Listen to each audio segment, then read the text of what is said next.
He used to be the slick-haired heartthrob of the university, but then, one fine day, the world suddenly flipped upside down, and everything went chaotic like a doomsday movie.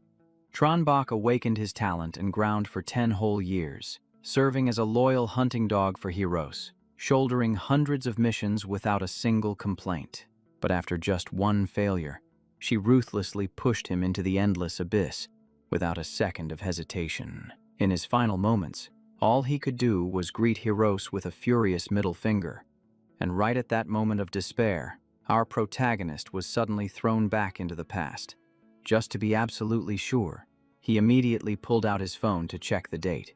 June 5th, 2032, exactly 10 days before the universal will descends. After that day, more than 90% of humanity will be completely wiped off the map. But within the disaster lies opportunity, as survivors can awaken their hidden talents. Dungeons, instances, rare gear, and all sorts of items will appear all at once. The first thing he has to do isn't to run away, but to upgrade his talent. In his past life, someone discovered that talents secretly take effect 10 days before the trial, and if activated early, they will level up. And luckily, our main character was reborn right during that golden window. His old talent was just E-rank virus resistance. To upgrade it, he needs to use a virus to stimulate his body, and, coincidentally, there are sick people in the city acting just like zombies. He sneaked into the hospital, confirmed the patients had turned into zombies, and then secured some serum to bring back. After that, he returned to his dorm room, and luckily, his roommates weren't there at the times. He knew clearly this was a life or death gamble, and one wrong move would end everything. But repeating his past life wouldn't be any better, so he gritted his teeth and injected it straight in. As soon as he injected it, his body convulsed violently, and the pain was so intense he collapsed onto the floor. In his delirium, the image of Heroes appeared clearly before him again. She tempted him to give up, to sink into the darkness, and continue being her lackey, just like before. See, perhaps his hatred was so deep that when his consciousness was at its faintest, her face became even clearer, and it was that very hatred that pulled him back, refusing to let him collapse. The next morning, the door burst open, and his classmates started trickling back in. His pale face and terrifying gaze almost gave the three of them a heart attack. What happened? Tranbach, one of them asked in a panic. The voice pulled his reasoning back to reality. He froze for a few seconds, then immediately acted as if nothing had happened. "Oh, you guys are back. I'm gonna go wash my face." See, only then did they dare to breathe a sigh of relief. Looking in the mirror, he smiled with satisfaction. His theory was correct. The talent had been upgraded. Now he just had to wait and see what level it would reach when he officially awakened. Suddenly, a voice rang out, congratulating him on becoming a pioneer with the Early Awakener title. He recognized the universal will immediately, which meant our protagonist was a full 9 days ahead of everyone else. He waved his hand to open the system panel. All attributes increased by 5%.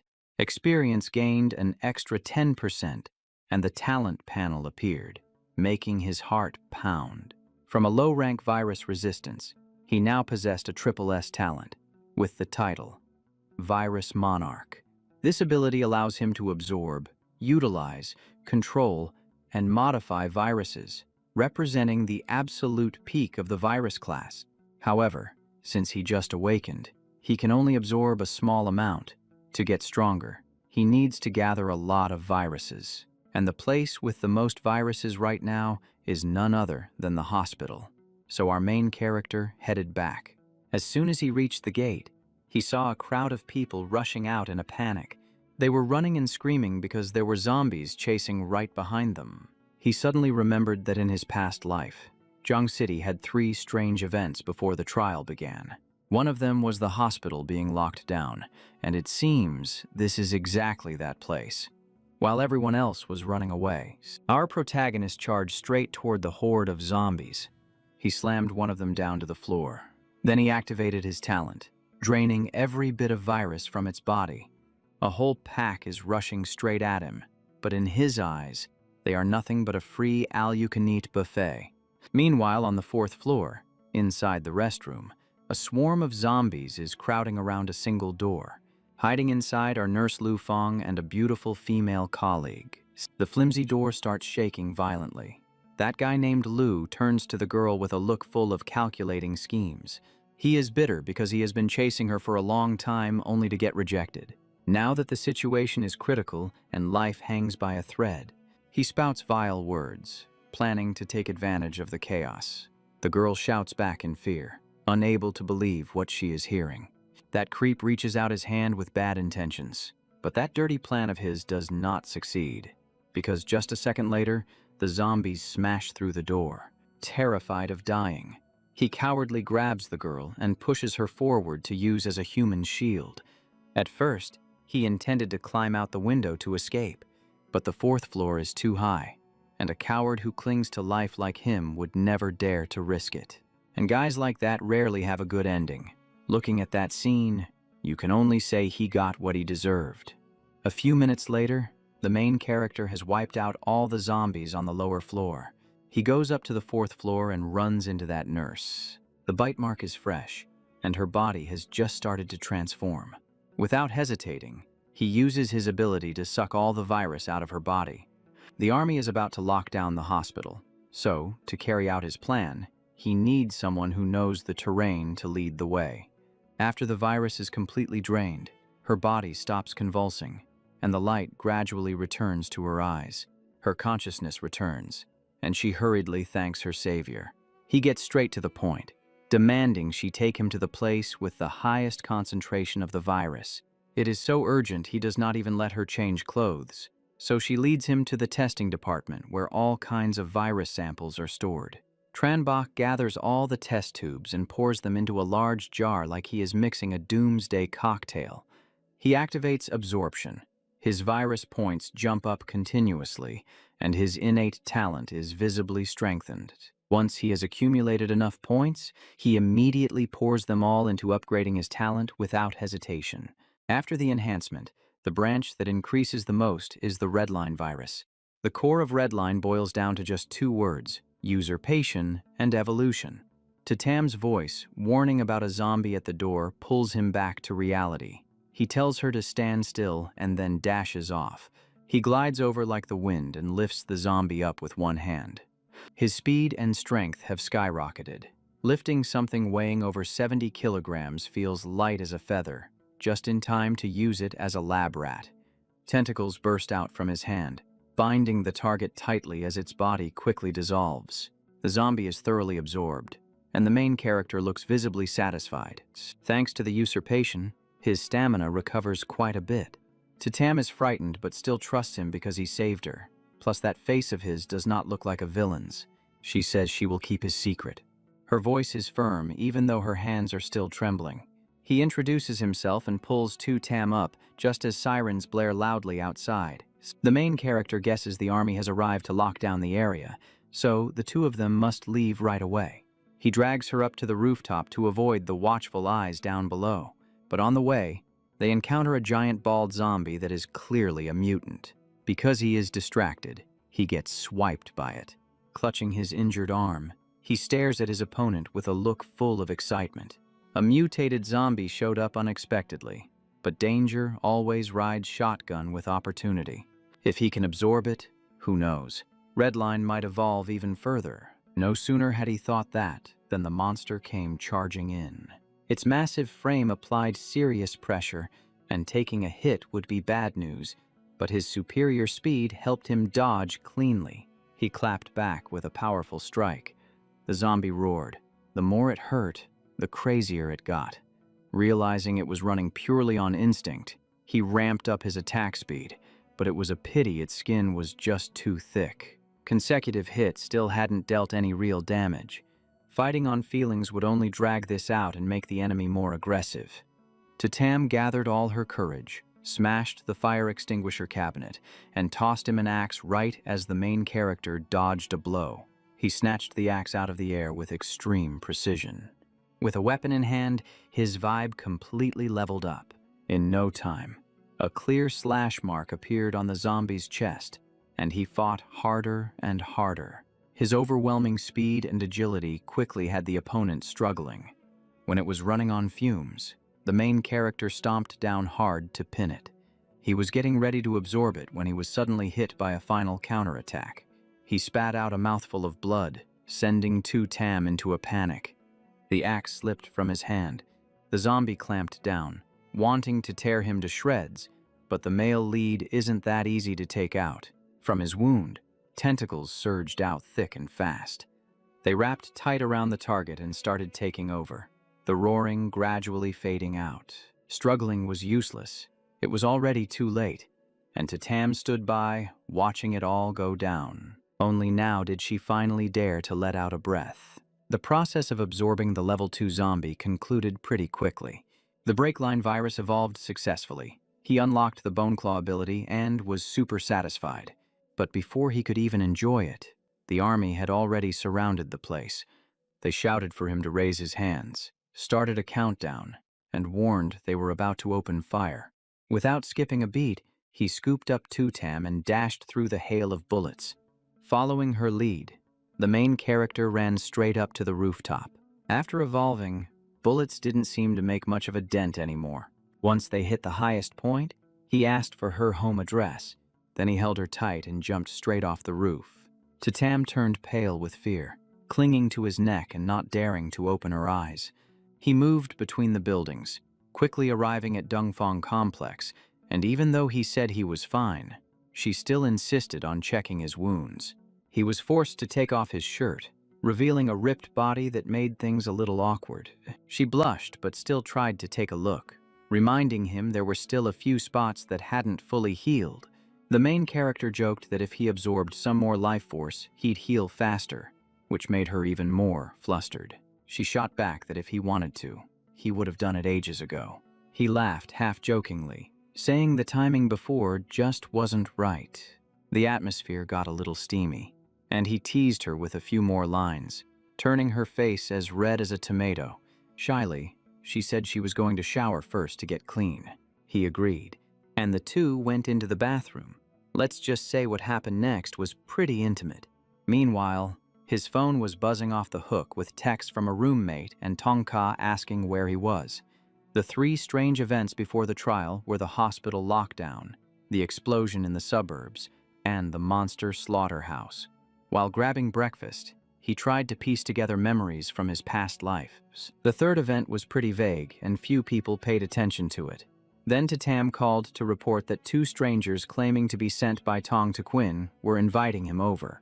She was suspicious because Tong Tu Quinn is the queen of Jiangthan, so why would she be looking for a mere college student like him? The protagonist told her just to let them wait outside the door. He figured Tong Sa's mother had meddled, and if she had tracked down this address, she definitely knew something. So he decided to go meet her. Tong Tu Quinn was the top tycoon of Jiangthan, someone both the underworld and the lawful side had to respect. After the trial descended, she awakened an Arank talent in his past life. She even built her own force and unified Yangthan during the chaotic war between three factions. She became the renowned queen of Gyeongthan.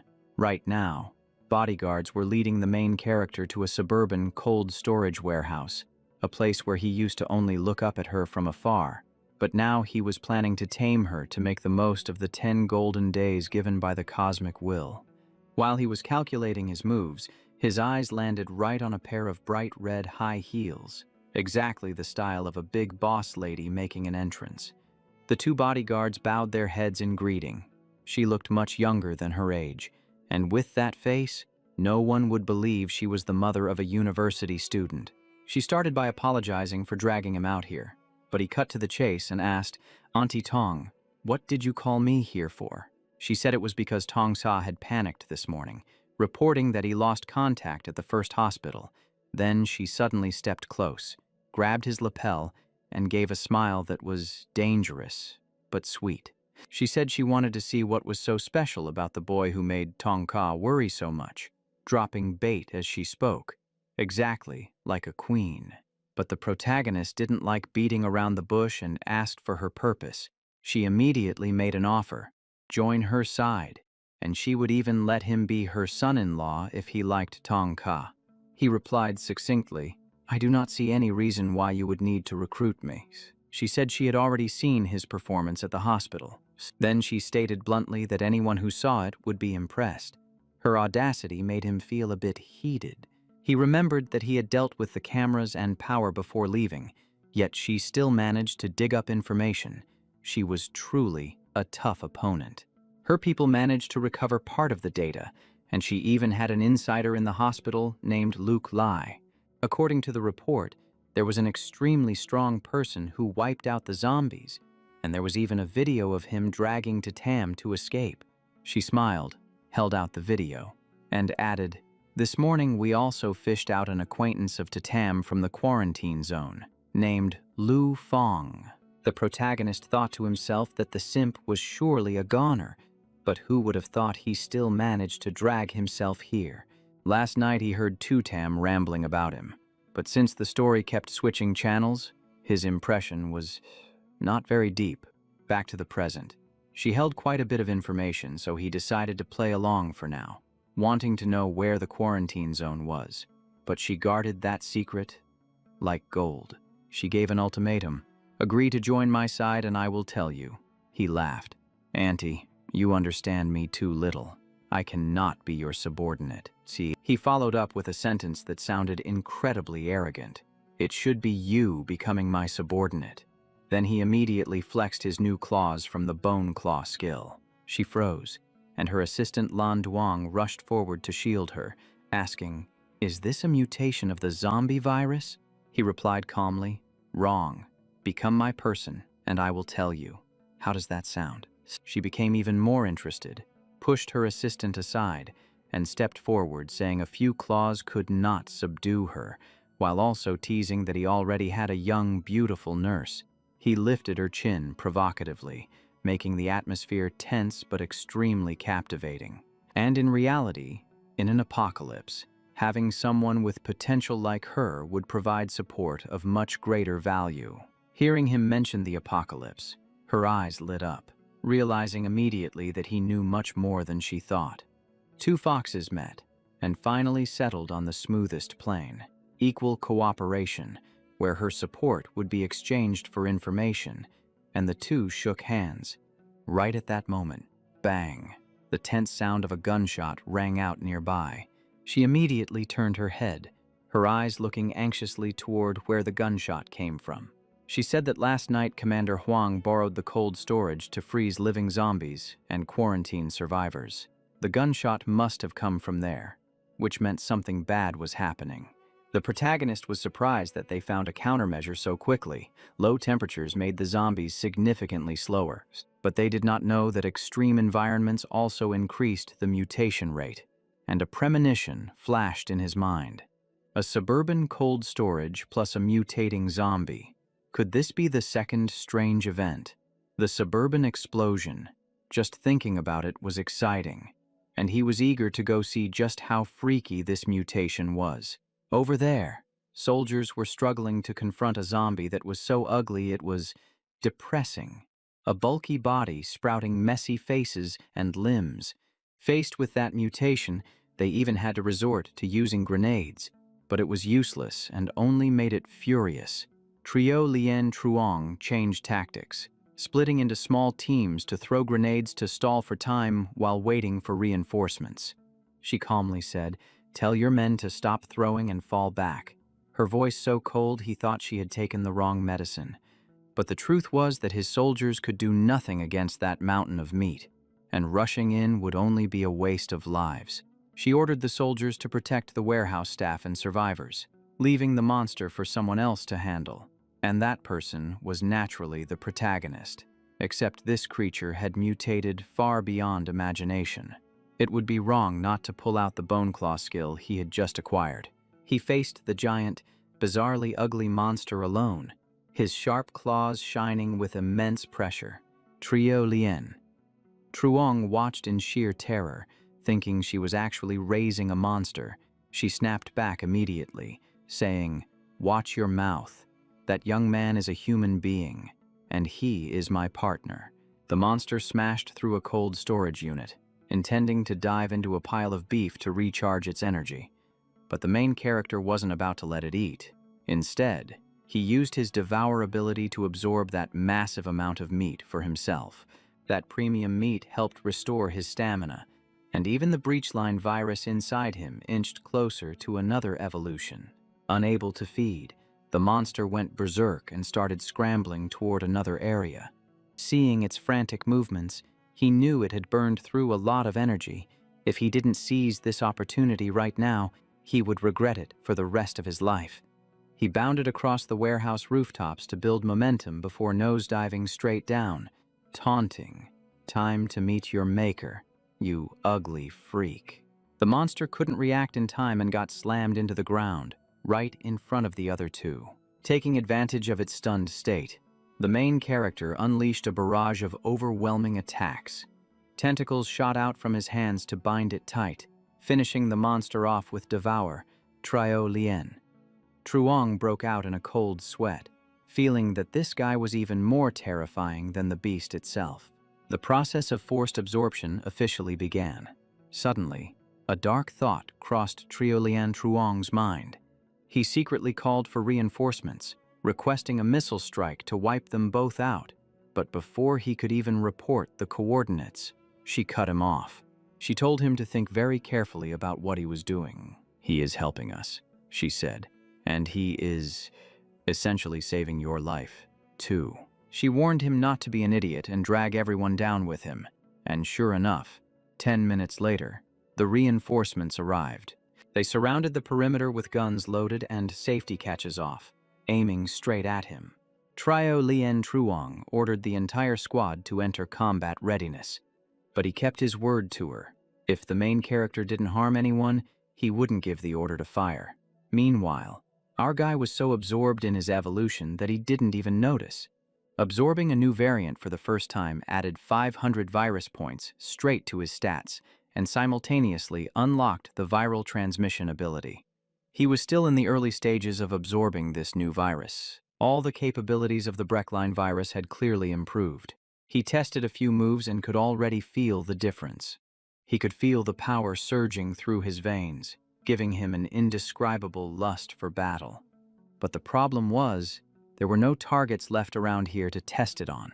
Aside from the massive amount of virus, he also picked up some loot, a Rosen core.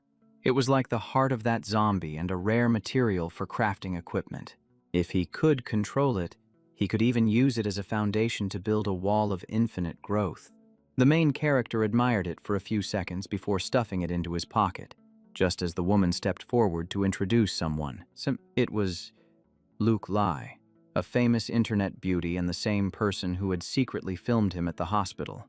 He asked immediately, "Did you record me taking down that creature just now?" She replied shyly, "Sorry, it's an occupational hazard." She said she would delete it if he was upset, but he replied curtly, "No need. Keep it, but don't spread it around. I still need to use it." Trio Lien Truong interrupted, saying Commander Huang demanded a full report. The moment he heard the name Huang Hung So, Tran Bok felt a surge of disgust. In his past life, that man had used awakened people like tools. At first, he claimed it was for the country, but later, he verbally abused and tortured them without mercy. The main character had been one of them, living in such despair that he didn't even have enough to eat. Anyone who wanted to leave was labeled a traitor and hunted down. In his past life, he had to flee Yangthan. So, in this life, even if you paid him, he wouldn't want to see that man again. He turned to Tong Tu Quinn and asked point blank, "Do I really have to go there?" She answered immediately, "No, you are my partner, and I haven't even gathered all the information yet." She stood her ground, asking why they had to report to them first, while Trio Lien Truong still tried to pressure him using civic duty as an excuse. But she didn't back down an inch. She wasn't even afraid of Huang Hung So, let alone a mere captain. A soldier reported a disturbance in the quarantine zone. Hearing that, he immediately asked if Lu Feng was there, and it turned out he was indeed the one causing the most trouble. He demanded to meet Lu Feng alone. Trio Lien Truong didn't want to agree at first, but out of respect for her, He allowed the meeting. Lu Feng walked up, arrogantly bragging that his father was the vice director. While he was rambling on, a hand was placed on his shoulder. It was the main character, silently activating his viral transmission. He leaned in close and whispered about how Tatam was nearly thrown to the zombie horde.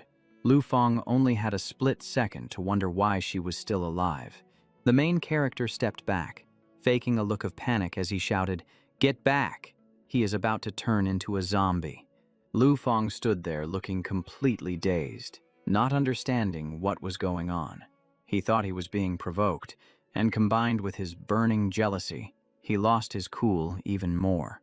In just a moment, Lu Feng actually started to transform.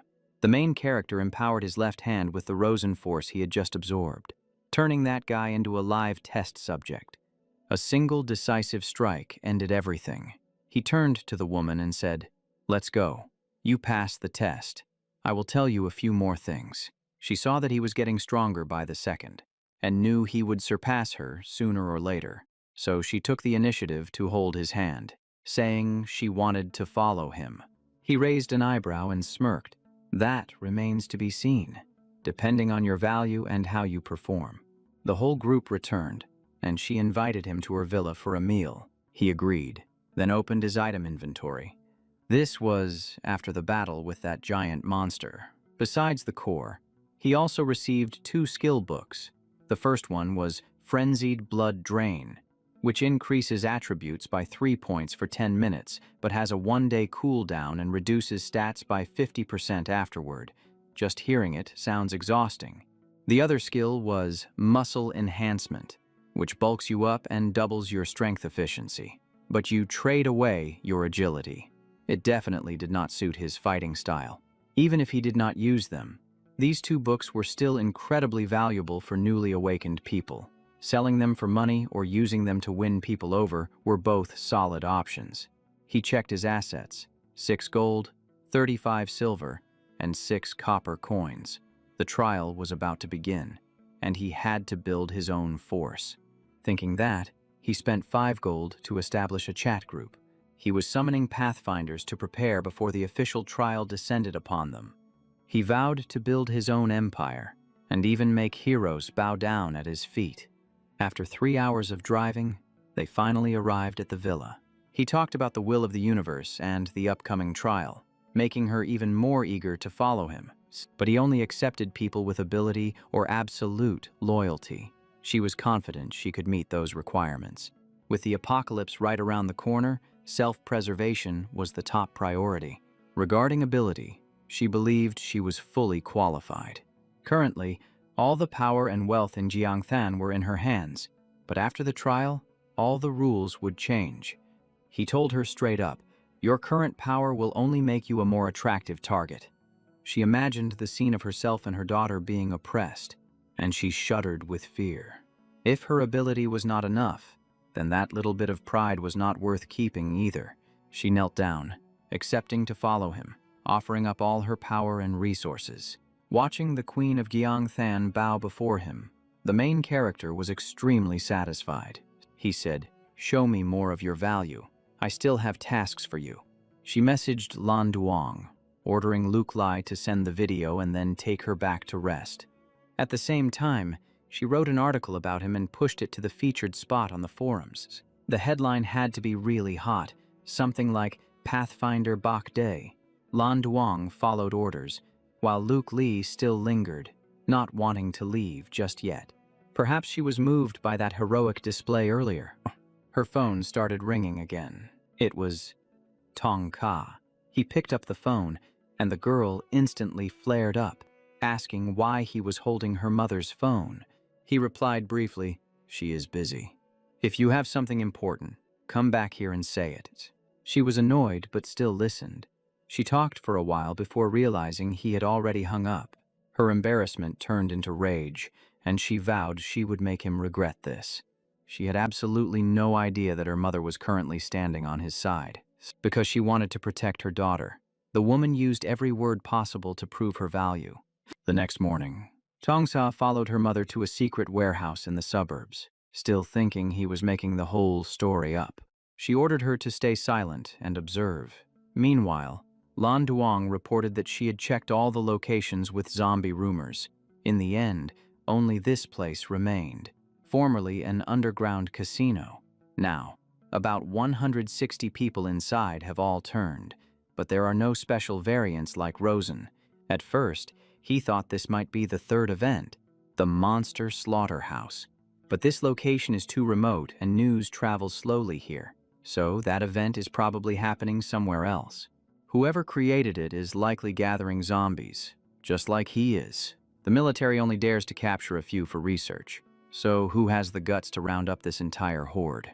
Whether it is a curious warrior or another early awakened individual, it certainly piqued his interest. He cracked his knuckles and ordered the door to be opened. The moment the door popped open, the zombies inside swarmed out like a flood. He faced the entire swarm alone without flinching. Song Ka was stunned seeing this for the first time, while Tatam stood by her side, quietly observing. Anyway, let's get back to the main point. The main character went to town for a while, leaving zombies scattered everywhere. One look and you could tell he just wiped out the entire nest. Thanks to that, he snagged the Zombie Hunter title. Equipping it boosts all attributes by 5 points and adds 5% to zombie hunting efficiency. That is not all. His virus points can also be exchanged for the zombie virus serum formula. This item is top tier because not everyone can be as tanky and immune as he is to handle the virus on their own. So, he spent 300 virus points to redeem the formula. As for the remaining few zombies, he kept them alive because he already had a plan. That is also the reason he brought the entire harem squad along today. He needs to train them on how to deal with zombies. Otherwise, when the apocalypse really hits, even if the main character could clone himself, he wouldn't be able to protect all these beauties. Let me see your skills, one for each of you. Who is up first? He asked as he threw a zombie forward. And Lan Duong was the first to step up. After all, she is the close personal bodyguard of Song Tu Quinn. Her speed and strength are clearly superior to the others. The zombie had barely hit the ground before she took it out in a single strike, dropping it instantly. The main character nodded in extreme satisfaction. Her moves were fast and precise, proving that Lan Duong is definitely not a burden. Next up was Song Tu Quinn. Since her physical strength isn't as high, she brought a baseball bat along. She still managed to take down the zombie, but he only gave her an average score because it took her 10 hits to finish the job. The third person was Tatam, whose strength is several levels lower than hers. She had to struggle for quite a while, using her entire body weight to pin it down before the zombie finally stopped struggling. The main character wasn't very satisfied but gave her a passing grade. That left only Song Ka, the fragile school beauty. At this point, she was frozen with fear, her face completely drained of blood.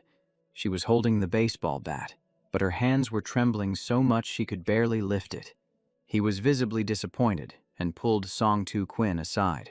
Song Ka has an incredibly weak constitution, and he does not have the time to mentor someone with a let's take it slow attitude. So, he handed her a piece of paper containing the zombie virus serum formula. The process is complex, but with her resources, she can pull it off.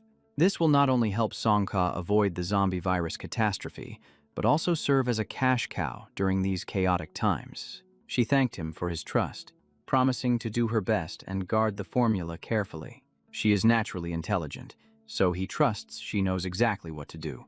With the task assigned, he prepared to head back. While he was at it, he pulled out his phone to check the netizens' reactions to the article he had just posted. But most of the comments claimed he was delusional or had been reading too many novels. Just as he was about to give up, he saw a private message from a user with the ID, "I am not a money chain," claiming to be an early awakener as well. After exchanging a few sentences, he realized that this person's talent was SSR-Rank mind control. "I am not a money chain" joined the group chat that the main character had spent gold to create as fast as lightning. It turned out his real name is Han Tiu. After rambling on for a while, he accidentally let slip that he knew another early awakener named Tui Suyen. Upon hearing that name, the main character's expression changed instantly. Tui Zuyen. if he remembers correctly, in his past life. This person evolved to the highest level and became famous as Tui Quan Zi. Having a teammate like that is sweet, so he immediately told Han Tu to drag Tui Su Yen into the chat. Meanwhile, acting on Tong Tu Quin's orders, Luke Lai went to investigate and discovered someone was behind pulling all the zombies in Jiangthan, herding them toward the Mankai container yard near the ferry terminal. She even sent extra people to gather intel since there was a deal going down today. After waiting forever without seeing anyone come back, she started getting anxious and called in to report. Right at that moment, a man's voice rang out, "No need to wait anymore." And then 2 bodies dropped right next to her feet. It was the 2 subordinates she'd sent out to scout. Luke Lai was so terrified she started trembling uncontrollably. The strange voice was coming from the window frame right above her head. Knowing she couldn't escape, she only had time to alert Tong Tu Quin that her position was blown. Meanwhile, back at Tong Tu Quin's villa. Meanwhile, the main character was still chatting with his new group of friends, all early awakeners. Lu Ho was confused about his talent, so he told him to send the info over. His talent is the SS-Rank Yin Wood body. Yin Wood is extreme yin timber with durable vitality. Just hearing about it sounds like someone who is hard to kill. Activating the body costs 1 spirit point, and opening the Yin Soul costs another physique point. The main character advised him to have over 3 spirit points before opening it, and Lu Ho actually has 5. While he was busy chatting, Tong Tu Quin ran in, looking completely frantic. She was visibly worried but didn't dare hide anything. She reported that Luke Lai had tracked down the container yard and gotten captured. The enemy demanded she come personally to negotiate. And hearing that, the main character's face went ice cold. He asked point blank, "Did Luke Lai rat you out?" It was a simple question, but it hit as heavy as a hammer. His gaze was so cold that Tong Tu Quin immediately dropped to her knees. She swore that since she trained Luke Lai herself, there was no betrayal, and the problem lay with the 2 scouts. He reluctantly let it slide and agreed to go rescue her. At this moment, Luke Lai was tied up at the Mankai container yard. The guy who captured her was named Hin Mang. Luke Lai's mental state was shaky, but she still refused to submit when forced to drink alcohol. Meanwhile, Hin Mang just saw it as a little entertainment while waiting for Tong Tu Quin to arrive. Hin Mang said in a tone that was half threatening, half coaxing, "If you refuse a polite toast, the penalty drink is going to be hard to swallow." Then someone replied with a bit of sass, "That's not very classy. What if she just doesn't like alcohol?" The person speaking wasn't Luke Lai, but the main character, appearing out of nowhere without making a single sound. He even casually pulled up a chair, moved Hin Mang's dining table over, and sat down like he owned the place. That entrance made Hin Mang wary, and he took a few steps back, asking, "Who are you?" The main character replied, "Who I am doesn't matter. I'm just here to take her home." Luke Lai's eyes lit up, while Hin Mang guessed he must also be an early awakener since he got close without being detected. After he untied Luke Lai, Tong Tu Quin was already waiting outside in the car. Hin Mang was smart enough to figure out that she had already been recruited. The Queen of Jiangthan doesn't bow her head easily, so he became even more curious about the young man standing in front of him. He asked, "You must have some pretty cool tricks up your sleeve." Huh. Then he invited him to socialize, bragging that Jiangthan has 3 major powers: the Queen, the City Lord, and the Commander. He said the City Lord was already on his side, and the Queen was with the main character. He wanted him to help him become the Emperor, promising the highest rewards, but the guy refused without a second thought. The glass of wine in Hin Mang's hand dropped to the floor. Since playing nice didn't work, he switched to intimidation. He bragged that his rank talent was the highest. The main character sneered, because he had already observed that Hin Mang had real power, collecting zombies and using living people as ingredients to create them. If this guy got stronger, it would only cause disaster, so he didn't mind showing off his own talent either. He dropped a line that made everyone freeze. "You aren't worthy of me following you, because my talent is at SS rank." Seeing that talking wouldn't work, Hinmang immediately switched to fighting dirty. His talent is Slaughter Evolution, which makes him stronger the more he fights. This skill can drain a portion of the target's attributes for himself and then continue to evolve. Tranbach really didn't expect to encounter such a pure combat talent, and combined with those fierce claws, this fight wasn't going to be a walk in the park. He smirked and said he hoped that after the guy faded away, it would help boost his attributes, telling him not to be a disappointment before lunging straight at the main character. Since it had come to this, there was no holding back. Tranbach immediately drew his weapon to face him, his aura not losing out one bit. Seeing the main character ready to throw down, Hinmang got even more excited and directly activated his skill, Brutal Slaughter. That was when he realized the guy had been holding back, so he immediately raised his guard to the highest level. Since he didn't know exactly what that skill did, he was forced to fight carefully, watching his every step. As Hinmang charged in again, Tranbach powered up his fist, getting ready to go all in. Just like when he dealt with Lu Fang, he poured all his strength into throwing a punch that roared like thunder straight at his opponent. In an instant, the entire container yard was torn apart by their clash, looking just like a scene out of an action movie. That guy really lives up to his reputation as a pure strength talent. He has been fighting for so long, yet his stamina has not dropped a bit. In contrast, Tranbach is starting to run out of breath. Both his muscles and endurance are showing signs of giving out. In terms of pure physical stats, he is a step behind his opponent in every way. Hinmang roars while attacking, demanding to know where that SSS rank talent is, telling him to stop hiding and unleash everything he has. He keeps taunting him, trying to force the protagonist to show his hand. But Tranbach just calmly responds that his talent has been active for a long time. It is just that the guy did not notice. As soon as the words leave his mouth, he gets tossed straight into a shipping container behind him by the guy's single hand. The enemy's eyes are full of disdain, thinking the protagonist is far weaker and just bluffing. He is even about to declare that in the face of absolute power, those petty tricks mean nothing. But before he can finish his sentence, Hinmang suddenly coughs up blood, and his expression changes drastically. A series of system windows pop up, warning that the virus concentration has exceeded the immunity threshold. All his stats are being slashed, accompanied by debuffs like fear of light, fear of water, physical instability, and a massive drop in reaction speed. He stands there, frozen, completely unable to comprehend what is happening. From the rubble, Tranbach slowly stands up and casually asks, "Your physique is not bad, seeing as it took this long for the virus to kick in. So, how does it feel?" Only now does Hinmang realize he has fallen for a trap. He grits his teeth and curses his opponent for playing dirty, but the outcome is already set.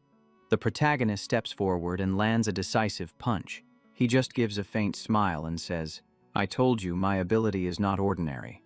It is a shame you did not believe me." Hinmang's massive body is quickly wrapped tight by Tranbach's tentacles. This is his first time absorbing an awakened individual, so he is full of anticipation. The result does not disappoint him as the virus breachline completes its preliminary awakening. The devouring evolution ability is powerful, allowing the protagonist to view a portion of the target's memories and giving him a chance to obtain skills the opponent once possessed. Tranbach immediately opens his attribute panel to check. Every stat has increased by 20 points, and the virus attribute has been merged into his basic stats. It is truly a massive leap forward. He also bends down to pick up Hinmang's set of claws. This item is also extremely valuable. Just looking at the stats, he can tell the guy had taken down quite a few mutated beasts. Otherwise, he could not have been this powerful. Besides the claws and biological items, a Grade C crafting blueprint also dropped, making the protagonist even more excited. From the moment of his rebirth until now, his talent has climbed straight from rank E up to rank SSS. In his previous life, he would not have dared to imagine this, even in his wildest dreams. 3 strange events before the trial helped him get a huge haul. He even managed to recruit Tong Tu Quinn, the future city lord of Jiangthang. Seeing the protagonist return, she obediently opens the car door to welcome him.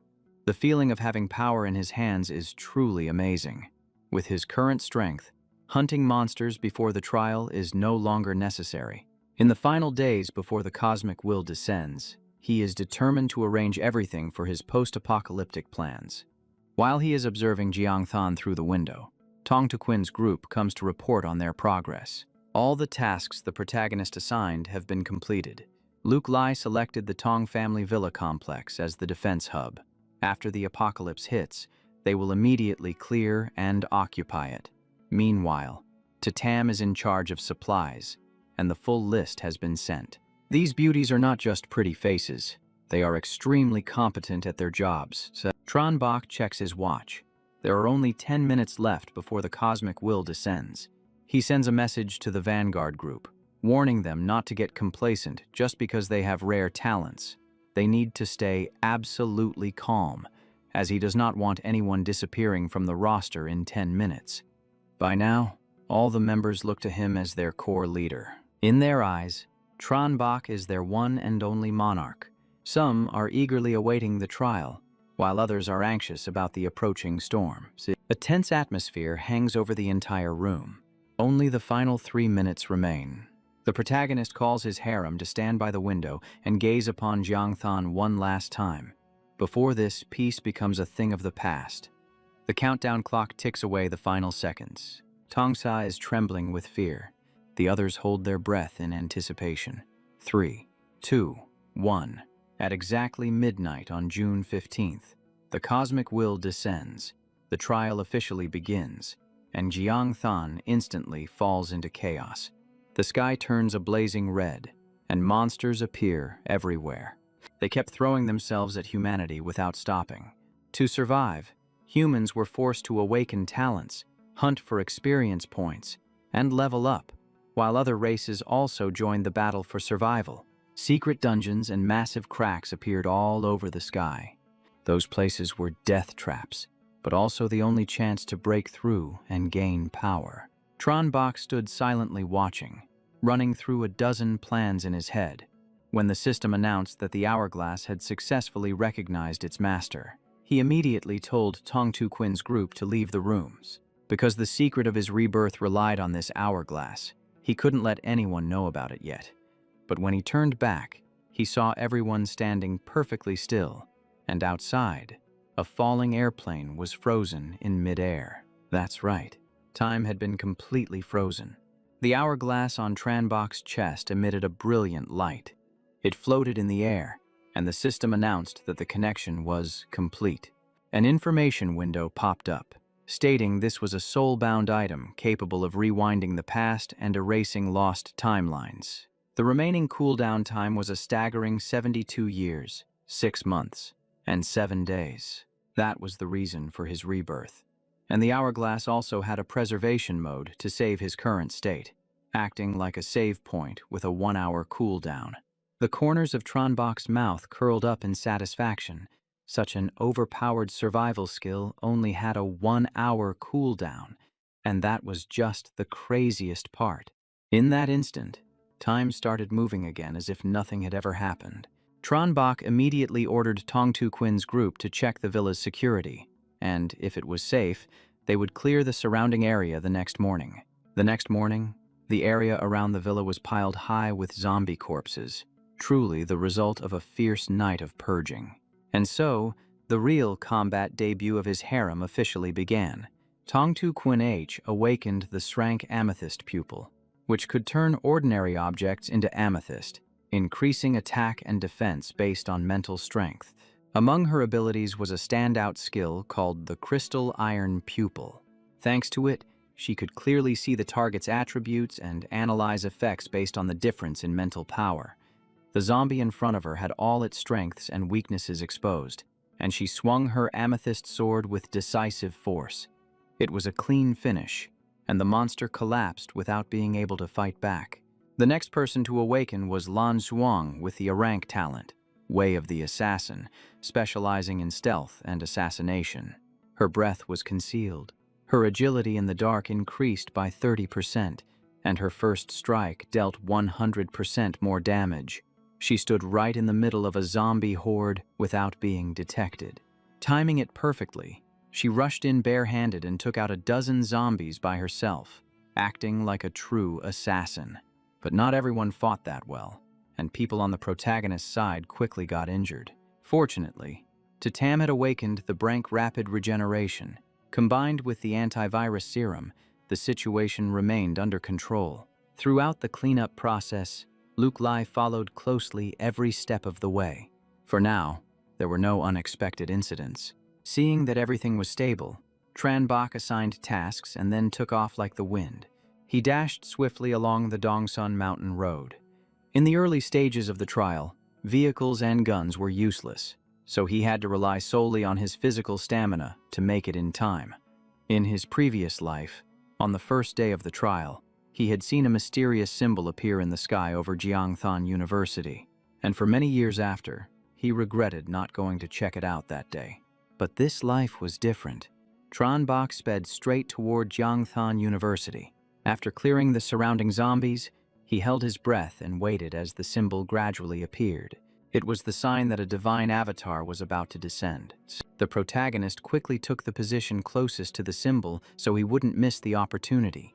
But before he could take more than a few steps, a man calling himself a merchant spoke up, inviting him to trade. Tran Bok flashed a cunning smile and said it was an honor to trade with him. The other party claimed to be just a merchant, but his aura was anything but simple.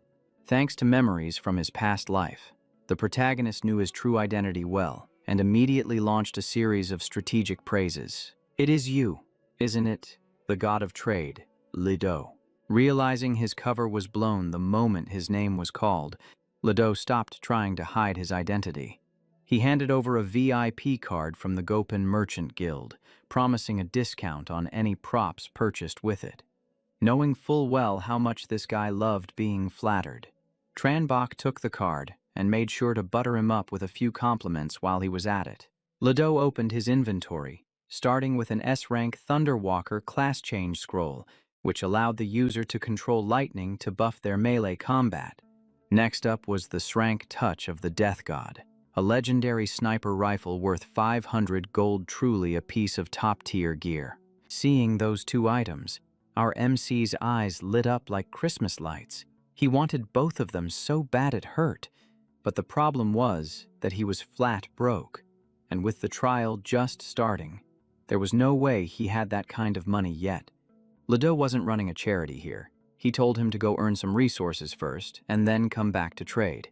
Tran Bok immediately switched tactics, reminding him that gods couldn't directly participate in the trial themselves. If he wanted to turn a real profit, he had to invest in an evolved human like him. Lido suddenly looked interested, while the MC didn't beat around the bush and asked straight up for the treasure praised by the gods. But a merchant needs to see the profit potential before anything else. Lido demanded that he prove his worth right then and there. Without saying another word, Tran Bok unleashed his SSS-Rank talent, making the old man clap his hands in admiration. The talent was so unique, unlike anything he had ever seen before, so he decided to give the kid a shot. Lido allowed him to pick one item from the shop, a rare opportunity granted solely because of his incredible talent. But to secure long-term investment, the MC still had to prove his strength and how fast he could grow. Right after that, the system sent out a notification for a new mission. The mission was titled, "The Final Investment," issued directly by Lido. He accepted it immediately, receiving a gold coin that could be used to summon a clone of Lido upon completion. The MC hadn't given up yet. He asked to see the treasure that even the gods coveted. Lido pulled out another scroll, and this one was SSS-Rank. Using it allowed someone to possess two classes at the same time, with all stats and skills stacking on top of each other. That item was so overpowered that even the deities would turn green with envy. After showing it off, he tucked it right back away, classic merchant move. Lido left, and the MC opened the mission panel to check out the real challenge. To get the most valuable investment, he had to prove he was truly worthy of it. The mission was to find a hidden dungeon at Zhangcheng University. take down a marked monster, and bring back a part of its body. He had never heard of this in his past life, which meant the dungeon was hidden extremely well. That fact only made him even more excited about the whole thing. Tranbach immediately started looking for clues. His first stop was the gymnasium, but the moment he stepped inside, he sensed something was wrong. He saw two foreign guys bullying some other people. They were using their awakened powers to pick on weaker students. The MC couldn't just stand by and watch that happen. At first, the opponents looked down on him like he was nothing, but in the blink of an eye, both of them were knocked out cold. His strength terrified the surrounding students, but he just calmly asked if anyone there was studying medicine. The students pushed each other around nervously. One said construction, another said foreign languages. Finally, all eyes turned toward a girl in shorts and a t-shirt lying nearby. The girl who had been with those two guys was a foreigner, and when he called her out, she panicked immediately, begging him not to hurt her and swearing she didn't cause any trouble. The poor blonde girl was stumbling over the local language, her face turning pale with fear. Hearing her stuttering explanation, the students behind them couldn't help but burst out laughing. Finally, another girl stepped up to speak for her, confirming that she really hadn't done anything. It was just the two guys. The MC nodded in understanding, told the students to disperse, and kept only the foreign girl behind. He also told them to go to the Jiangqing Dongshan Villa district and just say Tranbach sent them to get support. But the students were a bit spooked because Dongsun was far from the school, and the streets were absolutely crawling with zombies. He kept it brief. I have already cleared most of the road here, so just go. If you survive, you have a chance to become an evolved human. But that crowd still did not dare to face the danger. The main character did not sugarcoat it. If you are scared now, then later when you encounter packs of mutated zombies, the whole lot of you are just going to get wiped out together. One female student finally figured it out, thanked him, and then decisively led everyone away. That left just him and the foreign girl. At first, she thought the main character was just like other guys, assuming he would see a pretty foreign girl and try to force himself on her. She braced herself for the absolute worst-case scenario. But he looked her in the eye and said straight up, "One, have zero interest in you," which made her blush bright red from embarrassment. The main character repeated, "You just need to lead me to the medical school to get my stuff. Did you not hear me earlier?" She stammered an apology, explaining that she was so panicked at the time that she did not hear him clearly. The two of them wound their way over to the Medical and Pharmaceutical Academy, but his speed was so fast that even though she tried her best, she was constantly out of breath trying to keep up. After panting for a while like she was about to cough up a lung, they finally arrived at the research building. She told him that the third floor was the laboratory area, where usually only professors were allowed to enter. Inside, there were plenty of specimens and information regarding bacteria and viruses. Besides that, there was a passage leading underground, which was not a garage but a crematorium. Since he wanted the most mysterious place, she could only think of these two locations for now. They went straight to the bacteria and virus research laboratory first. For the main character, this place was basically a treasure trove of heavenly resources. He started absorbing the viruses, and there were so many flu viruses that once he gathered them all, he had enough points to convert them into a new skill. The new skill was named Influenza. Activating it spreads the virus to infect the target, causing all attributes to decrease, accompanied by a sneezing status that interrupts spell-chanting actions. Compared to the Rosanthu from the mutated zombie, the damage was a bit gentler, but that sneezing debuff was undeniably annoying. Before this, he did not even bother paying attention to the stockpiled flu viruses, but now that it had leveled up into a skill, he realized it was worth prioritizing. Leveling up cost a few points, and with the tiny bit remaining, the main character used it to enhance his breakline virus. This was the strongest virus strain in his body. Enhancing it unlocked the passive wall-walking gecko, allowing him to cling to any surface and increase balance, plus the passive combat infusion, which increased focus, vision, reflexes, and muscle control. He clenched his fist, deciding to test it out right while it was hot. The result? The solid wall in front of him cracked open and then crumbled into pieces. The foreign girl was so scared she held her breath. But then her mind started wandering again, thinking that if he was this strong, then he must be. Pretty intense in that other department too. Just thinking about that made her face flush bright red. A classic case of making herself embarrassed. The main character did not bother guessing what she was thinking, nor did he care. Leaving the laboratory on the 3rd floor, they went down to the underground morgue. It was pitch black with no electricity, and after fumbling around for a while, he sensed a strange aura. He walked up to a room and suddenly stopped dead in his tracks. As soon as he opened the door, he knew his instincts were spot on. In front of him was a door emitting a red glow, the entrance to a mysterious instance hidden inside Zhangcheng University. The main character touched his hand to it to confirm, entering the special instance. See, mandatory quest. Must clear out the morgue within 2 days. If he did not make it in time, the instance would disappear forever.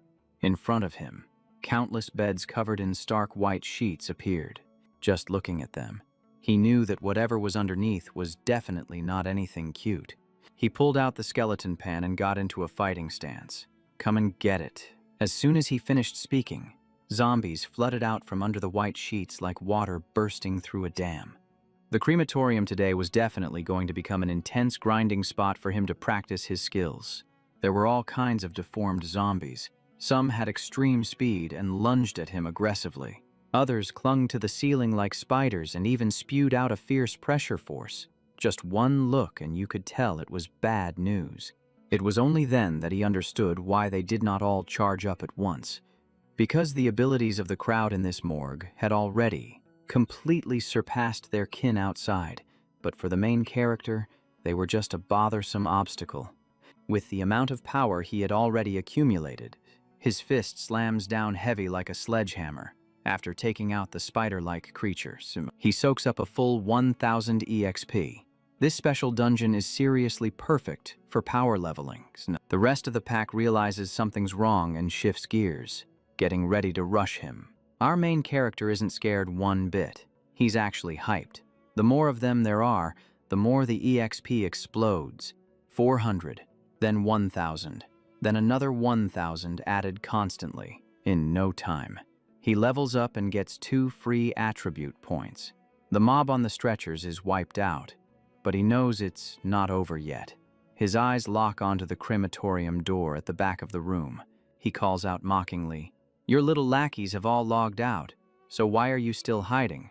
Or do I have to drag you out myself?" Just as he finishes speaking, the door blasts open, his gaze darkens, and a sense of foreboding washes over him. The thing crawling out is a slimy pile of flesh, and it looks even clumsier than that bunch of zombies. But strangely, he senses the danger level spiking, and his heart feels like it's being pulled tight. The main character wants to deal with it before it can transform, so he rushes in and spreads his evolved flu virus. His plan is to disrupt its rhythm and weaken it right from the start.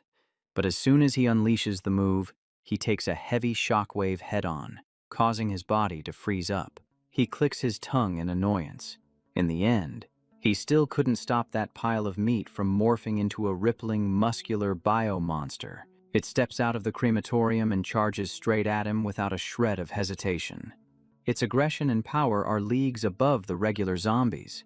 Just standing next to it, you can tell it's on a whole different level.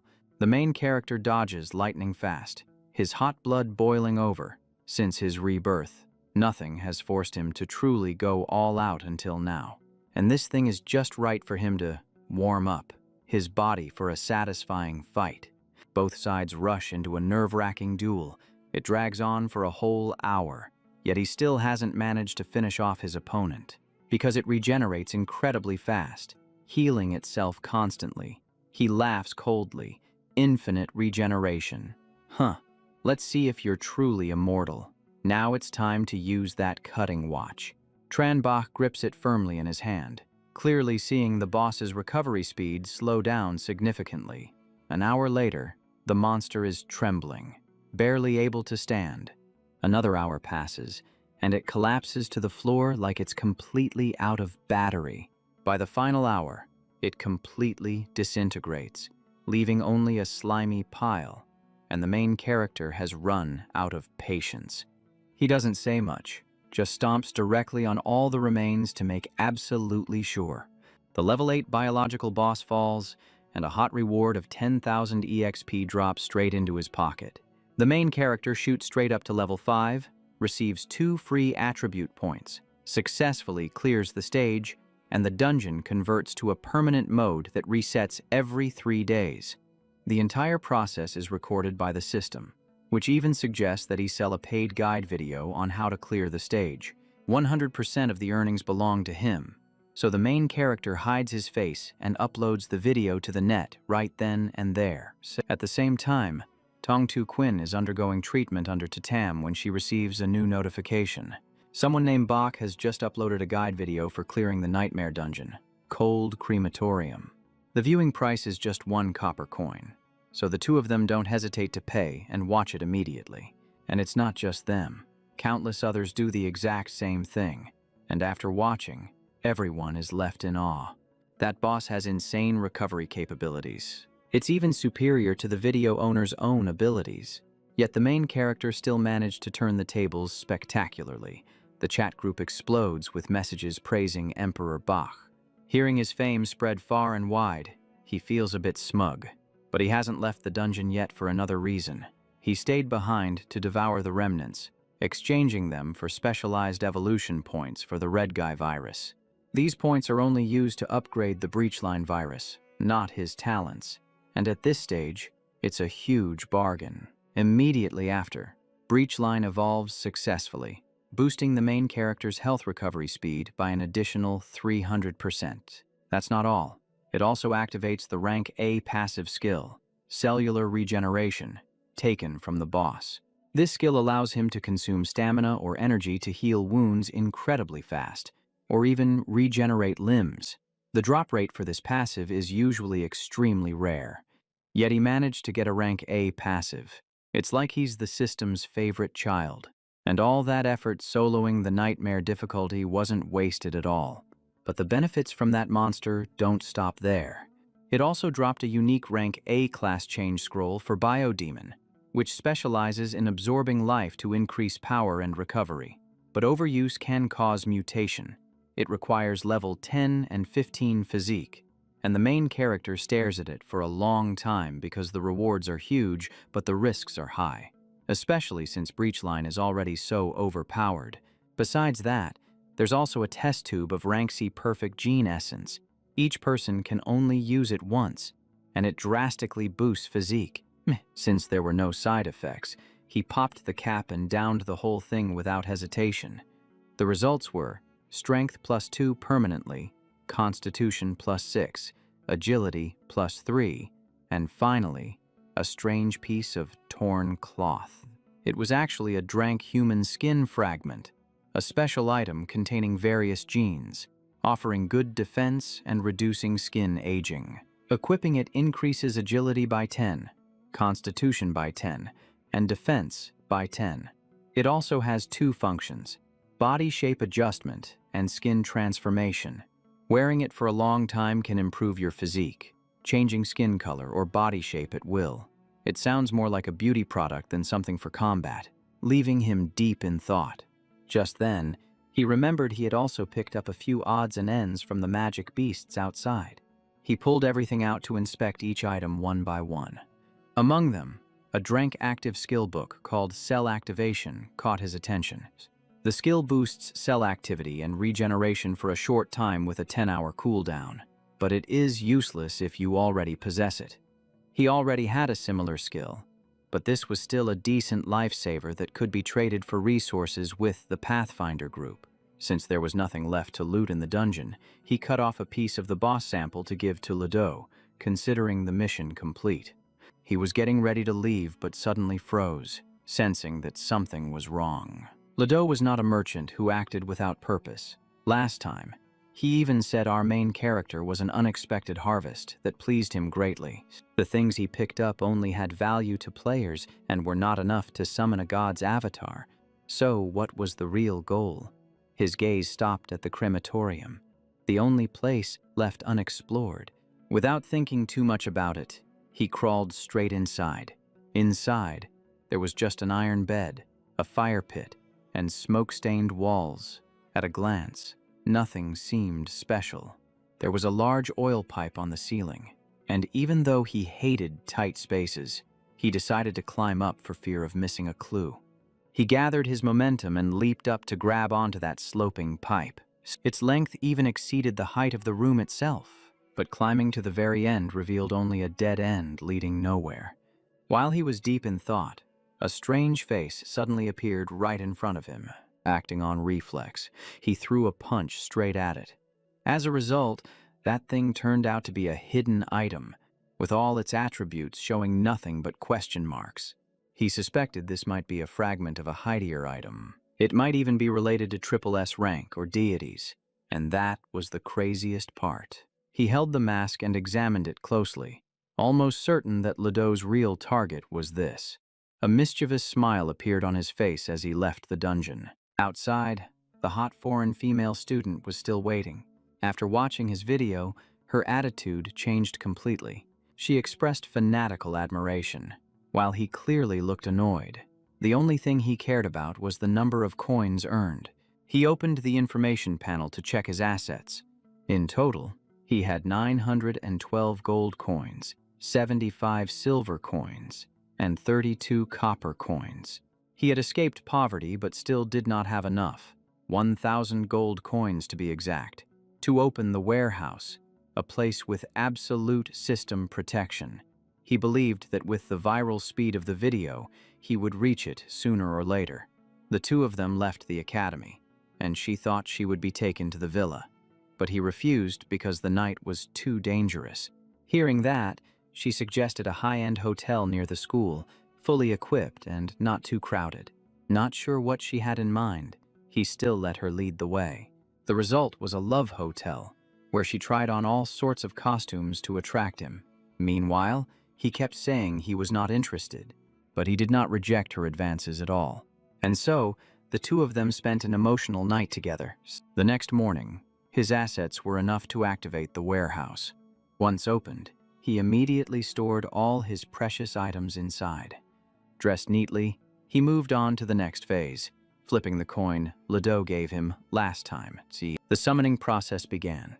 Rumor had it that when trading with Ledo, emotion was the bargaining chip, and he would adjust the conditions based on the other party's state. And previously, in Ledo's eyes, our main character was indeed a very valuable commodity. He reached into his bag and took out the creature's body part, ready for the next exchange. The flames slowly died out, and Ledo appeared with a faint smile, asking if I had finished the mission yet. I tossed the creature's body part forward as proof, telling him that this was exactly what the system required. The fragment of the body rolled to a stop at his feet, looking just like a deflated ball. Its form had completely shriveled up, bearing no resemblance to its original state. Ledo looked down, leaning on his cane as he asked why I hadn't summoned him immediately after finishing last night, his eyes full of scrutiny. He narrowed his eyes, asking bluntly if I was trying to get my hands on that specific scroll. I gave a concise reply, saying it was simply because I didn't fully understand the situation. Tranbach spread his hands, questioning why the Nightmare Dungeon's difficulty was hidden from him. If he hadn't had a few tricks up his sleeve, he would have lost his life in there.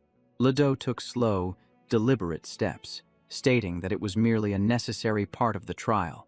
He gave a dry laugh, saying that precious treasures cannot be entrusted to someone who can't handle the unexpected. And that was that. He let out a sigh, asking about the reward and the next mission.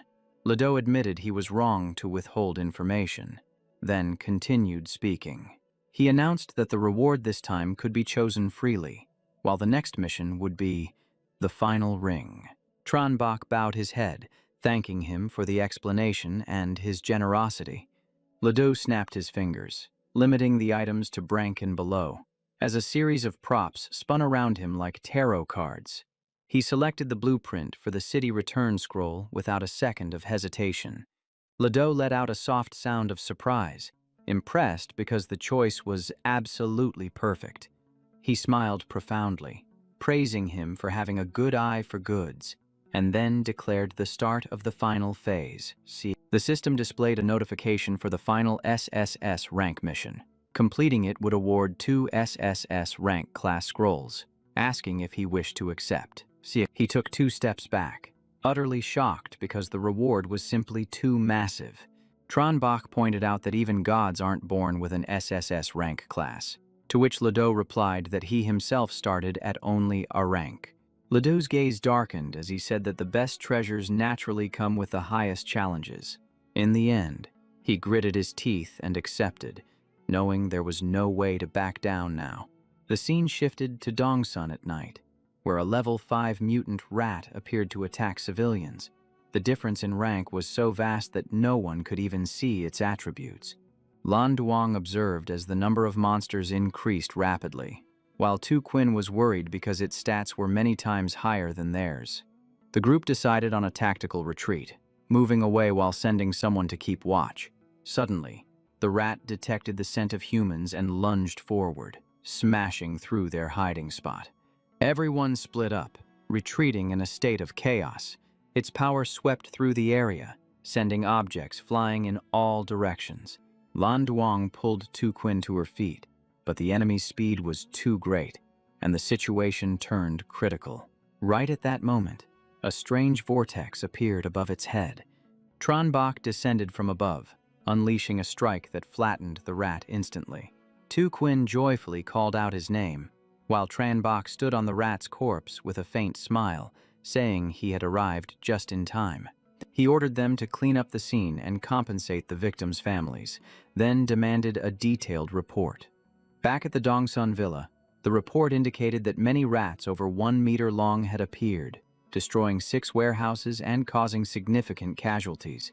Tronbach reassured everyone and told them to rest, saying he would handle the remnants and investigate the source. Tu Quinn nominated someone to assist him, and he agreed. She called out, and Lin Ngok stepped into the room. The door opened slowly. Tan Lin Ngok, a former law student, was introduced as someone who could establish rules for Dongsun, so Tronbach allowed her to stay. When everyone else had left, she asked what she needed to do. He teased her lightly about her eloquence, given her background in law. She responded by pledging her loyalty, and Tronbach looked satisfied. He adjusted his clothes and called her closer. Tronbach told her to listen carefully regarding the rules he was about to set. She explained her brank skill, concentration, which allowed her to filter out all information irrelevant to her target when she focused. He gazed out at the city, stating that the objective was to manage the 3 districts of Dongsun. His eyes swept across every section of the villa complex. From the high-end hillside area to the community down at the foot of the mountain, each zone is going to need its own set of regulations. She accepted the mission with total confidence, then asked if there were any other requirements. He just smiled and told her. He wanted to see what she could really do when she was fully focused. Lin Ngok replied immediately, showing him she was locked in and ready to get to work. A brief moment of privacy passed between them, before the curtain of night finally fell. The next morning, down at the Dongsun drainage sewer, he announced that he had located the mutant rat's lair. He wanted to use this place to train his most trusted subordinates, upgrading the core team responsible for protecting the villa area. Everyone knelt down in unison, declaring that they were ready. He laughed out loud, telling them to stop calling him Master, and instead address him as Emperor Bach. They all accepted the order in one voice. Emperor Bach then stepped down into the cold, rushing water. He walked up to the iron grate blocking the entrance of the sewer. With a burst of strength, he ripped it open, signaling the start of the purge. The system activated a special mission, and everyone confirmed they had received the notification. The mission required them to wipe out all the mutant rats and the Rat King, with the rewards to be determined later. The group ventured inside. Although the space was dark, their torches lit the way, and it was actually cleaner than they had imagined. A noise echoed through the tunnel. He raised his hand to signal a warning, just as a swarm of rats came rushing out. He channeled his energy, readying himself. The sheer number of them was no joke. The entire team charged forward at once, engaging in combat. The rats were dealt with quickly. He shouted for everyone to check the area thoroughly, and someone picked up a piece of equipment that had dropped. Quinn reported that they had cleared 16 sections of the pipe and were getting close to the source. Suddenly, another dark shadow appeared, and she volunteered to take it on herself. He reminded her to use Scout first, so she activated her crystal insight skill. Her face went pale. This was a level 7 boss. The rat lunged at her.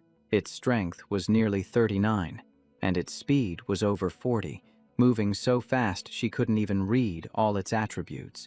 In that critical moment, he dashed forward. A warning shouted out, and everyone was left stunned by what happened next. Tranbach swung his blade and slashed straight down. The rat didn't even have time to react before it lay dead on the ground. Information popped up on the screen. Equipment of the plague messenger, one who spreads faith and disease, leaving nothing but decay wherever they go. He chuckled. A set item. The Rat King actually dropped a set piece. He tried on the boots. The grade was low, but if he collected the full set, the effects would skyrocket. He looked up. Now that the Rat King had been dealt with, the only thing left to finish the mission was to investigate the source. Quinn looked around warily. They had passed through 5 sections of pipe without seeing a single rat. Suddenly, he raised his hand to stop them. The system was sounding constant alarms. Viruses in a sewer were normal, but this type hadn't existed before the experiments, and it was impotent enough to threaten even evolved humans. He stared straight ahead. The source of the mutation had to be very close. He spoke up immediately. Quinn, don't go any further. Turn back now. She replied with a single word, Roger. He walked deeper inside. With every step, the virus points shot up rapidly, making him curious about just how intense it would be when he finally reached the source. A bizarre figure appeared inside. He paused for a moment, then smirked. This place really was a paradise for him. The corpse was emitting a thick, overwhelming aura. Just standing near it, he could feel the pressure. He observed it closely. Was this the source of the plague? Based on the virus density, he began to analyze the situation. His eyes landed on the arm clutching a scroll. The cause of it all clearly lay in that object. He reached out and pulled the scroll from the corpse's hand. He opened it up. It wasn't an item.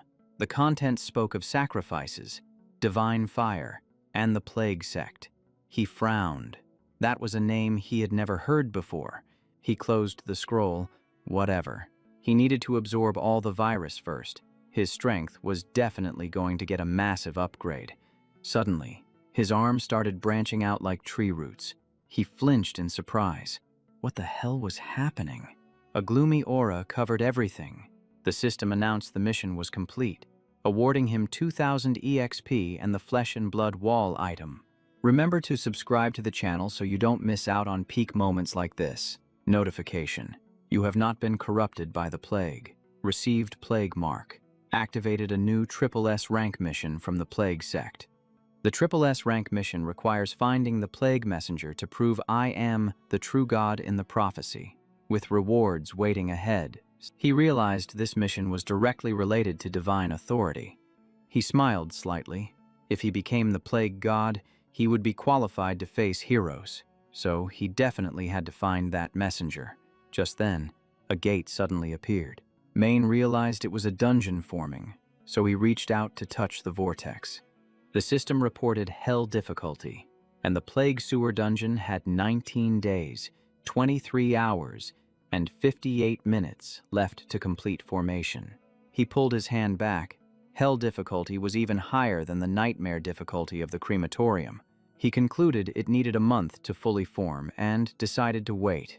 On the other side, Quinn confirmed that the Dongsun River dungeon, normal difficulty levels 1 to 10, had opened. He stepped out and said immediately, "Levels 1 to 10 are perfect for us to grind levels." She reported that she had called everyone to train, as 3 runs per day could not be wasted. Maine nodded. Good job. He instructed. Each group should have 4 to 8 people. Lives come first, benefits second. For the third run, I will go along, but I won't interfere.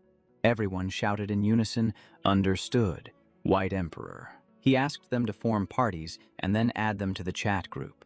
The system announced that 001 Bach invited them to the White Emperor Palace group, leaving Tu Quinn stunned. He explained, that is just the evolutionary serial number, nothing to be surprised about. Tongsa asked bluntly, why wasn't I invited? He replied calmly, because I don't have 10 people yet. This is my harem, only the loyal and capable can enter. The girl blushed as she recalled the past. She stepped back and argued, don't look down on me. I have grown up already. Main took out some equipment, pick an item, then go into the dungeon and prove it. Tongsa grabbed a knife and said, don't help me. Let me handle this myself.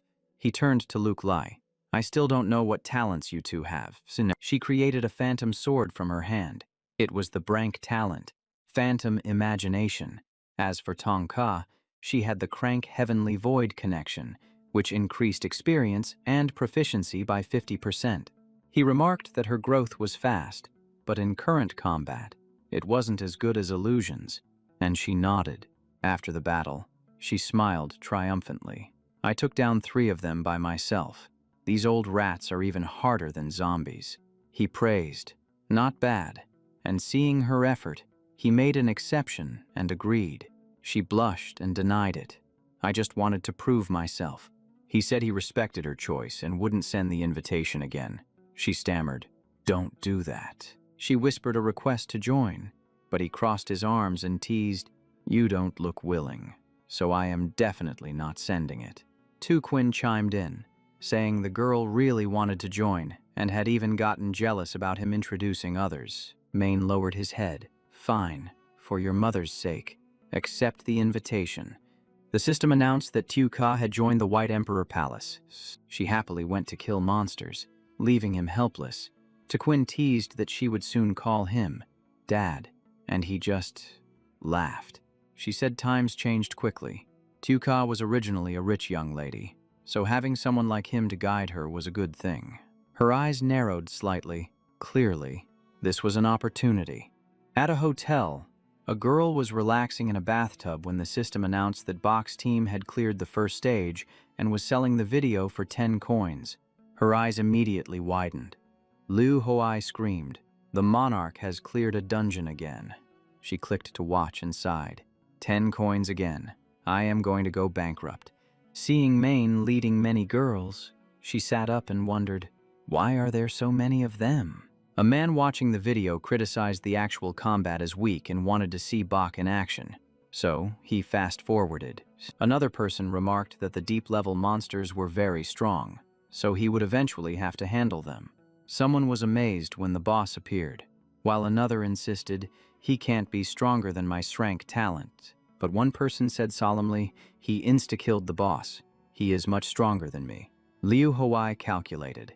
The boss must be level 10. The monarch is too strong. Just his guidance is enough to change the situation.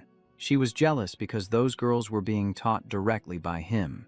Back at the villa, Main requested to establish rules for trading equipment. He pulled out a bunch of items, saying there was still something he wanted to hand over. He asked if she had any idea how important these things were.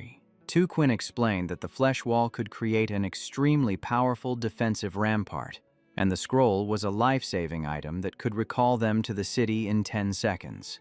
She pointed to the piece of cloth, saying all it took was a shapeshift to turn it into any piece of equipment. He sat down and laughed, asking why he felt this one wasn't even as important as the other two. And this was the craziest part. Tu Quinn leaned against the table, chuckling softly as she said he was the master of this place. So the equipment only mattered if it pleased him. He replied that he wasn't an expert on women's gear, so could she create a little surprise? She hugged him tight and whispered, there was a surprise, but it wouldn't be coming from her. Blushing, she said she wanted Tu Ka to officially call him Dad, so she needed to go prepare a bit. Please wait.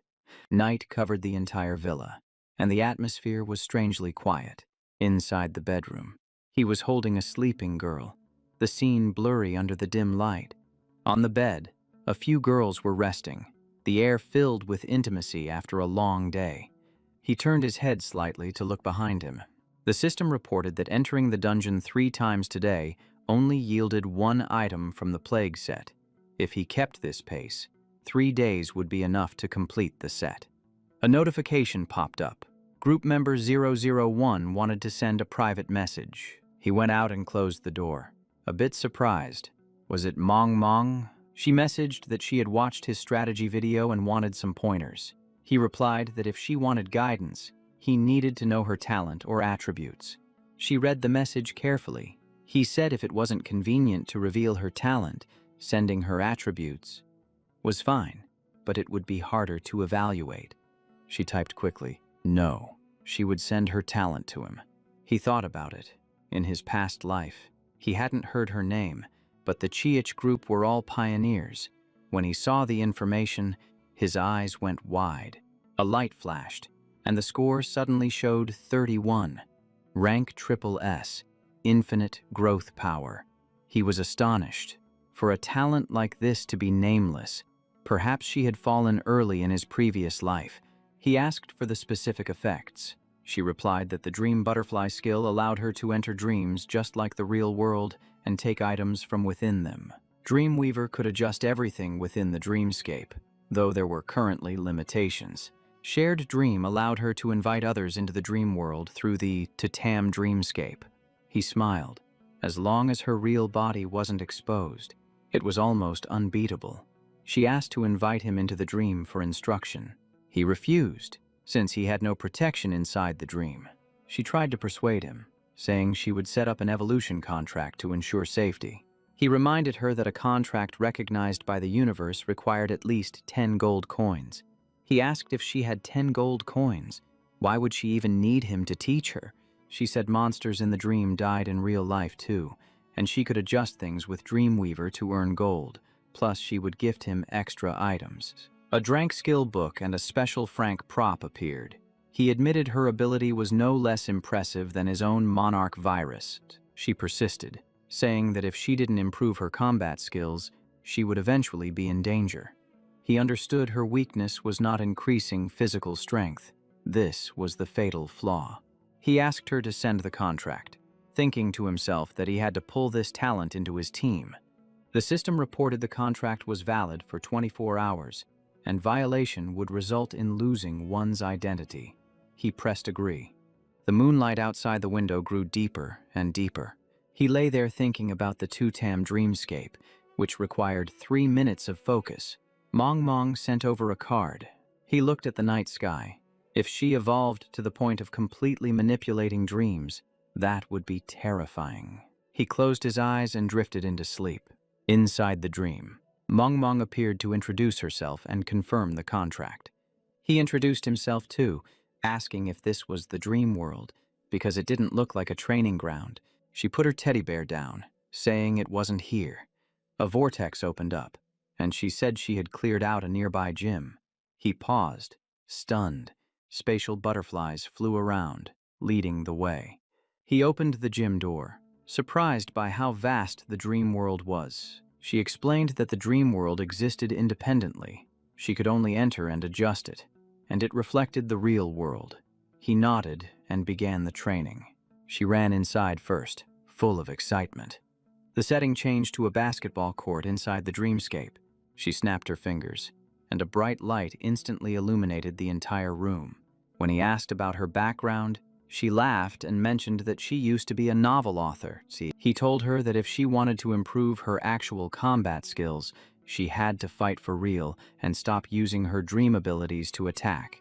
She warned him that her dream stats were equal to 48 spirit points, telling him to be careful. He just told her to go all out.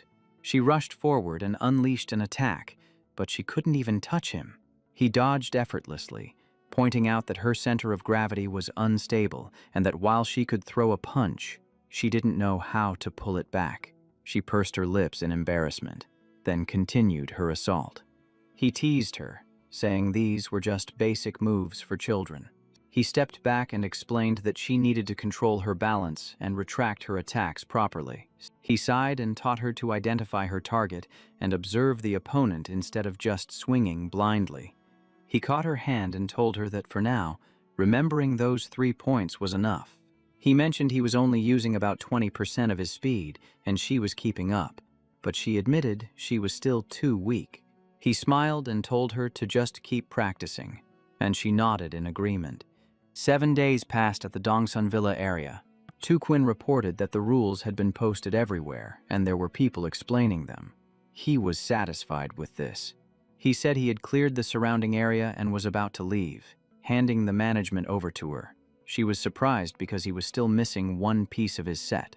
The system displayed the 4-piece plague set, which increased all attributes and inflicted a disease debuff when attacking.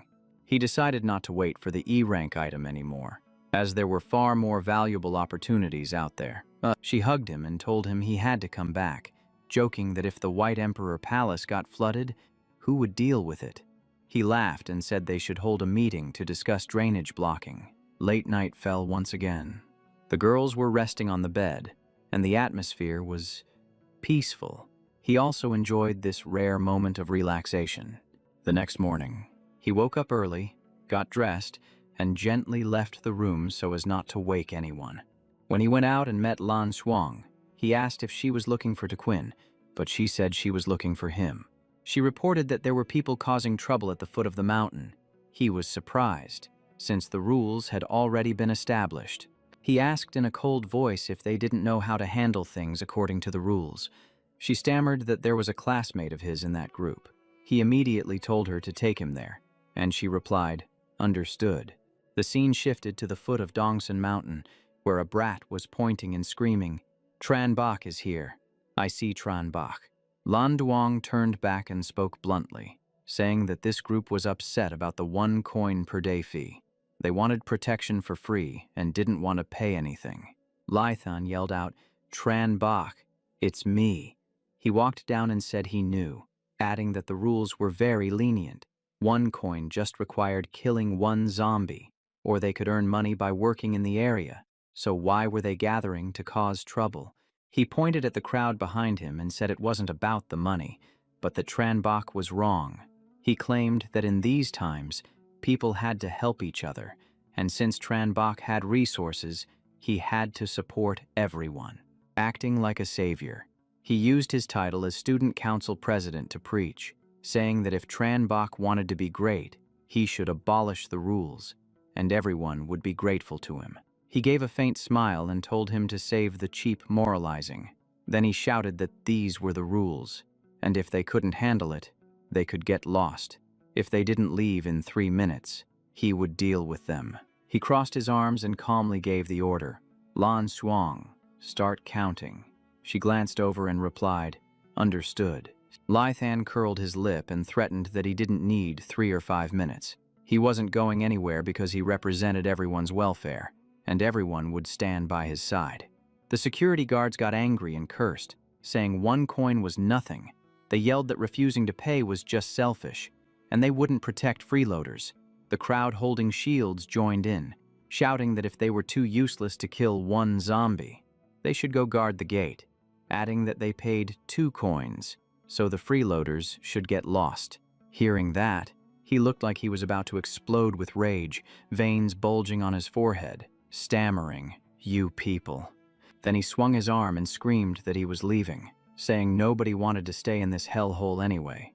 He warned Tran Bok to just wait, saying he would regret this. Just then, he stepped up behind him and stopped him, saying, "Wait a minute." Lai then asked smugly if he was regretting it already, while sharp purple claws grew from his right hand. He didn't say much, just swung his hand in a clean, sweeping motion right next to the other guy. Lython's eyes widened, and he only had enough time to see something splash onto his own face. The troublemakers turned pale and fell to the ground as they watched him collapse. Standing with his hands on his hips, he spoke in a cold voice, saying Lythan was right. Letting a piece of trash run away holding a grudge was the only thing he would have regretted. Lan Duong pulled up the system screen, glanced down, and asked, You have 2 minutes left. Why haven't you scrammed yet? A young man immediately dropped to his knees, begging frantically. I followed the rules. I will accept the punishment. Please, just give me one more chance. He retracted his claws and spoke calmly. Smart choice. Take the punishment for 1 month, then return to normal. The man hurriedly agreed, and then the rest of the group also knelt down to beg. He turned away and instructed to hand them over to Lan Xuang. She replied respectfully, I understand. Just as he left, a notification popped up on the screen. Mong has sent a message. The message appeared, Master, increasing my strength is really hard right now. My mental power is high, but I lack attack skills. He replied immediately, Be patient. You will get one. I will keep an eye out and help you find a mental type attack skill. She asked her master which city he was currently in, saying she would come find him once she left the sect. Main replied, Jiangcheng. Hearing this, the girl got super excited since she was right in Wuchang. He immediately suggested that if she wanted to tag along, he would come pick her up. A message popped up instantly. Really? That would be awesome. He looked up, recalling his past life. Near Wuchang, he had once accepted an S-Rank class quest. It was not SSS rank, but it was enough capital to exchange for important documents and information. Thinking of this, his eyes lit up with anticipation. Looking up at the high sky, he made a quick decision. Head to Wuchang first. Inside the Jiangcheng Hotel, Labin anxiously asked how much food was left. Chihua replied they could only last 3 days. Labin clenched his fists, furious because that special zombie had taken down 5 people, and its senses were terrifyingly sharp. He looked down at the red tyrant zombie on the street, lamenting that just going down to the 10th floor would get them spotted, wanting to get out the door. That was as hard as ascending to the heavens. Tantri Hoa crossed his arms and sighed deeply. Just listening to the situation felt hopeless. Getting stuck here like this meant they were doomed sooner or later. Suddenly, Nguyen Thi Vai pointed outside and screamed. 2 buildings away, a black shadow swept across the rooftop as fast as a lightning bolt. Labin widened his eyes, only catching a blurred afterimage. Chi Hoa was suspicious, wondering if it was a new type of special zombie. Hearing that, they were about to pull the curtain shut because it was too dangerous. The Vai hurriedly stopped them, saying it looked like a human. Chi Hoa did not believe it, and Labin was also skeptical. Nguyen Thi Vai coldly affirmed she could not be mistaken. Thanks to her ability, Tang Diet Tuyet also looked outside with a serious expression. She narrowed her eyes and added, He is heading right toward us. Outside, Tran Bok stopped on the rooftop. Hearing the commotion, the tyrant down below raised its head to look up. Seeing the notification, he was as happy as if he had won the lottery. A tyrant? Huh. It even has a bone weapon blueprint. Main considered carefully. Using too much force would affect the drop rate of the head and the completeness of the bones. Without hesitating, he dove down. His left hand mutated. He made a split-second decision. Chop off the head for a quick kill. Chihoa stood at the window asking about the situation. Diet Tuyet behind him advised him to stop watching, warning it was too dangerous. The Vai shouted that they were fighting, and the person had turned into a claw. Labin suspected it was a monster, and then her eyes widened in shock. He finished the tyrant, and it looks like he is absorbing it. The Vai shouted in excitement, Wait a minute, I can see his face now. Down on the street, Tran Bok stood tall next to the corpse of the tyrant. The system displayed a notification. Elite Tyrant destroyed. Received 2,000 EXP. Devouring successful. Comprehensive power increase. Received 800 virus points and 5,000 evolution points. Blacklight virus unlocked muscle enhancement form. Another notification popped up. Shield form unlocked. He felt the mutation in his hand. The muscle enhancement did not affect his appearance, and the defensive shield was nearly double his own durability. Such a huge profit. Up high, the Vai yanked the curtains open and screamed, Tran Bok. It is Tran Bok. Hearing his name called, he looked up and asked who it was. His eyes were full of question marks as he looked up at the high-floor window. Main rolled his eyes, seeing that all the windows were tightly closed. The window to Thivai's room was pulled shut in the blink of an eye. Labin covered her mouth, worried he was a monster in disguise. Diet Tuyet agreed. Just then, he climbed up and asked if anyone was inside, introduced himself, and confirmed that someone had just called his name. She pushed Labin away, ran to the window, and called out loudly, "It is me, Nguyen Thivai." Seeing her face clearly, he calmly said, "Oh, so it is the best friend of the eldest Miss Tong." Thivai anxiously asked about Songka's situation. Main explained he had established a base at the Dongsun Villa with hundreds of people. Tong Tequin was managing it, so it was very safe. Thivai blushed and double-checked. Really? Labin asked in amazement if there really was a base with hundreds of people. Trihoa sarcastically asked if the Queen of Jiangcheng was managing it for him, or if he was just blowing smoke. He leaned back in the chair, crossed his legs, and said they would know if they went. He did not tell lies that were so easily exposed. Just then, the door opened. The person entering called his name loudly. He turned around. Koi Chin.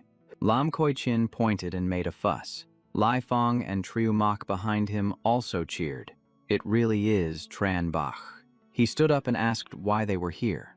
Koi Chin explained that day he brought people to help the beauty queen Nguyen with a part-time job. Triu Mak gave an awkward smile, saying he intended to ask if Main was free, but Lai Fong said he was busy.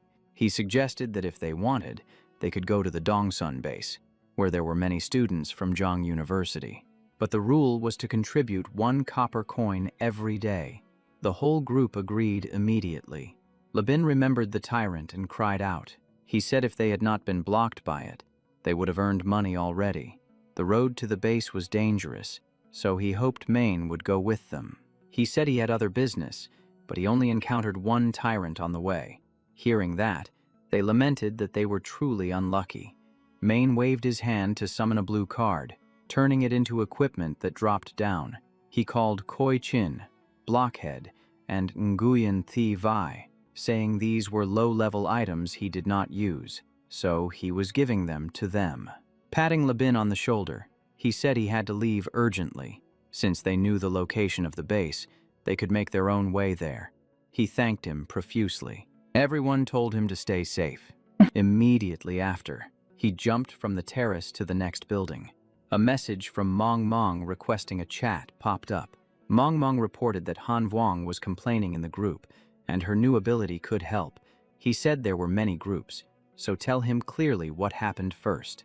Hearing that, Main stroked his chin, remembering that Han Vuong was Han Tu in the room. Trio Mok suggested heading to the base.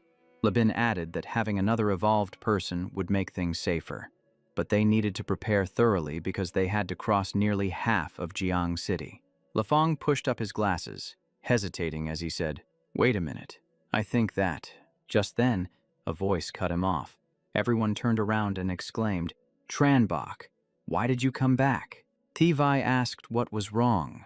He climbed in through the window and said he needed a temporary room to handle some business. Trio Mok pointed toward the room he shared with Koi Chin. He said he wanted to be alone. Koi Chin enthusiastically gave up the room, and they went out to the living room to keep watch.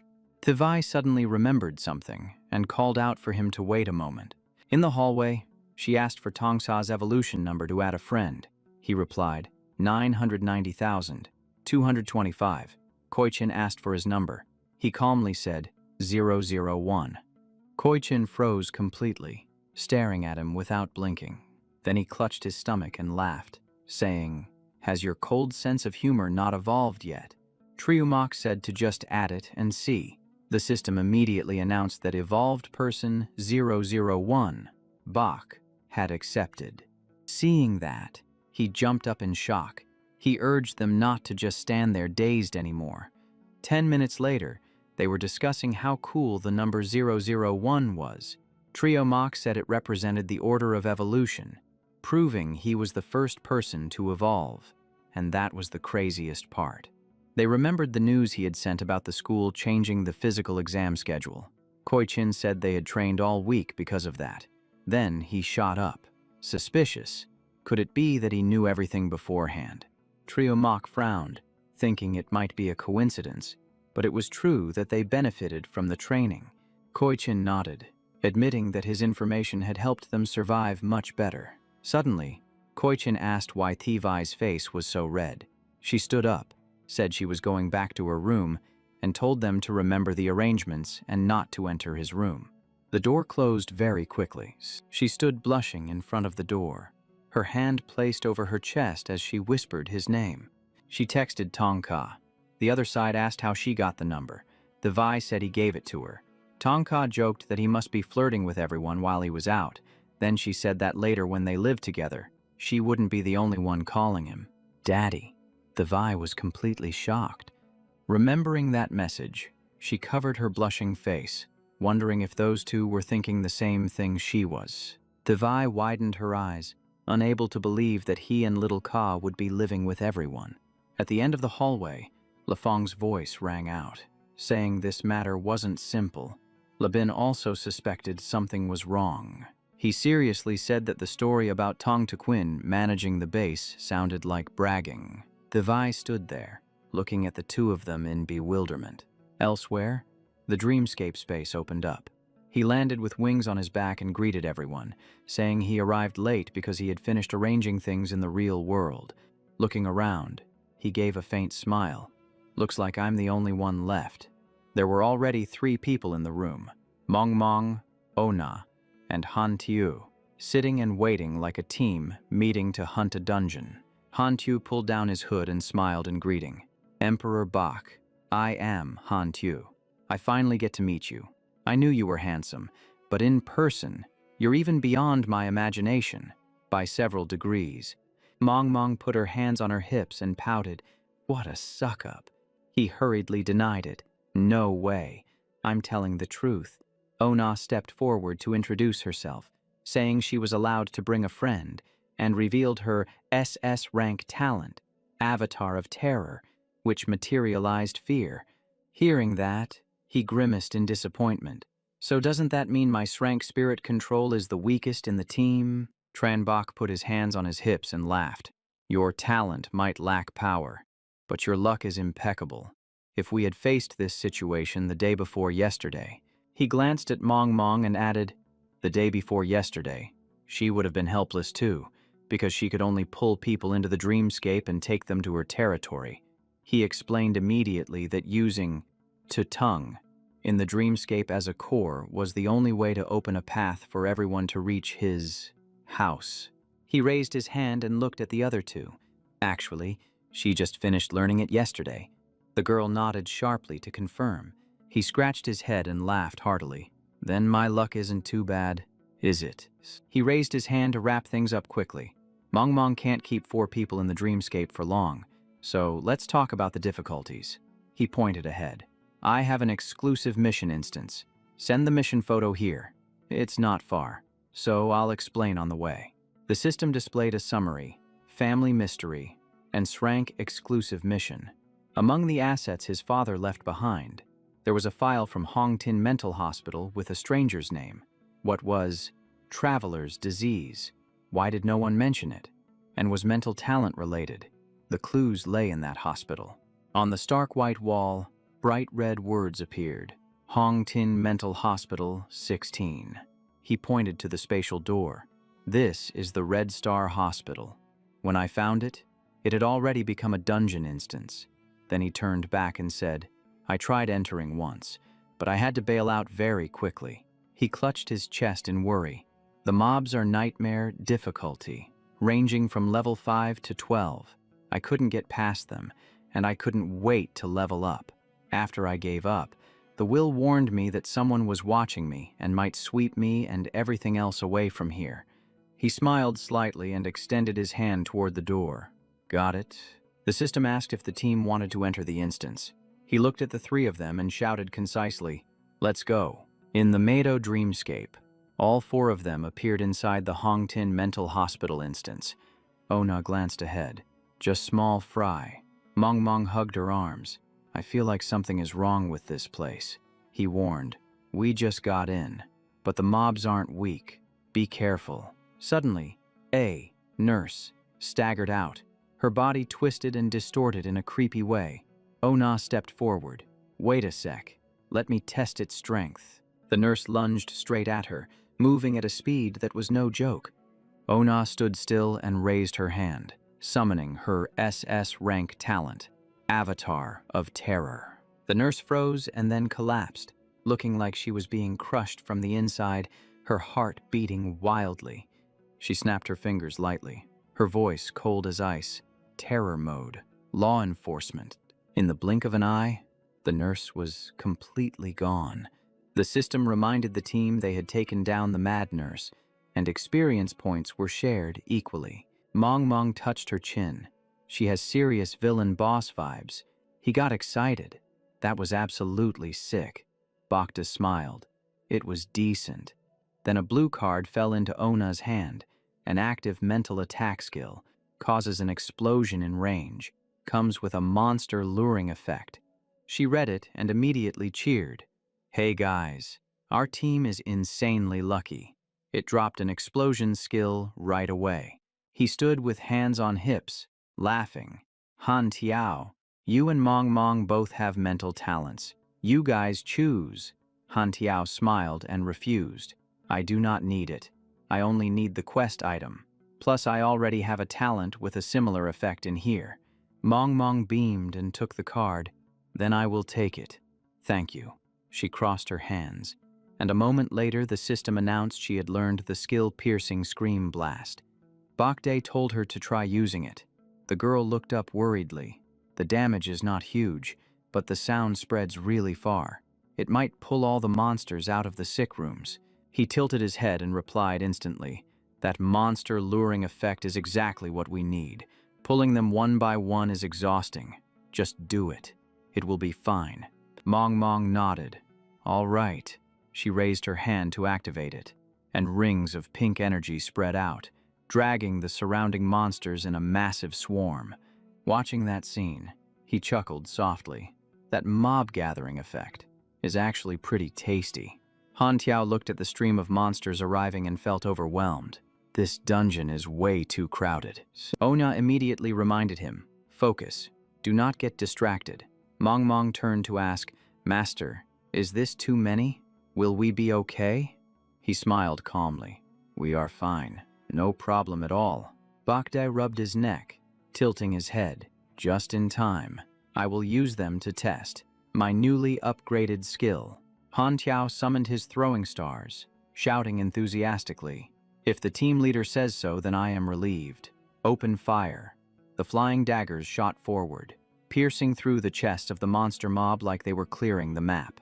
Onya raised her hand, black aura swirling on the ground, the source of fear, darkness. She clenched her fist, controlling black tentacles to wrap tightly around them, constricting them like a crushing fence. Mong calmly aimed her residual cannon and fired into the monster pack. Both of them looked over, startled. "Here it comes." She licked her lips, lifting the bazooka to aim again. That was so satisfying. One more shot. Han Tiao twitched his lip, creating a rocket launcher in the dreamscape. That is seriously overkill. Will she be able to create a Gundam next time? Ona nodded firmly. Anything is possible. Then he looked over at the main character and paused. Ona is sweeping mobs. Mong is shooting too. Why has the team leader not made his move yet? On the other side, he looked at his mutated hands, calculating silently. Power has reached the limit, but skill charging speed is a bit slow. It is hard to fully charge the weapon right in the middle of combat. The corner of his mouth curled up, and he shouted, "All right."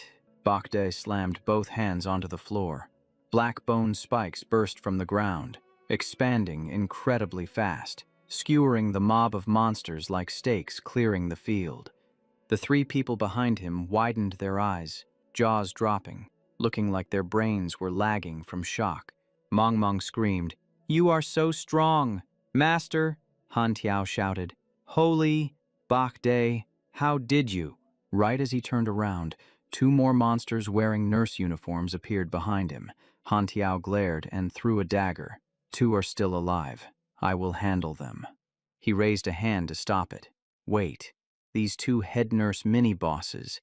I kept them alive on purpose. Han Tiao turned green in the face. My move got red, and he stopped it with just one hand. Ona patted his shoulder to console him and save him from embarrassment. He looked at the system notification. Devouring Glimmer has evolved. Can view target memories. Low chance to obtain skill proficiency. Bokta reached out towards the heads of the two head nurses. Then let's read some memories. I have not used this once since last night. In the memory, head nurse Kong was tied to a cross, screaming in panic. What is this thing? The memory shifted scenes, showing her trembling on the floor, begging them not to come closer. The director with red eyes shouted, "Head nurse Kong, shut up." The final memory was an endless void accompanied by screaming. Then the director muttered while placing his hand on her head, scared to the point of madness. Her mind is truly weak, and I even planned to offer her to my master. Such a pity. Since she is crazy, she will be next month's sacrifice. Another nurse comforted head nurse Vuong, and she calmly replied that she also liked Kong very much. Head nurse Vuong remembered the scene of Kong lying in bed muttering 16, telling her to stop mumbling. Such a good, beautiful person. Why did she suddenly go crazy? Back in reality, the main character frowned in thought. 16, plus a demon-style ritual formation. I understand now, he thought to himself.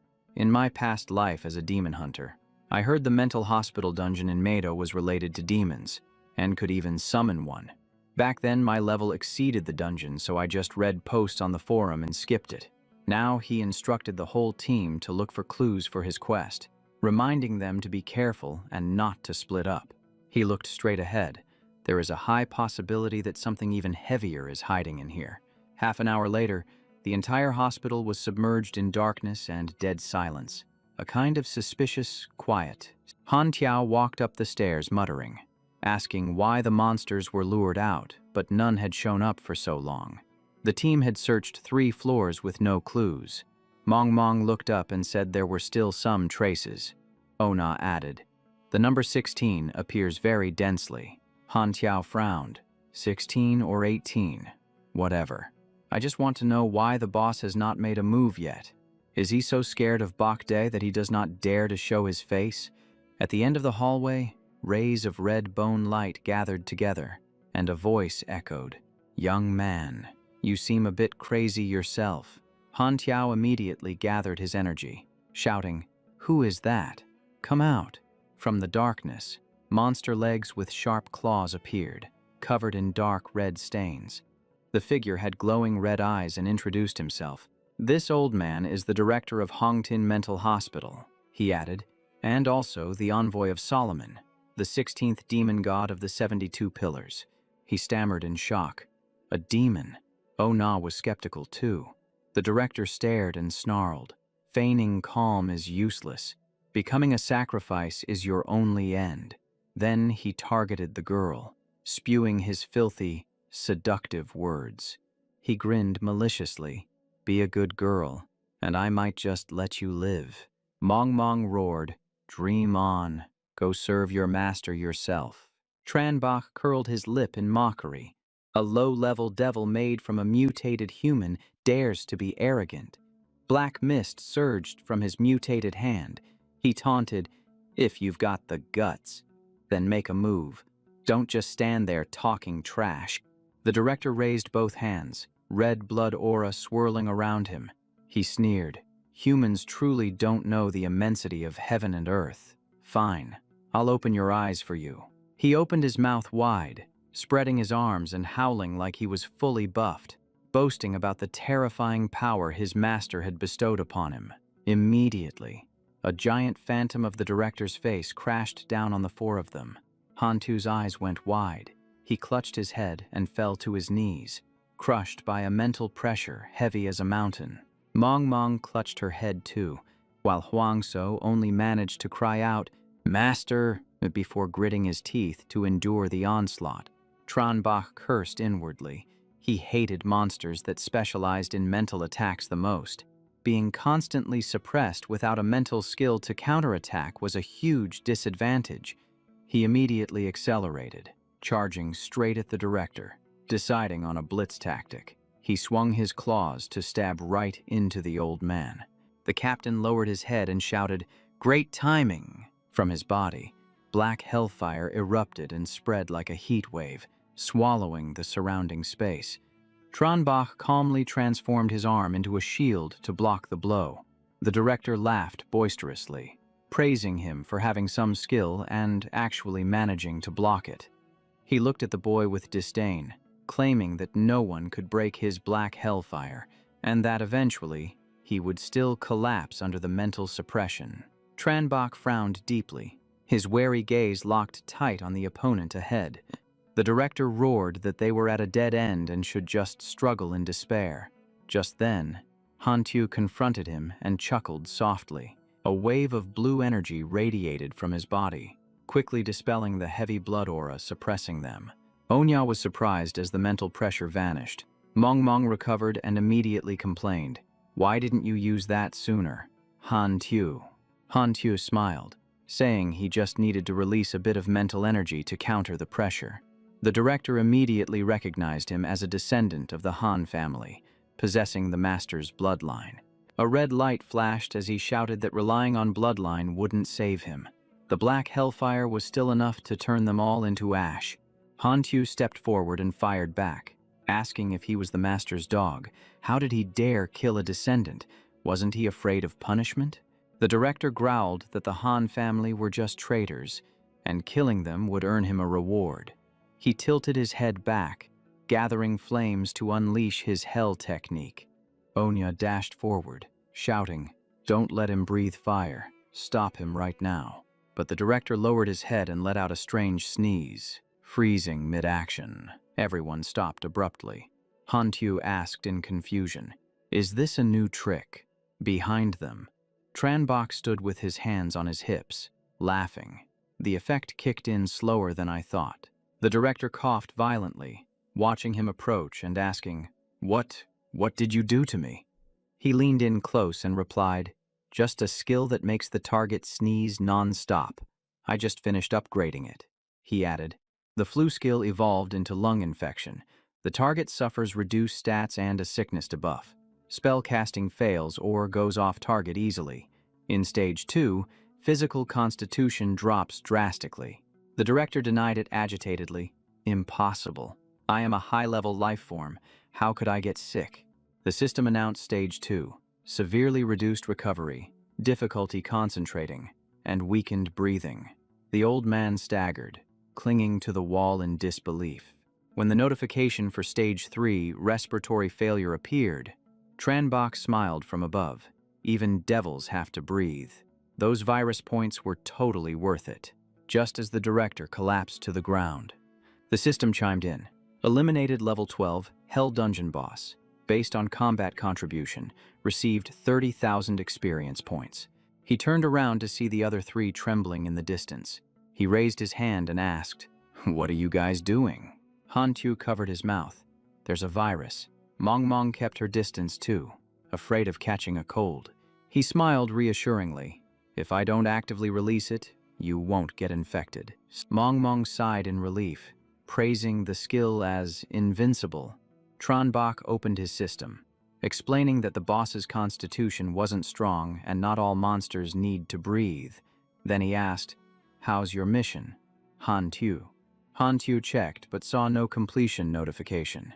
He smiled. "There must be a side quest left in this dungeon. Let's keep looking." Tranbach asked, "Before we upload the clear video, does anyone want to hide their face to avoid fame?" Onya asked to have his face blurred, and Mong did the same. Hantu smiled and agreed, then reminded them to check the boss drops. The system announced the group had cleared the Nightmare Dungeon, and the video price was set at 5 coins per view. Tu Quinn sat on the sofa, staring intently at the video that had just appeared on the screen. 3 others were also startled when they saw the clear video pop up before their eyes. In the room, Lai Fong leaned back, smiling enigmatically.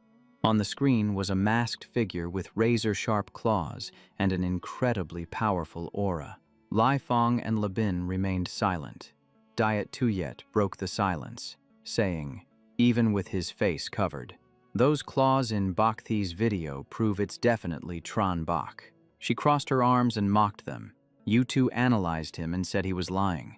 Why are you quiet as mice now? Lai Fong looked pretty grim, but he still argued that even if it was him, the video only proved he had strong combat power. It was not enough evidence to prove they had a real residential base. Labin nodded in worry, saying that actually made it even scarier, since no one knew what his real intentions were. So, a vision of the Main taking control of everything flashed through his mind, making him shudder in fear. He was afraid the base was just a trap to lure people in as stepping stones. The Vi could not take it anymore, so she stood up to demand why they were so stubbornly denying the truth. She tapped on her device to send another video, speaking with confidence as she told the two of them to take a look at this. On the screen, a giant red creature appeared with countless mouths swallowing corpses.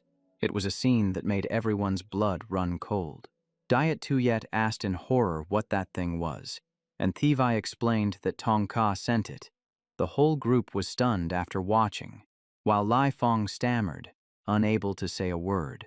The video showed the Jiangthan Villa area, where Tong Ka appeared to introduce the wall of flesh and bone that only ate corpses to protect the base.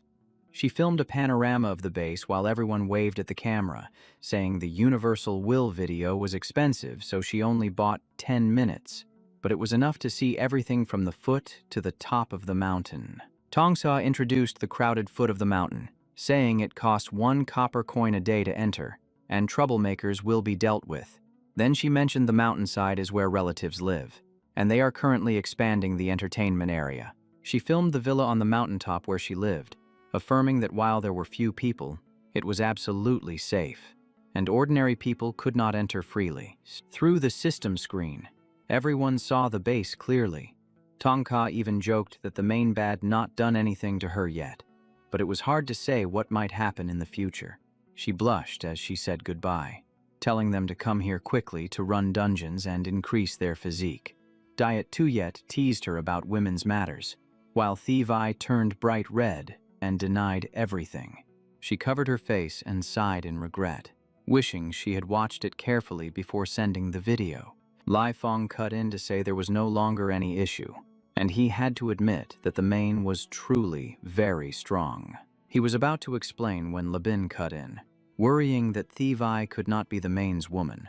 She immediately reacted harshly to deny it.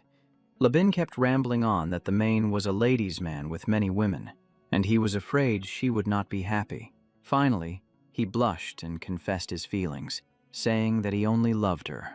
Thivai coldly raised her hand to stop him, saying she had rejected him many times and who he liked had nothing to do with her. She looked him straight in the eye and affirmed she had absolutely no feelings for him, demanding that he stop liking her. Back on the 4th floor of the Red Star Mental Hospital dungeon, the Main had defeated the director. Thin threads emerged from his arm and latched onto the old man's body. The system announced that this creature possessed a special bloodline atom, which could be devoured or expelled, and it would affect both the virus and his body. He thought for a moment and chose to expel the bloodline, but he still continued to absorb power from the director's corpse. The system announced he received 500 virus evolution points and activated the ability to absorb the target's skill, obtaining the rank body-burning shepherd fire. A tube of red liquid appeared. The expelled bloodline atom had turned into an rank demon bloodline essence item, which required spirit and physique stats of 20 or higher. Looking at the tube of liquid in his hand, he still found it hard to believe this was the bloodline atom, but he quickly put it away, amused that expelling it turned it into an item instead of making it disappear. The Main turned to ask what the boss dropped, and Han Tu excitedly showed off an Arank Hell Envoy class change scroll and an Arank Hell Black Flame skill book. Mong added that there was also an armor blueprint and a piece of drank equipment. The blueprint detailed how to craft armor from the Sheffield Shepherd's horn, requiring a demon horn, hell abyssal fire, and dark crystals. The materials determined the rank, and there was only one Srank horn in existence. Tron Bak rubbed his chin, glanced at the paper, and said coolly, A purebred demon head. Huh, I know exactly where to find one. He divided the loot decisively. You keep the blueprint. The class change scroll goes to Han Tu. The skill is for Mong Mong, and the equipment goes to O Na. O Nya and Han Tu's eyes lit up, and they nodded immediately. That distribution is way too reasonable. Mong Mong stood there speechless. It was typical of the main to divide loot in a way that made everyone happy. Han Tu was getting way too into character, acting as excited as if he had just hit the jackpot. Now, we just need to find the quest clues. He stood there thanking them profusely, making everyone want to clap along. The other three just looked at each other. It was a performance that no one could handle. After that, the group headed straight for the director's office. In the dreamscape of the Red Star Mental Hospital dungeon on the 4th floor, Han Tu pointed at the door in front of them. The clues must be in here, unless the old director hid a secret room somewhere. As soon as he finished speaking, he did not hesitate to push the door open with a bang. The door opened, and he froze. In front of him was a giant figure, and the air was so cold it felt like it would freeze the entire room. But that was just the beginning of the craziness. All four of them entered, staring at the massive statue. Mong Mong asked curiously, so Tranbach calmly explained that it was Zepar, the 16th demon of the 72 Pillars of Solomon. He touched the statue lightly, his eyes flashing with interest. This power existed because Zepar had infiltrated the statue somehow. The question was, did the director know how to summon him? The story unfolded.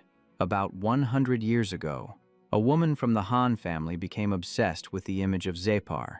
Since then, every generation of the Han family had given birth to a pair of boy and girl twins. When the daughter grew up, she would stay here to become Zepar's bride. Just hearing about it was enough to send shivers down your spine. As for the son, he would marry and have children like a normal person, completely unaware of the fate waiting in the shadows. Mong Mong read from the notebook. Han Tu's father knew the truth, and wanting his daughter to escape her fate, he chose an extreme method the moment the baby was born. Painful memories flashed through his mind, but Trio Truong Lam discovered it, stopped him, and reported it to Zepar. Handong was stripped of his bloodline for his betrayal.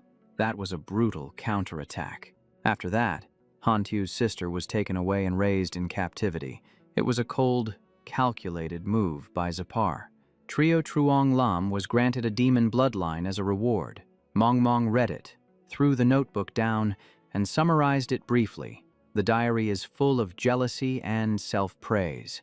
Han Tu accepted the next mission, thanking them repeatedly. He admitted that it was painful to read, so he was lucky Mong Mong helped analyze it. At this moment, Mong Mong noticed the main character had been focused on studying the statue from the start. She asked, "Master, is there something wrong with it?" He touched the sharp part of the statue. Click. A hidden door opened immediately. The other three were completely shocked. Onya stuttered. Han Tu swore under his breath. Mong Mong's eyes went wide. There are still hidden items. The group took turns stepping into the secret room beneath the Hong Tin Mental Hospital. They walked down the stairs but couldn't see the bottom. Han Tu estimated they had gone down 2 or 3 basement levels. Tran Bach just smiled slightly. We are almost there. A faintly glowing door appeared before their eyes. The main character's voice rang out steadily.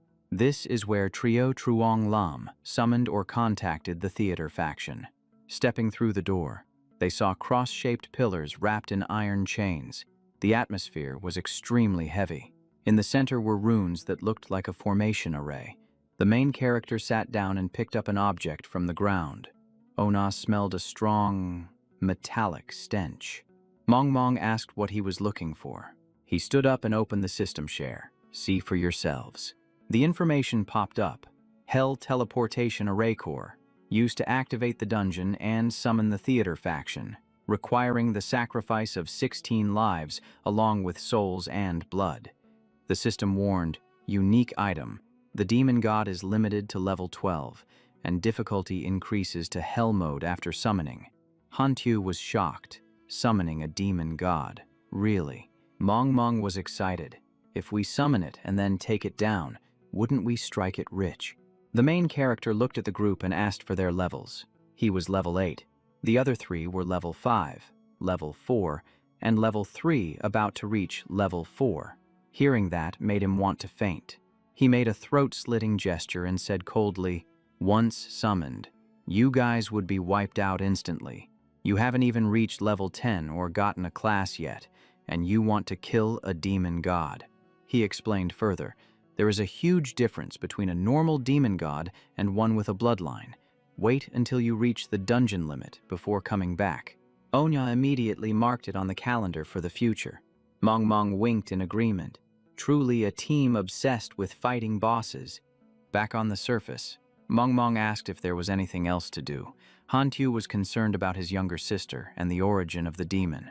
Tronbach asked about his father before the apocalypse. He said their relationship was normal, and that his father was just an ordinary man. He said sadly, the only unusual thing was that he turned into a zombie different from everyone else. Ona asked immediately, "A demon zombie?" Hantu shook his head. It was just a plague zombie with blue-purple patches that terrified him. Because of that, he was forced to practice controlling objects with spiritual power. It could be seen as the final lesson from his father. The main character asked for more details. He suspected it was due to the chemical plant where his father worked, as many people in the same area also showed strange signs. Tronbach fell into deep thought, linking it to the SSS-Rank Plague Sect mission. He promised that when they went to Mado, they would visit the factory, and Hantu agreed immediately. Ona took the chance to ask about abilities. The main character told him to just speak up so the whole group could analyze it together. After the discussion, he was satisfied. This time the harvest was huge, and there were even clues about the Plague Lord. Afterward, Tronbach returned to the hotel in Jiangthan. He had just lain down when he heard rapid coughing echoing through the room. Several people were lying around. Their attributes dropped to 0 because of the virus. They asked him if he had an antidote. He reassured them the virus had already been removed, and their attributes would recover. He told them to rest while he went out to handle other matters. Thivai called out loudly. Labin actually wanted to kill him. The main character froze. "Kill me." "Why?" She explained. He and Lai Fong didn't trust the base. She asked Tong Sa to record a video as proof, but things spiraled out of control. Finally, she told him the entire sequence of events in detail. Being rejected, Labin screamed Tronbach's name, blaming everything on his arrival. Thivai called him a mentally unstable person who liked to make threats. She recalled him leaving in a rage. If Tong Sa hadn't been there to protect her, she would have been in big trouble. The sound of coughing still echoed in the room. She said that if she hadn't been lucky, she would have been ruined by him long ago. Being trapped in the hotel with him for such a long time made her exhausted, but his talent wasn't strong enough to force her into anything. After saying that, the atmosphere fell into silence. She asked if Labin would die in the trap. The main character replied that the virus only weakened him, and it would take time to finish him off. Her voice turned cold. "I want him to pay for this." The door opened, and 2 figures became visible. Labin's eyes turned red when he saw Tronbach and Thivai kissing. Actually, that was the main character's plan to provoke him. If we want to piss him off, 1 kiss is enough. Right. Thivai agreed, adding that it was her first kiss.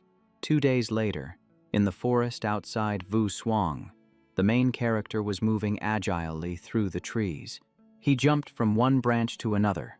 The electronic panel notified him that Tu Quinn wanted to speak privately. He stopped and asked, "What is the matter?" Tu Quinn reported that she had securely picked up Thivai and the others. She also mentioned that the forum was buzzing about a mysterious chat group. She asked him point blank, "Are you really the leader of group number 1? Looking toward Sahoa, he replied nonchalantly, "That is right. Did you forget the advertisement post I asked you to put up?" She laughed, realizing that top-tier experts would eventually join their side. He told her to just send him the trending headlines, and he would handle the rest. A post accused White Emperor of knowing about the cosmic trial beforehand, suggesting group number 1 might have been created before the apocalypse. The rumors spread like wildfire. He fell silent. thinking that perhaps it was time to truly activate the Group Number 1 plan. He calculated the variables: influence, power, and a sense of collective glory. It would make recruiting top experts much easier in the future. Suddenly, the surrounding vegetation withered. He froze. This was not good at all. The atmosphere turned gloomy, and the sky burned a deep red. A scene appeared before him that would send shivers down anyone's spine. The system voice rang out. Entered the hidden dungeon, village of demon worship. Tranbach clenched his fists, looking at the digital panel with an excited smile. It was finally here, in his past life. This was exactly where he found the hidden quest to change his class to an S-rank professional demon hunter. The mission panel popped up. Mission 1. Prevent villagers from summoning demons. Difficulty D. Reward 500 experience points and permission to leave the dungeon. Mission 2. Eliminate infected villagers. Difficulty C. Reward 1,500 experience points. Mission 3. Destroy all demons and corrupted villagers. Difficulty S. Reward 5,000 experience points and a crank demon bloodline. Up above, Ngi Kwang shouted to reassure everyone. We just need to finish Mission 2 and retreat. Equipment will be shared by rolling dice fairly. If you have bad luck, you get gold coins. He thumped his chest, calling himself Brother Kwang, guaranteeing that no one would be shortchanged. He quietly blended into the crowd as old memories flooded back. In his past life, he had trusted that man for a few gold coins. During that battle, the guy deliberately missed his shots, allowing the villagers to complete the ritual, then retreated with his gang, leaving the rest as bait for the demons. In his memory, the man stood high with a spear, barking orders. If you want to live, weaken that monster for me. By the time everyone realized it was a trap, the battlefield was sealed off. Anyone who tried to flee was ruthlessly executed by him. Nearly 100 people were dragged into it, mostly solo players and small groups from the area. No one had time to organize a proper resistance, and they were quickly forced into a losing position. After the slaughter, he stood at a distance, watching like it was a show. So many fell between the demons and the human traitor. The survivors had no choice but to turn back and fight for their lives, as there was no escape left. Waiting until no one could stand, he finally yelled for his brothers to charge. He waited for the demon to be exhausted before leading his team in for the kill. But that year, he did not know that Tranbach had survived and slipped out of sight. He squeezed into a narrow crevice to hide, knowing fully well he would be silenced if discovered. Having completed Mission 1 and 2, he exploited the dungeon exit mechanic, dragging himself step by step to the edge of the instance and escaping by the skin of his teeth. Just as he was about to leave, a die appeared over his head. It was a chilling coincidence.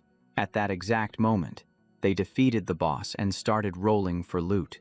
The system announced the item roll.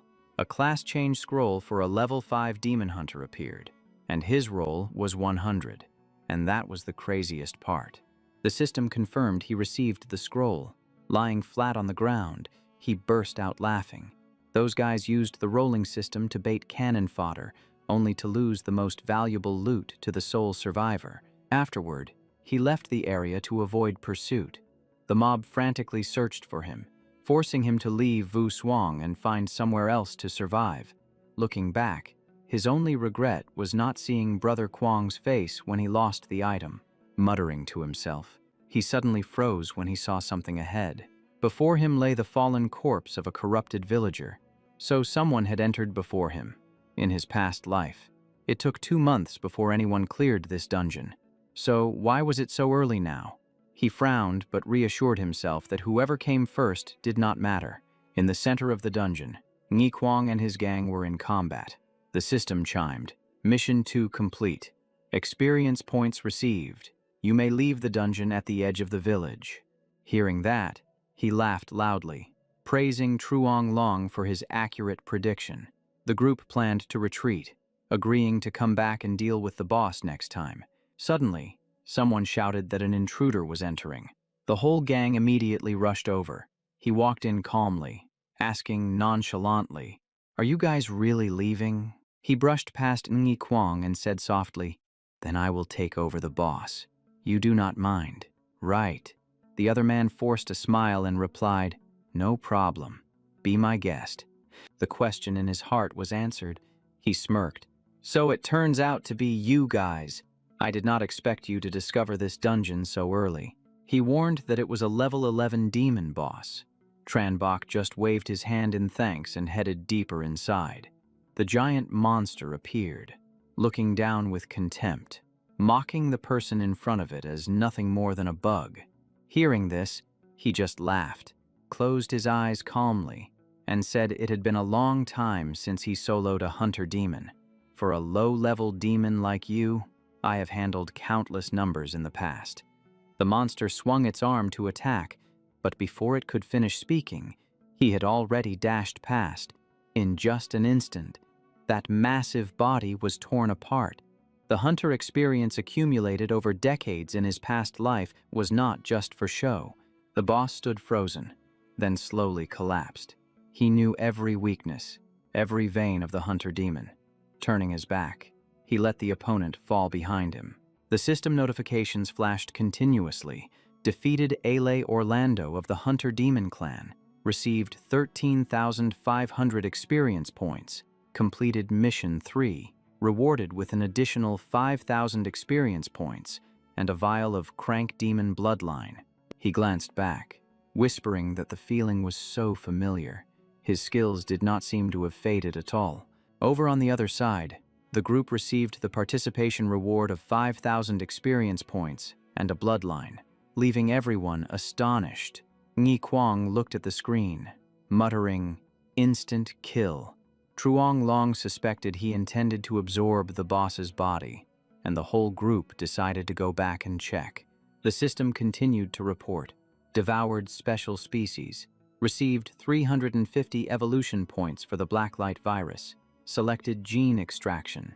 Obtained an A-rank demon bloodline. Standing at a distance, he stopped when he saw the group turning around and heading toward him. He pretended to speculate. "Why did you come back? Want to split the loot?" Ngi Kwang smiled and replied, "You took down the boss alone. How could I dare ask for a share?" He coldly observed every expression, thinking that the guy was playing the righteous role again. But his true face had been seen through long ago. He deliberately took out a series of items, a Brank Hunter Demon Bloodline, and a Rank Devil Bloodline, and even a class change scroll for a level 5 Devil Hunter, showing them off right in front of the other party. He held the items closer, asking if they were truly not tempted, faced with such delicious loot. Ngi Kwang eventually reached out slowly to take it. Truong Long caught them, glanced at the items, and whispered that these were the blood vials they just received. He forced a smile and explained, saying that claiming he did not want them would just be lying to himself. But Ngi Kwang still pretended to be polite, handing Tran Bak a few vials of solution and saying something like, "Whatever loot dropped is all yours." It sounded nice, but the stench of his bad acting was strong. Tran Bak took a few items, gave a faint smile to be polite, then squeezed his hand and asked straight up, "You left and came back. Surely not just to congratulate me." "Right. Spit it out," he hurriedly explained, saying he just wanted to make a connection and asked where he was staying. He lowered his voice, pointing to a specific spot on the map. "My younger brother is clearing the western suburbs of Vu Suang. I'm afraid it would be trouble if he accidentally stepped into your territory." Every single word sounded like a trap. An image of Mong Mong in that area flashed in his mind, and he frowned, calculating. The western suburbs. I think she lives in the residential area near the stadium, exactly where that guy just mentioned. Tran Bak was annoyed but kept a straight face, glaring at him with a piercing look, kind on the outside, but actually probing to see what he was doing in his territory. He replied, "I stay at Jiang City Base. I only know a gym in the western suburbs." Then he fell silent, observing. Ngi Kwang suddenly reached out his hand, tilting his head with a smile that barely hid his killing intent. "We just took over the western suburb stadium a few days ago, and now we are clearing the area. With your strength, You must have influence in Jiang City. Let's be friends and support each other." Tranbach didn't answer immediately. He just turned his head and stared. Clearing. For people like this is just a euphemism for taking over territory and wiping out obstacles. Just hearing it sent a chill down his spine. He remembered that in his past life, this gang had swarmed Mong's place. No wonder nobody knew what happened to her. While he was tense as a guitar string, the system notified him of a message. Tranbach turned his back to open the panel. Wait a moment. The inbox exploded with messages. "Master, my neighborhood suddenly has a lot of evolvers. They are searching house by house like they are looking for something. They will probably reach me soon." Tranbach read it and replied immediately. "They are clearing this area. Don't open the door. I'm coming right now." His face darkened, anger rising as tentacles emerged from his body.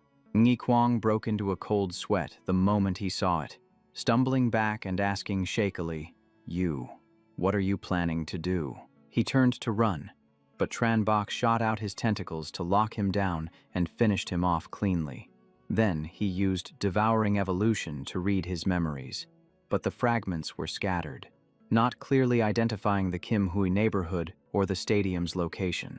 Seeing that scene, the accomplices panicked, scattering in all directions while screaming and retreating. "Run! Run fast!" Tranbach chuckled softly, muttering, "I have to leave one alive to lead the way. The guy who warned me about the boss surely knows a lot. I can't let him slip away like that." On the other side, a gloomy sky hung over the large apartment complex. Mong stood inside her home, holding a club ready at the door. Western suburbs of Vu Suang, Kim Hui International Community, Building 16, Room 1. Outside, there was the sound of rapid banging on the door. A man stood outside knocking continuously, then threatened, "I'm counting to 3.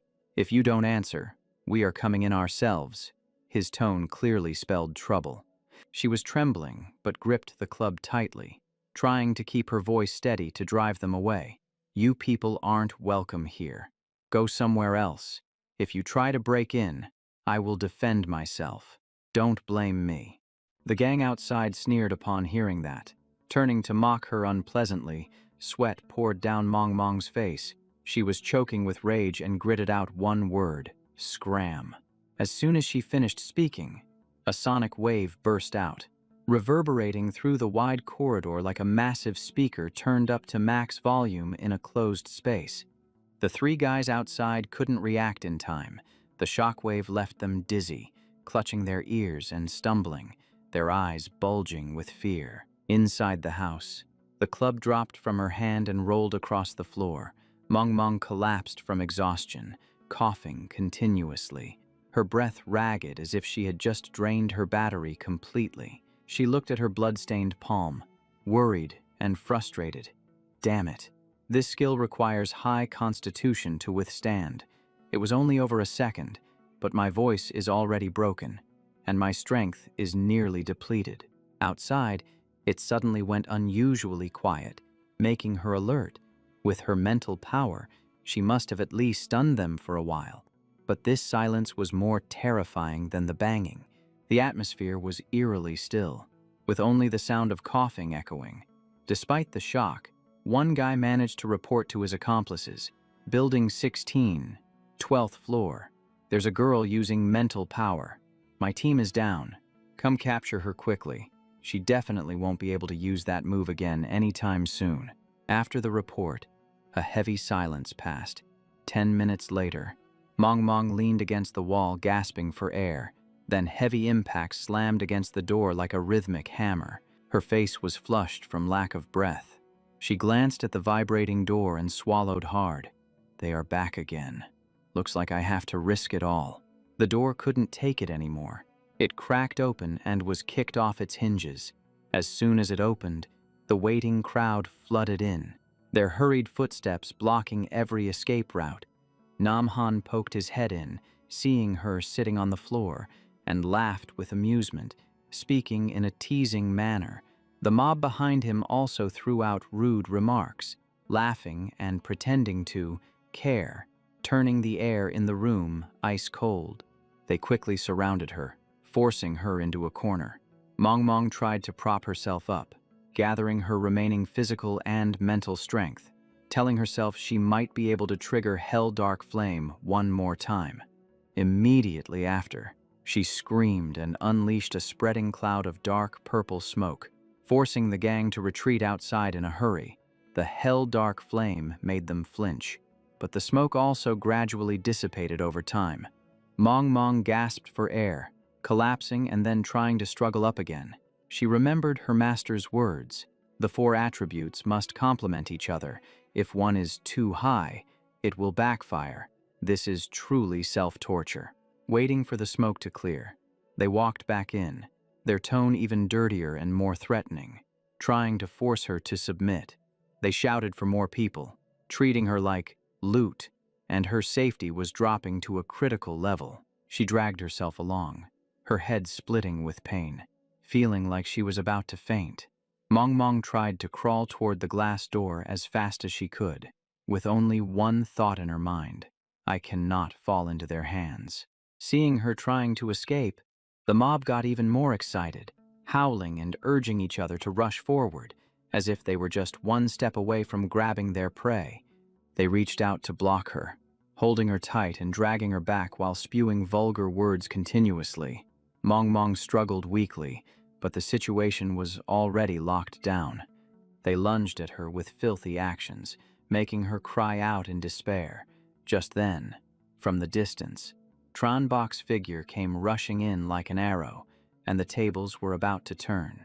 He accelerated, smashing straight through the glass door, sending shards flying, and landed neatly inside the house.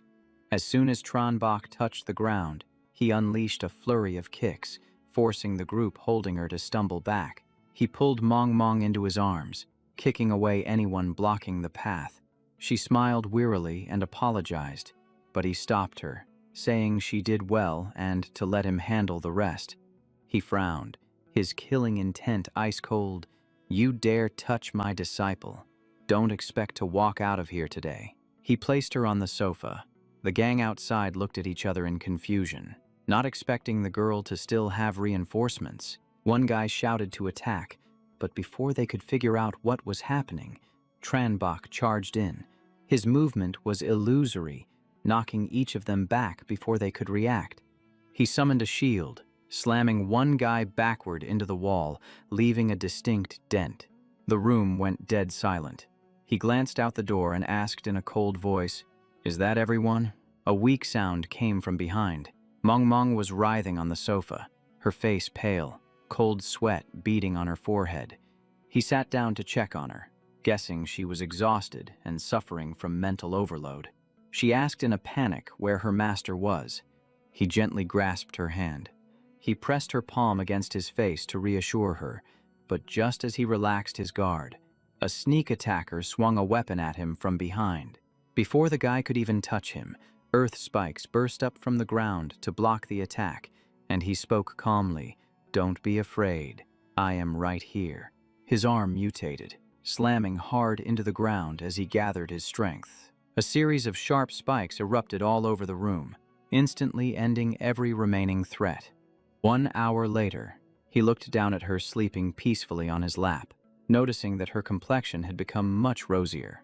The floor was littered with motionless bodies. The battle had finally come to a close. The door creaked open, making him instantly alert. Truong Long poked his head in with an awkward smile and introduced himself. He glanced over and then went back to stroking her hair, signaling that he knew the man was there. He asked calmly, "So, Tran Ningyi Kwang's team has been dealt with, right?" Truong Long knelt down to confirm that he had lured them all in and wiped them out. So he immediately asked, "Are the rest of those people your relatives?" That question made him jump in surprise. His voice trembled as he said it was just his wife and children. He was forced to join because of his A-rank investigation talent, or else his family would have met a tragic end like their neighbors. He pondered for a moment, praised the talent as not bad, and invited the man to follow him to Gyeongthang. Truong Long hesitated. He smiled. but an invisible pressure filled the air as he said he would respect the choice and not force anyone. The man hurriedly agreed, worried about those who had been enslaved. He opened his spatial inventory and suggested they settle down temporarily in Vu Suang first. He took out a vial of red potion, his eyes full of calculation. He tossed it to the man, saying the potion would help increase strength, and added that he had sent a friend request for future contact. Truong Long thanked him joyfully and left, while he called on the system to open his inventory. He looked at the system panel and noticed a strange change right after giving away the potion. His gaze locked tightly onto the newly appeared mutated mask. He remembered that when he stored the quest scroll and bloodline potions in the inventory, there was no reaction at all, and everything was clearly separated into different slots. He tried moving the items around to test the reaction. He looked back and forth between the demon bloodline potion and the mask, which was opening its mouth as if it wanted to swallow them. He decided to feed it a few low-quality vials, stuffing them one by one into the mask's mouth to test his luck.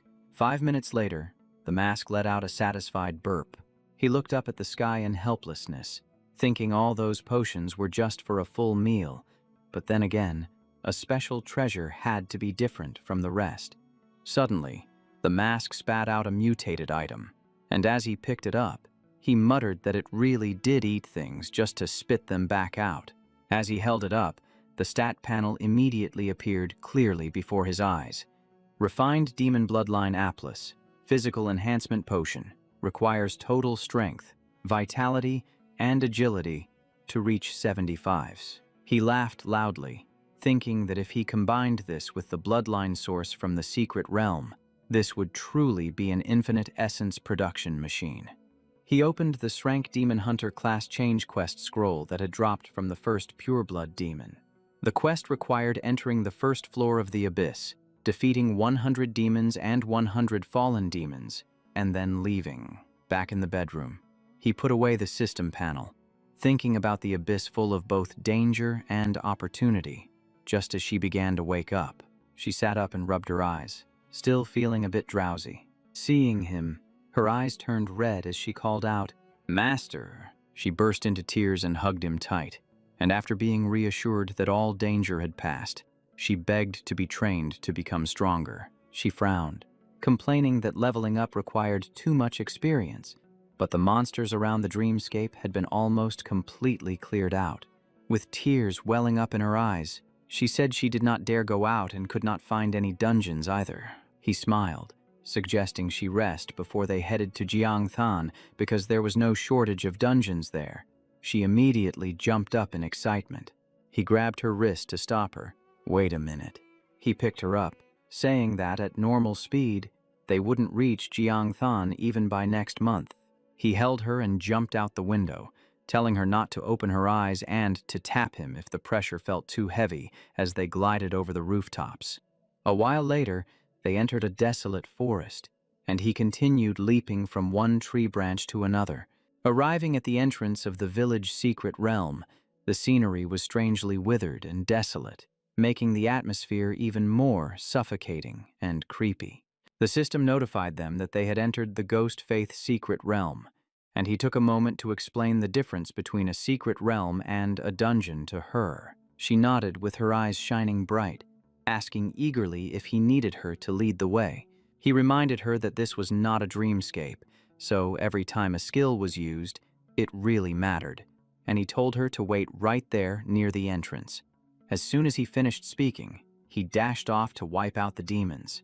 The mission objective updated to defeating the guards and the Dark Priest.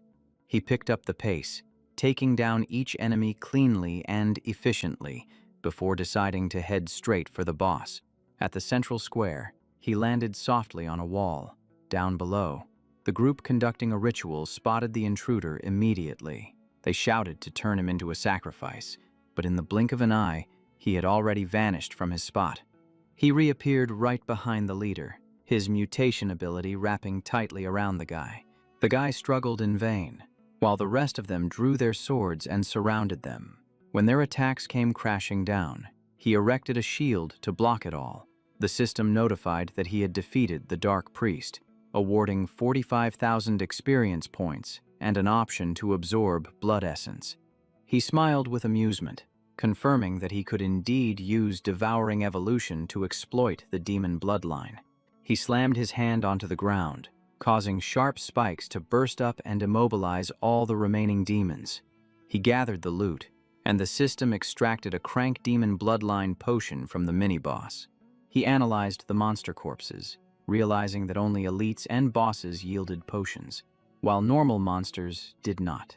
Outside the city at the village secret realm entrance in Vu Suang, Mong Mong sat slumped on a rock, bored out of her mind because her master had already cleared the boss, the mini-boss, and the elite monsters.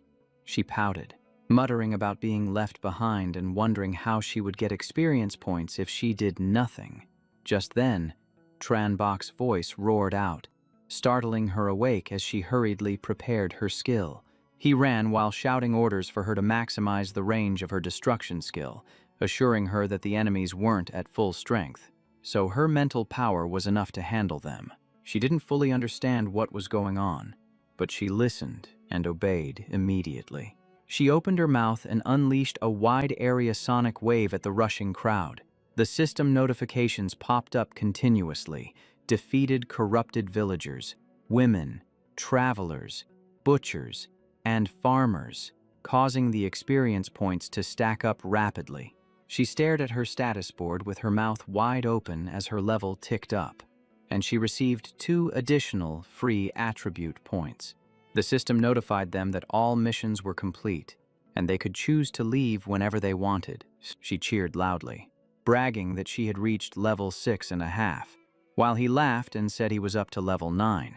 Then she jumped down and hugged him tight to say, "Thank you," even blurting out, "I love you, Master," in the heat of the moment. Right at that moment, the system dinged. Tu Quinn had started a video call through the private chat.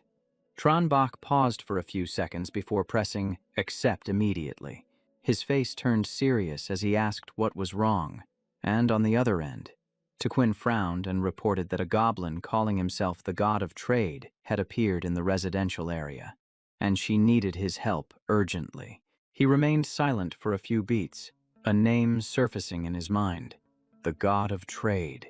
He was slightly startled, thinking, Ledo, why has he made his way to the residential area already? Tu Quinn swallowed hard, asking if he knew him, then explained briefly that after spending a day at the settlement, Ledo had approached them and intended to invest using a rank silver city building token. She said his condition was to establish a goblin chamber of commerce in the prime location once the city was built, and that the guild would be tax-exempt for life. Tran Bok rested his chin on his hand to analyze the situation. High-level city building tokens were extremely rare, and a city-state recognized by the universal will came with many benefits, so this deal would only be a profit for him, not a loss. Tu Quinn agreed with his assessment but added that the token had to be used immediately, which would trigger a monster siege. He replied that the settlement would struggle to defend against it right now, but told her not to worry because he would be back within a day. She was surprised and asked if she should stall for a day to wait for him to return before accepting the investment.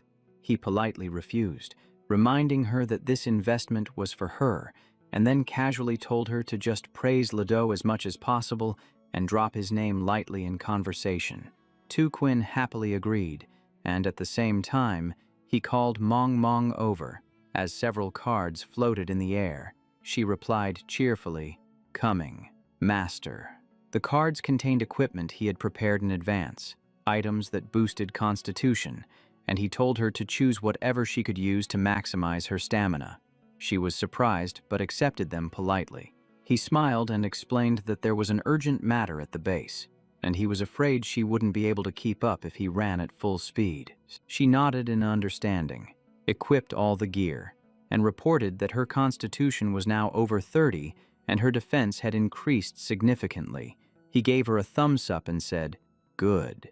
Tu Quinn walked into the room with an air of confidence, apologizing for keeping him waiting, and declared to Ledo that they had decided to accept the investment. In the living room of the Dongsun Villa area, Ledo sat leisurely with his legs crossed.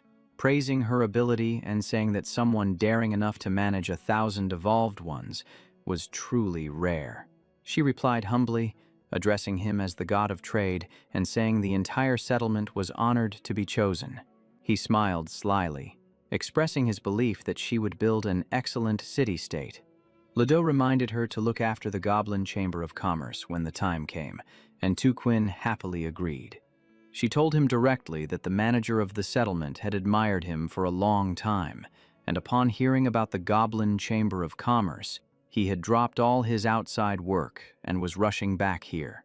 He was surprised and asked who it was, so Tuquin introduced him, saying, "His name is Bach, and he has actually received an investment from you before."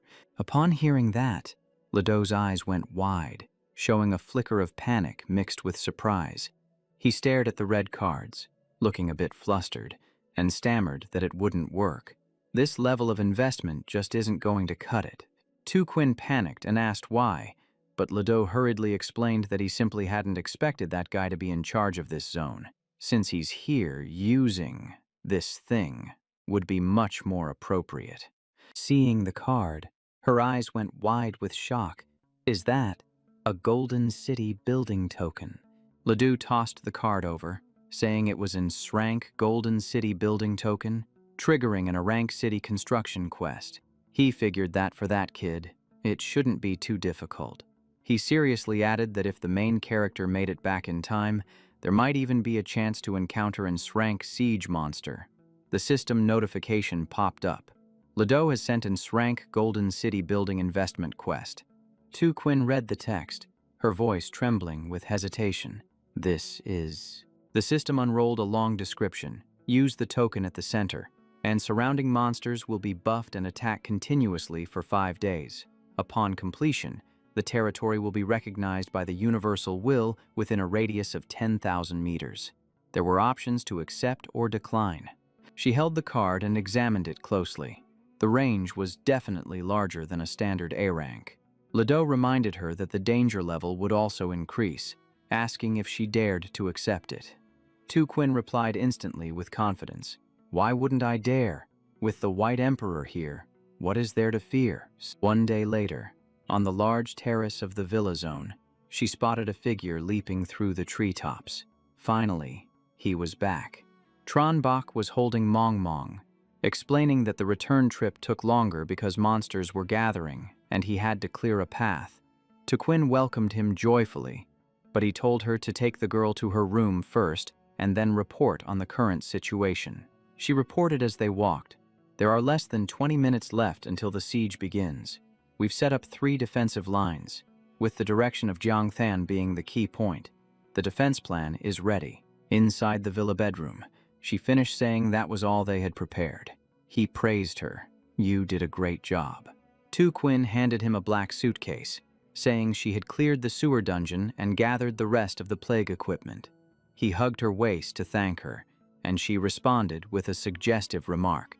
She confessed she was feeling nervous, but seeing him calmly bring someone back made her feel relieved. The main character explained that she wasn't just some woman he brought back, but his disciple, possessing a talent that wasn't inferior to his own. He instructed her to have Tongsa take care of the girl and notify him the moment she woke up. He emphasized that she was the key to protecting the settlement and couldn't be neglected. Tuquin obediently replied that she understood. Tranbach picked up the suitcase and left. Let's go. It's time to face the siege monsters. She followed him happily. Outside the forest, a swarm of monsters had gathered.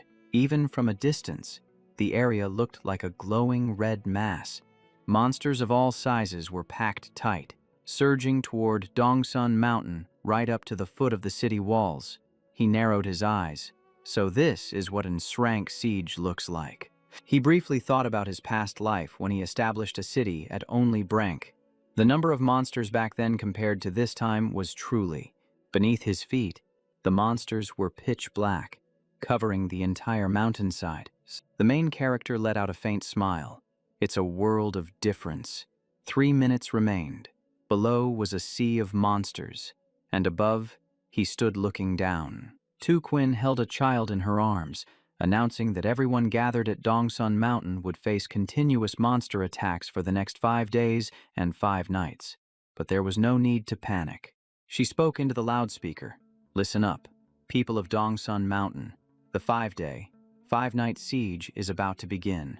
But don't worry." She reassured them that the walls were solid, resources were plentiful, and reinforcements were stable. Plus, they had over 100 teammates with rank talent. She glanced over to where nearly 10 experts with A-rank or S-rank talent were standing ready. She emphasized further that there were even 2 experts with SSS-Rank talent. Quinn concluded that in 5 days, they would have the finest and largest territory. The defenders would enjoy infrastructure at discounted rates. Hearing this, the crowd roared in agreement. Then she shouted loudly, "1 minute left. Are you ready to harvest some money and experience, eh?" The crowd shouted back in excitement, "Ready!" Tronbach praised her spirited speech. She said she was only confident because of him and the girl he brought back. He ordered for the girl with the sound amplification talent to be taken to a safe place.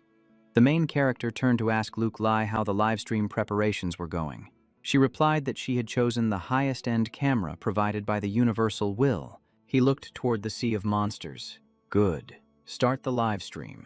Luke Lai replied with a crisp, "Yes." The comment section exploded, announcing that there was only 1 minute left until the siege. The evolutionary forum was in chaos. The stream title read, "Building a City with an S-rank Golden Token."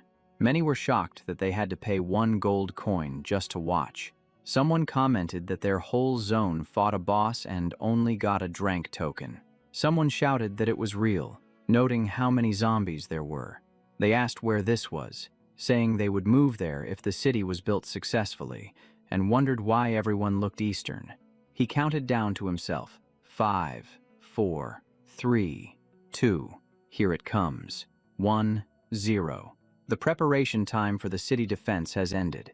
The monsters simultaneously changed color, becoming much more ferocious. They had clearly been buffed. The system panel popped up with a single sentence. "The siege begins." Lan Shuang lamented that it was a waste for them to be buffed only after the siege started, thinking they should have cleared some zombies beforehand. Quinn calmly replied that the main character knew that long ago.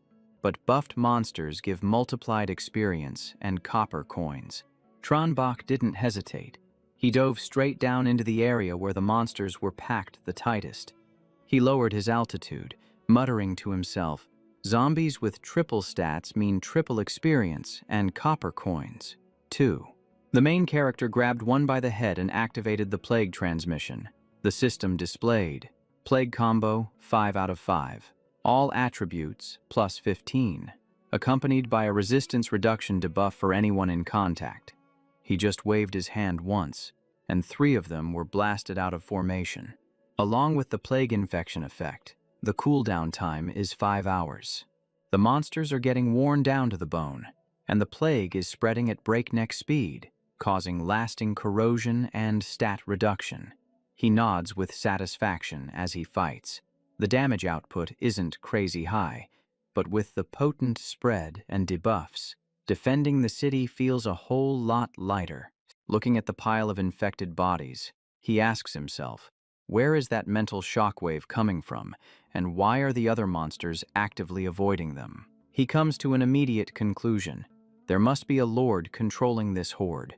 That is the only reason the zombies are advancing in such an orderly formation, instead of trampling over each other. He dives deep into the enemy ranks to hunt down the Lord, knowing that leaderless zombies are much easier to deal with. But if he abandons the front line, the city defenders will take the full force of the attack, and casualties could start piling up. He grits his teeth, his mind racing and calculating probabilities like a computer. If he acts too slowly, zombies from other areas will close in on the gathering zone. Once the survivors get scattered, it will be even harder for him to leave his post. As he mows down the monsters, he figures out a way to call for backup. He knows that to keep the formation solid, he needs Mong's support to set up a shield and block the poison attacks. Then, he calls out to her in his mind, "Wake up, Mong." She slowly opens her eyes, and there are still glistening tears in the corners, as if she has just been crying. Tongsa is overjoyed and asks if she is awake. She blushes in embarrassment and looks around in panic, asking who she is, and where her master has gone. A message pops up on the screen. Mong is awake. I am currently briefing her on the situation. Tronbok's face lights up the moment he sees the message, and he thinks, that is great news. She sends a message apologizing, explaining that because he ran at full speed earlier, the wind pressure was too much for her, causing her to pass out from exhaustion. She says she understands the situation now and will enter the dream world to kill monsters. He replies not to rush, saying he will describe a specific type of zombie so she can locate the right target in her dream.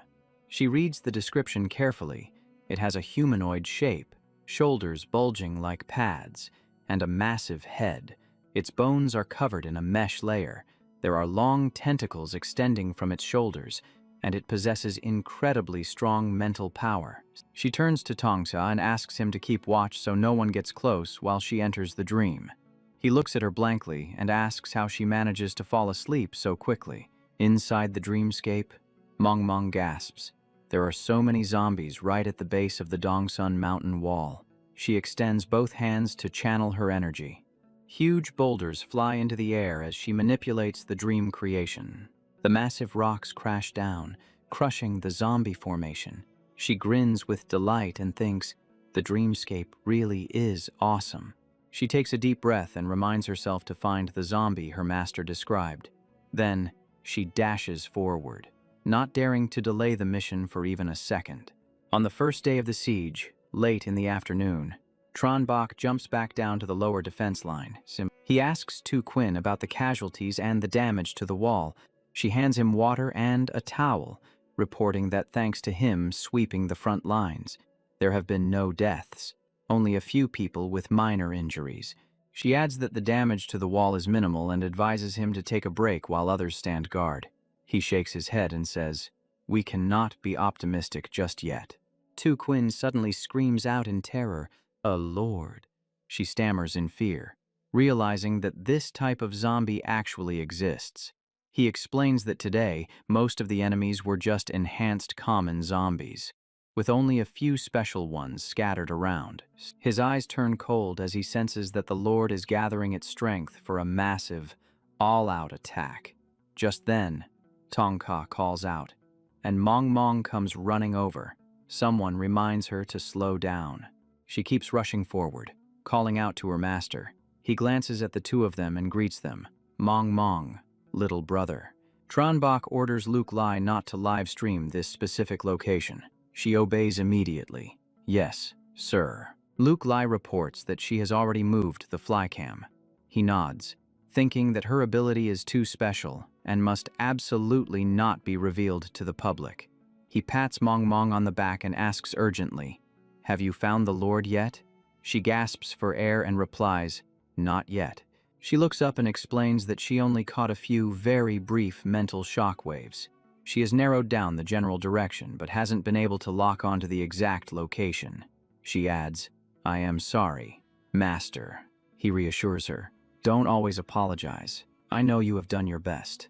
She wipes the sweat from her forehead and says that even though she hasn't found the Lord, she has some clues. She asks for a map, and Tongsa hands it to her immediately. She points out suspicious locations that are swarming with hundreds of special zombies. She circles an area near the Jiangthan agricultural market and says, "There are 200 to 300 fat, red-eyed zombies here, all standing over 2 meters tall." She continues reporting like a news anchor. Dongjiang Square is full of strange zombies with no arms and no chins. The TV tower by the river is covered in crawling ones, and they are all moving at incredible speeds. The Manhwa commercial street is packed with muscular zombies with solid limbs. He rests his chin on his hand, calculating. Fatties, tanks, hunters, screamers. They are all Stage 2 evolved zombies. Tu Quinn nods and says, "You are right. They are planning to finish us off." She asks him directly, "In your opinion, just how strong is a Stage 2 evolved zombie?" He replies that Stage 2 zombies are at least level 10, and based on the description, they have gathered more than 1,000 of them. He smirks and says, I can still win if I fight alone, but under the Lord's command, they won't try to surround me. Instead, they will focus all their force on breaking the walls and causing panic. If that happens, the survival rate won't be higher than 10%. Quinn turns around sharply and says with determination, we have to eliminate the Lord first. I will go find someone with the talent to track mental fluctuations and hunt down monsters right now. Tranbach stops her and says, wait a moment. I remember a candidate who is much better suited for this. He sends a message to Han Tu asking if he can track the source of the mental shockwaves. The boy replies, are you kidding? My mental grasp talent is extremely sensitive.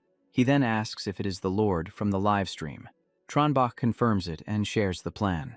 On the afternoon of the second day of the siege, inside the Villa Dreamscape, Han Tu looks around and praises, I can't believe there is such a huge villa outside the city walls.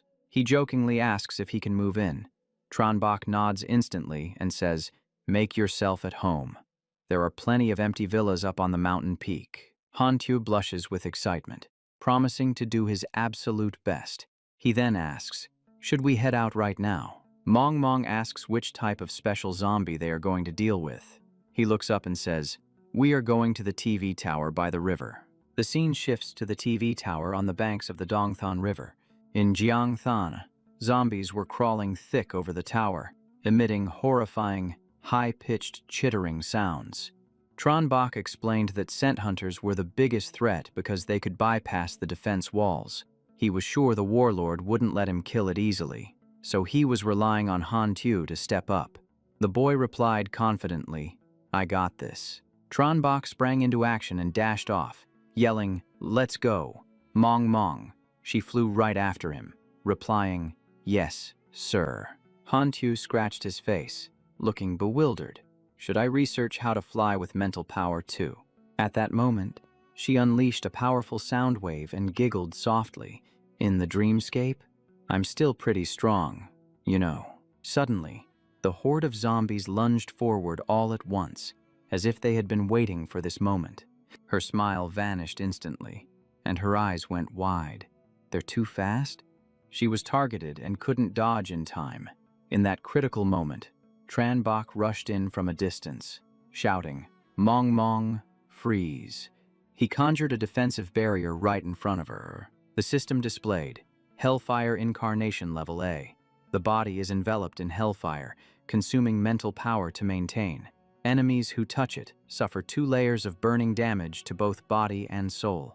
The zombies were immobilized by giant spikes rising from the ground, and she coordinated with Tranbach to wipe out the statue guards.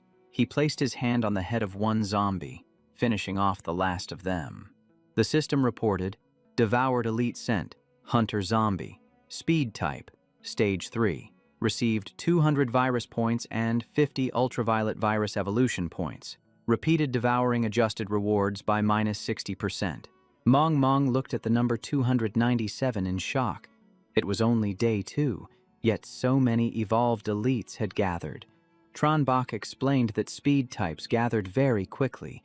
This was nearly all the zombies in Jiangthan and the surrounding area. More would come later, but once the warlord died, they would scatter and wouldn't be worth mentioning. She whispered, so, do we need to pick a gathering point to sweep them? Just then, Tranbach noticed something unusual. He grabbed his knife, gripped it tight, and gave a faint smile. No need. He opened a map, found it. Han Tu sent word that he's locked onto the warlord's location. The two rushed toward the northeast mountains, the gathering point of Jiangthan. In the dreamscape, Han Tu pointed to the ravine ahead as the source of the tremors. Tranbach was surprised. It's hiding right behind us. Proves it's not stupid. Han Tu grinned excitedly. Emperor Bach, are we doing the boss raid now? I'm fired up. Tranbach said they had to return to the real world before fighting the warlord. Han Tu looked confused. Why? Tranbach replied calmly. Gotta live stream it. This one's a stepping stone for my reputation. Tranbach patted his back. telling him he was a big help this time and promising to save him any gear that suited him if it dropped. Hantyu smiled softly and thanked him. "Thanks, Emperor Bach," sounding both respectful and like a hardcore fan. He looked up at Mong, mentioning it was time to wake up. Then he assigned her to lead Hantyu to take out a few Stage 2 elite zombies. She asked immediately, "Which type?" Tronbach said the target was the Screamers, zombies evolved with mental power, a perfect match for the two of them to suppress. They weren't strong in melee, but their screams caused extremely annoying interference, remaining a major threat when buffing other zombies. She accepted the order, and Hantyu also promised to get it done. The scene shifted to the northeast mountains, the gathering point of Jiangthan. Tronbach looked down at the deep pit below and stated simply, "This is the spot." He narrowed his eyes, his expression turning serious. Even without a detection skill, he could still sense the aura of a high-level evolved virus nearby, like smelling premium goods. While he was thinking, a zombie lunged at him from behind. It swiped with a heavy blow, but Tronbach dodged neatly to the side, moving as fast as a frame cut. He was slightly surprised. Hunter. This type was even faster than the Scent Hunter, a truly annoying upgraded version. Tronbach guessed this was a guard the warlord brought along. This zombie loved close combat, hitting extremely hard, and its speed was barely inferior to his own. He calculated his moves while parrying. "I need to feign weakness, open up a gap to lure them in. If I drag out a melee fight, I'll waste time. If the warlord uses the chaos to escape, I'm screwed.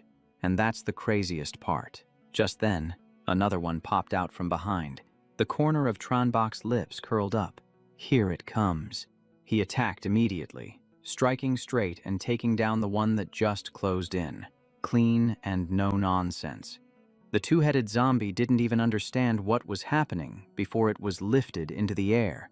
Immediately after, he slashed a horizontal line, and both heads went offline in a single beat. The system reported evolution: Elite Mutant Punisher, Speed Hunter Zombie Stage 4, Ultraviolet Virus Ability Enhanced, received 1,000 virus points and 750 ultraviolet virus evolution points. The system continued: Elite Mutant Punisher received 900 virus points. However, due to repeated gains, benefits were adjusted, minus 10% to prevent overfarming. Tronbach raised both hands, revealing a new form. Ultraviolet virus unlocked sharp blade form. But suddenly, his body shuddered. His mind jolted, feeling as if a massive mental force was crushing down on him. He glanced up at a dark shadow on a high branch and taunted, "I thought you'd use that moment to run away. Or did you actually think you could kill me?"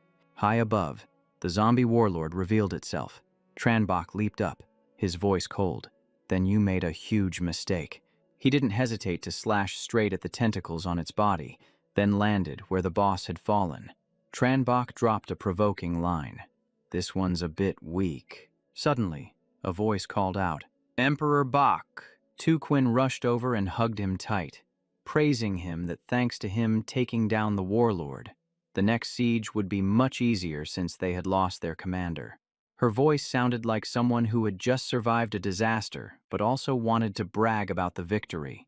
Tongsa also appeared to congratulate him, even teasing, "You big bad bully." Luke Lai winked, saying he was extremely reliable, and Lin Ngok softly called him Master. The team clung to him like glue. The group swarmed him, making Tronbach flustered, feeling surrounded by affection. He muttered, "Seriously, you guys really know my weaknesses and hobbies." But then, the smile on his lips vanished completely. His eyes turned cold, and the atmosphere instantly shifted gears. An illusion screen popped up, but Tronbach snapped out of it immediately.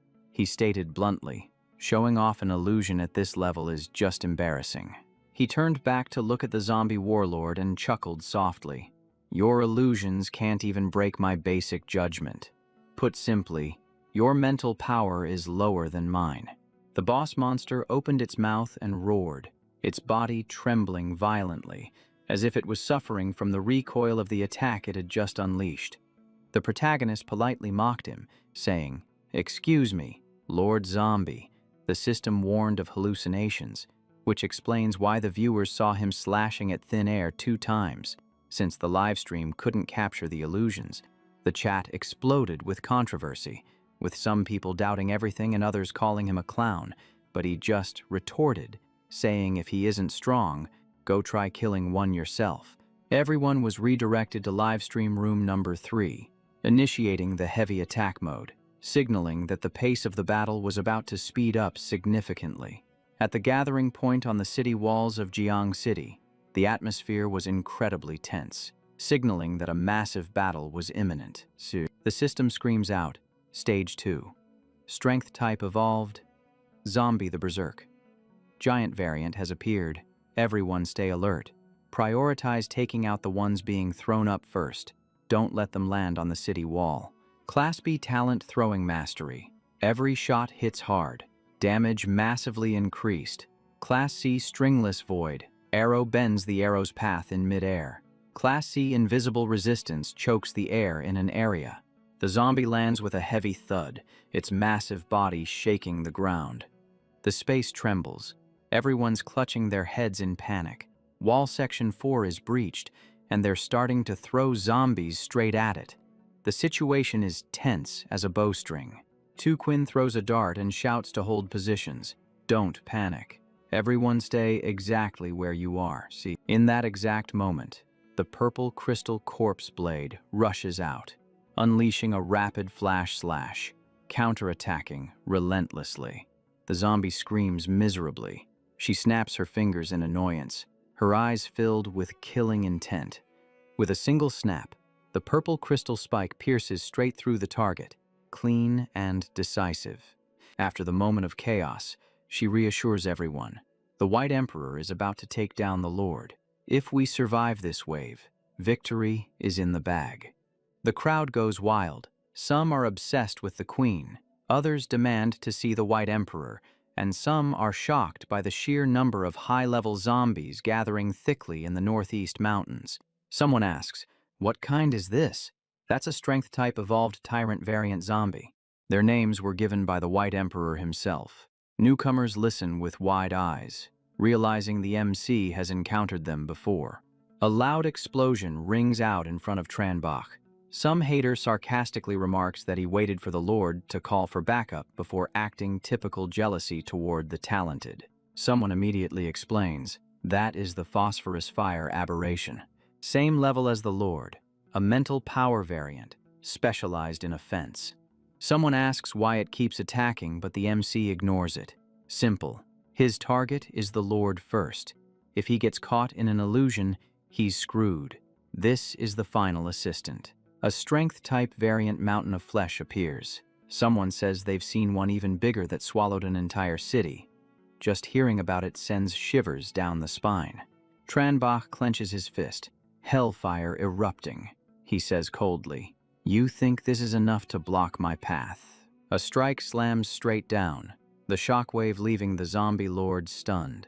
It tries to run but gets blocked. The lord falls, and the frontline zombies go into chaos, trampling each other.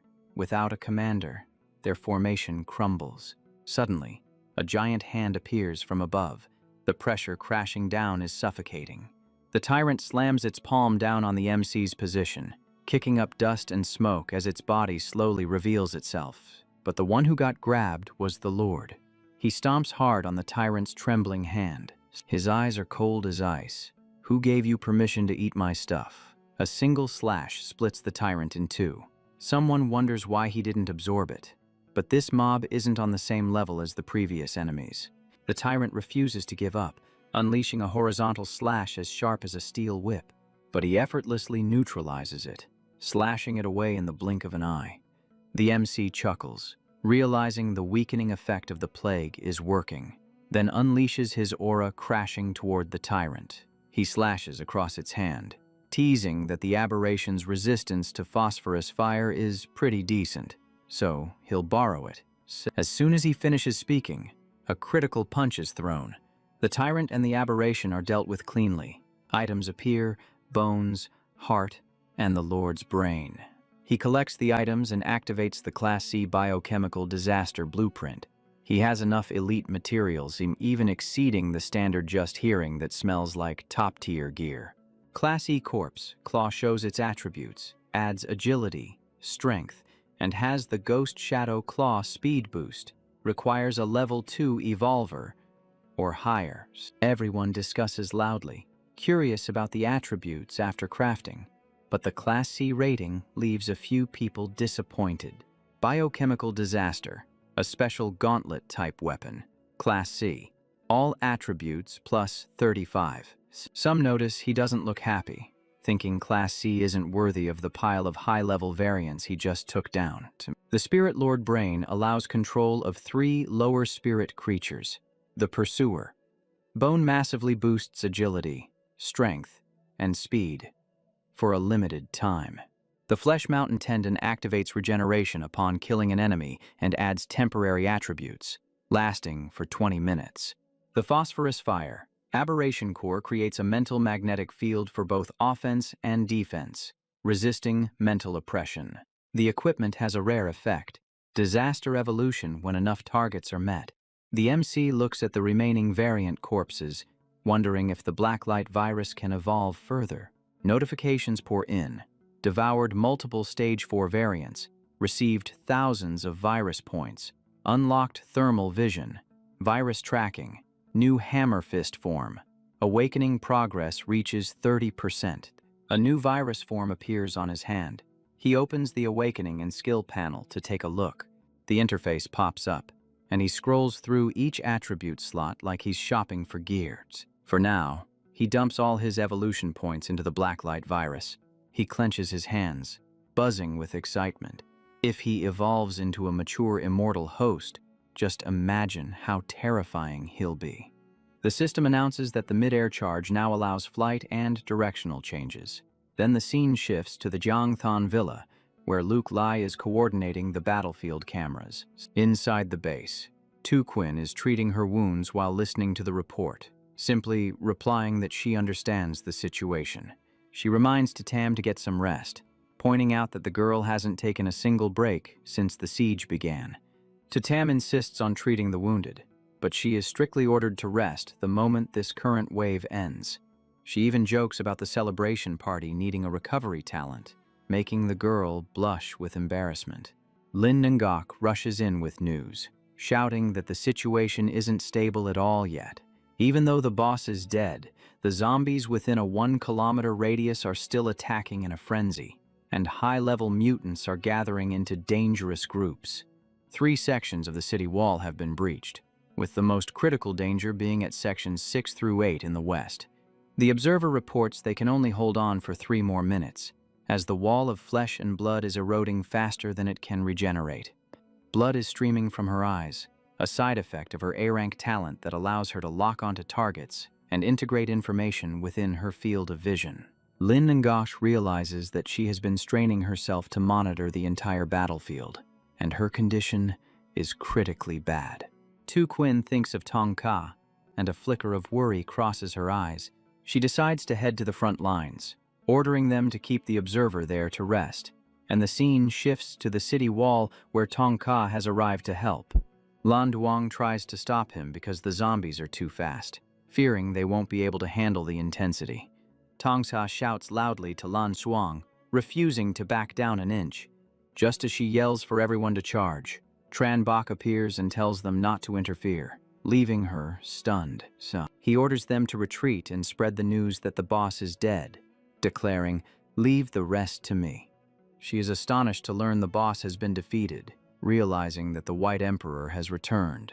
The main character unleashes an internal energy strike, then whips out a beam of energy, his aura exploding with power. Everyone shouts in unison to kill the enemy with full force, their morale soaring upon hearing the boss has fallen. He stands amidst the tracking virus smoke and thermal surveillance, confidently stating that victory is already decided. He unleashes a massive seismic strike, and Tu Quinn joins in with her purple crystal pond, coordinating perfectly. Mong also charges in, refusing to be outdone, and continues cleaning up the battlefield.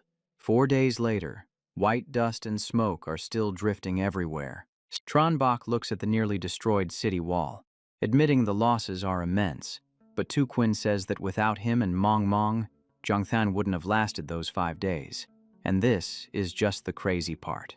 Ledoux's lips curve up as he says in a casual tone, "I think you guys should lighten up a little, don't you?" He chuckles softly, remarking that while the battlefield looks tragic, the casualty count is lower than predicted. So, congratulations. The mission was completed. Movie perfect. He declares it's time to build the city. The post-descent challenge the #1 city-state. The universe will announces investment mission. S-Rank Golden City Creation Token completed. Rewards distributed. Tu Quinn thinks that's it, asking if there's nothing else.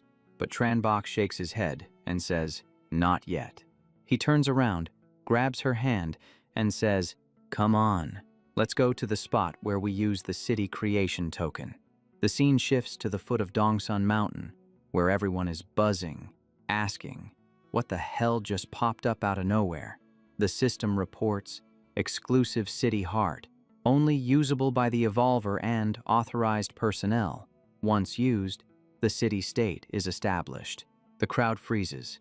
The city heart belongs to Lady Tong Tu Quinn. Then they scream. The White Emperor and Queen Tong have arrived.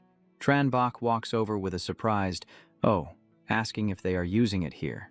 Tu Quinn nods. "I already had experts plan it out. This location is perfect." She explains that this place has mountains embracing the plains, making it logical for important structures, plus a large flatland and waterways for easy transport. The main character laughs. "As expected of you, so thorough.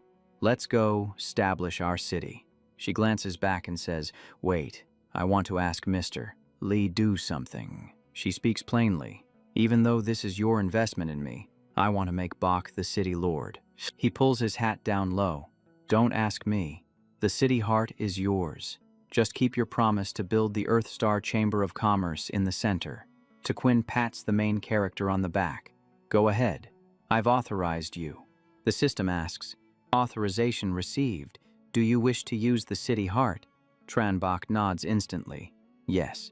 The universe will prompts, "Please name city-state number S001. The main character pauses briefly at the Zerun, then calmly names it, White Emperor City. Naming successful. Unlocking the city management dashboard. Notification spam continuously. S-Rank City Heart. City Lord receives plus 20% experience and floor climbing rate within the city. Optional toggle for 100% stat boost. Enemies inside the city suffer a 50% stat reduction. The universe will continues. You are granted top-level management rights. Stats within the city increased by 80%. It also announces globally, Evolver Bach has established White Emperor City Zerun, receiving 10 reputation points. The crowd roars in excitement over the stat points. Some get 3, others get 2, while some regret not risking a bit more. Then they chant in unison, "Long live the White Emperor, long live the Queen." The universe will concludes. The city defense mission has ended, receiving 100% bonus experience and 3 free attribute points based on contribution. Propriety clapped his hands and laughed heartily. "Excellent." Tu Quinn glanced over. "Why are you so happy, sir? Did something good happen?" He explained. "The protagonist has become the city lord, holding power and the strongest backing, which is exactly what I wanted. It is a perfect transaction where everyone gets what they need." The corners of his lips curled up again. "Consider this investment concluded. I am extremely satisfied." He said he would continue his journey and told the boy to complete the investment mission soon. Tranbach reached out. "That mission was hard enough to make me faint. Do you know that, sir?" He pulled his hood down to cover his face and laughed aloud. "I believe in you, young man." The main character handed a paper to Tu Quinn. "Take this. It is the Golden City Building Lottery reward. Since you have already done the preliminary planning, place it in a nice spot." Information appeared. Star Grade Super Calculation Core.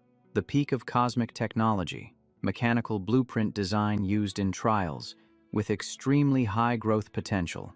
The more operations, the more beyond imagination it becomes. She froze.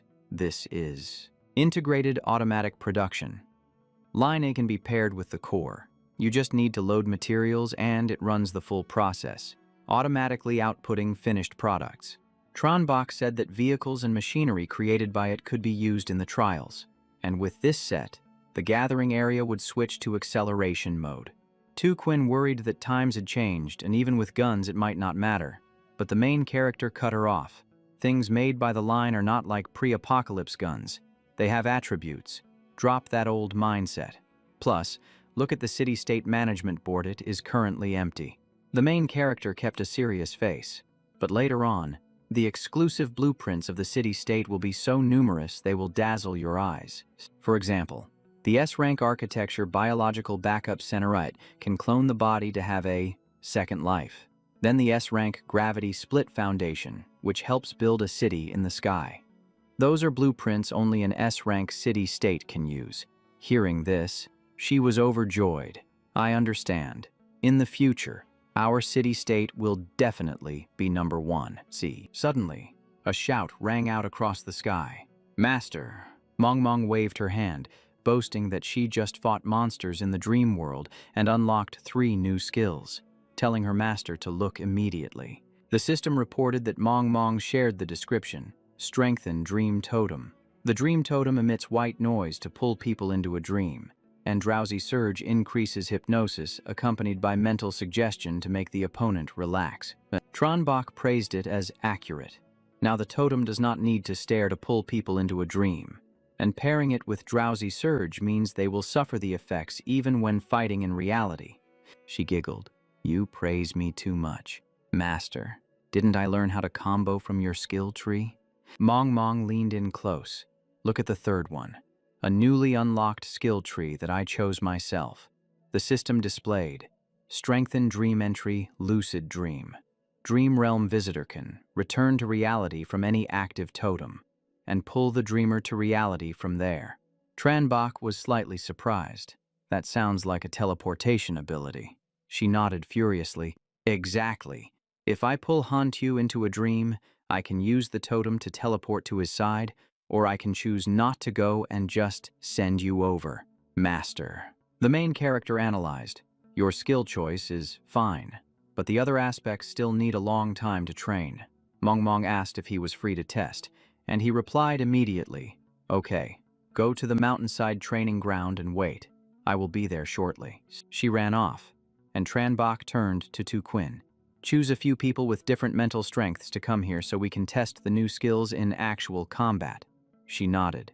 Okay, I will gather the people and assemble at the mountainside. Quinn hugged him tight, telling him not to train until late because she had prepared a reward for the Lord City Master. Tonight, the main character laughed. I know, she whispered. I heard that Tuka also prepared a surprise gift for you. The scene shifted to Quinn's villa in Jiang City. Someone praised.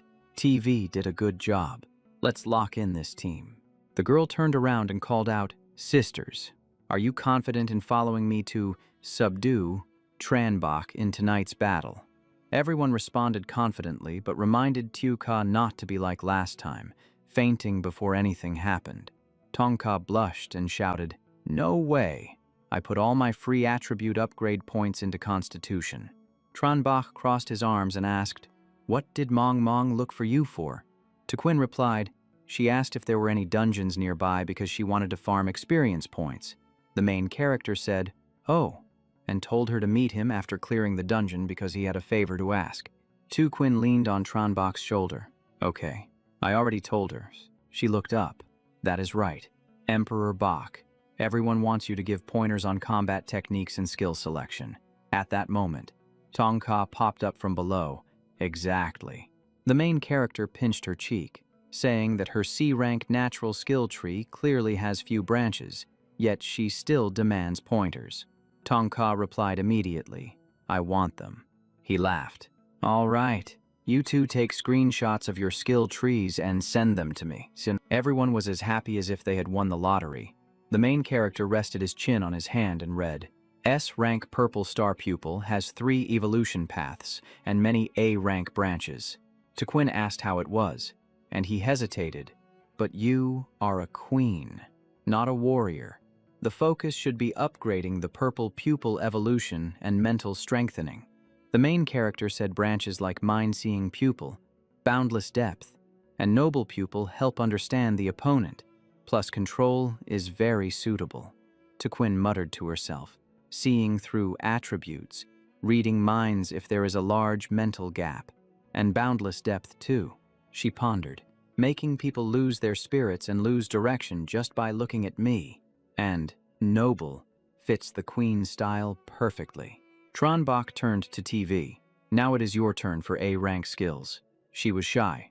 I only have 2 trees. The main character pointed straight at it. That tree is okay.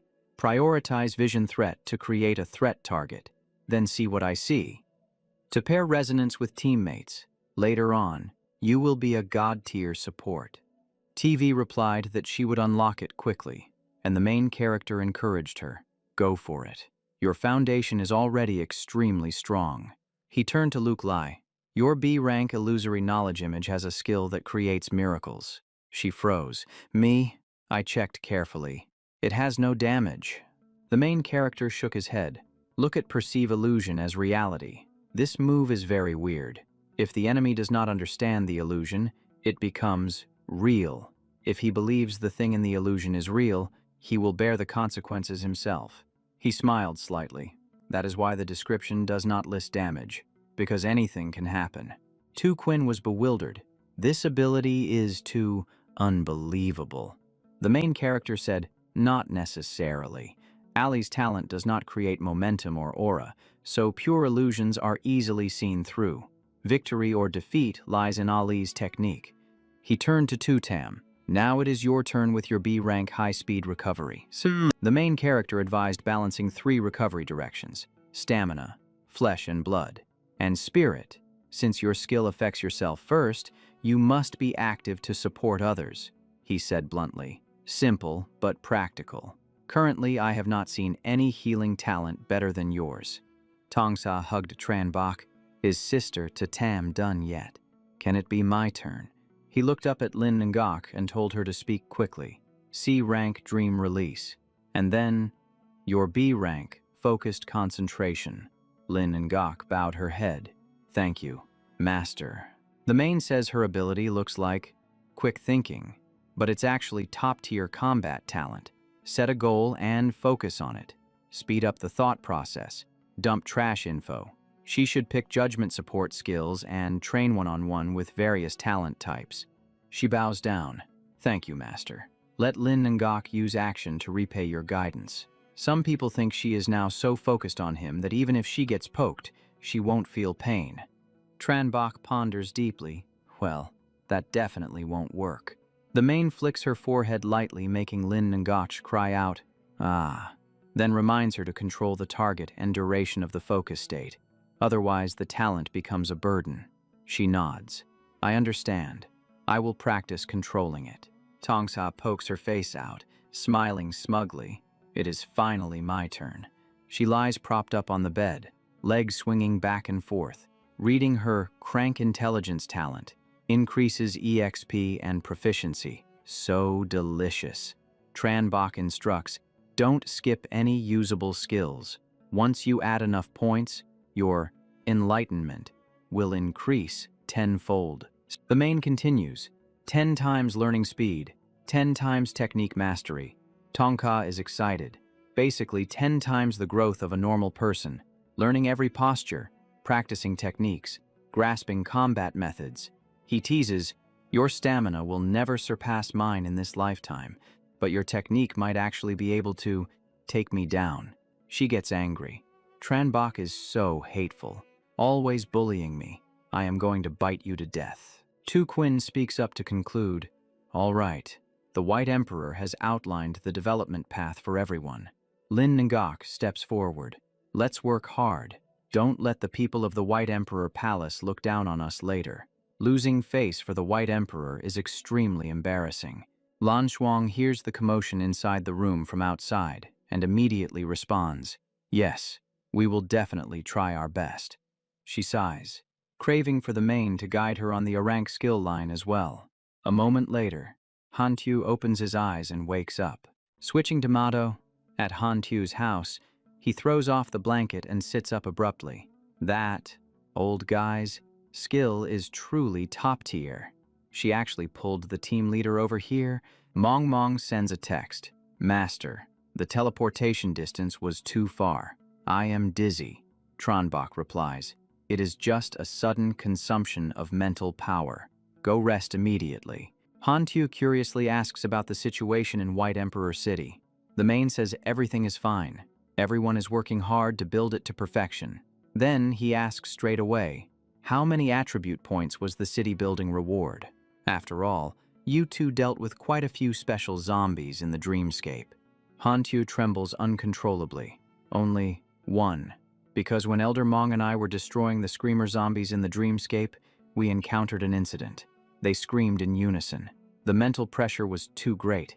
I flew up using object control but got hit, fell down, and lights out immediately.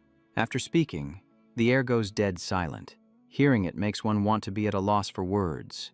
Tronbach turns away helplessly. When you go out, do not tell anyone you are a member of chat group 001, Han Tu wails. Don't be like that White Emperor.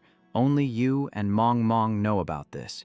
Because of that chemical plant, I will take you to see it right now. The main turns back smiling. Hey, just kidding. If you are ready, then let's set off. Han Tu is overjoyed. That is great then. At that moment, Tronbach's hand suddenly glows. A warning appears in his head. The plague mark of the Triples rank mission has been acting up since teleporting here. It seems what Han Tu said about the chemical plant having zombie plague is actually related. He goes to the window. White Emperor. Fly in this direction. The main curls his lips. White Emperor City just returned to order. I have to go back quickly. But how? Crazy. Will the reward for a SSS rank mission be? He thinks to himself, I did not dare to check this mask in Jiang City, afraid that Lei Duo would discover I had hidden it. The system displays high-level demon bloodline essence SSS-Rank, item or potion type. It is refined demon blood crystal, with power that is purer and stronger. Usage requirement, none. The main is surprised. I did not expect the refined bloodline potion to come out as SSS-Rank, and it does not even need usage conditions. That is too precious. Han Tu points ahead. Right over there, White Emperor, the place with the green mist. Both of them immediately speed up, stepping forward without hesitation. The main asks if he understands the factory. Han Tu replies that he investigated it before the apocalypse. He praises him and says to start. The guy turns pale. I have to go too.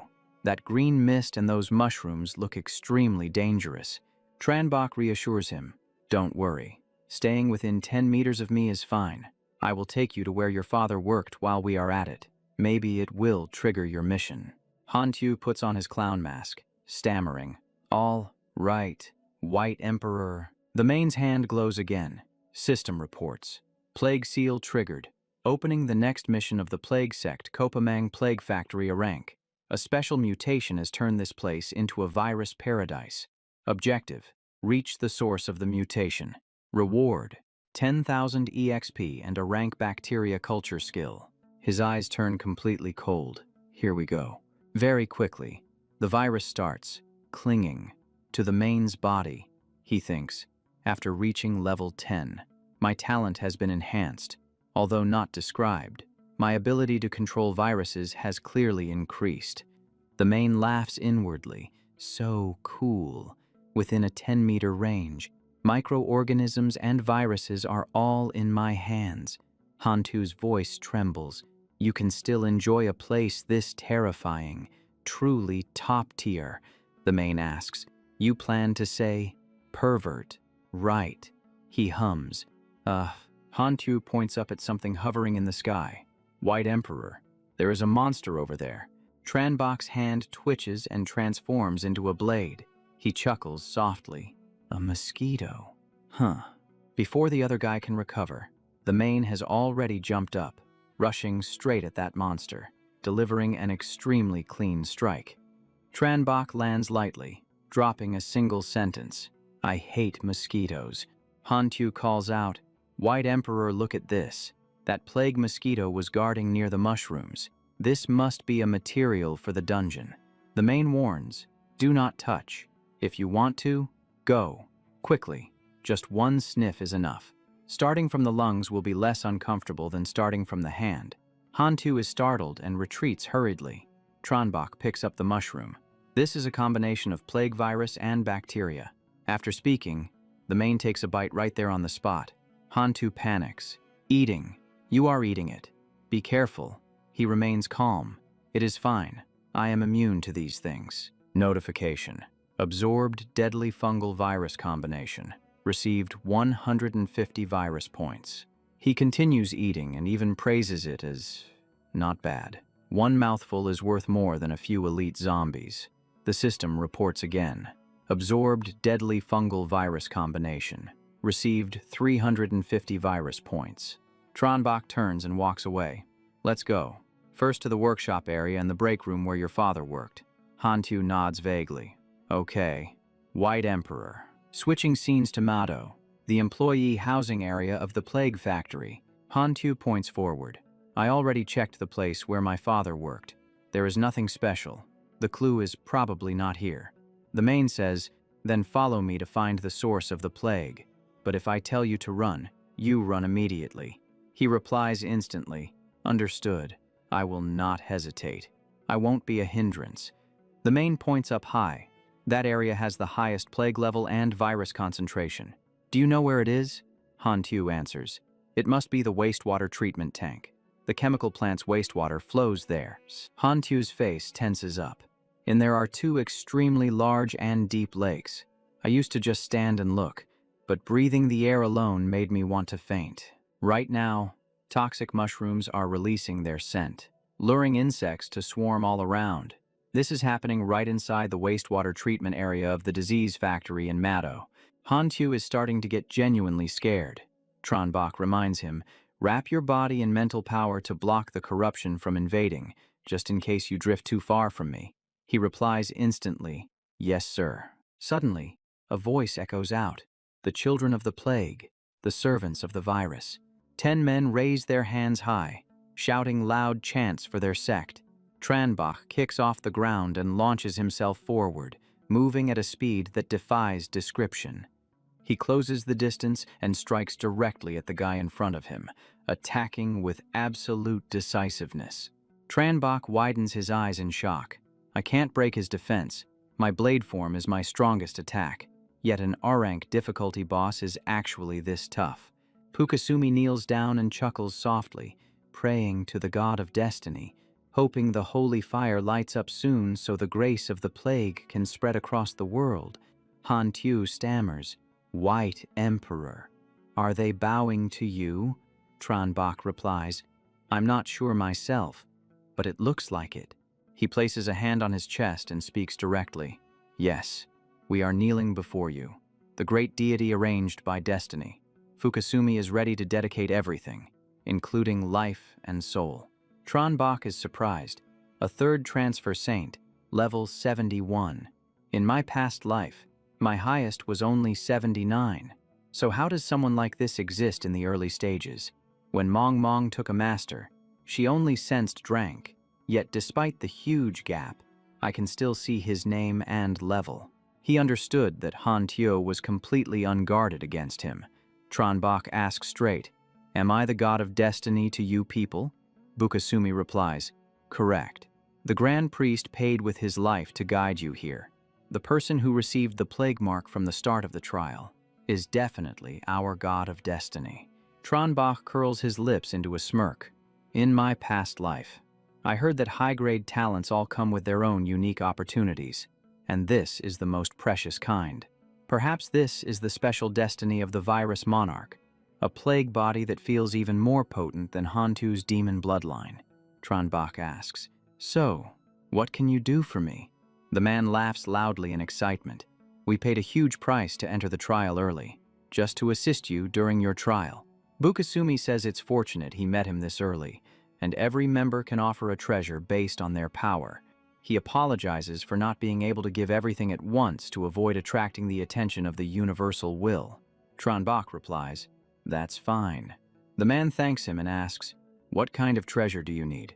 He gets straight to the point. "Do you have a class change scroll?" The man freezes, muttering to himself, "A class change scroll?" He puts his staff down. "Of course we do." Bukasumi presents the class change scrolls, SSR-Rank Plague Knight and SSR-Rank Parasite Rider. Light flashes from the scroll accompanied by a soft chuckle.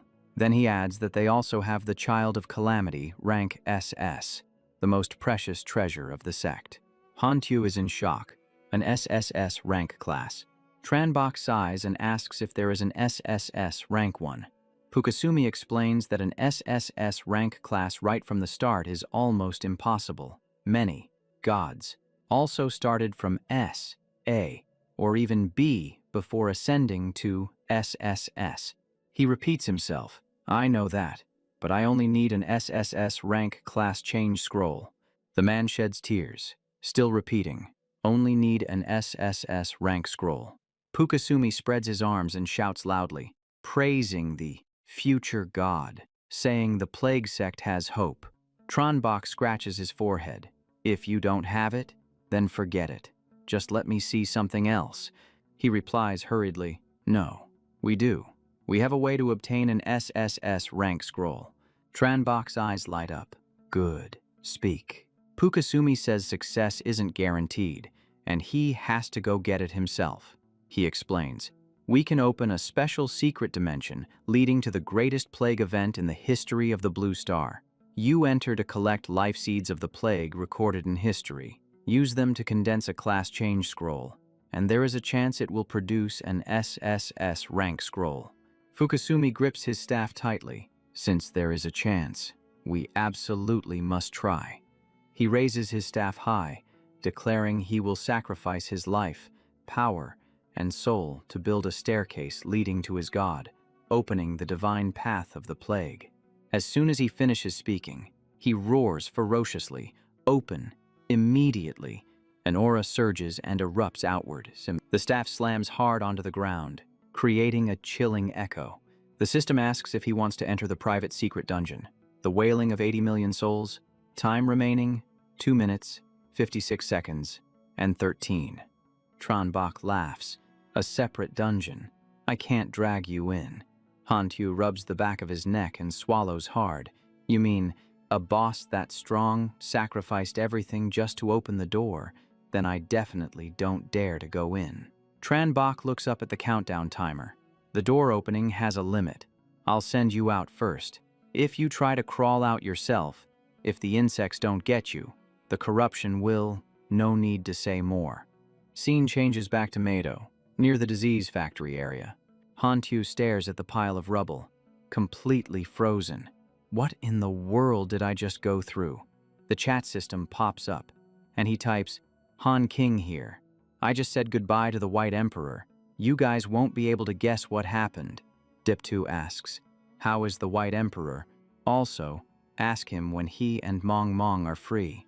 Others start mocking him, but Bav Wang threatens, "Keep hiding it and I'll put a few holes in Mado." Hantyu panics. "Don't, brother Bav Wang. I'll tell you. There was a super strong NPC who knelt down and offered a class change scroll to the White Emperor, but he actually turned it down." Bav Wang asks, "How super strong are we talking?" Hantyu replies, "He was just wearing cloth clothes. But no matter how Tranbach attacked, he couldn't break his defense." Bav Wang is like, "How is that even possible?" Someone asks what kind of class change scroll it was. Hantyu replies, 2 SSR-Rank scrolls, 1 SS rank scroll, and Tranbach still wasn't satisfied, because he said if it's not SSS rank, then forget it. Don't bother giving it. Hantyu continues his story. Then that NPC sacrificed himself to open a dungeon so Tranbach could go get an SSS rank class change scroll. Just hearing about it gives me the creeps. Dip2 sighs. The gap between the White Emperor and us is even bigger than the gap between us and regular evolved humans. Every time I hear news about him, my confidence just evaporates. Han King advises, don't compare who is stronger. Just use the White Emperor to elevate yourself. Deep 2 admits that Chat Group 001 is cool, but says he wants to do the opposite. He doesn't want to rely on Tranbach's reputation. Tranbach looks at the bracelet that resembles an hourglass which suddenly appeared. Confused about how it got there, he tucks it into his shirt and looks up. This is... Tranbach looks suspicious. A Roman stone gate. This secret realm is southern Florence. He glances around. This is Florence in the Middle Ages, the capital of art, holding true to its reputation. But Tranbach scratches his head, looking at the empty scenery. Why is there no one here? After exploring for a while, he sees a person curled up in a corner, coughing continuously. Tranbach immediately goes on alert. There's someone. He approaches, and the person panics. No, stay away. Stranger, I am a filthy sinner. I was punished by God, so I am infected with the plague. He placed his hand on the person's head, sucking the virus out. You poor thing. Do you want to keep living? The system reported that the Black Death virus had been absorbed. Virus points +3. He looked at his hand and tutted softly. So it turns out, this is the Black Death. The system triggered a quest. Contact the Black Death, opening the hidden scenario, Seed of Plague. The whales of 80 million lives.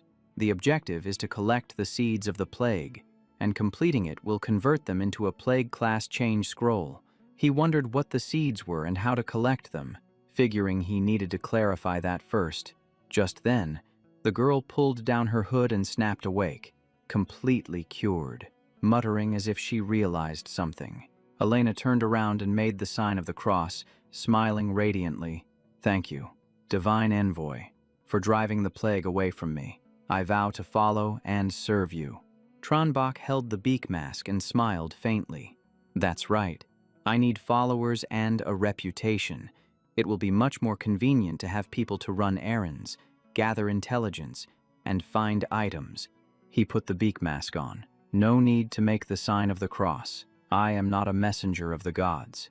Elena froze. Then which god are you the messenger of? He stepped back. I am not a messenger. He spoke with absolute certainty. I am the god of plagues. Go and tell everyone that I can cure their illness, and tell them to come to the Lord's Square to find me. Elena shouted loudly through the streets. Everyone suffering from the plague, listen to me. The god of plagues has descended and is at the Lord's Square. Let's go. The god will drive the sickness away for us. And behind her, someone was hiding in a doorway, watching. She ran everywhere shouting, everyone, go to the Lord's Square. Don't suffer anymore. The townspeople poked their heads out to look, still in disbelief. Elena screamed, come out and look at me. You all know me. Inside the houses, people whispered, who is screaming like that? Someone replied, it's poor Elena. She must be so sick that she's gone delirious. But she kept shouting Henry's name, recounting how her family died from the plague, and insisting that she had recovered. An old woman opened her door a crack and asked with a trembling voice, Child, are you really healthy? Elena replied succinctly, Grandma, you've been listening to me scream all this time. Did you hear me cough even once? Elena persuaded them. The god of plagues healed me.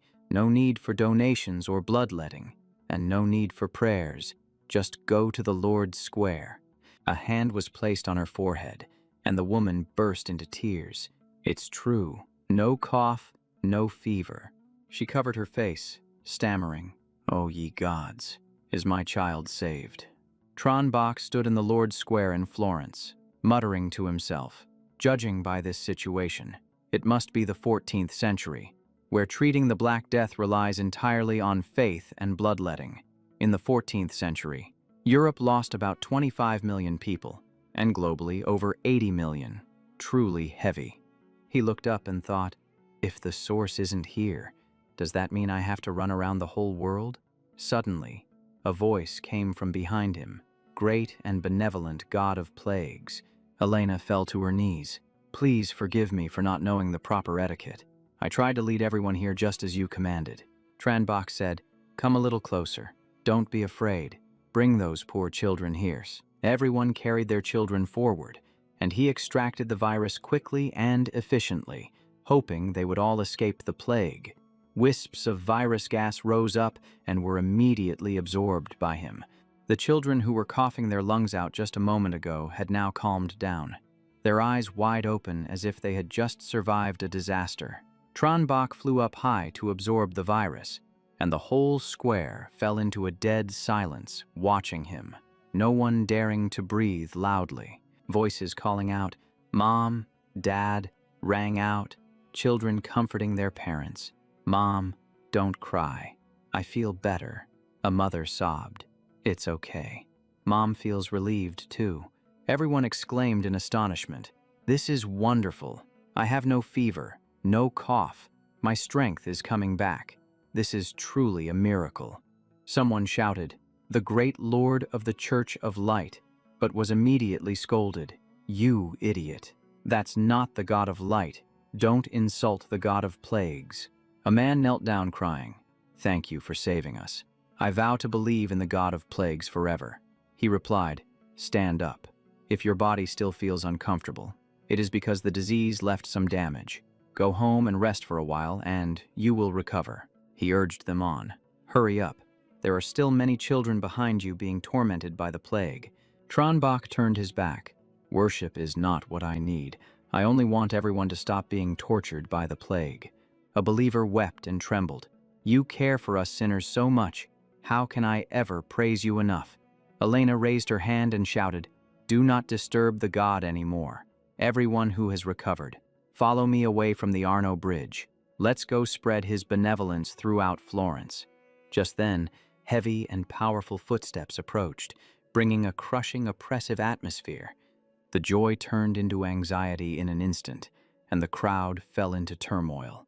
"The church knights have arrived." A shout rang out. "We received a report that someone here is claiming to be a god and spreading heresy. Unrelated civilians, clear the way." The captain pointed his finger straight at him. "Is it you? I heard you call yourself the God of Plagues." He drew his sword and charged forward. "The plague is a punishment from the gods. There is no such thing as a God of Plagues, you ignorant heretic." The corners of his mouth lifted up. An opportunity. It came at just the right time. Came so naturally. The knights swung their swords in unison, passing right through Tranbach, as if to prove that the heresy had been wiped out, but this was actually an opportunity for him to play the role of a deity to perfection. The captain raised his hand high, declaring that the heresy had been destroyed, then shouted at the people, "Why haven't you repented yet? Kneel down and confess. You are suffering from the plague because you were bewildered by heresy." One soldier stammered, "See, Captain, he..." Everyone was shocked to see that he was still completely unharmed. Elena grabbed a stone and screamed, "Damn you! How dare you do that?" Tranbach raised his hand to stop her. "Stop, Elena. I am fine." She looked up. "I understand now. How could the great God of Plagues be harmed by mere swords? But they dared to raise their hands against you." Elena gritted her teeth. "You must handle these foolish knights of light. Bring down divine punishment upon them." The captain and the soldiers were dumbfounded. He spoke gently. "No, you are wrong. Elena, they did not injure me. I do not hold grudges. I bear no hatred, and I certainly will not punish them. No matter how many times they stab me, I will still help everyone escape the plague." The crowd raised their hands in unison and shouted, "This is the true God, the true benevolent Lord. O benevolent God of Plagues, we vow to follow you forever." All three knights stood frozen in place, their eyes wide open, their brains feeling like they had just short-circuited. The scene shifts to the Light Church Cathedral. Håkon stands there with hands on his hips, screaming his lungs out. In just 3 days, that heretic turned at least 90% of the city into his believers. It is Sunday, yet only 7 people came to the sanctuary. He blames Ron, saying they should have sent the whole night squad to deal with him that day, but Ron stopped it. Now their people have run over to that side, leaving only 5 knights, not even enough to guard the church. Ron responds calmly, "I remain firm in my decision. Archbishop Haken, you also witnessed exactly what happened over the past 3 days." He says that the man appeared too suddenly and revealed the ability to drive away the plague. In just 3 days, he traveled across the entire city and healed absolutely everyone. John adds that he taught believers how to prevent and contain the epidemic. He even guided them on how to care for those who had just been cured of the filth, but had not yet fully recovered their health. Ron frowns. His doctrine is incredibly strange, filled with new words like tiny organisms, hygiene, reproduction, and bacteria. However, he does not restrict his believers at all, nor does he force them to make offerings. John adds that the man also said a benevolent deity would not want good people to fight each other over faith. If we had made a move that day, it would have been immediately clear to the people who was the god and who was the devil. Haken chuckles softly. "You sound like you have become a believer of the plague sect yourself."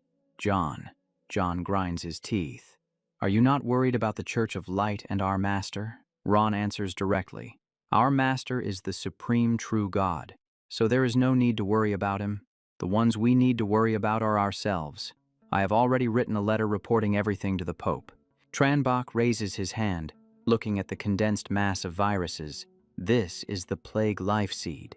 In a nobleman's room, the main character thinks, "I had to extract viruses from all over Florence just to condense this tiny bit." Knowing how to get the life seed is good news, but the progress across the whole city is pitiful, which is bad news. The system reports that the Black Death Plague Seed progress is at 0.001. I received the Plague Pillar ability to erect a plague column. Anyone who prays and undergoes baptism can transfer the filth into the column, and the disease will turn into a plague life seed. Tranbach falls into deep thought.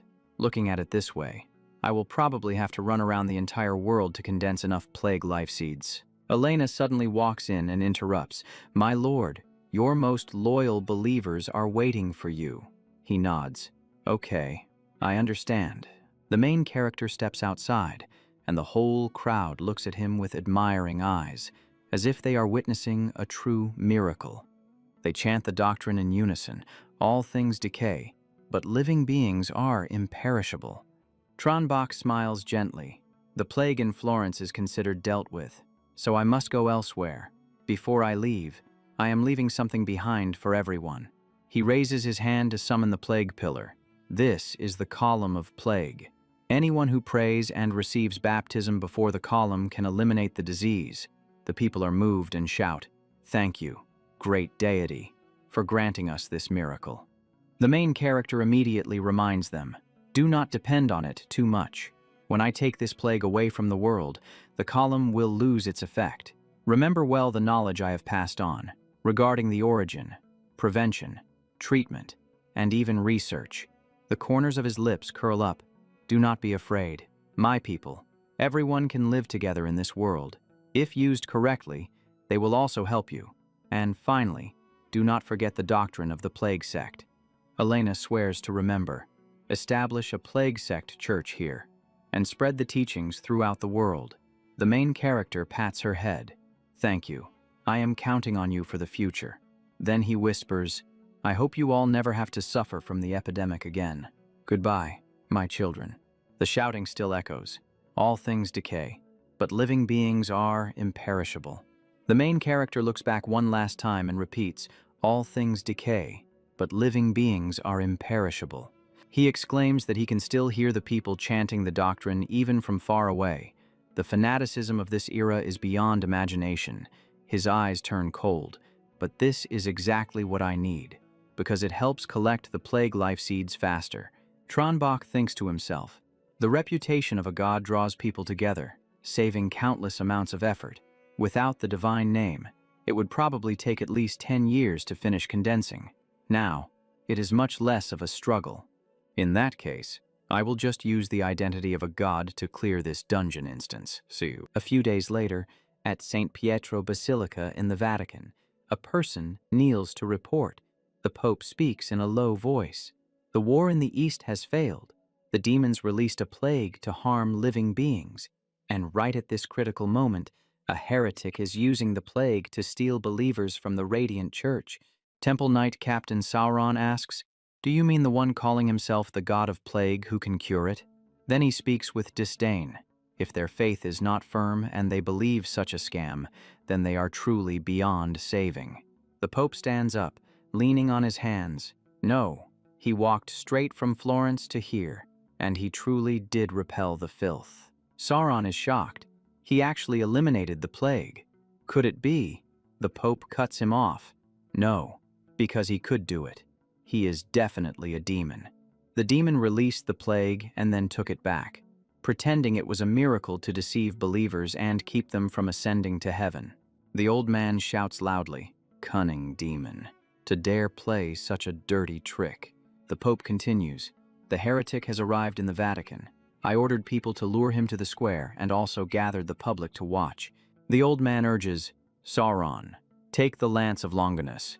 Kill the demon in front of everyone to proclaim the prestige of the Lord, for the believers, and to cleanse the evil spirits." Sauron presses his hand to his chest. "May the Lord protect us. I will kill the demon so the world can see the truth." The scene shifts to a large square. Queen Jiang introduces this as the largest square in the Vatican. The little boy says excitedly, "Sir, please wait a moment. I will go tell everyone you have arrived. Everyone is looking forward to seeing you." The main character replies, "Thank you. Little kid, go quickly. I will wait right here." Tranbach crosses his arms and smiles slightly. After leaving Florence, the churches in other places blocked me outside the city, closed their doors, and fabricated stories about me being a demon. But here, there are healthy people coming out to welcome me. He laughs. What a dirty trick. A sculpture bearing the symbol of the Church of Light.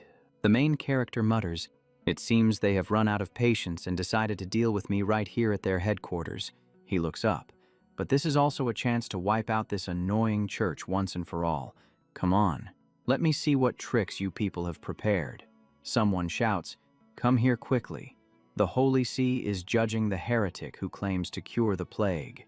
The guy points straight at the main character. Can he really cure it? It must be fake.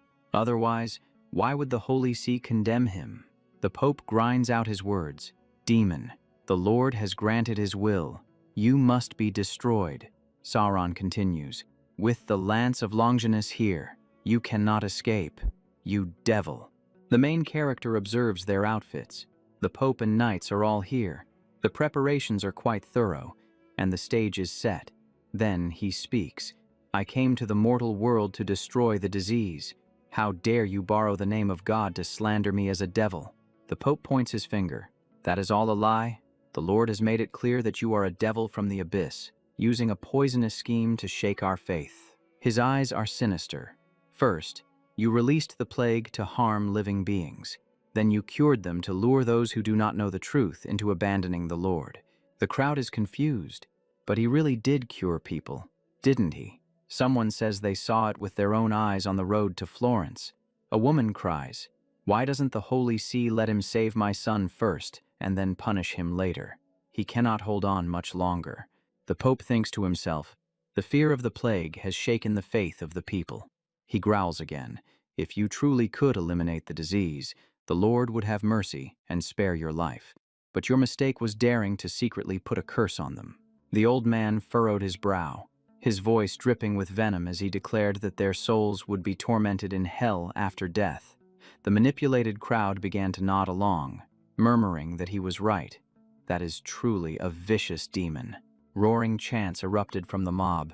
"Kill him, condemn his sins, judge him now." Sharon gripped his spear and charged forward, while the devout believers screamed out, "Die, you filthy demon." But Tranbach simply raised a single finger, completely halting the spear tip, causing Sauron's eyes to widen and tremble in sheer shock.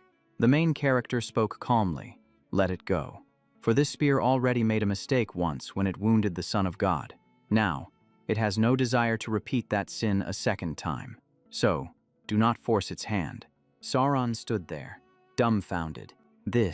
How is this even possible? Tranbach spoke up. From Florence to here, I always wondered why the holy sea of light kept stopping me from eradicating the plague. He curled his lips in a sneer. But now that I've met you, a demon wearing the skin of a pope, I finally understand. The pope laughed loudly. I am a demon. What nonsense are you spouting? The crowd laughed along with him. How could the pope possibly be a demon? Tranbach clenched his fist and charged forward. Whether you are a demon or not, everyone is about to find out right now. He threw a punch that made the pope stumble back. The guards screamed in panic. The pope! He actually attacked the pope. Get over here. Quickly. Sauron swung his spear and charged again. Damn it. You distracted me. You really are a demon. The main character said lightly, reveal your true form, you demon who has usurped the papal throne. Sauron froze in place.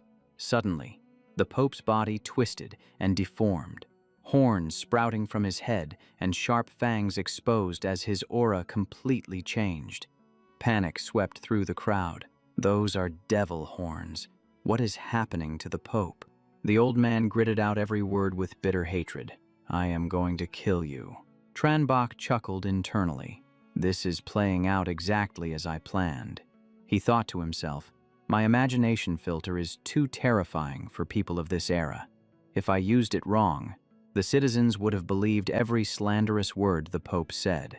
The main character reminded himself that arguing with the Pope was stupid, and even releasing a virus to take him down might not convince the people. Luckily, I have the Agrade Demon bloodline essence that I condensed when I went to pick up Mong Mong.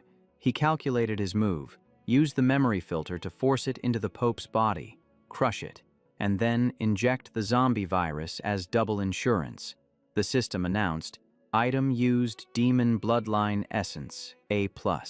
No matter which one takes effect, the Pope will be suspected by the believers and seen as a monster. At that moment, the Pope opened his mouth to gather energy, and a fireball appeared as if he were about to spew flames. The citizens screamed in terror and panic. It's a demon. Run for your lives. Tranbach understood clearly. The manifestation of a demon-breathing fire was the effect of the bloodline essence, so the outcome was set. The conditions for using the Agrade Demon bloodline were originally very strict. Sauron stood there in shock. The Pope, he really is a demon. The main character determined that the Pope's body would soon collapse because it could not withstand the power of this bloodline. Tranbach shouted loudly, a demon from hell has possessed the Pope, twisted the scriptures, and harmed the believers. Do you still dare to stop me from eliminating the plague and healing the living? Your sins cannot be forgiven. He pointed straight at the enemy. Today, I will bring down divine punishment upon you. The main character struck the final blow, leaving the crowd in awe. He has destroyed the demon. Sauron knelt down in repentance. My mind was blinded by the devil, and I committed the sin of obstructing you, so I am ready to accept my punishment. Tranbach helped him up. I appreciate your courage and your faith, but remember, God does not punish humans, nor does God care about such things. I came here for only one purpose, to take the plague away. Sauron rejoiced. I understand now. O great and benevolent God of plague, I will bring everyone infected in the city to you immediately. Since the Vatican was cleansed, the Holy See declined rapidly while the plague sect rose to power, so his actions in Europe were no longer obstructed. The title God of Plague spread everywhere, and every city with an outbreak prepared to welcome him. But condensing the survival seed took a long time, so the main character had to continue to Africa, Asia, and Oceania, encountering all kinds of races, religions, and dynasties. Tranbach chuckled softly. 1 year, 5 months, and 12 days, it is finally done. The main character continued. Now I just need to retrieve the root of the disease. This dungeon didn't have any overly powerful enemies, but their stubbornness was off the charts. He looked into the distance. If I had known it would take this much time, I wouldn't have wanted to enter this dungeon, since 1.5 years before the apocalypse is as precious as gold. The system asked, do you want to recall all the plague survival seeds from the outbreak? Tranbach replied, yes. The scene shifted to the courtyard with the plague pillar in Florence, where a woman was kneeling in prayer. "O great God of plague, I hope your journey goes smoothly and you complete your plan soon." Beside the plague pillar in Florence, Elena froze, her eyes widening. A man asked what was wrong. "High Priestess Elena, what is happening with the god's pillar?" She replied, "The god has completed his journey, and now he wishes to return to the divine kingdom." Elena urged them, "Everyone, recite the teachings the god gave us, so he knows we have engraved them in our hearts." The commander acknowledged the order. "Yes, High Priestess." She wept tears of joy.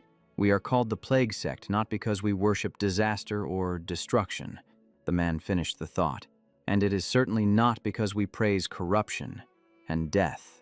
At that moment, on the streets of medieval Florence, everyone prayed in unison, because we wish for peace in the human world and for everyone to be healthy and happy.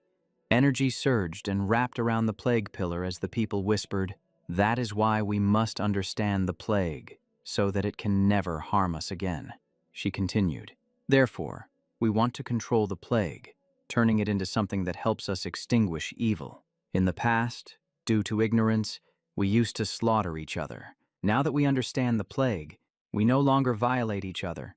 In the future, when we can control it, we will stand shoulder to shoulder. And finally, the plague will transform into our weapon." All of us regard this as a combat ritual to protect all living things. It will make that bunch tremble in fear. It will make even the bloodthirsty and fierce ones hesitate. It will cause the enemies of all living beings to fall completely. All things will eventually decay, but billions of living beings will stand shoulder to shoulder, constantly developing, never fading away. The main character pondered, "All things decay, yet living beings are immortal." He heard it, the sound of their prayers. "May the glory of my master shine upon the world forever." He opened his eyes. Is all of this a devout prayer? The system reports the mission is complete. Now, leaving the instance. Scene change. The plague factory at Mados. The reward is generating. A scroll appears. The system. The system announces the class change scroll for the life and death catastrophe. Rank SSS. Creation opens up countless possibilities. Touching creates infinite surprises. Conflict brings endless disaster. And destruction opens up infinite new life. Do not be afraid. You are a part of the life and death catastrophe. It is also a power that inherently belongs to you. Requirement. Possess the talent. Virus Monarch. Rank SSS. The main character calculated mentally. It sounds majestic, but it is unclear what it actually is. I want to change classes right now to find out, but the mission only requires seeing 2 scrolls. It does not force me to have 2 SSS classes. He thought while walking, I already have 1 SSS scroll. I must prepare to get the second one. As far as he knows, deep in the abyss, there is another SSS scroll. The system suddenly reports, the Plague Factory mission failed. He stood frozen. What was that? Did I not already find the source of the Plague Factory? He refuted himself. No. When I met Bukasumi, it did not report completion. So the source in the mission must have transformed because of his existence. He sacrificed himself and disappeared. So the source also dissipated because it lost its power support. That is why it failed. His eyes glanced toward the mushrooms. Could it be these guys? Then the main character worried again. I do not know how Bakda City is doing now, and the rest of the group. A chat pops up. He asked Tongtu Quinn about the situation in Bakda City and everyone's strength. She replied that they have officially rebuilt and finished selecting the location for the supercomputing center and the production line. A few days ago, everyone had a direction to strive for, but since only 4.5 days have passed, their strength has not changed yet. His eyes widened. 4.5 days. Clearly, I was in the instance for 1.5 years. He looked at the necklace. This must be related to the time clock. When it bound to him, it merged as one, appearing or hiding according to his consciousness. The main character clenched his hand. It appeared on its own in the instance, but this style of 1 year like 1 day seems to only affect him. The system displays the chat. Han Vuong said he just received a report that the Plague Factory mission for him and Bak De failed. The whole gang asked repeatedly, "Where is Diep 2? Did Tui Suyen get the SSS scroll yet?" Someone mentioned not to worry about the scroll. They do not even know if Bak De is alive. Someone reassured them. Failing one mission does not necessarily mean something bad happened. The main character laughed. It turns out Han Tu also received the mission, but it must be different from his because he has the plague seal. He felt helpless. What have these guys been saying in the group chat these past few days? Then he saw a whole row of teasing. Since it failed, is Lord Bach de Sad. I will give you a hug.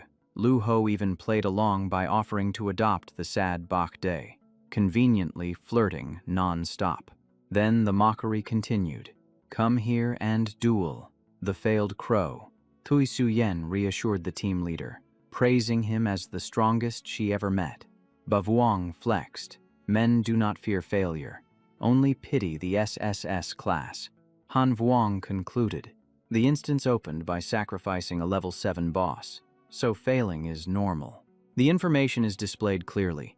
The life and death catastrophe, SSS scroll, did not fail at all. The failure was because the key NPC who was sacrificed as the mission target disappeared, so the factory mission failed. The whole group went chaotic, calling for Diep 2, calling for Lu Ho, mocking. Is this even human speech? Someone congratulated him on the SSS scroll. Bavuong suggested upgrading the chat group to an alliance. Diep 2 explained that upgrading would attach the alliance name when speaking. Lu Ho read the guide, saying there are many benefits but the fee is a bit steep. The main character spoke straight. He planned this a long time ago. He just did not know if the brothers would agree. An alliance is an organization. If one person prospers, then the whole gang prospers, and the group will have more surplus. He opened a vote on whether to upgrade the chat group to an alliance group, telling everyone to consider it. If more than 2/3 agree, they will upgrade. Han Vuong messaged that it was clear, asking if Boss Bak needed to come over to rest. When he returned, the bed is already warm. The main character replied briefly, "Who wants to sleep in your warm bed? Give me a villa in Meido. I will tidy up a room to rest." Han Vuong said, "Okay." Scene changed to a high-end villa area in Meido. He praised the place for being really spacious. He scanned the surroundings. Thermal tracking and virus tracking both showed no living creatures. It is temporarily safe.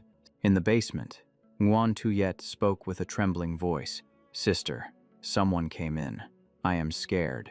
Nguyen Kai comforted her. "Do not be afraid. I will handle that guy." The younger sister pulled her back. "No, do not overdo it. Just chase him away." The main character lay with his legs crossed. Leisurely, indeed. Being outside is better. I just need to spread a little virus and then rest easy. He took out the Chinese medicine pillow from the instance to test it in the bedroom of the Meido villa, and as soon as he put it down, he felt sleep would be much better. He was slightly surprised. The system displays Dragon Country Medicine Pillow, ranked a daily use item that helps calm the mind and spirit. Long-term use improves sleep, and it also has light defense against mental invasion. Using it for a long time helps the spirit become steadier and grow. He sat up abruptly. Why did it turn into a prop? In the instance, it was just a normal medicine pillow. The main character was confused. What is going on with my inventory? The item appears. Dragonflower Blue Vase, rank C a city. State display prop, suspected to be the lifeblood of a craftsman. Placing it in the City-State Architecture Museum will increase base performance. Living Buddha Sarira, rank CA special rare material. Carrying it increases luck by +1, and defense against evil energy by +5. Murabit gold coin, rank Day City-State display prop. Placing it in the Architecture Museum will increase base income. Horus Golden Eye ring, rank CA jewelry ring symbolizing the Eye of Horus. Recovery +5%. Can actively create a shield once. Recharges by moonlight. The main character froze, so over half of the items brought out from the instance turned into props. He had never heard of bringing items out and having them turn into props, like this. Suddenly he remembered, right, there is still the Spear of Longinus. In his previous life, he saw the SS weapon of an emperor, so he had noticed it a few times. He reached for the spear. The knight commander of the Sauron temple saw that he liked the Longinus spear, so he gave it to him before leaving the Vatican. The main character was excited. The Longinus spear also turned into a prop. The system displays. Spear of Longinus contains Awakening Rank F, a special long weapon, increases all attributes by +3. Effect, drive away. Darkness, pushes back evil creatures. Darkness, the fallen, the abyss, and filth, deals an extra 200% damage to them. Seal dust, defeating evil creatures will gradually awaken the spear, number of times needed for initial awakening, 0 out of 10. He narrowed his eyes. These items originally existed on the blue star, but because the will of the universe descended, they became props, so they have hidden and unique traits. The main character was still suspicious. The reason is unclear, but currently the unique spear is in his hands. Without it, can that guy still become a powerful emperor? Mr. Loka. Suddenly his hand tingled like it was being bitten by ants. Why does my hand hurt so much? He flipped his palm over. A whole patch was red. Is the spear pushing back against him? He pondered. It seems I belong to one of the 5 types it counters Seville. Darkness, the fallen, the abyss, or filth. The main character concluded, I cannot use it. It is only rank F and it already reacts like that. If it goes up to rank S, I am surely done for. He took back the spear and threw it into storage to gather dust. At least this world has one less thing that can threaten him. Suddenly, the room door opened on its own. The main character was stunned. I definitely locked it, didn't I? A knife flew out of nowhere, but he instinctively clamped it between 2 fingers. His gaze turned ice cold. His virus detection and thermal imaging didn't see a target, so there must be a spiritual creature controlling the knife. If it's only controlling items, its level can't be very high. He flicked his wrist and slammed the knife down. If he used incineration, it would kill the target instantly, but the room would be destroyed along with it. He frowned. What a headache. His spirit stat was nearly 300, yet he only had one skill that inflicted damage on spiritual bodies. Main looked down at the system interface, planning to use his virus points accumulated from the tower defense and dungeon to find a more effective skill with a reasonable price. The blacklight virus didn't match with spirit types. So what about a mental virus? He stood up slowly. Without a pathogen, he couldn't unlock the skill tree. So, let's see if he had any virus on hand that could evolve into spiritual power. And he found it right away. Got one. And his points were enough to cover it. The system alerted. Enhancement successful. Zombie virus evolves into progenitor virus. Continued success. Progenitor virus evolves into T-virus. Continued success. T-virus evolves into T-virus spirit enhancement type. He glanced at the knife rolling on the floor. His voice dropped to a freezing temperature. Why did you stop slashing? Did you run away? Let me see what kind of spirit you really are. The system displayed. Special skill of T-virus spirit enhancement type unlocked. Telepathy mastery unlocked. Telepathic perception unlocked. Improvement successful. Subskill telepathic vision unlocked. The moment he entered a focused state, telepathy activated. At the same time, Ngan hugged Ngan tightly to stop her. Sister, don't. Let's just go. She screamed. I'm going to deal with him. That jerk just barged into our house. He thought quickly. Such a complete spiritual form. And they possess intelligence, so they definitely aren't low level. So why do they only use a kitchen knife to attack? He watched them with an indifferent gaze. I can lock them down with psychokinesis now. But let's test the spiritual perception first. Ngan stood rigid as steel. She had to eliminate the intruder to protect her sister. System report. Ngan Evolver. Talent. Twin Spirit.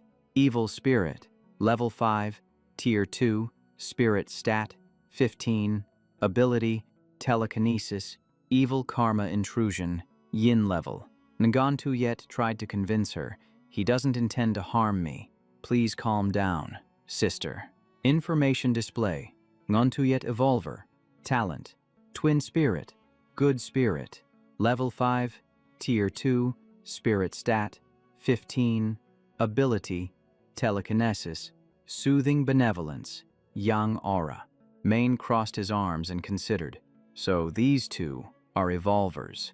Since evolvers change forms based on their talents, he hadn't encountered many types like this before. Ngonkai swung the knife and lunged forward, but he flicked his finger, using psychokinesis to lightly lock her wrist. Calm down. I won't hurt you. You know the gap between us. My spirit power is 20 times yours. Last chance.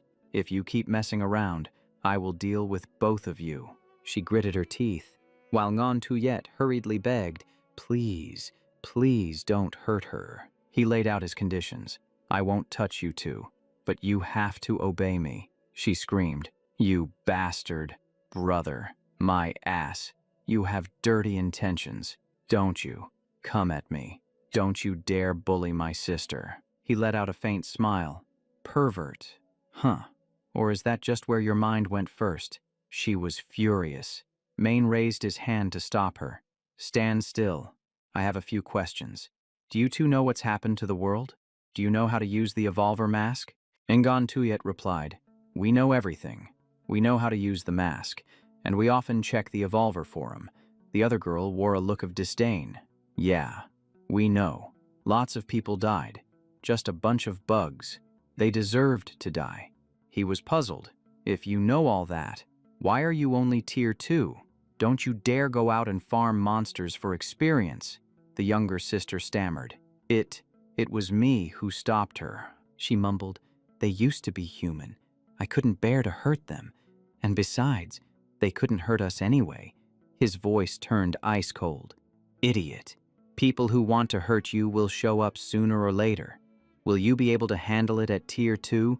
Remember, your talents are very dangerous because your power is tied to your emotions. He warned them, do not let your emotions drag your power astray, turning you into some stupid, holy mother, or a weak lunatic. Main began to instruct them. Close your eyes, feel the power, and control it precisely. Then use your reason to decide what you must do. A tremor erupted, and Ngon Tuyet cried out, I should help others. Be a good person. Do my best to help everyone. Ngon Kai roared. Kill every dog in this trash world. Anyone who bullies my sister must pay. Main watched the two of them shaking violently. Their reason has been heavily invaded. He kept a serious face. If you aren't trained properly, you two will soon become low-level spirits who only act on instinct.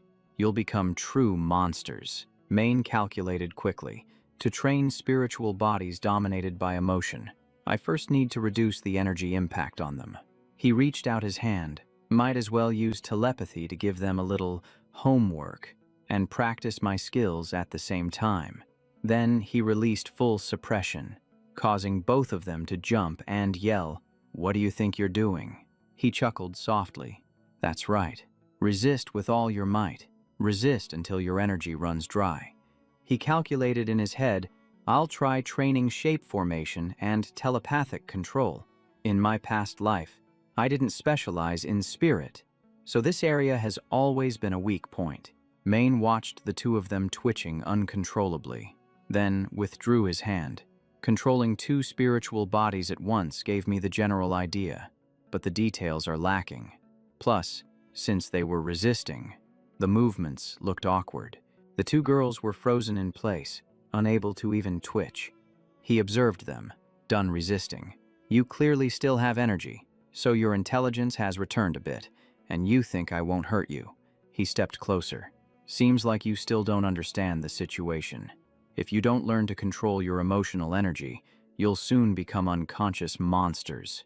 He shouted loudly. In that case, I'll just kill you right now and get it over with. In that very instant, the clothes on both of them were shredded to pieces. Ear-piercing screams rang out in the room, and it was chaotic for a while. The two girls huddled together, wrapped tight in a blanket.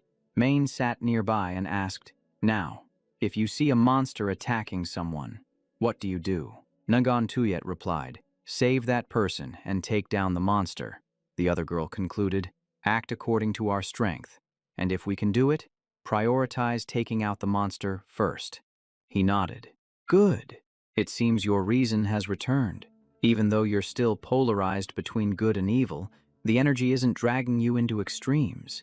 The younger sister whispered a thank you and called him Big Boss, while the older sister just snorted coldly. I'll make you taste your own rough methods sooner or later. Maine stood up. Before, you didn't know how to control it, but your negative and positive talents still naturally absorb energy. Now, start over from zero. I'll teach you a basic technique. He raised his hand. Try releasing your accumulated energy outwards and manifest it as clothes on your body. That sentence made both of them freeze, like someone hit the pause button. They looked down at the gear on their bodies. Maine turned his back and spoke. How much energy you keep depends on your individual strength.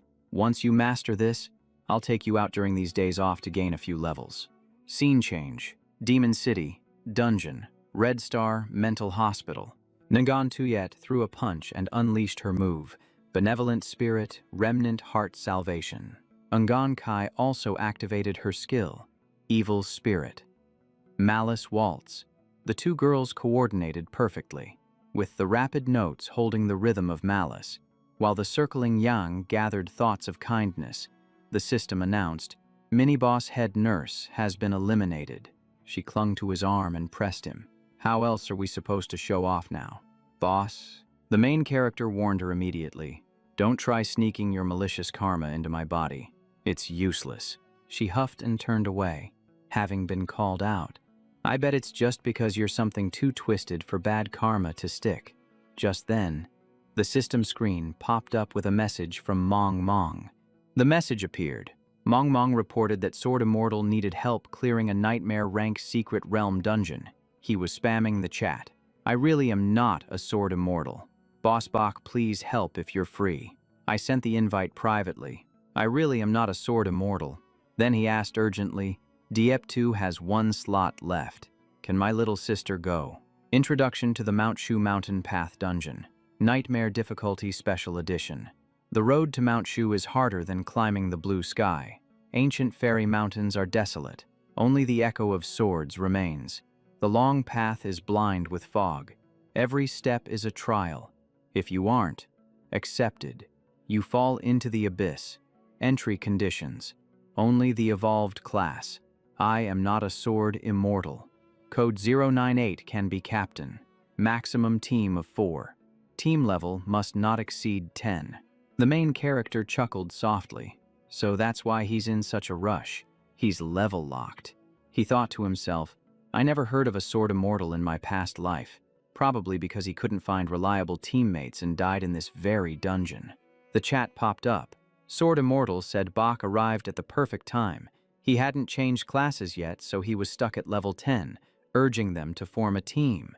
Bavwang demanded the last slot be rolled for fairly. Lu Hoai cut in, saying there was already an announcement. She was going this time. Sorry, everyone. Han Vuong mocked that it was backstage manipulation, asking the old Taoist if he was selling his backside. Yet, while Ba Vuong offered double the price, he explained he really wasn't a Sword Immortal, and since the dungeon related to traditional cultivation, he was bringing Tran Hu, promising to prioritize everyone next time. The main character said, all right, we're stopping for today. Let's go back. The older sister was surprised. We aren't fighting anymore. I can still kill more. You know, he replied curtly.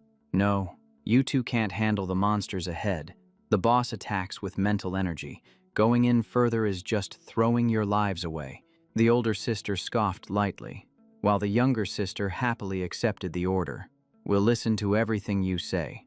Boss, inside the Mount Shu Range dungeon, at a thatched cottage at the foot of the mountain. Mong saw him appear and called out, Master. She introduced him. This is Tran Hu Bat Hu. He said, Senior Bach. Just calling me Tran Hu is fine. Suddenly, another person stepped out from behind Tran Hu. Tutuan patted his shoulder. Big Boss Bach. I finally get to meet you. Then he introduced himself. I am. So too Tuan. I really am not a sword immortal. The main character waved his hand. Hello everyone. Tran Hu. Tu Tuan. He was startled. Tu Tuan. Why are you carrying so many swords? Is your talent related to weapons? He nodded. That's right. The system displayed. Sword immortal Maluses. Sword equipment to activate sword chi. Strength depends on mental power. Can self-create sword techniques. Each time a sword technique is created, all attributes permanently increase, with the increase depending on the rank of the technique. The main character praised succinctly, not a bad talent. He smiled shyly. It's nothing special. Big Boss Bach is too kind. He turned around. If we have enough people, let's head out. The scene shifted into the dungeon, at the start of the Mount Shu mountain path, where Tu Tuan spoke. Has everyone received the mission prompt? Climbing from here to the peak completes the Mount Shu mountain path. Mong remarked, with such a short introduction, this path must be tough. The main character replied, I'm looking forward to some surprises. Let's go up. The team stuck close together as they walked, and Tran Hu frowned. The fog is rolling in. He warned, be careful. Watch your step and check your surroundings. This is likely the first trial. Suddenly, an old man up high grumbled, the mountain road is hard to travel. The mountain road is hard to travel. The main character rushed forward to greet him. Hey there, old man. But his feet stopped dead in their tracks. He was confused. I just ran at full speed but still didn't get any closer. Could this be? He spread his arms and pulled out a strand of aura. Then he wrapped it straight toward the man, who kept repeating, the mountain road is hard to travel. The heaven and earth 5 elements are all hard to pass. Very quickly, the old man reset and walked normally. The main character concluded, it's an illusion. Tu Tuan asked, Master, what's wrong with that old man? He suspected, a guiding illusion. Everyone, remember the words he sang. He pointed and laughed loudly. I heard it clearly. He said the heaven and earth 5 elements are all hard to pass, singing it so slowly. Tran Hu rested his chin on his hand in thought. This fog counts as water in the 5 elements, and with visibility like this, is this the first trial? The old man chanted again. Water rises, mist is thick, flowers seen in the fog, hard for one to return. The main character was startled. Not good. There's danger, the system announced. The biohazard disaster gloves have been equipped. His eyes narrowed, entering a state of maximum alert.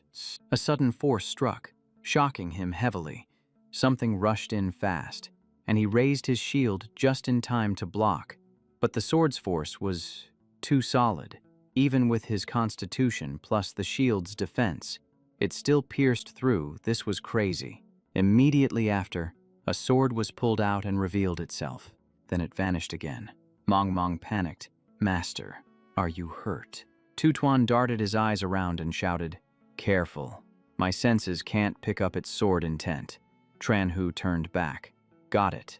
Activate the talisman I gave you. My mental power can't detect its position either. He raised the talisman in his hand high, deploying a protective layer. Golden Light Defense Talisman. Tran Hu confirmed quickly. It's coming. Straight from the east. Lightning guiding art. Right at that moment, a sword zoomed in, pinning straight into the protective layer right above his head. He glanced at it. Yeah, that's a really high-quality sword. Tran Hu shouted, Emperor Bach, watch out. The golden light barrier won't hold much longer. The protective layer shattered with a snap, and he grabbed the sword. It's fine. I've subdued it. Mong gasped in awe. Master is so cool. Tran Hu's face went blank. Wait, when did you subdue it? Tu Tuan was also confused. This flying sword has consciousness, so why isn't it resisting at all? He chuckled softly. Let me show you guys just how intense this thing really is. The system display appeared. Level 12. Water Jade Swimming Dragon Sword Spirit. Strength 60. Speed 120. Constitution 60. Spirit 60. Passive skill. Jade Water. Swimming dragon power scales with water vapor. submerged in water. All attributes times 10. Armor penetration plus 10. Without water. Stats drop to 1/10. Battling metal-type sword spirits grants bonus metal attributes. The system logged the details. Level 12, Water Jade Swimming Dragon. Strength 60. Speed 120. Constitution 60. Spirit 60. Jade Water Swimming Dragon. The more water vapor, the more explosive it becomes. Submerged. All attributes times 10. Armor penetration plus 10. Dry land. Reduced to 1/10. Elemental interaction. Fighting metal grants metal attributes. Fighting earth causes reduction. Possessing all 5 elements doubles all attributes. Sword fusion. Allows attaching multiple sword types to boost skills and attribute rewards. Tronhu scratched his head. The high water vapor really pumps up its power. No wonder my golden light shield couldn't last even half a second. With fog like this, its power probably increases 3 to 5 times. Tu Tuan looked grateful. That is a fine sword and an excellent sword spirit. He spoke plainly. Ideally, giving it to him would maximize its potential, but I controlled it using a special method, so it cannot be transferred. He waved his hand dismissively. Forget it. I prefer raising my own sword spirits. That is the only way to truly build a bond with them. Mong Mong asked, Master, does the phrase heaven and earth 5 elements are hard to cross mean that one possesses all 5 sword spirits? He shrugged his shoulders. It is unfortunate that I can only control 3 right now. If I get the chance later, I will come back and collect the full set of 5. The system displayed the description for the skill Biochemical Calamity. Hideer Overlord Brain active. Allows permanent control of 3 creatures with spirit power no higher than the user's own. He spun around. The danger is past. Let's keep climbing. Tu Tuan followed behind, offering genuine flattery. Senior Bakde is both powerful and versatile. This dungeon is going to be a breeze. Now I understand why Auna handed over equipment and skill books just to beg for a spot on your team. 10 minutes later, the whole team regrouped, and he announced, the fog has lifted, so the first gate is cleared. Mong Mong raised her hand. This road is so long. If there are 5 elemental gates, does that mean we have only finished 1/5 of the journey? Tu Tuan suddenly pointed and shouted, Hey, look up ahead, he observed. It is that old woodcutter again. He looked in the direction where the finger was pointing. The man mumbled again. The road to Shu is hard to travel. The heaven and earth 5 elements are hard to cross. There are monsters in the forest, and even the grass and trees turn into soldiers. It is truly terrifying. He leaned forward and smirked. So we have reached the chaotic melee stage. Huh, that actually sounds pretty good to me. Suddenly, countless monsters surged out from the ground ahead, completely blocking the path. He smiled with a slightly wicked edge, because I love these kinds of stages the most. Tronhu analyzed, according to the song lyrics, this gate hides monsters in the bushes, so the sword might be hidden in there as well. Tu Tuan waved it off. Stop trying to decipher the woodcutter's hidden meanings. Suddenly, he froze in place. Huh, is it over already? Because by that time, he had already wiped out the entire horde of monsters. The system display appeared. 5 elements. Wood Hidden Water Sword Spirit, level 12, strength 50, speed 120, constitution 70, spirit 60, skill, resilient grass flask power scales with vegetation quality, maximum attribute multiplier of 5, hides within plants or wood to charge power. Fully charged shots have 10 times the power and penetration. Elemental generation and inhibition apply. Sword fusion available. He praised it. Water generates wood. Nice. Blending into the vegetation for an ambush is an extremely solid strategy. Mong Mong waved her hand. Stop standing there spacing out. Let's keep climbing. Tu Tuan scratched his face, slightly confused. Wait, what exactly did I come here to do again? The woodcutter continued his rambling. Do not enter the difficult road to Shu. Dangerous rocks, falling into the abyss of sorrow. Then, from high above, an earth formation crashed down like a storm. All 4 of them reflexively crouched low, raising their hands to shield themselves. Tran-Hu gritted his teeth. We can't move forward. Golden Light Defense Talisman. Mong stopped him. Wait. She handed him a blindfold. Your talismans are hard to craft. Just use this instead. He put it on and let out an impressed sound. Big boss. Mong really came prepared. She replied nonchalantly, I just used my dream creation skill to make it. He nodded. Good. At least we do not have to cover our eyes manually. He thought to himself, the sand does not actually hurt my eyes, but the wind blowing dust everywhere is truly annoying. Suddenly, the tremors started again. The rocks next to them exploded, knocking Tutuan and him flying to the side. Tran-Hu and Mong shouted out, fellow Taoist, so, Senior Bach, Master. Tran-Hu panicked. What do we do? The cutting wind is too intense. I cannot see where they landed. She stammered. It is okay. I will go find them. A vortex of sand and dust formed as Mong jumped down to search, calling out, Master, wait for me. Tran-Hu ran over, shouting, Boss Mong, watch out for the water. Tutuan yelled out, I just ate a whole mouthful of sand. He panted, reminding them, this dungeon prohibits flight, and my equipment consumes a lot of energy. I have only used it a few times and I am already sweating. Jumping down now would be troublesome and exhausting. Tran-Hu crossed his arms. We have to figure out a way to avoid being pushed down by the cliff-severing sword. He looked up. This wind blocks my spiritual probe.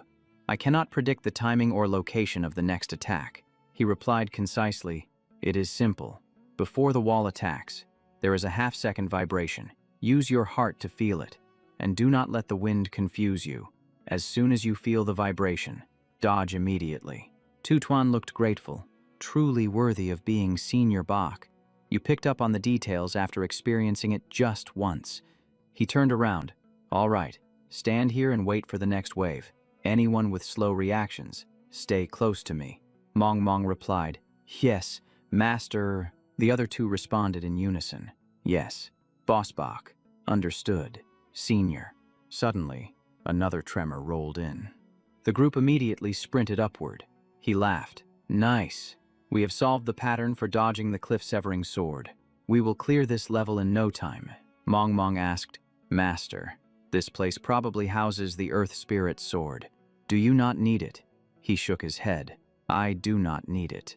Tran-Hu explained. The Earth Spirit sword is not compatible with Senior's water and wood spirits. In fact, Earth counters water. He glanced over. Correct. I can only control 3, so I will likely choose metal or fire for the remaining slot. A while later, the woodcutter began singing again. The road to Shu is hard. The heat is intense, making one dizzy and speechless. Tran-Hu gasped for air. I am done for. I am about to be grilled alive. I have stopped sweating. I am dehydrating. Tutuan wiped his sweat and complained. Is the fire spirit sword trying to turn us into jerky? This is the most vicious trap I have ever encountered. Mong was so hot that any water she created evaporated instantly, and her umbrella was useless. Master, your disciple is about to turn into dried disciple jerky. He reminded them, do not rush. It is coming. Fire is not just about explosive power. His voice turned cold. There is also the slow burn, forcing people to endure the torture. As long as there is enough fuel, it will burn persistently. That is also the nature of fire. Tutuan asked right away, Bak Dai, did you figure out when the fire spirit sword would show up from what he said? Main replied, of course. The woodcutter made it clear. Wait until you're dizzy, blurry-eyed, and can barely get a word out. Tran-Hu was dizzy, swaying and stammering. Then I. A sword thrust straight toward his face, then stopped dead. Main caught it, chuckling softly. Gotcha. The system displayed 5 elements, sword spirit, burning heart fire, level 12, power 70, speed 100, physique 70, spirit 60, passive skill, burning heart explosion. The hotter it gets, the stronger it becomes. Above 100 degrees, all stats are multiplied by 10. It can hide within sunlight, ignore environmental effects, and evaporate water within a specific range. He concluded.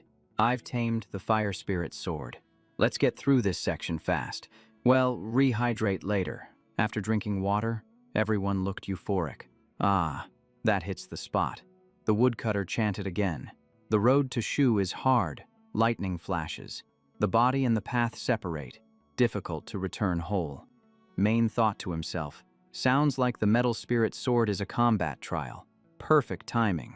I'm actually pretty ticked off about getting roasted in the sun. I've already tamed the fire spirit sword. So, metal spirit sword, sorry, but you're going down. Tutuan remarked, up ahead must be the metal spirit sword's territory. Mong Mong nodded in agreement. A simple, straightforward combat stage. He looked at the sword, confused. Is this an unrefined sword? Tranhu replied, unrefined, unsharpened, but there's a golden glint. It's definitely not simple. Main agreed. Spot on, but don't overthink it. He charged forward, swinging his blade. Just hit it and well find out. In that instant, his entire body was blasted backward. Fragments of the sword shattered like they'd hit a concrete wall, but the blade regenerated instantly. The corner of his mouth curled up. I get it now. Main leaned in. So you're the type that gets stronger the more you get hit. Huh. He settled into an attack stance. 100 refinements into steel. True gold. Whatever you call yourself. Let's see if you can power up infinitely. As soon as he said it, he leaped high into the air. He clenched his fist, winding up for a punch packed with internal energy. A series of explosions erupted, kicking up a cloud of dust. Tranhu asked, did you hear what Senior Bach said? Tutuan replied, I heard him. I was just wondering, can that sword really upgrade infinitely? He froze. That's exactly what I was thinking. When the smoke cleared, the sword gleamed brightly, looking as fresh as if it had just been quenched in water. Tranbach held up the trembling sword. The golden light was as thin as a cicada's wing, but the recoil was intense. He chuckled softly, doing a quick calculation. Power is nearing 200. It must have dumped physique to boost power and speed. The other swords totaled 300.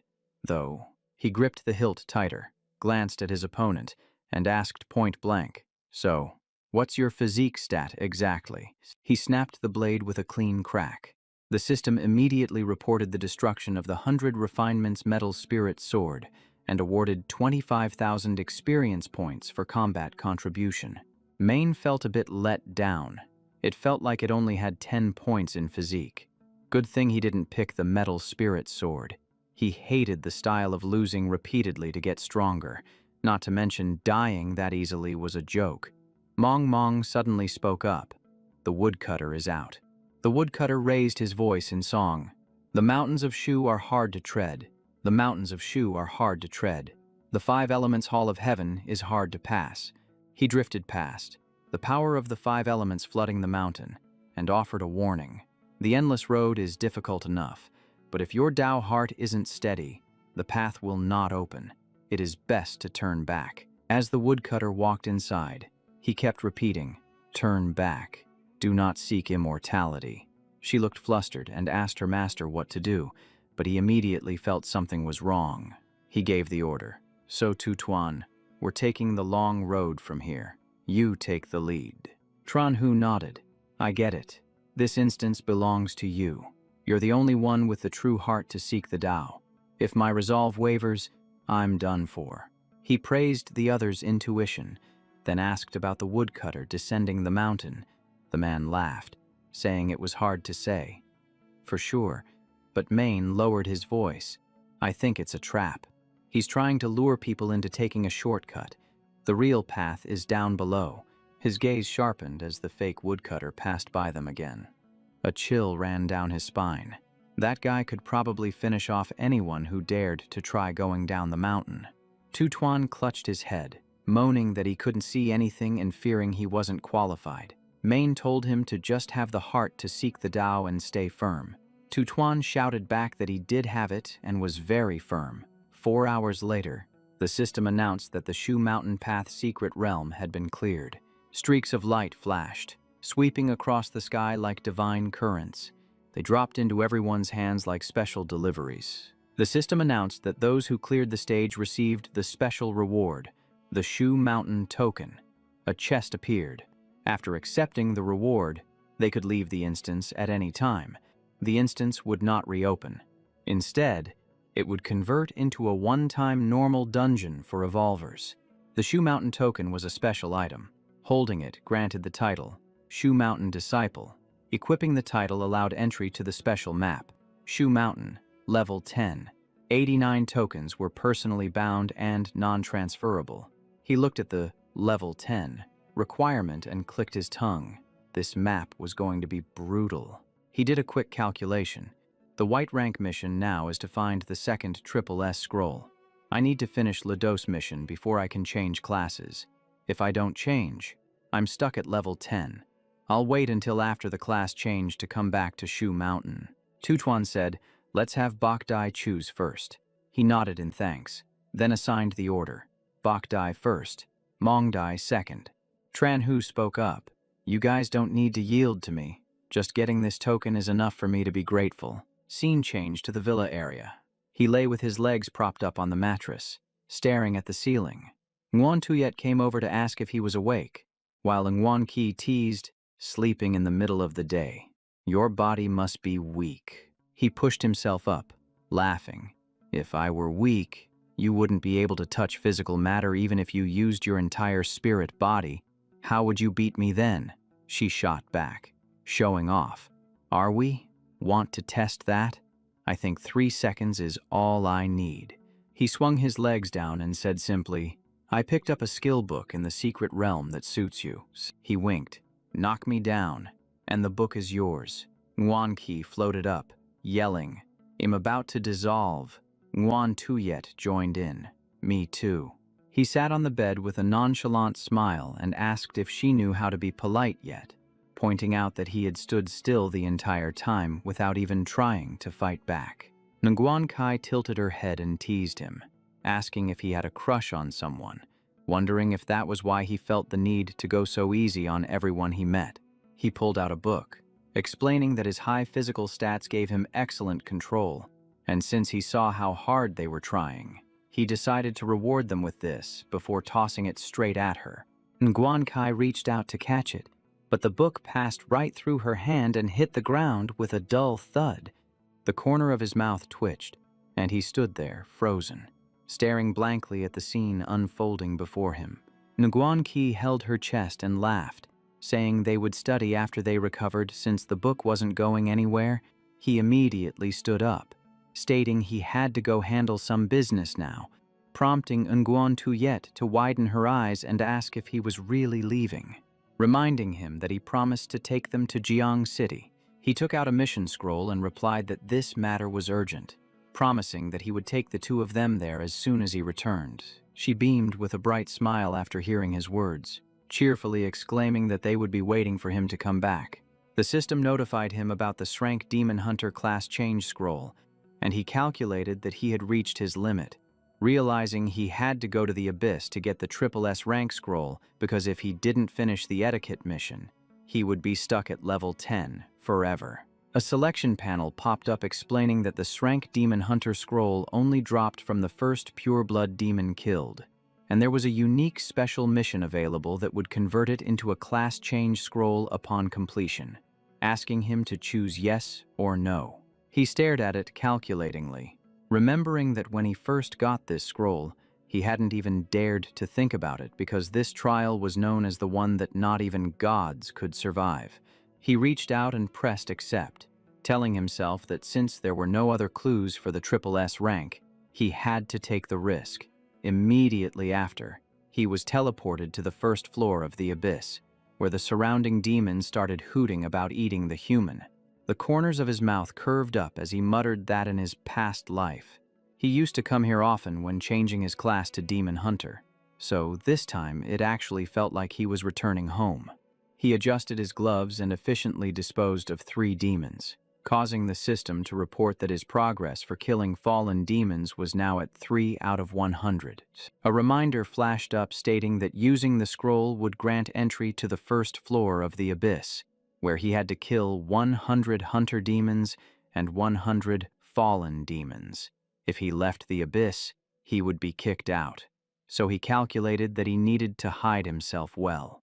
He stared straight ahead, thinking it was simple enough. He was just using the scroll to get in here, but his real target was the trial located at the abyss well. One day later, he leaped up to escape the swarm of demons at his feet, thinking that this type of mission was truly annoying since the first floor was packed with fallen demons and hunter demons that were stupid but incredibly persistent in their chase. He dashed away, telling himself that if he slowed down to shake off one group, another would just gather. Suddenly, he looked up and saw lava ahead, realizing that the abyss well had already erupted. The main character froze, thinking this was just his rotten luck. While the eruption didn't affect the trial itself, it filled the abyss with energy, strengthening every creature that possessed a demon bloodline. He glanced at the surrounding rocks and the sea of demons behind him, noting that the eruption was about to spew out countless blood eggs to spawn a new horde. With tens of thousands of enemies approaching, stopping now meant he would easily be surrounded. He moved like the wind, worried that if he broke through the siege, he might accidentally complete the mission and get kicked out of the abyss. Just then, a sword flew at him from behind like a fired arrow. He jumped to dodge it cleanly, letting the sword slam into the ground with a sharp thud. A level 16 demon warrior named Fergus stepped forward, stomping right onto the sword hilt as if he were stepping onto a stage. The creature sneered in the demon language, calling him a premium dinner and demanding he kneel in gratitude. He replied in fluent demon tongue, sarcastically noting that a pure-blood demon on the first floor was rare and asking if he had come up from the deeper levels. Fergus smirked and nodded, admitting it was true and acting surprised that a thing that only knew how to run could speak their language. But he added that food understanding its master didn't change anything. He gave a scornful laugh and asked if the demon really thought he only knew how to run, challenging him to figure out why only the low IQ hunter demons and fallen demons were still chasing him. The demon grabbed his sword and charged, roaring that he didn't know but would force the answer out before the human left the stage, declaring he would start eating from the head. The main character calmly replied that there was no need to wait because he would tell him right now. Fergus was sliced through cleanly by him, his eyes bulging as he screamed in disbelief, unable to accept that this was happening. He turned his head to watch the body fall from high above, crashing heavily onto the ground like a lump of iron. He smirked and finished his sentence, explaining that the reason was because he had already wiped out all the other species.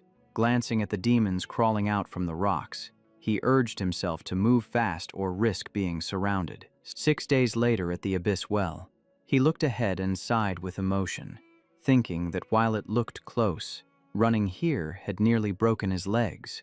He leaned his back against a rock and exhaled, recalling that he used to take refuge around here in his past life since most first-floor demons didn't dare come near.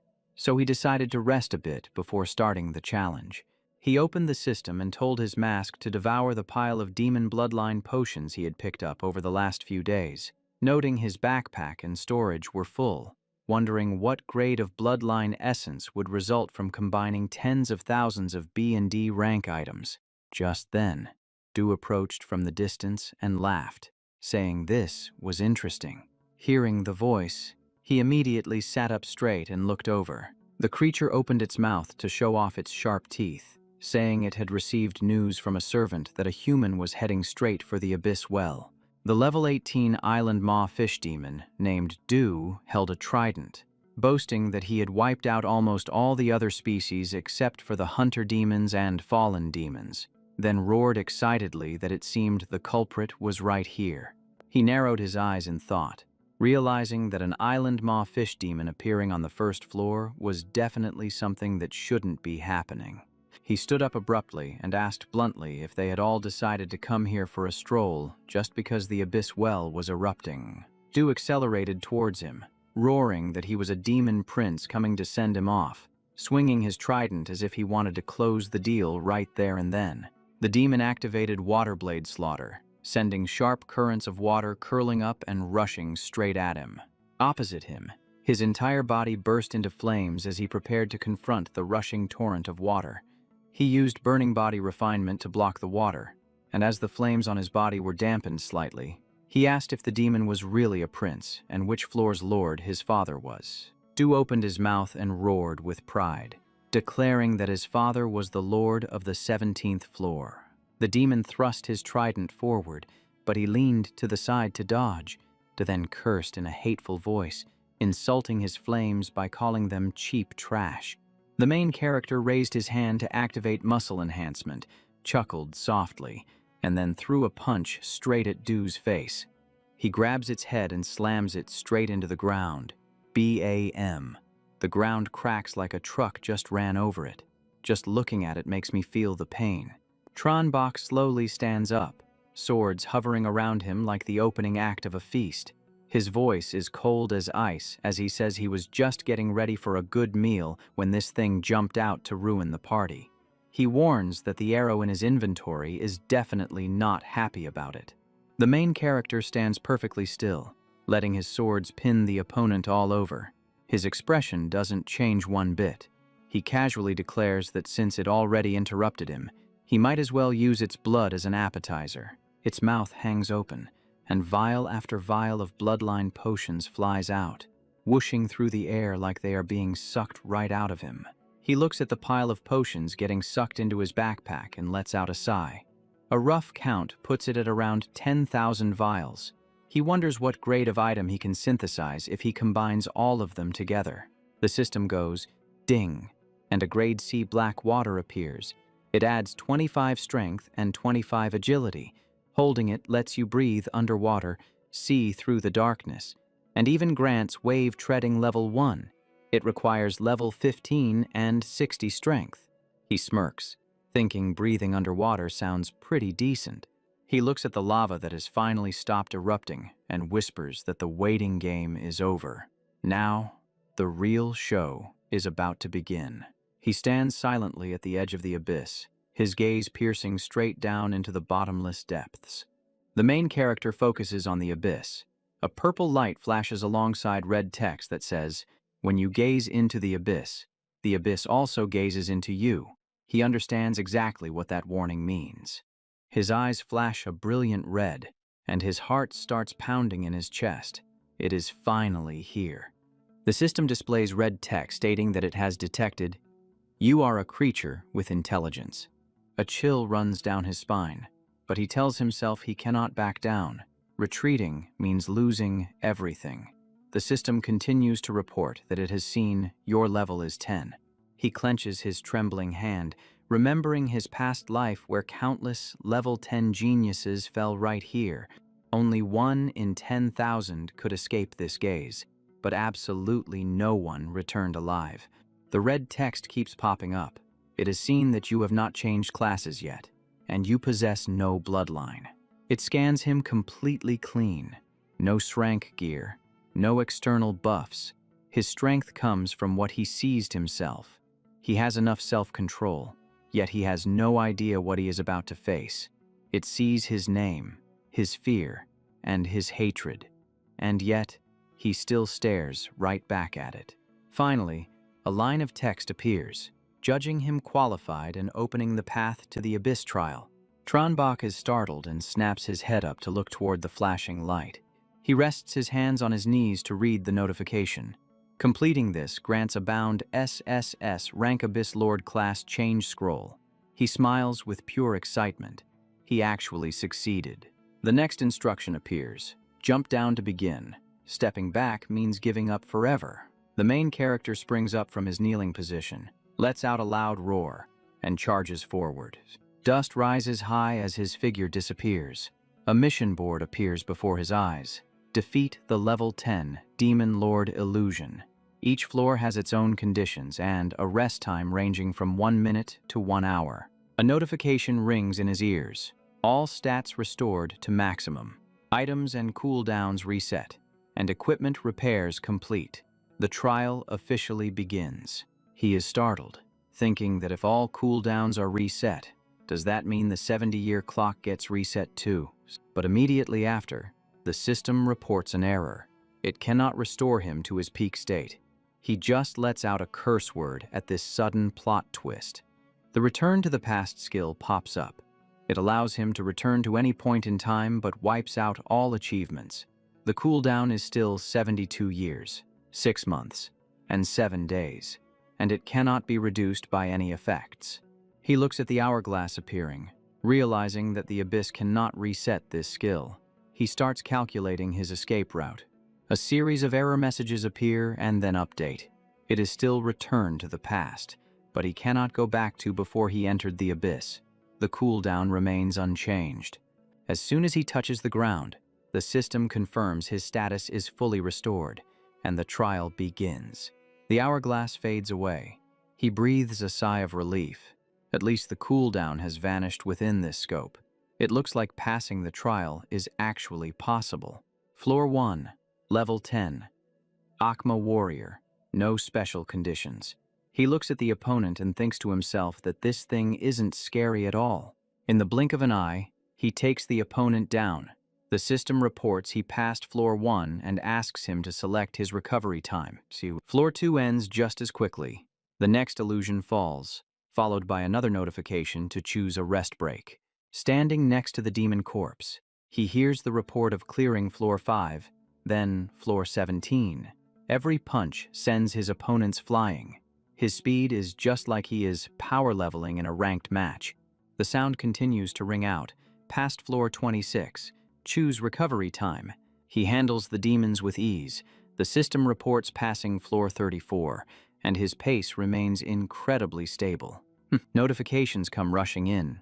Floor 41, Floor 59, then Floor 66. The numbers are climbing at a dizzying rate. Lord Aldu, Level 10, appears. Special condition. Can only be killed by hitting a weak point. He swings his sword and roars, wanting to put an end to this human's journey. The main character grits his teeth and steps back. Since Floor 50, his stat advantage has dropped. 2 lives of experience can hardly make up for a demon's lifetime of slaughter, especially with such a tricky condition. His sword pierces the opponent's neck, spraying dark red blood. But he realizes that relying on skill alone isn't enough anymore. He has to find the exact weak point and accept the risk. Aldu swings his sword with extreme force, knocking him flying backward. He immediately springs up, retreating continuously to widen the gap. Suddenly, the opponent hurls his sword straight at him and screams. The main character's eyes go wide as he sees the blade hurtling toward him. The sword pierces right through Tranbok's stomach. The impact throws him backward in midair, and this is where it gets absolutely crazy. Aldu stepped up, yanked the sword right out of Tranbok's body, and smirked. Human.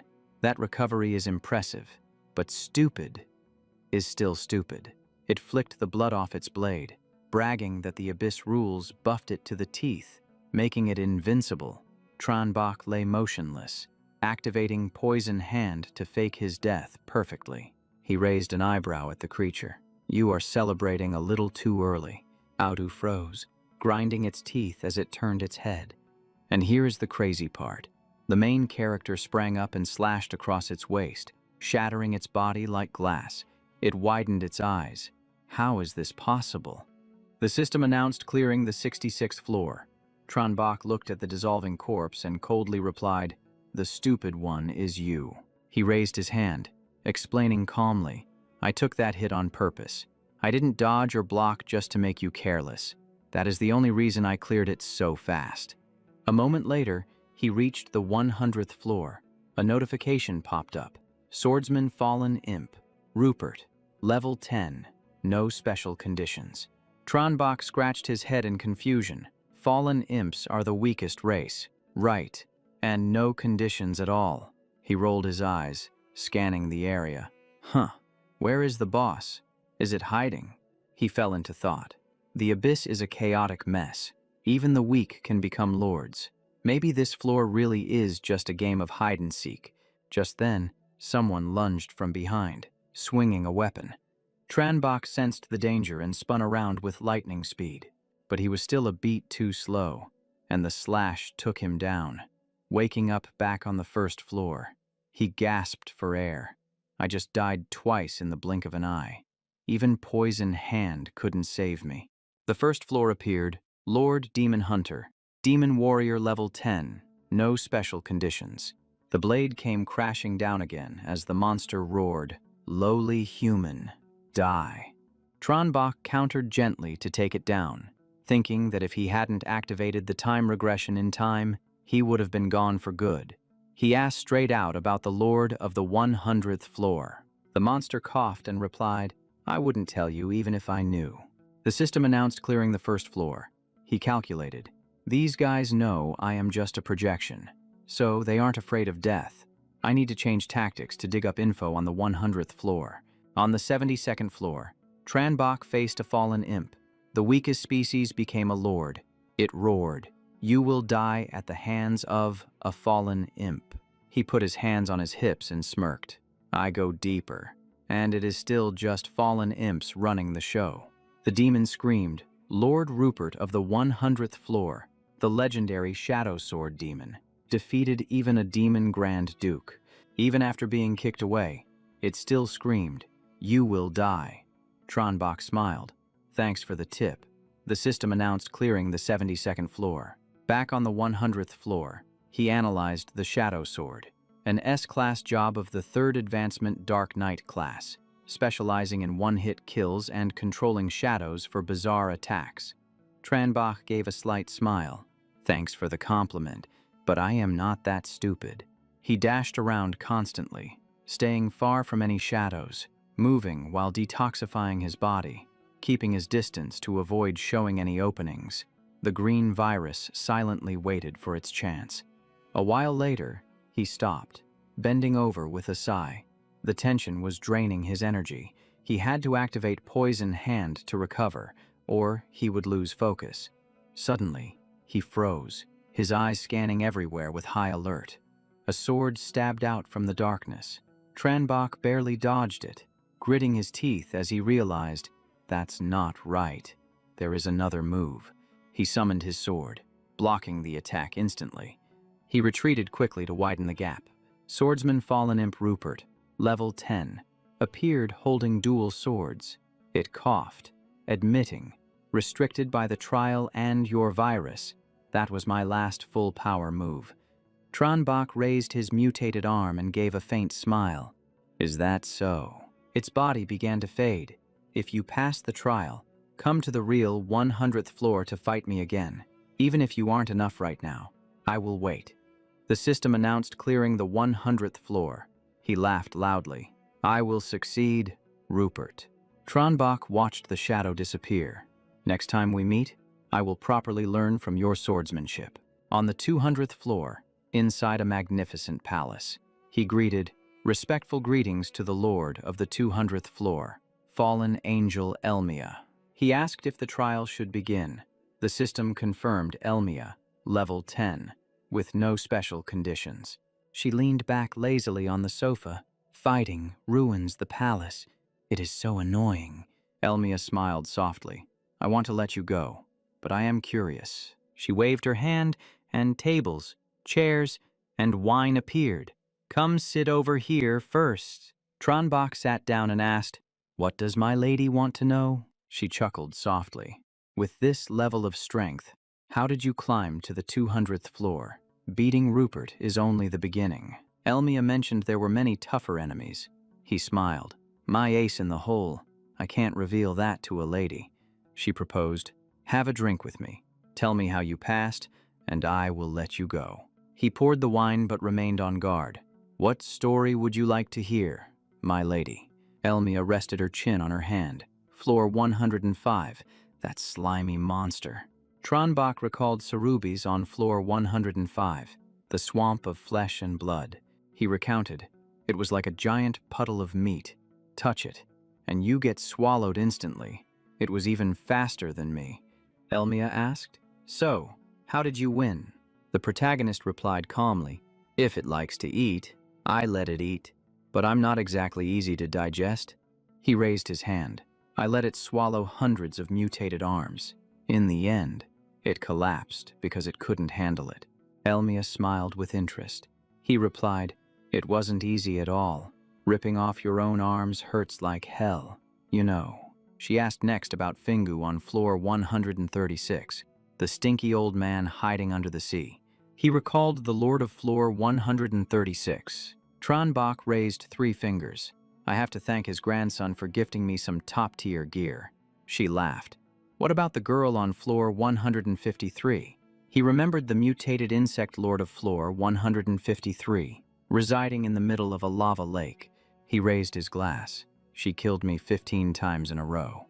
He explained that high temperatures don't affect the virus, but the lava made it hard to get close. She kept diving down there to recover. He sighed.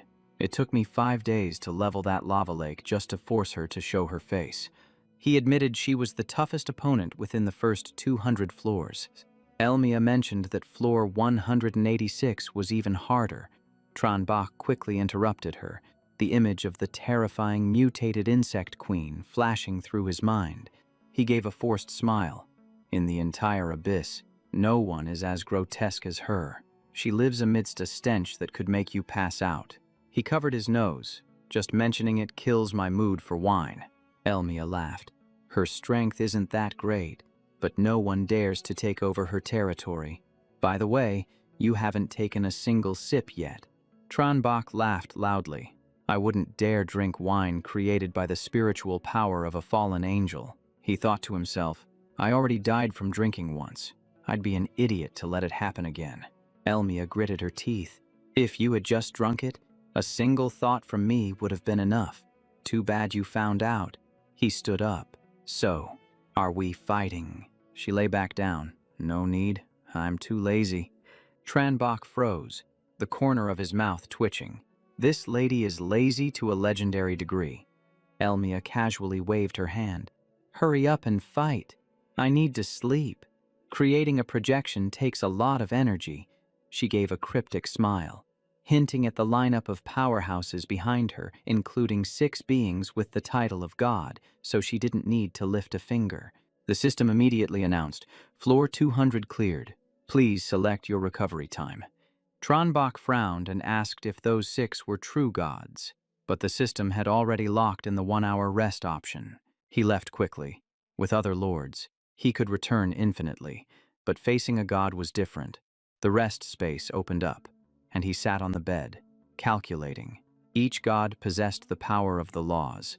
He pursued his lips, hoping they couldn't execute him instantly or wipe him out of existence completely. He looked at the hourglass. If necessary, he could still turn back time. Even a god must have a weakness. Immediately after, he appeared on floor 235, facing the level 10 variant lord, Salisbury. Special condition: hypnotic energy, forcing eternal sleep within an illusion. He opened his eyes wide, then suddenly smiled. Salisbury stared at him and laughed loudly. "What kind of beautiful dream are you having?" In the dream, Hieros knelt prostrate, begging to offer herself. Tranbach sat high above in his own demonic realm, looking down with crushing pressure.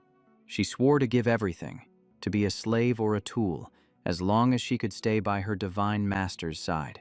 He smiled and asked, "What if I make you hand over your power and then disappear?" She shed tears, pleading her absolute loyalty. He burst into mocking laughter. "Stop acting. You just want to live. The word loyalty has never existed in your life." He lifted her chin. "I can spare your life." He held out an iron chain collar.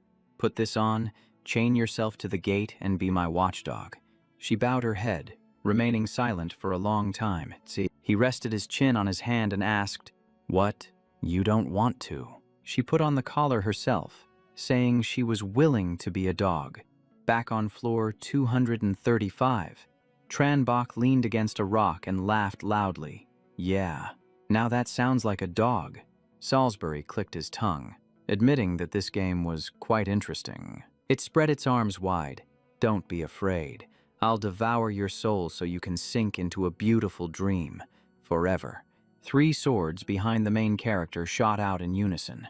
The system flagged a special condition: see through the illusion and break free. He sprang up. No matter how sweet the dream is, it ain't reality. Besides, sleeping forever sounds boring as hell. Salisbury panicked, unable to comprehend when he had broken free without her even noticing. The main character smirked. You can't simulate the pressure of a god? In this trial, you're only level 10. My sword spirit wasn't dragged into the dream, so breaking out was a piece of cake. Suddenly, a fluctuation appeared right behind him. Startled, he whipped around instantly. Baphomet swung its massive arm down, but the main character sidestepped and knocked it back. His arm immediately mutated. He swung his arm, landing a counterattack right on Baphomet's chin. It tumbled to the ground. The main character approached to observe, thinking it was over, but the body started sinking into the ground. He dashed back to keep a safe distance. The main character struck down with full force, but that body dissolved like liquid. Is this a mechanism to prevent clones from entering? Looks like he needs to learn more about the beast monarch. 10 minutes passed, and there was movement behind the wall again. He grinned with excitement. Here it comes again. This time, the fight was more comfortable, as his spiritual perception had increased significantly. Information popped up. Baphomet level 2, talent, war hormone. The more it craves battle, the more its stats increase, up to 5 times. The main character stepped back. It was only level 2, but its talent was already that overpowered. It charged in aggressively. He figured that when he first entered the maze, it must have only been a level 1 Baphomet. Before long, it had already leveled up to 3. The main character realized the pattern. The deeper he went, the higher Baphomet's level rose. The system showed a level 5 Baphomet with stats equal to his own. He tensed up. Up ahead, he might have to face 10 of them. He told himself this wasn't the time to worry, and continued pressing forward. 30 minutes later, every time it leveled up, its power far exceeded his expectations. A level 7 Baphomet appeared. The main character's spiritual power could no longer read its stats clearly. He only knew it was nearly twice as strong as him. It was knocked into the wall. He calculated that using the virus would take too long, so he had to find another way. The main character decided to return to the maze entrance and start over from scratch. He got serious. Let's see what happens if I don't take down the low-level ones. The main character dashed past the level 1 Baphomet without engaging in combat. He reached the level 2 area, but it didn't show up. What was going on? He continued plunging deeper into the level 7 area he had never stepped foot in before. He stayed on guard, sensing that things weren't that simple. Suddenly, Baphomet appeared behind him, and he spun around in a split second. A streak of energy shot out, causing the very space to tremble. The main character gasped for breath. He almost didn't activate his resurrection in time. Its speed exceeded the limits of his reflexes. He realized that attack was at least level 8. Perhaps there was only one Baphomet in the maze, and it was always chasing him. If he killed it at a low level, it would respawn deeper and stronger.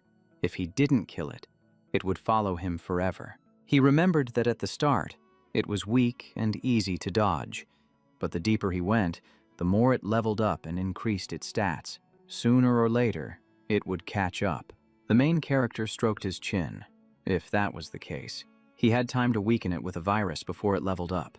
He opened the screen to check his remaining virus points to upgrade his skill. A notification appeared for the Mental Worm skill, converting spiritual power into infectious worms that disrupt the target's emotions and reduce mental stability. The main character grinned. It was a new skill unlocked after he got telekinesis. He was certain that negative emotions would suppress Baphomet's battle-hungry talent. Get ready. Main taunts the level 1-3 format for being too weak, causing it to immediately charge at him. The level 1 monster growls and rushes forward. He runs while provoking it, waiting for it to level up on its own.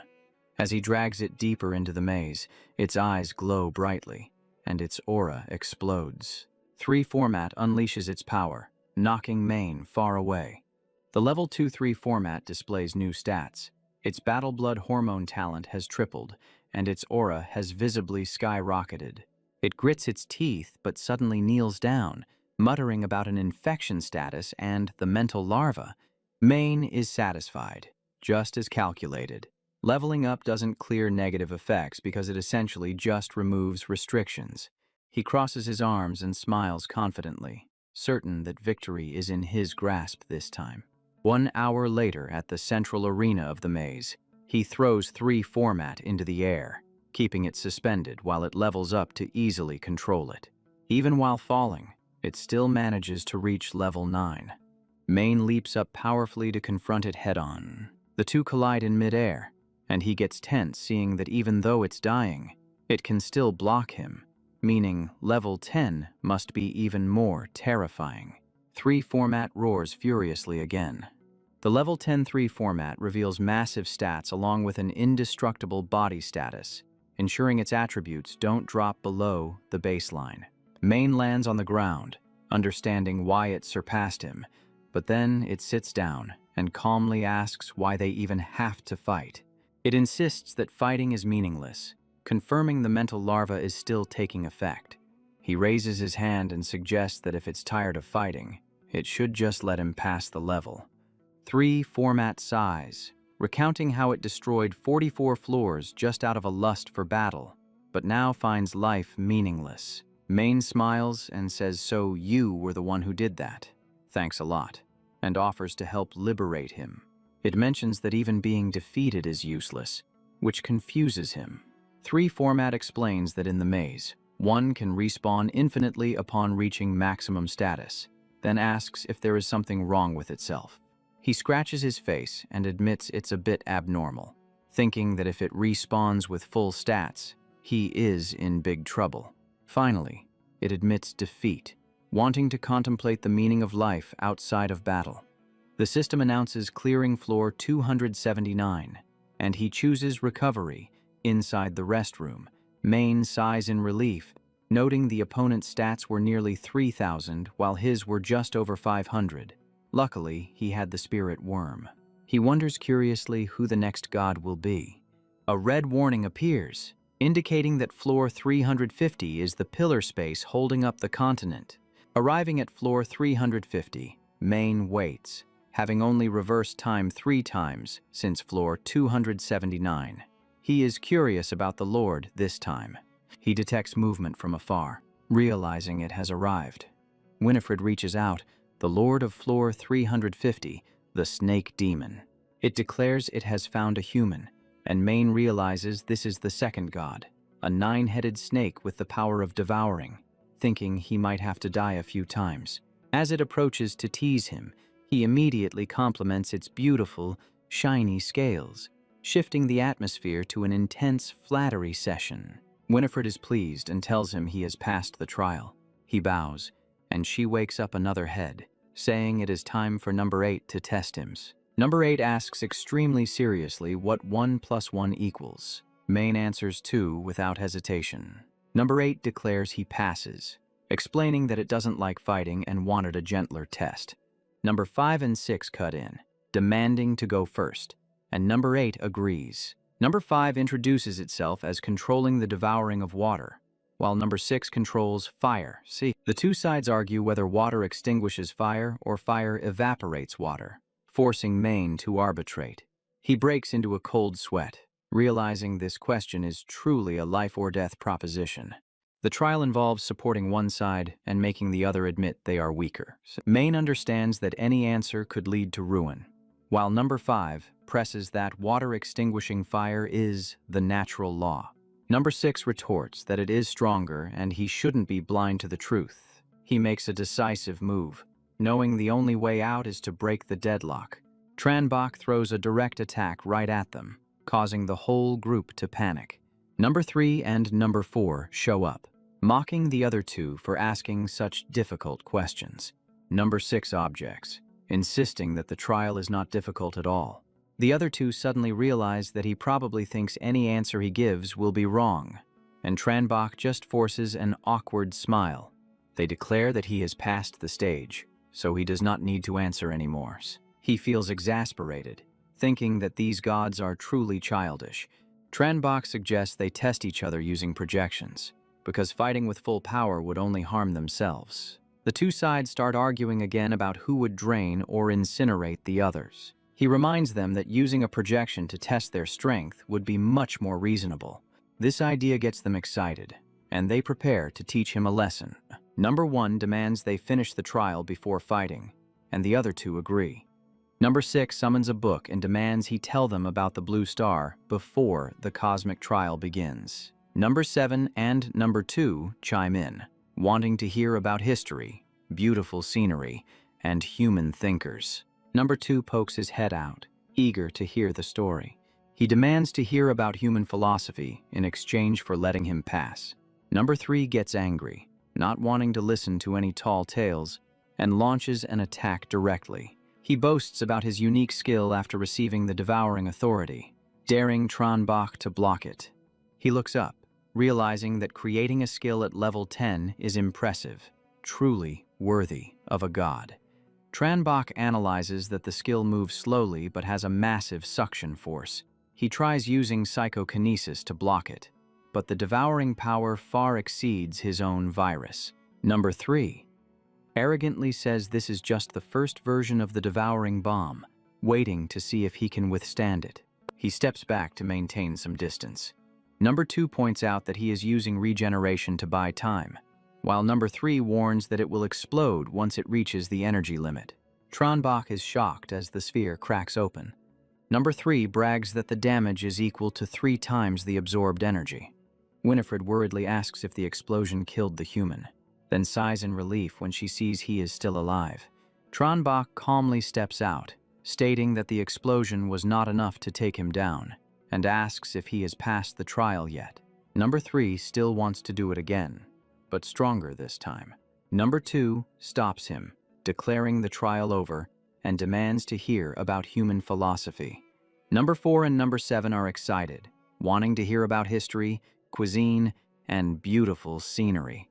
Tranbach winks, thinking that this task is far too simple for him. After the storytelling session, the gods nod in agreement, praising human culture as interesting, and one by one declare that he passes. Tranbach looks up and asks directly, "So, what is the final trial?" Number 1 gives a faint smile and says, "The rules are simple. You just need to survive until Number 5 and Number 6 determine a winner." Tranbach glances around, thinking that since this floor is so vast, staying away from the fighting should be enough. But he is still suspicious. The 9 trials were strangely easy. So are they just lazy? Or are they planning something deeper? In the center of floor 350, the devouring one laughs loudly, leaning in close to ask, "I won. Are you convinced yet?" Number 6 growls, "You only won at level 10 when I was still small, so I do not accept this result." The other one sticks out his tongue to tease him, saying he always has an excuse, while Number 3 gets angry and tells them all to shut up. He is annoyed because the second brother in Old Fourth let Tranbach pass the trial, showing clear discomfort. Number 4 softens his voice, explaining that this is an investment, and letting the human proceed is beneficial for them. If he defeats Baphomet, he has a chance to become the Lord of the Deep Abyss. Having someone who owes them a favor and possesses the devouring authority would be a huge profit. But Number 3 is skeptical, noting that floor 375 has the wolf god who masters assassination, so it will not be easy. Number 2 shudders, adding that the guy can use stealth without consuming energy and is extremely vicious. They are sure it will be hard for Tranbach to pass, but he has already arrived at floor 357, the domain of the Wolf Lord. He looks at the information panel, and the word assassination makes the atmosphere turn heavy. Tranbach admits that he hates this style of one-hit decides-all combat the most. Suddenly finding his leg tied up, he instantly morphed his limb into a blade to slash through it. The rope fell away as he reacted with lightning speed. Sharp spikes shot up from the ground, making him glance around with high alert. He flipped backward to dodge, then retreated to put some distance between them. Above him, something looking like a preset spider web appeared. The protagonist swung his sword to slice it apart, refusing to get tangled up. But something triggered, and an explosion came rushing in. Using his agility, He scrambled away from the blast's epicenter. Dodging while forced to use Poison Hand, he still hadn't caught a glimpse of the actual enemy. He roared out, wondering just how many traps were set, then activated Hellfire Body Incineration to boost his power. Energy flared up beneath his feet. He gritted his teeth, wondering if this guy was the god of assassination or the god of traps. Just as he cursed silently, a voice rang out from behind him, saying, "Thanks for the compliment." The space remained empty, without a single soul in sight. He activated thermal tracking and psychokinetic vision. Something plunged down from above, and he took a hit in the blink of an eye. Turning back time, he looked at his hand, realizing that was way too fast. The opponent's stats were higher, the traps were endless, and his stealth was beyond tracking range. He decided to release a virus first this time. Once infected, he could use virus vision to pinpoint the location. He unsheathed his claws, getting ready to destroy the traps. He slammed the ground, diffusing force to shatter the terrain. Thick layers of traps were revealed as he cautiously stepped forward. Spiked nooses, heaven and earth nets, beast trap nets, quicksand, ghost grass, and violent thorn trees. It had everything. Just a few dozen meters held nearly 100 traps, and not a single one was repeated. Jin Okehu flickered into view behind him, claiming this forest was his territory before launching an attack. He rewound time again, realizing the enemy had been right beside him from the very start. He frowned, wondering how to break this deadlock. Rewinding to the 5th time, he still got punched back. On the 8th attempt, another explosion hit him. The hourglass screen appeared yet again. He realized that even though he was weaker by 3 formats, this wolf was 3 times stronger than him and had dangerous traps. The only way was still the virus, but the moment his stats dropped, the enemy would finish him off instantly. He believed the spirit worm would cause it to lose patience. He climbed up high, spreading the lung virus and spirit worms down below first. He stood watching, seeing that it was coming. His legs sprouted tentacles, using the traps to buy time and wear down the opponent. As Jin Okehu approached, the protagonist smiled. The plan was starting to work. He continued laying out a trap path. He just needed to drag the enemy's stats down to his level to feel confident. The wolf roared, chasing right on his heels. It unleashed a fierce attack, but the corners of his lips curled up slightly. The hourglass appeared once more. Rewinding for the 10th time, he felt even more confident. Each time he went back, he ran further, repeating the tactic even on the 15th try. The hourglass was working non-stop. He glanced back to observe the reaction. On the 23rd attempt, Jin Okehu started to look up with suspicion in his eyes. Another explosion triggered right in the middle of the trap forest. It charged forward, roaring in rage, determined not to let him get away this time. The protagonist grew more confident, knowing that the more rushed the enemy was, the easier it would be for him to fall into the traps he had personally laid out. He stopped in his tracks and turned around to face his opponent head-on. Then, the protagonist stepped back a bit further to maintain a safe distance. He analyzed that this attack was twice as strong as his own defense. If the beast kept charging, it would walk right into the trap. And sure enough, it got blasted back.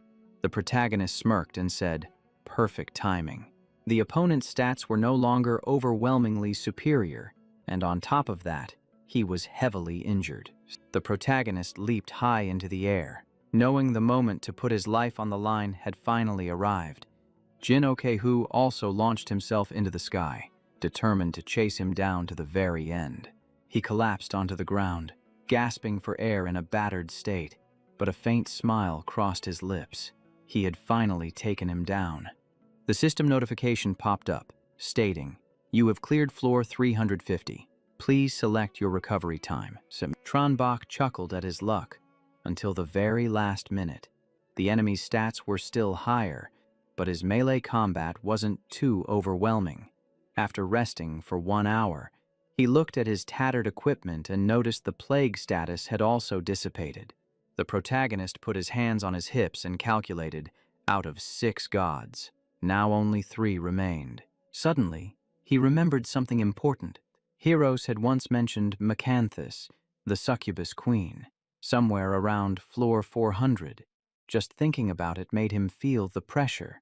She was the ruler of pleasure, someone who made even Hieros wary. He walked deeper inside, his heart pounding in his chest. Would she be his next opponent? Floor 400 appeared before him, with countless arms reaching up from the darkness. The protagonist tightened his gloves. It wasn't Macanthus, but an endless army of the undead. He summoned his sword, feeling that this floor might actually be easier to handle than that snake pit from earlier. The monsters went into a panic as soon as they saw him appear. The system continuously increased his strength, agility, and constitution after every wave. He handled each wave like a tower defense game, but he didn't have anything he needed to protect. With the addition of his long-range flying swords, his stats remained stable above 2,000. The protagonist backflipped to dodge an attack. He unleashed an earth-shattering strike, slamming it into the ground. A telekinetic shield appeared, but he shattered the protective barrier with his sword. His head felt dizzy, and the mental pressure was just too intense. The opponent's telekinetic spear was incredibly heavy. His spirit stat hadn't been buffed, so he had to end this fight quickly. He threw a precise punch, making the Red Rider's face turn pale. It turned out his position had already been discovered. The protagonist poured all his strength into the attack, giving him no chance to resist. The opponent exclaimed in admiration, noting that while his strength wasn't outstanding, he always made the right decisions at critical moments. He remained calm. After all, he had already been taken down by this guy twice before. Floor 400, the Red Rider Gabun, resurrection count 2. The protagonist nodded in thanks and continued to move forward. Gabun reminded him that he would be waiting for his triumphant return on this floor so they could talk. He urged him on, saying Macanthus was waiting ahead. The protagonist etched that name into his memory. The scene shifted to a splendid room on floor 437, the domain of the ruler of pleasure of the succubus clan. Macanthus, level 10, no special conditions. She was sitting on the bed, surprised that a human had made it this far. The protagonist stepped forward with total composure. He had to admit, her beauty and aura were enough to make anyone's heart skip a beat. So, for a brief moment, the protagonist almost drowned in that sensation, but he shook his head to snap out of it. He had almost fallen for her charm skill. Macanthus waved her hand seductively, telling him not to suppress his primal desires. His breathing started to become heavy and ragged. She teased him, saying, "If you won't come to me, then I'll come to you. Your desire is about to break you apart." She taunted him, ordering him to kneel down and become her pet. Macanthus commanded him to humble himself and obey if he wanted to be rewarded. Her tail grazed his face, mocking him with the certainty that all males eventually yield. Tronbach dropped to his knees as if obeying a command. But in reality, he was recalling Hieros' teachings on controlling desire, a special technique specifically designed to resist charm magic. Hieros had mentioned she developed this method personally to counter the goddess of lust, and she shared an interesting story about Macanthus. When she inherited her powers, the man she admired became enchanted, behaving so grotesquely that she was completely disillusioned. That experience made her grow to despise weakness in the face of desire. Since then, whenever she met someone she liked, she tested them with seduction, yet, ironically, the goddess of lust had never truly been satisfied. Hieros warned that if he ever truly got charmed, things would get very interesting, because he was not the type to submit easily. He replied that he knew how to yield to the strong, for instance, to someone like Hieros. She asked him again to be sure, and he affirmed it with absolute certainty. Back in the present, he charged straight forward, proving that he naturally had no intention of submitting. Macanthus leaned back in surprise. She swung her whip of power, confidently ordering him to kneel and seek pleasure at her feet. He gritted his teeth and declared, "It is either victory or death, but I will absolutely never beg." She let out a cold laugh, eager to see just how long he could endure. His body trembled as he realized there was something wrong with that whip. Thorns wrapped around him, and the sensation shifted from pain to a tingling itch, which was extremely dangerous. Macanthus licked the handle of her whip, asking him how the flavor tasted. She introduced the enhanced love punishment whip, boasting of its powerful control abilities, but seeing he kept his spirit, she realized that alone was not enough. Sweat poured down his face as he taunted her, daring her to hit him harder. She stepped forward in anger, intrigued that he still managed to stay conscious. Macanthus pressed in close, cranking up the charm pressure, causing his eyes to widen in shock. His consciousness felt like it was drifting into another dimension. For a split second, he thought he was about to lose to the power of a god. But Hiros's words echoed in his mind, saying the thread of reason does not need to be rigid. It just needs to pull you back in the end. His hand began to glow. Regaining his clarity, he realized the reproductive virus possessed the most intense desire of all. He let out a loud roar and counterattacked, leaving Macanthus stunned, as her charm should have broken his will. Before her very eyes, he vanished. Then he reappeared right behind her back. Macanthus was hit by the counterblow, and both of them launched into the air. They landed on the bed in the middle of the room. Her face flushed red as she gasped for breath, starting to consider killing him. Her tail raised up but hesitated, realizing this was the first male who did not submit. He chuckled softly and asked if she was stopping, adding that if she gave him a chance, he would not be polite anymore. Macanthus turned her face away, telling herself to let it go, since it was just a projection clone anyway and not worth the trouble. Her gaze shifted, curious to see what he would do if he lost his mind. 3 days passed, and Tranbach collapsed, gasping for air, after what was truly a fierce battle. System update. Abyss Floor 437.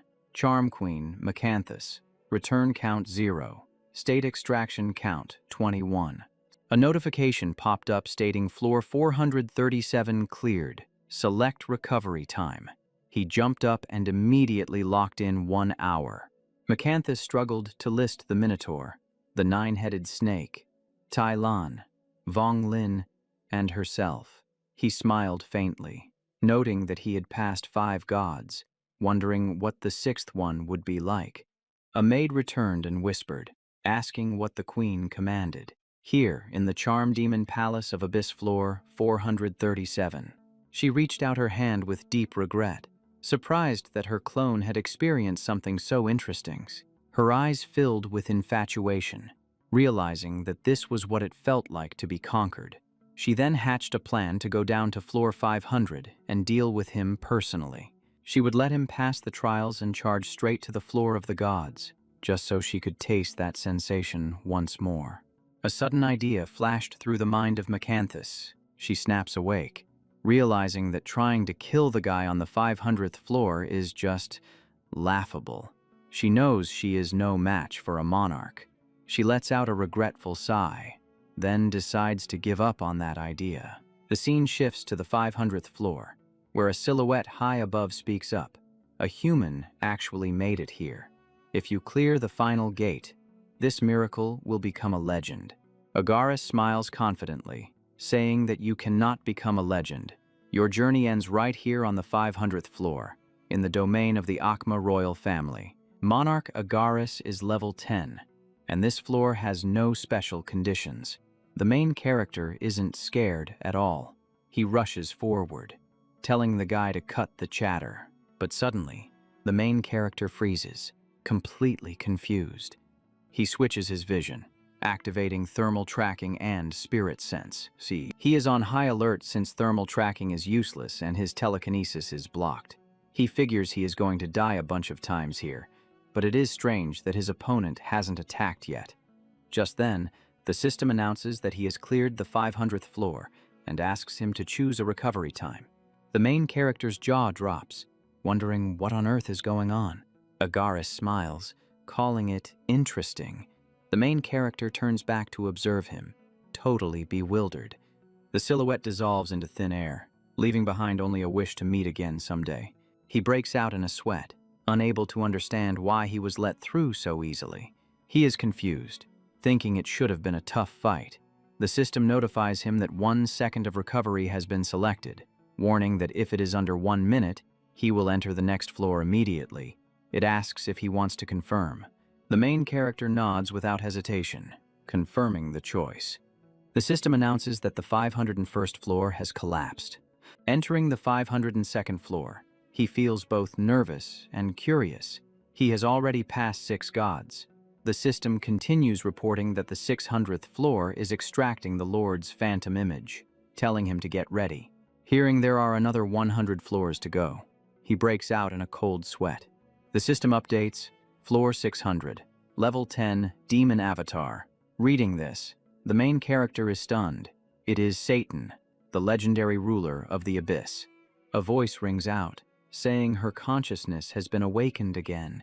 She tilts her head in boredom, complaining that this trashy 600th floor still hasn't disappeared. His face turns pale. Satan claps her hands and walks over, realizing that a challenger has actually passed the trials to reach this place. She curiously asks for his name, praising his incredible power. The main character gives a faint smile, thinking this demon sure talks a lot. Behind his back, he quietly spreads a virus. Satan suggests they sit down and talk, saying she doesn't like fighting. She adds that if her main body weren't dead, she would have arranged to meet him somewhere else. Hearing that her main body is dead, he is shocked. She guesses that he doesn't want to talk much. Satan gives a sly smile, saying she will see what he relied on to get this far. As soon as she attacks, she freezes, asking if he knows how to use hell power. She controls the hellfire, criticizing the main character for using fire against the Lord of Hell. She declares that using it is a mistake, as she is the master of this place. His body goes stiff, unable to move, and he can't even recall his hellfire. If he doesn't use fire, he can only dodge, but if he does, he gets controlled. The situation is a complete deadlock. The main character is about to look for another way when Satan suggests working together, saying that dying again would be a waste. He trembles slightly and asks back, wondering if this is her way of cooperating. She apologizes and releases the pressure. Now, free. He asks straight out what kind of cooperation she has in mind. Satan explains that while her main body is dead, the trial revived her consciousness. The Abyss creates a phantom image based on the life imprint. If that imprint is taken outside, she can come back to life. The main character looks up and asks bluntly what the price is. She says he just needs to get her out of the Abyss. There is no price to pay. In fact, he will even inherit a portion of the hellish assets. He doesn't believe something this good could be true, but he still asks how to do it. Satan brings out a ring, explaining that her life imprint will reside inside it. He just needs to carry it out of the Abyss. She promises that after they leave, the ring will belong to him. The main character examines it carefully. It is the Ring of Solomon, SSS-Rank. It massively boosts attributes, reduces cooldowns, opens the Hell Gate, and activates the Hell King mode for 15 seconds. Holding it, he is shocked. This item is insanely powerful, but he tells himself he can't trust her. He can't beat her in a fight and doesn't know her true motives, so he wonders how to break this stalemate. Even so, the main character puts on the ring and activates the Hell King mode. Nothing happens. Satan explains that the ring doesn't belong to him yet, since she is just a remnant soul. Only she can use it. Having no trust left, he rushes straight at her, saying he is sorry, but he doesn't believe a word she says. Satan simply smiles. He swung his hand to counterattack, declaring that as long as the hellfire burned inside, you couldn't defy his orders. The main character was forced down to his knees. Satan was annoyed, saying he didn't want to finish him off because waiting for someone else to pass the trial would take way too long. He offered another choice, saying he could stay here forever until someone willing to cooperate showed up. Finally, the main character decisively agreed. The system announced he had passed floor 600 and completed the Abyss trial. He calmly planted his feet on the ground. He opened his eyes and looked around, wondering where the hell this place was. The main character froze when he spotted the Void Fire scroll. A stream of black power began to gather around him. It paused, needing time to condense. If that was the case, he needed to get ready first. He checked his status and saw everything was normal, meaning he could still turn back time. Then he called out, "Hey, are you coming out yet? We already left floor 600. A stream of power flew out from inside the ring. Satan appeared right in front of him. He pointed at the scroll, saying this was the authority of the Abyss, the class transfer scroll for the Overlord. Satan laughed. "Tran, you'll be praised for doing what no god has ever achieved." But the main character shook his head. "I didn't really defeat anyone. I was even dancing in the palm of your hand." Satan laughed loudly. "Not at all. Just taking down Macanthus is a miracle in itself." Tronbach gave a slight smile of realization, figuring out that Agaris on floor 500 was his subordinate. He nodded, saying that among the 72 demon gods he conquered, Agaris was the second one. He raised a hand to remind him, "Now that you've left floor 600 of the Abyss, can we wrap up our cooperation?" But Satan shook his head. "There is still one final step." He asked back, "You haven't received the ring or the inheritance of hell yet." "Right." Hearing this, the main character narrowed his eyes suspiciously. "Are you seriously giving it to me?" Satan smiled with certainty. "I'm a demon who keeps his word. If I say it, I do it." He emphasized, "Your body will inherit everything, and I can also use that vessel to reach the pinnacle." Hearing this, a chill ran down his spine, realizing the target was his soul. It was a body takeover, plain and simple, and Satan laughed loudly, declaring a new beginning to transcend the heavens.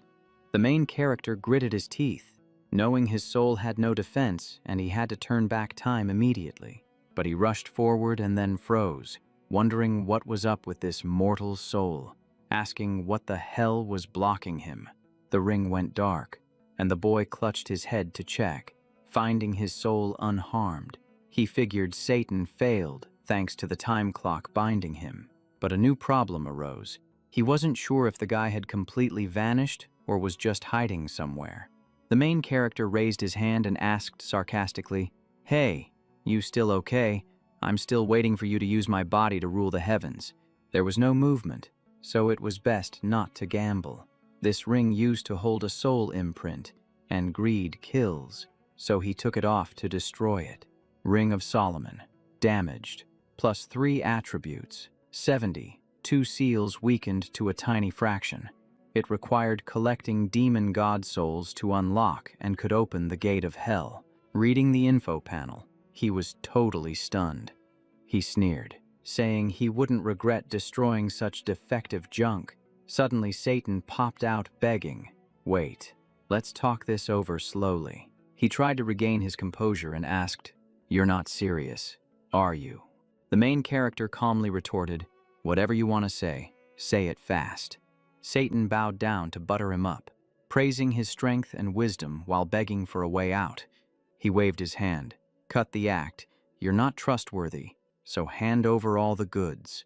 He started sweating, saying he had nothing right now, but the inheritance in hell was still there, begging him to believe it. The main character emphasized that he needed a guarantee. The other hurriedly said he would definitely be able to verify it. Finally, he agreed, saying he would let him out when needed, but for now, he had to rest in the backpack. Satan clasped his hands and pleaded, "Can't you take me with you?" He cut him off, saying only the inventory protected by the universe's will was safe, so he didn't have a choice. He then held the second SSS scroll and got excited.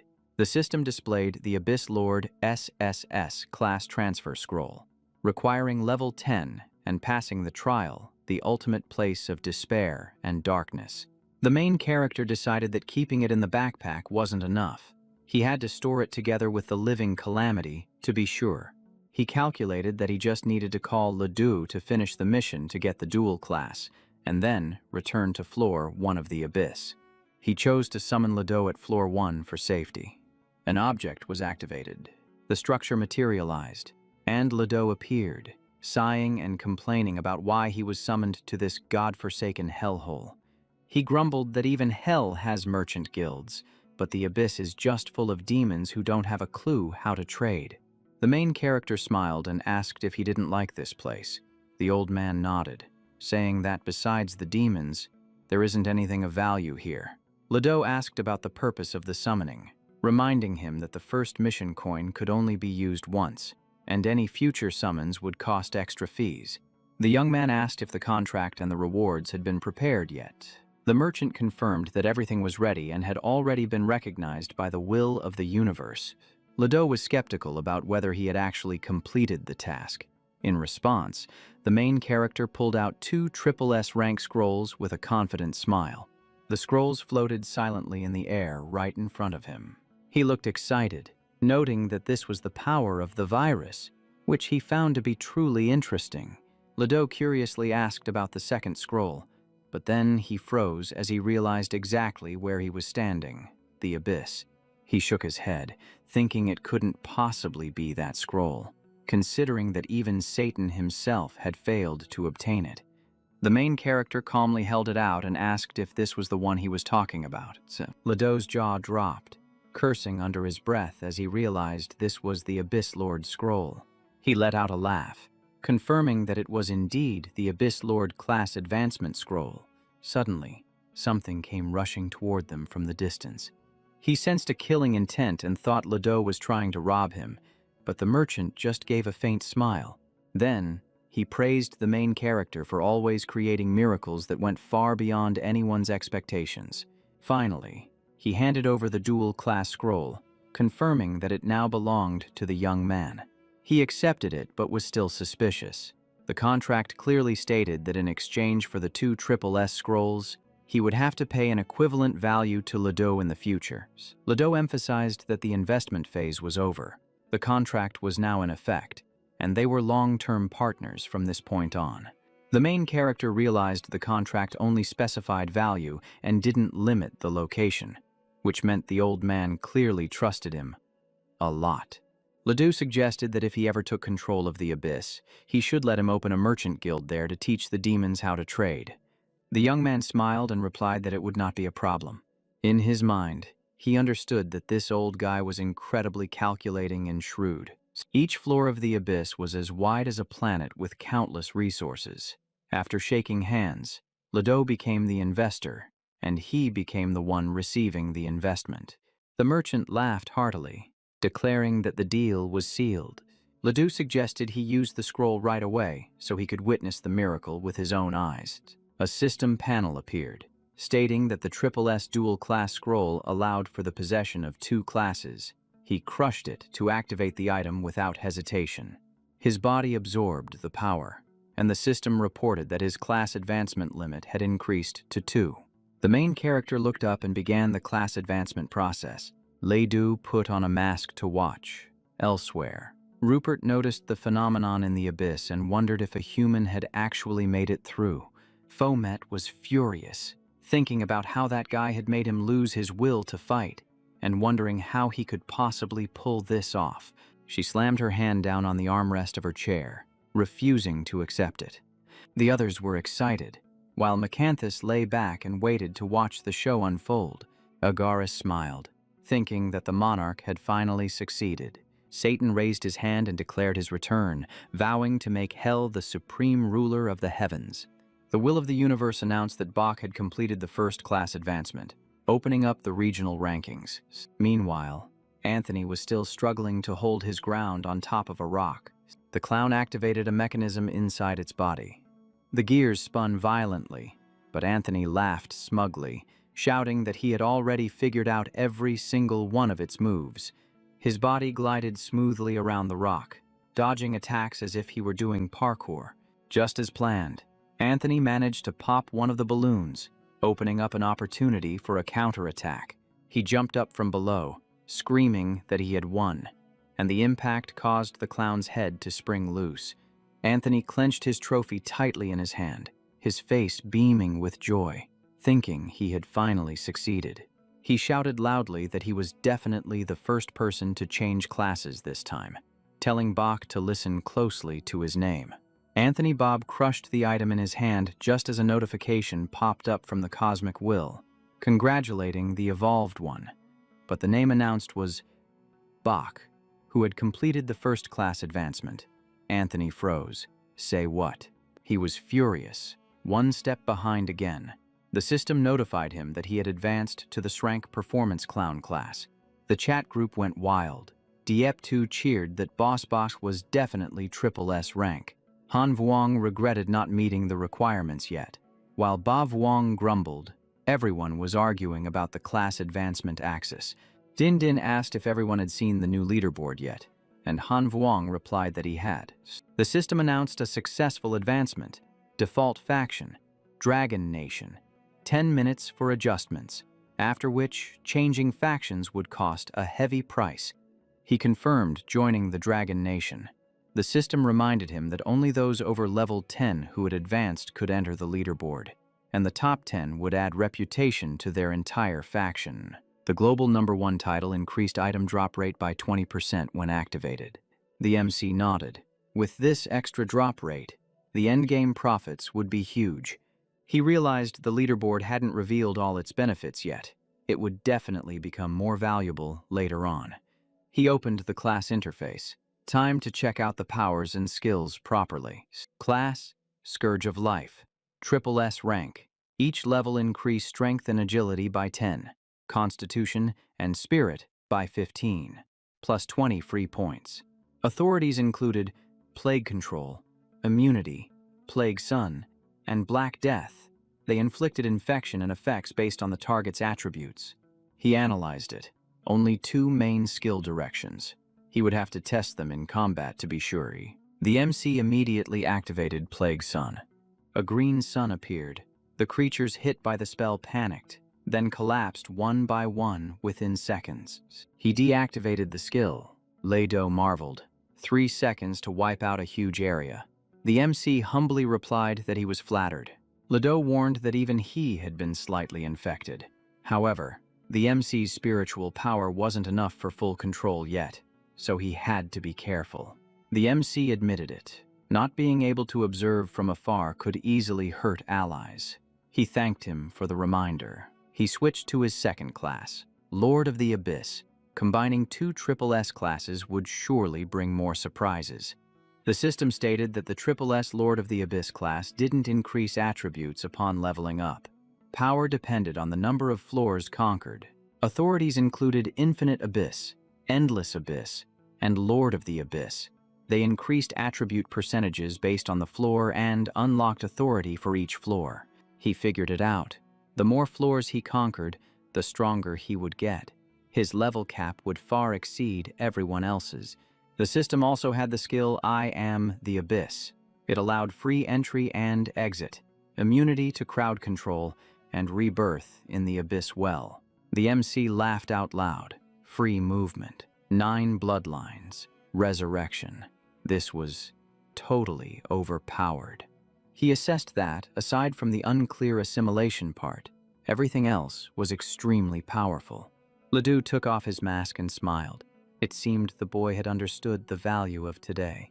He offered a drink to celebrate. S-Rank Life Wine permanently increased attributes by 50, boosted recovery, and increased experience gain and drop rate by 30%. The MC took it, praising the high-quality goods. Ledoux said a partner like him deserved it. The system opened the Goblin Pocket Store, Lido version. He could call Ledoux anytime and buy exclusive goods from the Goblin Chamber of Commerce. The 2 clinked glasses to toast their future cooperation. The MC stood on the stone steps, currently on the 19th floor of the Abyss, ready to continue his conquest. Floor 19 was completed, adding a total of 45 attribute points.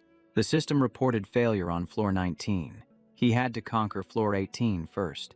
He realized he couldn't skip floors and decided to try Abyss Absorption. Only an A-rank demon mask remained in his backpack. After absorbing it, the system showed the mask added 3 attribute points and a lifesteal effect, but modifying it like that seemed a bit wasteful. He was curious. What if he used absorption on living creatures or weapons? Suddenly, he remembered something. The MC summoned the Arank spear that had once resisted him and proceeded to absorb it. The spear vibrated as if it were resisting. He praised it. saying an evolvable weapon was indeed different. But the energy consumption is way too high, and his current power isn't enough to fully remodel it. Inside the Abyss Well, where power is suppressed, the remodeling process becomes much easier. The system notifies him that the Spear of Longinus is currently rank, adding 2 attribute points, and it can accumulate experience to evolve further. The protagonist grabs the spear with excitement as the holy artifact sinks into the abyss, and Agaris immediately speaks up to pledge his loyalty. Down on the 500th floor, Agaris still mistakes him for Satan. Seizing the opportunity, he demands a demonstration of that loyalty right then and there. Agaris offers up a significant amount of magical power. The system announces that Agaris's soul has returned to its place, causing the Ring of Solomon to upgrade to a rank. The protagonist accepts the soul, feeling his power increase significantly, and curiously checks to see what else is available. He asks if there's any way to boost his strength quickly, so Agaris presents him with an SS rank bloodline essence. He accepts it, feeling a bit regretful that it isn't triple S rank, but decides it's still usable. Hearing that remark, Agaris suddenly knits his brows. He starts doubting the protagonist's identity, since this elixir was originally bestowed by his true master. The protagonist gives a sly smile and declares, "Right now, I am the one who is your master." Agaris asserts that he won't submit that easily. He demands news about his former master, but the protagonist just laughs and reminds him of his current class. He proclaims himself the Lord of the Abyss, stating that unless he actively causes harm, no one within the Abyss can touch him. Agaris is still frustrated and snaps. "Even so, I refuse to accept this." The protagonist praises his loyalty, noting that Satan's remnant soul far away can also sense Agaris. He gives a faint smile, remarking that at that level, loyalty is the only ladder one can use to climb higher. The atmosphere grows heavy as Agaris insists he just felt his master's aura, asking, "He's still alive, isn't he?" Tranbach nods, confirming that Satan hasn't disappeared and telling them to wait there, before teleporting to the 437th floor of the Abyss. Upon seeing him, Macanthus smiles and purrs, "I knew you'd come back." The protagonist gets straight to the point, saying, "I need someone who understands the Abyss inside out to answer a few questions." He asks with a hidden meaning, "Is the Queen in the mood to talk?" To which she immediately replies, "For a lord like you, I'm always ready." But Macanthus sets a condition, saying, "I hate boring conversations. It has to be interesting for me to open up." She pulls out a long whip. He grabs the whip, saying, "Let me show you some tricks," while she teases that there are still many secrets untold, but he replies that this is enough for now. He adds that without using the whip, he basically wouldn't be able to inflict any damage on her at all. Macanthus steps closer and whispers, "Then you'd better try a little harder." She is excited to relive the sensation her clone once experienced, but he replies, "This takes time. Can you wait?" She whispers back, "As long as it's just between the two of us, that's enough. I'll wait, but don't make me wait too long." Macanthus lightly bites his hand as a warning. "If I can't wait any longer, you're the one who's going to suffer." He laughs with amusement, and the scene shifts to a high-end villa in Mado. A man looks at the 2 girls in front of him, genuinely surprised. He smiles with delight. To think there are 2 little treasures like this hiding here. This is the evolver Ngui Hao. Ngonkai and Ngontuyet warn him to leave immediately if he doesn't want trouble. Ngai Hao holds up 2 fingers, praising them as potential ghost servants. He explains that with a little more nurturing, his Shrank Ghost King talent will turn anyone he defeats into a ghost servant. The 2 girls try to use their twin spirits of good and evil, but he suppresses them, dismissing it as a cheap parlor trick. Both of them phase through the wall to escape. Ngai Hao is taken aback. They can actually phase through walls. He threatens that they've already been marked as ghost servants, and if they don't obey, they'll be punished. But right in front of him stands Tranbach holding the 2 girls, and the protagonist asks, "How do you 2 want to handle him?" Ngan Kai suggests attacking, and Ngan Tuyet agrees, saying he's a bad guy who needs to be taught a lesson. Ngai Hao laughed maniacally, threatening to turn all 3 of them into ghost slaves. The main character suddenly remembered that in his previous life, he had heard of this Ghost King City Lord's reputation. At that time, he had only ever seen the guy's back. Gai Hao roared in anger, preparing to strike. But before he could do anything, he was hit by a counterattack. He realized in shock that this was the White Emperor, and the main character replied that he had guessed correctly. Just one look was enough to tell this guy had a wicked heart, specializing in using people and turning them into ghost slaves. With hundreds of lives harmed, his end here could be considered karmic retribution. Ngon Tuyet hugged him to say thank you. The main character told them that since they were already level 7, he would find suitable job change scrolls for them. Ledo appeared, asking his close friend if there was good news or if he needed anything. The main character said he had controlled floors 1 to 9 of the Abyss, so Ledo could choose a location to open his Chamber of Commerce. He also asked him to find job change scrolls for the 2 girls. Ledo glanced at them and noted that although they were twins, they were essentially one entity. He took out the Earth Blessing Spirit Scroll, Class B, saying it was suitable for special evolutionary types and could link to a specific location. Ledo said this was a congratulatory gift and shouldn't be underestimated, as later on, it could be linked to a citadel or a land god. He added that there were 2 development paths, and with good investment, they could achieve dual classes. The main character thanked him. Ledo left, wishing for a smooth cooperation. Ngon Tuyet whispered a soft thank you. She shyly said that the 2 of them could now condense a solid form for a long time, and wanted to do something for him. He immediately guessed her meaning. Ngon Kai said, "Don't look at me. She's the one who volunteered."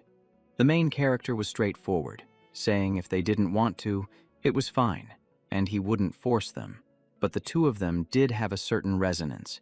He teased gently, making Ngon Kai blush and threatened to bite him, to which the main character replied, "Go ahead and try." Her face turned bright red as she said, "You asked for it yourself." He calmly drank his tea, praising her skills as not bad. Ngon Tuyet said, "As long as you like it, that's enough." She asked if he didn't agree because of Ngon Ki. The main character put his cup down and said that wasn't the main point. Ngon Tuyet curiously asked, "Then what is it?" He replied that the person by his side must be sincere or absolutely loyal, not there for an exchange of benefits. The main character said that even if she used her body to repay him, he wouldn't like it, which made her apologize. He explained that such thinking was more like an evil thought, and he didn't want a relationship built on exchange. Ngon Tuyet argued that fighting for oneself wasn't necessarily evil. She said that not harming anyone while helping oneself was also a good thing. He told the 2 of them to just cultivate diligently. In the group chat, Tutuan was complaining about undergoing his 3rd job change. The whole group teased him, discussing Boss White's class and the lack of dungeons to earn experience. Ngulien Tien showed off the Thunderwalker Class S scroll, saying she was favored by Ledo because they were in the same chat group. Onya asked why she didn't introduce the brothers. She said next time, and the whole group continued to be rowdy. Everyone hoped Boss White would lead them on a dungeon run, mentioning his reputation that commanded respect from all.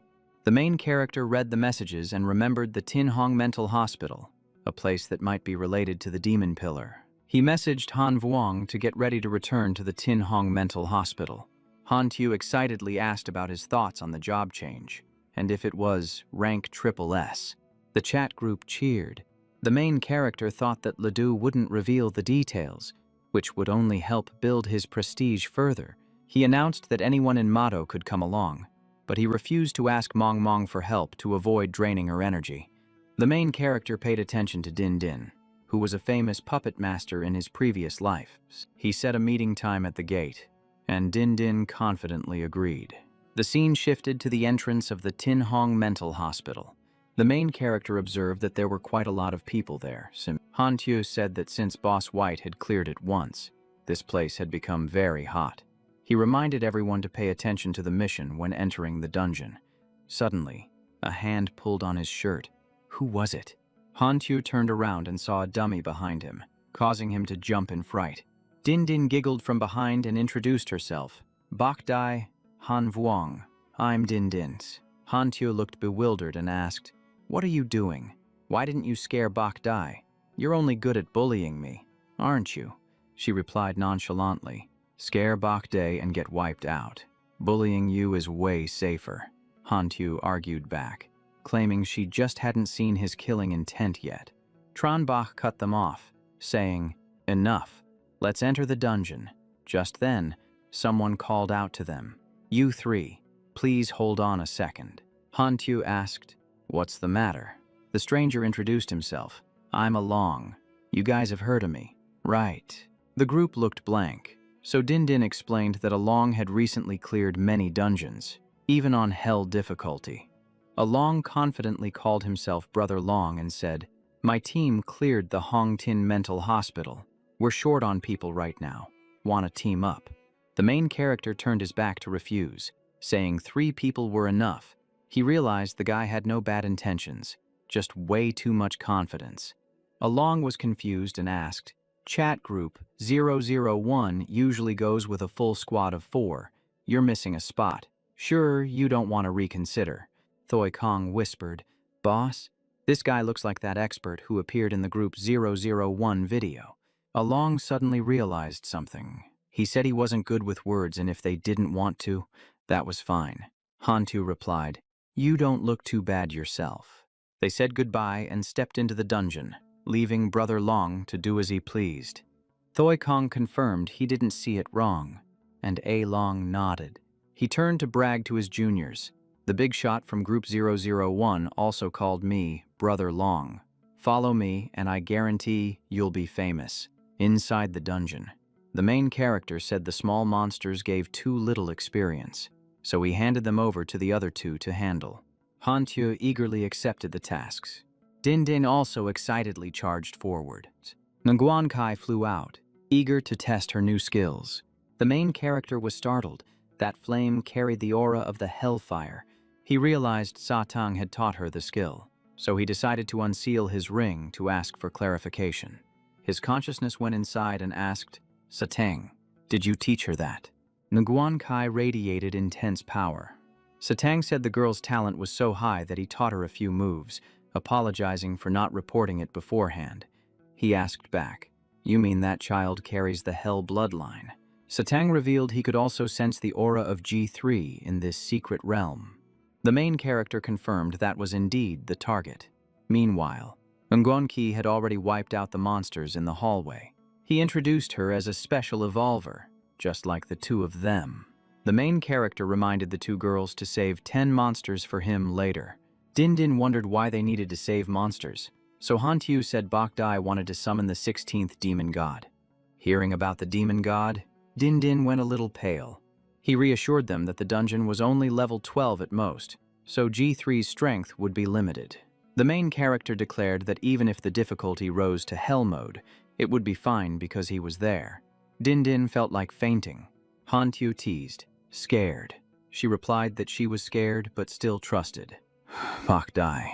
The group rushed off to fight the boss, with Nguyen Kai shouting, "Let's kill." In front of the director's room, the monsters were defeated, and the main character praised their clear improvement. Hantyu modestly said it was thanks to the support from Nguyen Kai and Din. The main character warned them to keep exactly 16 alive and not to go too crazy. Nguyen Kai pulled back, and the group entered the secret chamber. Din shuddered. The place was gloomy and reeked of blood.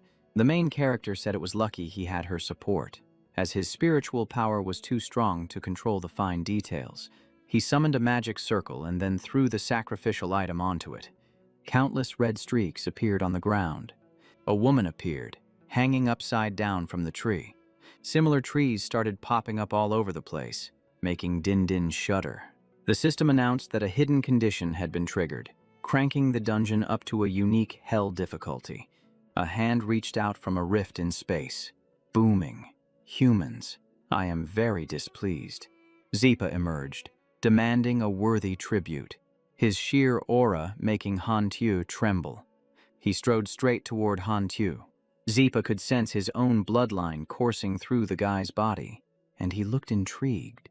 Hantyu asked about his sister, but Zeppa snapped back, furious at his insolence. The guy was choked up, unable to say a word. Suddenly, a hand rested on his shoulder. Tronbach calmly asked Zeppa, "Are you deaf? Why aren't you answering?" Zeppa sneered, calling him a foolish, arrogant human. He declared he would teach this guy a lesson before ending him. Our main character mocked him, asking how a demon usually so tricky could be this stupid, while Satang just sighed, noting the demon had no idea who he was messing with. Zeppa glanced at the ring, ready to spout some demonic insults, but he froze the moment he recognized that ring. Tronbach held up the ring, saying it was just a normal ring, so why was a great demon shaking like that? He leaped up onto the altar. Then he threw a straight punch right at Zeppa. Zeppa got pushed back, and the main character taunted him, asking why he was so slow to attack. The atmosphere suddenly turned heavy.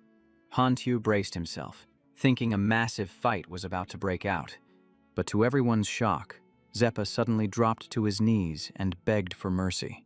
Tronbach coldly said that if he was only scared of the ring, he shouldn't bother, just attack already. Zeppa hesitated, stammering that he wouldn't dare. Tronbach laughed aloud, telling him that if he killed him, the ring would be his. Satang looked confused in the background, while the main character stood tall and defiant. Zeppa spoke slowly, his killing intent gathering like a brewing storm, saying that since this was His Excellency's ring, if he demanded a fight, then he would comply. He sprang up, eyes wild with ambition, crazy yet respectful and true to his word. The fires of hell roared in response. The main character smirked with interest, tossing out a polite compliment, while the crowd behind him stood dead silent, only daring to watch. Zeppa froze, his face turning pale, and panicked, screaming, "What the hell is this? A virus that can penetrate hellfire?" Handuk Koak collapsed to his knees, begging him to stop, his voice trembling as he pleaded for his life. Tronbach remained calm, noting that the demon was too scared to use his full power, then stepped forward and declared, "If you don't dare to fight, then submit, separate your soul, and I'll make use of your body." Zeppa's face turned pale. He stammered, calling out, "Your Excellency," clearly realizing he was in trouble. Immediately, his entire body shuddered as he felt his soul being ripped from his flesh. The system chimed incessantly, awarding 5,000 virus points and 2,000 evolution points, acquiring the Hellfire of Desire skill, fusing it with the Hellfire clone, and even offering a choice to absorb or discard a special bloodline, and that was the craziest part. Tronbach smiled with satisfaction, his eyes glowing. Leveling up was looking pretty good. He ordered the demon to offer up a portion of his soul, and Zeppa responded immediately, calling it an honor. He extracted a fragment of his soul, and the ring on Tronbach's hand instantly absorbed it. The system announced that the 16th demon god had been activated. The Solomon ring upgraded to rank A+, and the soul returned to its place. The guy hesitated, asking about his sister again, but Tronbach cut him off with a cold voice, ordering Zeppa to answer instead. Zeppa calmly explained that she was in hell, going by the name Rika, and had freedom and resources. Though her exact location was unclear, he promised to report any news, while Tronbach just sighed, and the guy claimed he was famous for his deep devotion. Satan covered his mouth and smirked, calling him a narcissistic breeding machine. Tronbach calmly replied, "If you have something to say it, or I'll kick you out right now." He narrowed his eyes with interest and nodded repeatedly. "Yeah, actually, there is something." Satan turned and called out softly, "Deba." The guy immediately bowed. "As expected, your grace is still here." He looked at the other guy with a complicated expression. "Speak, how is hell doing right now?" Deba hesitated and swallowed hard. "Hell right now," Satan snapped. "Stop stuttering." Deba's voice trembled. "Hell has been taken over by Buji Abap. He seized the palace and proclaimed himself the new master." He sighed heavily. "He even wiped out all traces of you. Newly born demons don't even know who you are." His face darkened, and killing intent rose up. "Buji Abap, That guy has some nerve, Satan asked in a deep voice. Has hell forgotten me? Daba knelt down, saying that thanks to propaganda, the usurper was worshipped as the greatest emperor. Only the 72 old demon gods knew the truth, but they had to remain silent. Satan's eyes turned red, and veins popped out on his forehead. The main character curled his lips in mockery. Hell sure changes masters fast. Satan helplessly replied, "Stop teasing me." Satan gritted his teeth and asked, "What other deities are there?" Daba replied that besides Bil, there were Lucifer, Vezago, and Paimon, but the two who opposed had already been imprisoned. He frowned. "I understand." He spoke coldly. "Go back. If anything changes, report to me immediately." Daba respectfully retreated. The system chimed. Hidden boss, G3 killed. 0 experience points. The main character sighed. Oh well, he isn't completely dead yet. The system continued. Cleared the Red Star Mental Hospital dungeon. Received 10,000 experience points. He rubbed his chin. Not much experience, but enough to push me to level 12. He smiled slightly. That works. Level 13, stats skyrocketed, plus 20 free attribute points. Awesome. The main character asked Hantu how the quest was going. He opened the panel, showing Demon Ancestor S, completed, and grinned from ear to ear. The screen changed status, confirming the bloodline truth. Knowing his sister named Rika was still alive in hell, he was rewarded with the S-Rank high-level demon count bloodline. Hantu froze. Does the Cosmic Will also call him the White Emperor? He paused when the title rang out. Hantu immediately started sucking up. Just clinging to the White Emperor's thigh is enough to finish the quest. Din Din mocked. You're such a kiss-ass. He laughed, jealous. The main character turned pale, feeling a chill down his spine. Let go of me. I still need to pick up the loot. She clung even tighter. Doing quests with you is so satisfying. Remember to drag me along next time.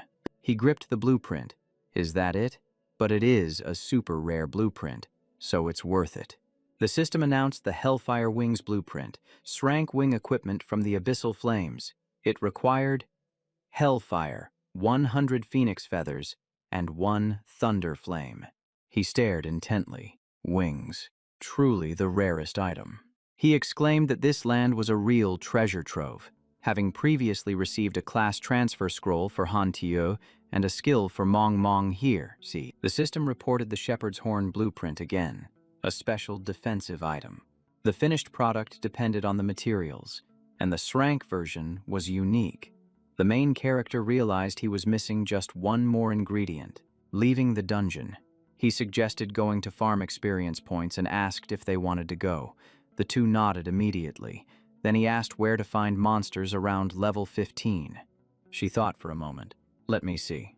Along suddenly spoke up. Brother Bach, I know. He confidently said that Green Exit had dense mobs, all level 13 or higher, and few dared to go there. The main character nodded thanks, and he laughed with delight. He took the lead, telling Hantu to use spiritual power to reduce wind resistance. The boy responded immediately. The three of them rushed forward like a storm. Along watched in amazement, boasting that even the strongest person thanked him. And today, Brother Long was leading the raid. Scene changed to Green Exit, where the atmosphere was dark and heavy. The main character and his teammates stood on high ground, observing the entire landscape. He muttered, "All high-level zombies. Sweet." He reminded everyone to keep their distance to receive experience points. She excitedly replied, "Okay." Nagonkai also wanted to join the fight. He thought that if he unleashed the full Plague Sun, he would wipe them out instantly, but his teammates would probably be done for too.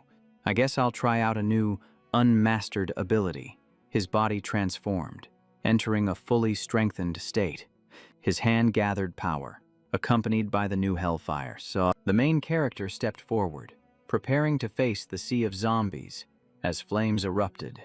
The S-Rank skill burst forth, increasing stats by 50% for 3 minutes, with a soul-burning effect and a 10-minute cooldown.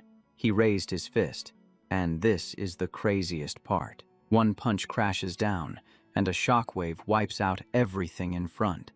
The horde of zombies vanishes in the blink of an eye. Din Din's eyes go wide, and Han Tu's jaw drops. Inside the group chat, everyone starts asking about the leveling spot, so she hurriedly deletes her message. Tutuan stares at the screen in helplessness, thinking, his basic attack is on par with my ultimate skill after the class change. Someone says it must be just a minor skill, so don't panic. But deep down, everyone knows this is anything but normal. Switching to the Ngonjia villa, the main character relaxes and says he has leveled the two of them up to 10, so they should get ready for their class change. A treasure is tossed into the air, and a blinding aura explodes forth. He pays close attention as the space around them begins to distort. He guesses this is a special class change where the area gets assimilated, creating an Earth Fortune spirit linked directly to the villa. Satang smiles smugly, saying this profession suits them perfectly, and that the master's judgment is truly spot on. He continues the flattery, claiming that with such foresight, the master will surely stand atop the pantheon of gods in the future. The main character speaks in a cold voice. Enough. Don't think I don't know what you're thinking. Satang forces a smile, swearing he would never betray him. He insists that his long-term value is definitely greater than that of the traitor. The protagonist replies bluntly, I just don't want to meet Bill for the time being. As for your value, he emphasizes, I haven't decided yet. Satang hurriedly mentions that his belongings are still in hell and asks what the master is missing. The main character rubs his chin and lists Phoenix Feather, Flame Core, and Dark Crystal. Satang immediately replies that he has the Dark Crystal. He decides to wait for them to finish their class change before heading down to the abyss to build connections, especially with the nine-headed snake. The system announces that the class change to Earth Fortune Spirit was successful, linking it to the Ngonjia Villa. The main character walks over and asks how they feel, and if there are any special effects. She opens her panel and explains that every level increases all stats. They have Twin Spirits, Twin Blessings, linking 2 locations. In the Blessed Land, skills cost nothing, and power is multiplied by 5. Plus there is teleportation and a triple buff. He whistles and remarks, that's a lot of power. Everything revolves around the Blessed Land. He comments that this skill is absolutely broken, and Ngontuyet asks, really? He explains that if they upgrade the villa's materials into heightier props, the buffs will be insane, potentially turning the entire city into a Blessed Land. She excitedly wants to link it with his city. He nods and says, wait for me to go down to the abyss one more time. Then I'll bring both of you back to Bokta City. Tronbok's lips curl up slightly as he asks Ngontuyet directly, is there a library in the city? He stands amidst a sea of books, declaring he has brought gifts from humanity to the abyss, including history, art, and cuisine. On floor 350, the nine-headed snake is overjoyed, thanking the Lord of the Abyss profusely. Unifrit speaks in a deep voice, saying they were curious about the human world, which is why he personally brought the books. Another head gets angry and snaps, are you just going to say thanks and leave it at that? Number 8 excitedly recites a poem of praise, but Winifred immediately yells at him to shut up, saying he is embarrassing them.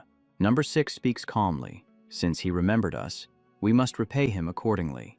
The system pops up a notification. S-rank skill, Mystic Seeker, obtained.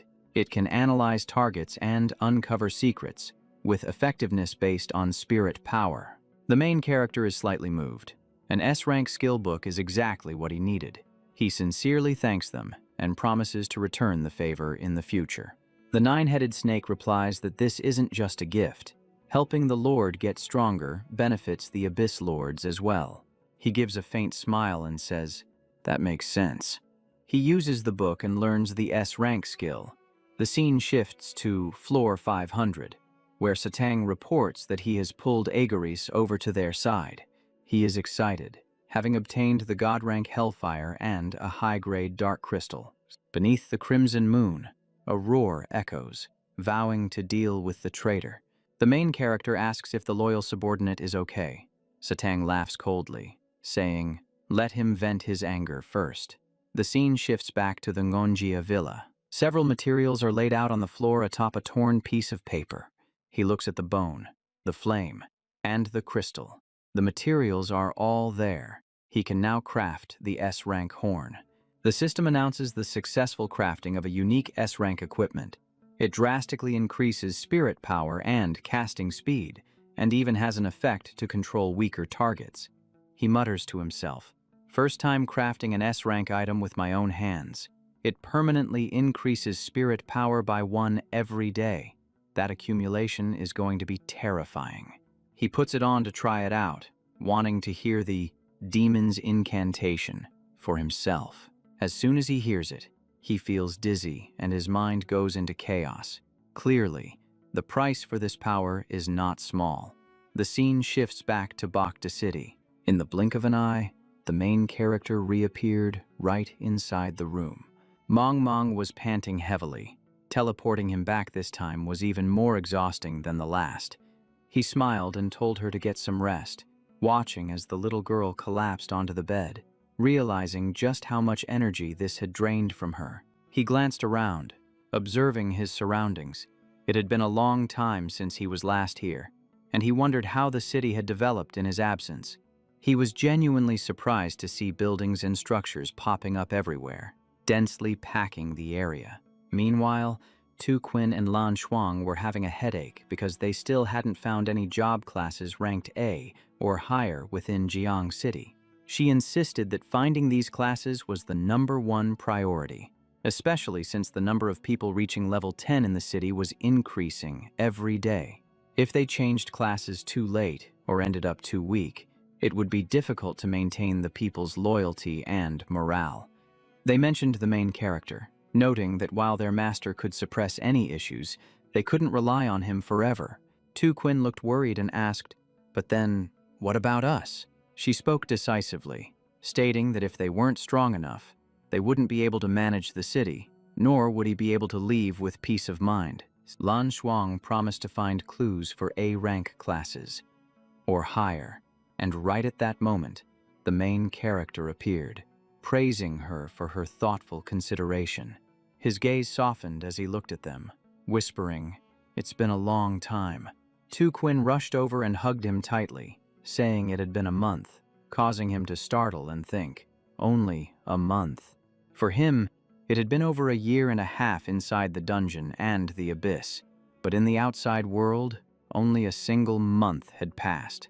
She was overjoyed and insisted on calling everyone to come over immediately. The main character nodded his head in agreement. Everyone welcomed him back, reporting that the city laws were finalized, leaving only the internal house rules for him to decide. Luke Lai reminded him that the intelligence system needed to update his stats and skills. Everyone asked after him with concern, telling him not to think about outside matters for today. Tongsa confidently declared that she was a completely different person now compared to before, but she was immediately pulled back by the others. He teased, "Wow, so impressive. Huh, you better watch out or you'll get disciplined." Tu Quinn introduced the central mountain area as his private space, assuring him that the staff there had been carefully selected. She told him that in this place, he could do absolutely anything he wanted. The main character laughed and asked if she wasn't afraid of being surpassed, but she replied with confidence that she was still good enough, telling him to just rest for today. He lay down to relax, temporarily putting all his worries aside. He brought up the topic of job classes again, and Tu Quinn sighed, complaining that they still hadn't found any good ones. He said, "Leave this matter to me," but she hesitated, feeling it wasn't right to burden him. He remained firm, insisting that since they managed the city, he had to compensate them, and revealed that he currently held 4 class change scrolls ranked S or higher. Tu Quinn jumped up in shock, exclaiming, 4 S-rank scrolls. Are you serious?" The image of Pukasumi briefly flashed through his memories. One scroll came from the gate-opening sacrifice, and the Demon Hunter scroll was obtained from completing the Abyss trial. He noted that currently, only Tu Quinn had reached level 10. She asked if there was a suitable scroll for Shuang Ni. while also dropping hints about that girl's romantic feelings. Lan Duang blushed, which surprised the main character since she had always been so cold and aloof before. He told them to call her in, wanting to check her attributes and current strengths. He took out the 4 scrolls, declaring that he would choose the most suitable class for each person. Lan Duang took the S-rank Demon Hunter scroll, while Tu Quinn received the SS-rank Child of Calamity scroll. The main character warned them to find an absolutely safe place before changing classes. Both of them agreed immediately, without a moment's hesitation. He thought to himself that his rest time was running out, but he still had to wait for Satan to finish teaching the skills and remove the bindings on Zhang City before he could set off.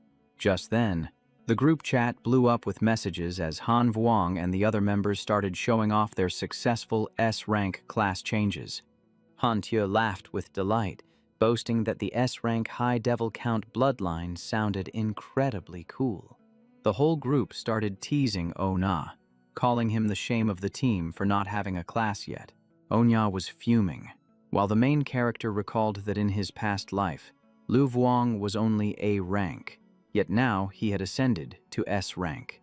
He realizes that the atmosphere in Group 001 makes everyone bolder, not wanting to fall behind.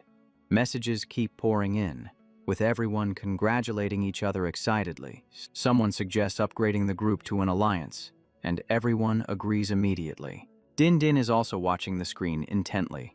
The main character smiles with satisfaction, declaring the upgrade to Alliance 001, turning on the logo before the name, and this is just the beginning. The system announces that Group 001 has upgraded to Alliance 001 with IDL 001, and the prefix 001 will appear on the leaderboard. Tran Bok looks on intently, deciding it is time to shake up the world. The leaderboard appears, showing number 1, 001 Bok at level 13, with a hidden class, belonging to the Dragon Country faction. Number 2 is Anthony at level 11, Class S Horror Clown, belonging to the Lighthouse Nation, and just looking at him feels pressuring. A series of S-rank names appear, with 001 covering the top spots. The Glorious Angel and Nightwalker are all revealed, making for quite a sight. Lao Huai laughs as the whole group spams messages of encouragement. Some thought White Emperor Palace was a strange alliance, but it turns out to be our own people who just switched to S and SS classes. He is satisfied, seeing that Tu Quinn and Lan Shuang have clearly changed classes successfully. The chat group explodes. Some people demand to join White Emperor Palace, and others even beg for SS scrolls, leaving him to just sigh in exasperation. The forum is making waves, guessing the identity of the SS Child of Misfortune and the hidden class of the White Emperor, with praise flying everywhere. Han Tiao laughs heartily. Whenever anyone praises Bach, he feels happy too. He claims to be a loyal believer, leaving the main character helplessly turning off the screen. What a bunch of characters. Tu Quinn walks in to report her successful class change, mentioning that Lan Duang is dealing with some trouble at the water pipe dungeon. He frowns, asking what is going on. Someone got curious and entered the hell-level plague dungeon, but had to retreat just seconds after stepping in. He remembers the place where he obtained the plague seal and decides to go take a look. He says there is no need to pay attention to reckless people like that, then asks how her new class is. She activates her skill board, revealing the SS Child of Misfortune class, which massively boosts attributes, adds hidden luck, increases experience and drop rates by 100%, and includes a misfortune curse and clones. The main character listens with interest, noting that it is truly a curse originating from the body, but sharing misfortune sounds a bit like playing dirty, you know. He analyzes that this skill set is extremely practical, especially the luck increase.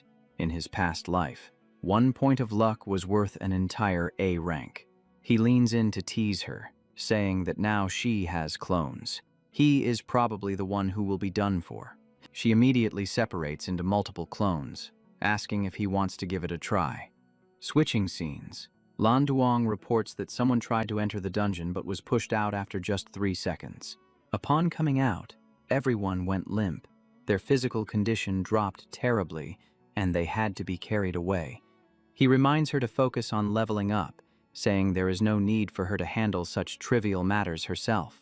She nods, and he touches the barrier, preparing to enter the dungeon. The system announces his entry into the Plague Water Pipe secret realm on Hell difficulty. Once inside, the main character observes every nook and cranny. The plague is dense, and ordinary people would not last more than a few breaths. Just then, a black shadow rushes towards him. He immediately activates his Eye of Inspection. Information appears showing a mutated Ratman at level 17, adapted to the plague, with super speed recovery and multiple attack skills. He smiles slightly, realizing it is a plague creature, and the rat immediately freezes. It kneels down right in front of him. The Plague Control Authority activates, and all weaker plague creatures fall under his control. An idea strikes him. What if he transforms a layer of the abyss into a plague layer under his control? And this is the craziest part. He lists the skills of the Black Plague Rat, such as blending into shadows and claws that tear flesh, plus spores containing acid bombs, self-destruction, and plague effects. Nearly 100 monsters have been controlled, and he is approaching the place to receive the plague mark. He detects a stronger target that seems to be the boss. Information appears identifying a Ratman marksman at level 25, the source of the disease, guarding the entrance. He tries plague control, but the system warns that the level difference is too great, resulting in failure. The main character immediately activates the Shepherd gear, testing out his control over his spiritual power. The boss licks its lips, making it crystal clear that this fight isn't going to be a walk in the park. The system screams out warnings one after another, signaling that since it's a single target boss, the attribute judgment is reduced, resulting in a control failure. So he slips on his gloves and lets out a smirk, deciding that if he can't control it, he'll just have to beat it into submission.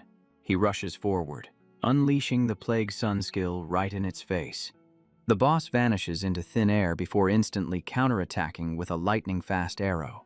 He manages to dodge just in time, realizing that close-quarters combat is the only way to go since his plague skills aren't very effective here. Suddenly, he senses a new danger approaching as the enemy switches its ammunition type. Realizing he can't dodge in time anymore, he decides to face the attack head-on. He quickly calculates the layout of the sewer terrain, knowing the boss won't be able to open up too much distance between them. Seeing the boss retreat, he immediately suspects there might be a trap waiting for him. He doesn't hesitate and instantly unleashes a telekinetic impact. The heavy blow sends the boss flying backward, draining a significant chunk of its spiritual power. He follows up with a devastating combo, mixing heavy hammer form with hellfire. The seismic smash hits relentlessly, forcing the boss to retreat again and again. Seeing that the kill notification hasn't popped up yet, he decides to unleash a final finishing blow. But to his surprise, the boss suddenly springs back up to its feet. He lands the final slash, and the system explains that the enemy's skin-shedding escape skill has been completely incinerated by the hellfire. The protagonist realizes that it was just an escape mechanism, not a true resurrection ability. Without wasting a second, he continues to push deeper into the area. But then, the system notifies him that he has left the dungeon, and the cooldown is 7 days. So his plans have to be put on hold. The creatures that were under his control start being led away. The scene shifts over to the first floor of the abyss.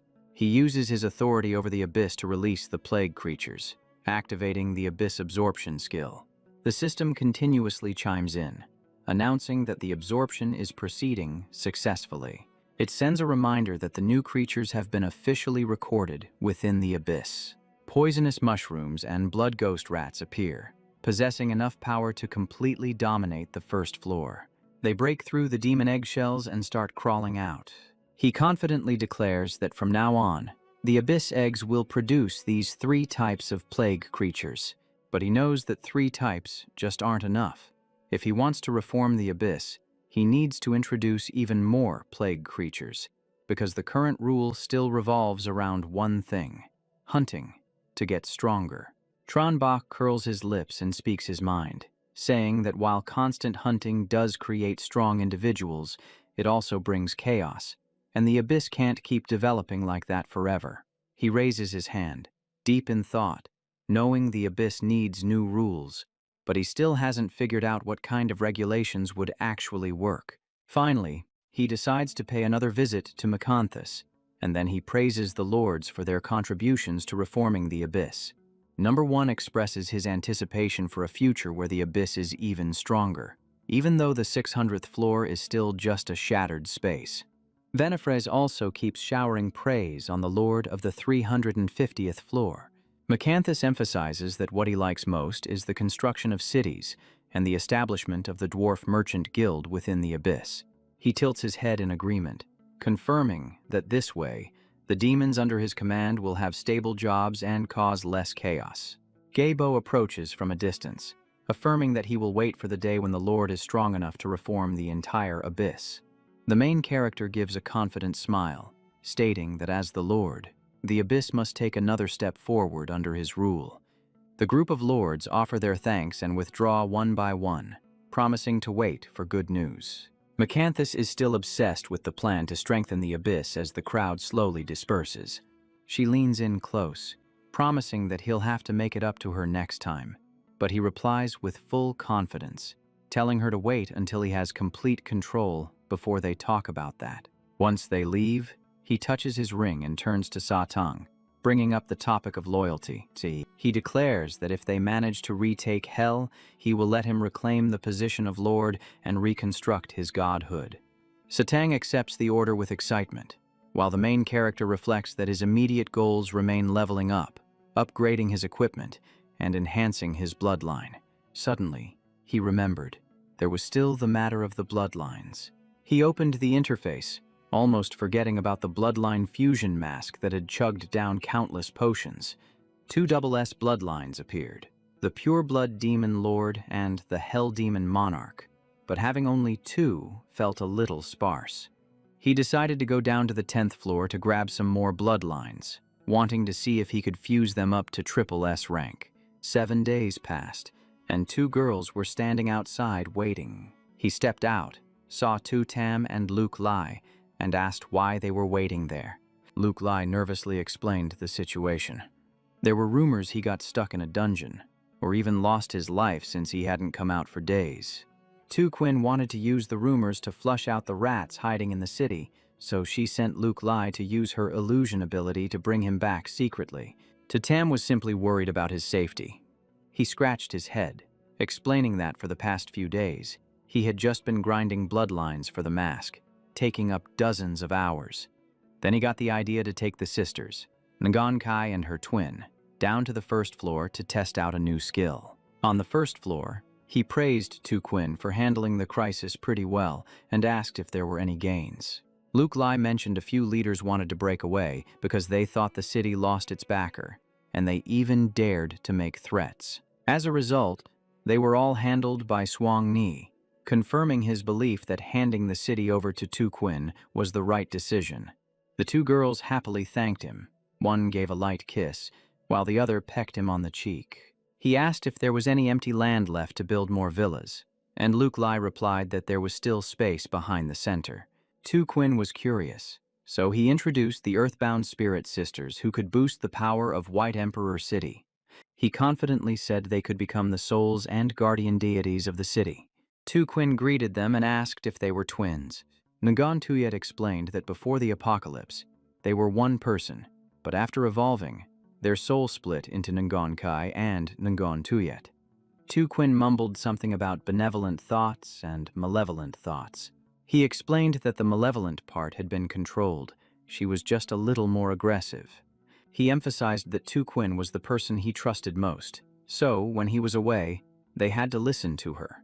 She reported that Mong Mong had been sleeping for days, which seemed related to Group 001 and her class. He went to her room and knocked on the door. The door vibrated slightly as sound waves transmitted inside. Mong Mong shot up, recognizing her master. A loud noise echoed inside the room. He rushed in, and she explained that she just missed a step standing up because she had been lying down for so long. She showed off an exclusive class scroll she got in her dream, saying she would level up after killing enough monsters, and she was already rank A. He reminded her to take it easy and not be too reckless, since haste makes waste. Mong pulled out the Mount Shu token, saying the group was buzzing about it. He remembered it was the reward from the Flying Sword dungeon, and wondered why it was such a hot topic. She told him the hidden Mount Shu dungeon had opened, giving everyone one chance to enter, and it had a lot of cool stuff. Hearing that, he got interested too. Realizing the group discussed this every day, he immediately opened the group chat to check. He laughed, seeing that it really was lively.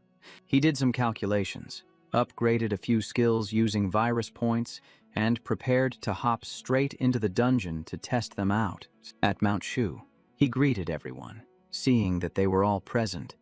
Tranhu and Din said hello, and he replied cheerfully. Liu Wang introduced himself, and he decided to call him Old Liu, an old friend from his past life. Tui Suyen and Ba Wang also spoke up to say hi. He returned the greeting, knowing these two were also famous top-tier experts back in the day. Lian Tian appeared, who was actually the Thunder Saint from the previous life.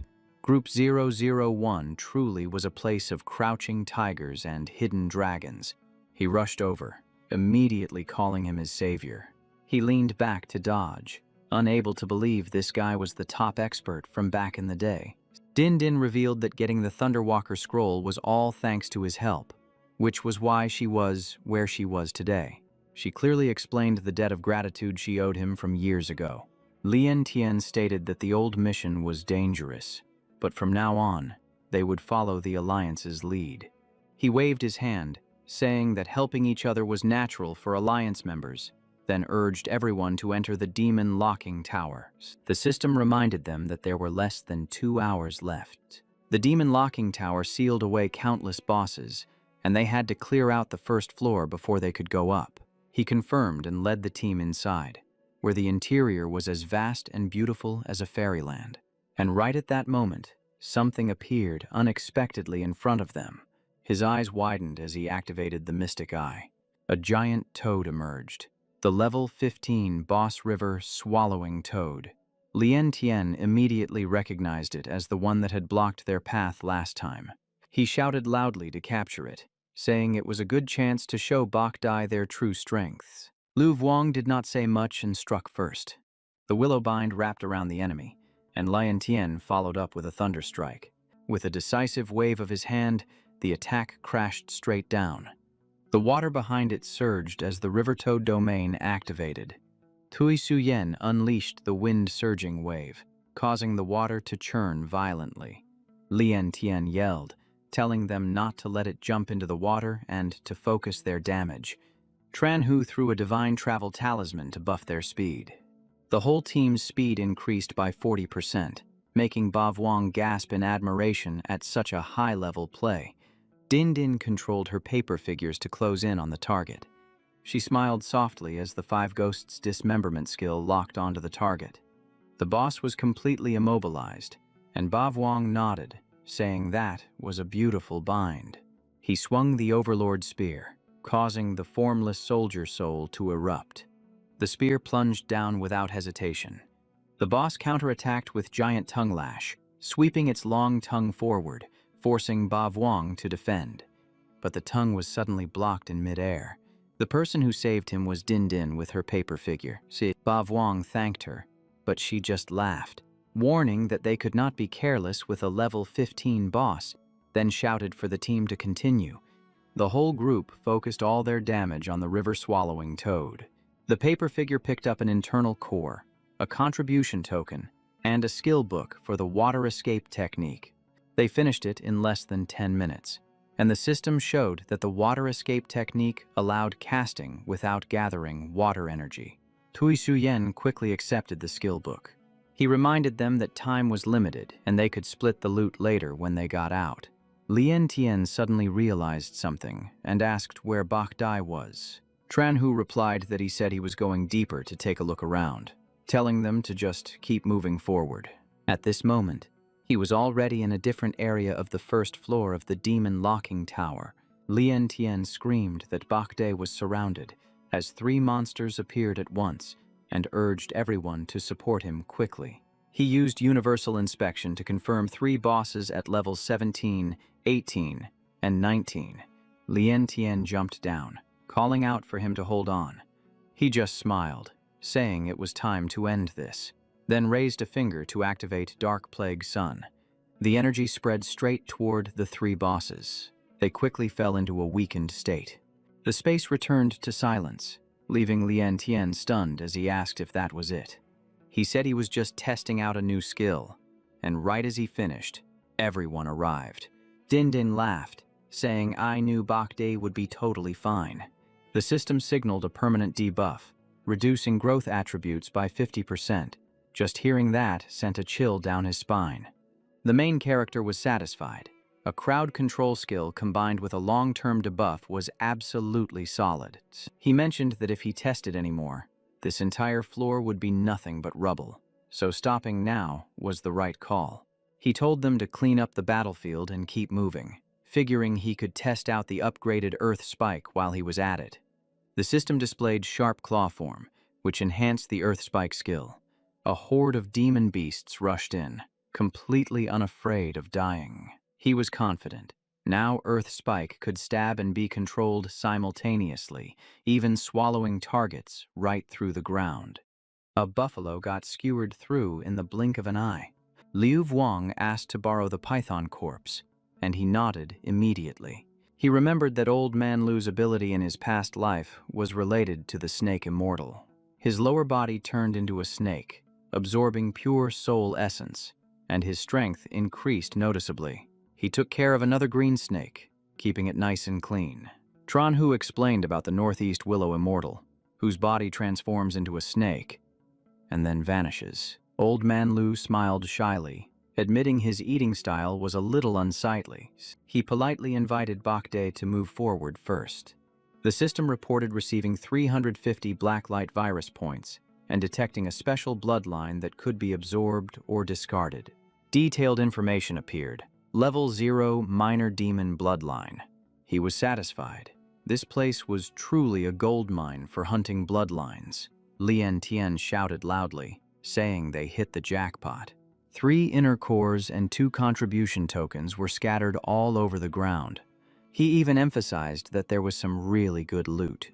The paperman held up a skill book and 2 pieces of equipment, specifically the C-rank Demon Blood Explosion technique, plus the C-rank Black Scale Soft Armor and the level 0 Fox Tail Whip.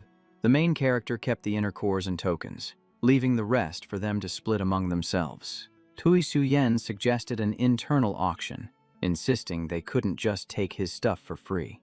Ba Vuong affirmed that anyone trying to take advantage would not be tolerated. He agreed, saying they would figure it out after getting out, but for now, they should focus on farming benefits inside the tower. He proposed that they go lure the monsters while he handled the killing to maximize profits, and the whole team agreed. Ba Vuong shouted for everyone to move out. He swallowed 1 inner core. The system reported all attributes plus 10. He was surprised and immediately downed the remaining 2 pills. Suddenly, a terrified scream rang out from behind. Big Boss Bak, save me. The whole team ran panic-stricken toward him. Clearly, something had gone wrong again. A giant bird swooped down with claws snatching forward. Tran Bak immediately transformed his arm, preparing to counterattack. He leapt forward, a confident smile on his face. Don't panic. I got this.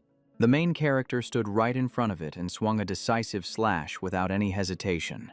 The bird was knocked back, unable to resist in time. Liu Vuong scratched his head awkwardly, apologizing because he couldn't fly and couldn't be of any help. He just laughed, telling them that luring it here was already a huge contribution. From a distance, 2 more people continued dragging more targets back. Din Din and Ba Vuong were straining with all their might, and Tran Hu also sped up to return to the gathering point. The whole group shouted in unison, Big Boss Bak, we're back. Hearing that, the main character smiled with satisfaction. This kind of efficiency was worth the money. Time flew by, and 2 hours had already passed. Mong was sitting there waiting and asked about the harvest as soon as he entered. He reported that he had reached level 18, and if time hadn't run out, he would have kept farming. He handed her the bag, telling her that since she'd already used 2 internal cores, he brought these 8 specifically for her. Each one gives +10 to all stats, with a limit of 10 per person. But he made it clear he was only keeping 2 for himself. The rest were a gift from the group, since without her, they never would have gotten that command token. He leaned in close to emphasize that since the boss dropped a ton of loot, the team was going to auction it off. He told her to check her messages, and if she was short on cash, just let him or Tu Quinn know. Mong came up with the idea to pull everyone into the dreamscape to hold the auction live, figuring that just reading a group chat was way too boring. He looked a bit worried and asked if that would be too much of a strain, telling her not to push herself too hard. She smiled confidently, boasting that she had a SSS rank talent, so hearing that, he went straight back to his room to wait for the dreamscape login. Mong stayed behind and opened the group interface to get everything ready. Inside the dreamscape, she selected a VIP hall, looked around, and decided that this spot was perfect, just fancy enough. She spun the gavel with excitement, pretending to count down, 8 million, going thrice, before decisively shouting, "Sold." That done. She dusted off her hands and muttered that with a little cleanup, it would be ready to use. She spread her arms wide to activate her dreamscape powers, beginning to reshape the scenery. A moment later, everything was gleaming like new. She crossed her arms confidently as a figure began to materialize on the red chair. The protagonist appeared, settled comfortably in the chair, and glanced around the room, asking, "Is it about to start?" From the opposite corner, someone raised a hand and cheered, excitedly calling out to big shot Mong. Deep2 introduced himself and greeted Bok Dai. He replied affectionately, noting that Deep2 looked totally different in person compared to how he seemed in the group chat. Luho chimed in to tease him, saying that Deep2 only talks a big game online, but in real life, he is actually super shy. She brushed her hair back gently as she said hello and introduced herself. He remembered that she had the Yin-Ai constitution, and she replied that thanks to his earlier advice, she was developing really well. Fuang Trung then joined the conversation, introducing himself with the ID, the unique trash washer. The protagonist turned to him and complimented the ID, saying it was seriously impressive. Up on the stage, Mong banged the gavel and shouted, "Quiet down." She announced the start of the auction, presenting 4 purple internal cores from the Mount Shu Demon Locking Tower, with a starting price of 4 gold and a minimum bid increment of 4. Consuming these internal cores gives you +10 to all attributes, with a maximum limit of 10 pills per person. Ona raised his hand to bid 4 gold, saying he wasn't high level enough to enter Mount Shu yet, so he hoped the big shots would go easy on him. Immediately, someone shouted out 40 gold. Fuang Trung spoke up directly, saying he needed them for people who couldn't enter Mount Shu, and asked Ona to let him have this one. Onya laughed and said that even if he wanted to, he didn't have 40 gold to compete anyway. With no other bids, Mong started the countdown. 40 gold going once, going twice. On the third count, the gavel came down. Sold. Fuang Trung won the 4 internal cores for 40 gold, and next up was the Crank Skill Book, Demonic Blood Explosion Technique. She introduced it as a crank active skill with severe side effects but massive explosive power, starting at 10 gold. Ona bid 15, Bavwang went to 20, and Tranhu jumped to 25. Nobody was backing down. Hantu went big with 50 gold, but Fuang Trung immediately pushed it to 100 gold, sending a buzz through the entire hall. Someone exclaimed that the kid was seriously rich, then raised the bid to 110 gold. Fuang Trung asked Hantu if he really needed it. He replied that he was lacking a survival skill, but it didn't necessarily have to be this one. He smiled and apologized, then jumped the bid straight to 260 gold, sealing the deal before anyone else could even catch their breath. The gavel came down, and the skill book went to Fuang Trung for 260 gold. After that came a continuous winning spree.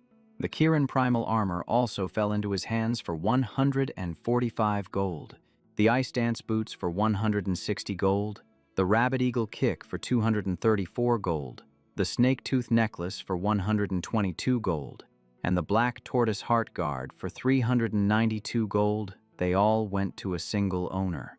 Bavwang couldn't help but ask if he actually had enough gold, warning that if he couldn't pay up at the end, it would be a huge problem. Fuang Trung confidently guaranteed that as soon as he woke up, he would transfer the money to Bok Dai immediately. He even offered that if anyone really needed a specific item, they should just speak up and he would withdraw or gift it to them, promising not to let anyone lose out. Ngu Lien Tien said it was fine, but insisted that she absolutely had to have the tiger tail whip. Fuang Trung nodded and promised he wouldn't fight her for that one. Watching from the sidelines, the protagonist thought to himself that the guy's gold reserves were insane, even more than what he got from grinding monsters. It probably had something to do with his talent or the powers backing him. He started planning to figure out exactly who was backing the guy, hoping it wasn't some dangerous organization. He took the initiative to set up a private chat with Fuang Trung after the auction. The other guy agreed immediately, saying he had something to discuss as well. Meanwhile, on stage, Ngu Lien Tien won the Tiger Tail Whip for 20 gold. After the auction wrapped up, everyone said their goodbyes to Bok Dai and headed out one by one. Han Tu's group also withdrew, and the space gradually fell into silence. He stated bluntly that everyone was bummed out because one person had monopolized the whole event. And hearing this, Fuang Trung immediately apologized. The main character told him that he definitely should apologize, but not to him. He looked him dead in the eye and asked why he bought everything at such high markups and where that massive source of gold came from. Fuang Trung panicked, begging not to be kicked out of the group and promising to tell the whole truth, so he nodded to let him speak. He explained that he lives in the imperial capital, his family works for the imperial court, and his innate talent is related to gold and currency. The system displayed his talent as money begets. Money rank A, which is why the imperial court recruited him to act as their treasury and purchasing agent. He nervously confessed that he just got greedy when he saw good items and didn't have any bad intentions, but the main character frowned the moment he heard the words, Imperial Court. Fuang Trung worriedly asked if the group would accept someone who belongs to a different faction. He reassured him that the group wouldn't boycott him, since sooner or later, everyone would either join a faction or establish their own anyway. He remembered that in his past life, Long Than in the imperial capital grew powerful thanks to wealth, likely due to this talent generating 1% daily, which accumulates to a massive amount. So he accepted him, but laid out clear conditions. After exiting the dreamscape, inside a villa in the imperial capital, Fuang Trung was getting his ear pinched painfully by his sister for causing trouble. He whined that she was a special forces instructor and a lieutenant colonel ranked in the top 30, while he was just a weak rank A. She let go of his ear and coldly said she had to teach him a lesson, while he rubbed his ear and muttered that he was lucky Bok Dai didn't care too much, even after knowing his identity.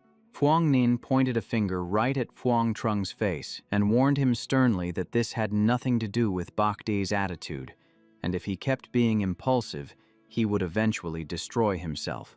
She frowned and continued scolding him, saying he was lucky Bok Dai let it slide this time, because if he had messed with the wrong person, who would have paid the price? Just then, Minister Fuang walked into the study and asked why she was lecturing Tu Trung. So he stood in the middle of the room and recounted how he was detained after the auction and the 2 demands that were made. The older man lost his patience and shouted at him to stop stammering and just speak clearly. He explained that the first demand was not to reveal his talent or the private dungeon opportunities to the imperial court, and the second was to never use money to disrupt the group's trading market again. The minister stared at him and asked if he had agreed, to which he smiled and replied that he had accepted, asserting that the imperial court respected Bok Dai and had never ordered any probing. The father immediately stood up and scolded him, saying that while he claimed he didn't want to offend anyone, buying out the entire auction had clearly annoyed the whole group. Huang Trung bowed his head and admitted his mistake with a look of deep regret on his face.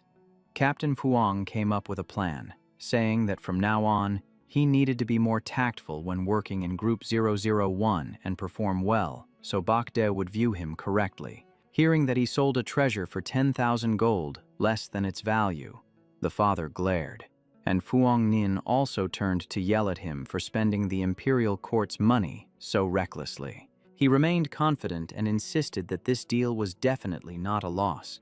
He condensed a drop of blood, and the system announced it was S-Rank pure-blood demon blood, which left both adults completely astonished. Afterwards, he sent a message to the group apologizing for monopolizing the auction, explaining that he had bought a warehouse to store all the equipment from today and anyone who needed something could take it for free. He added that if they had good equipment they didn't use, they could sell it back to him at a high price, sighing as he hoped this would salvage the atmosphere. Seeing this, Tranbach remarked that it was interesting and assigned him to manage the warehouse, causing the group's tension to ease as everyone started joking around again. The main character held the mask and fell into thought. The blood he had collected had combined into 3 double S-ranks and 1 S-rank, yet it still wasn't enough for the next fusion. Inside the villa in the center of Bakda City, he frowned and wondered if 3 double S-ranks were insufficient due to a lack of quantity, or if he had hit a limit. The mask seemed annoyed, and he understood it meant the quantity wasn't enough, so it looked like he would have to head down to the abyss once more.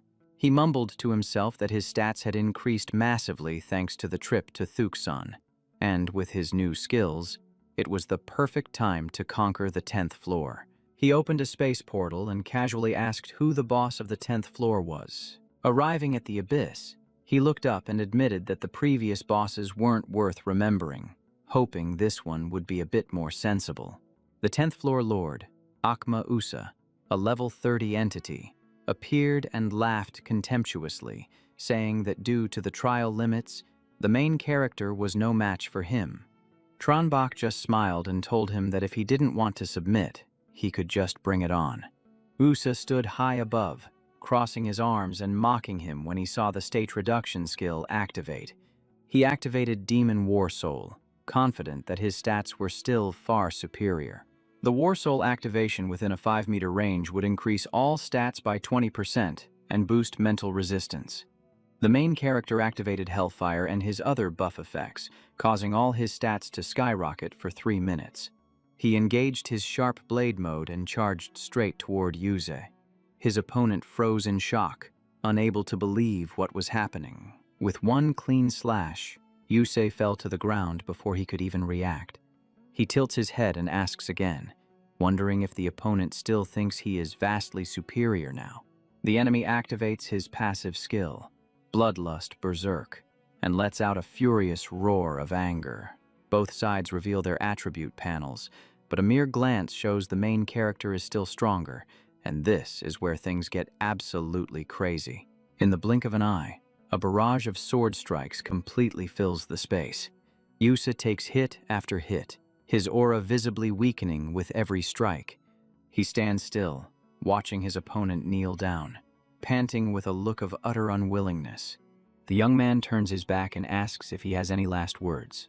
Yusa bows his head, admitting defeat, and begs to be allowed to die like a warrior.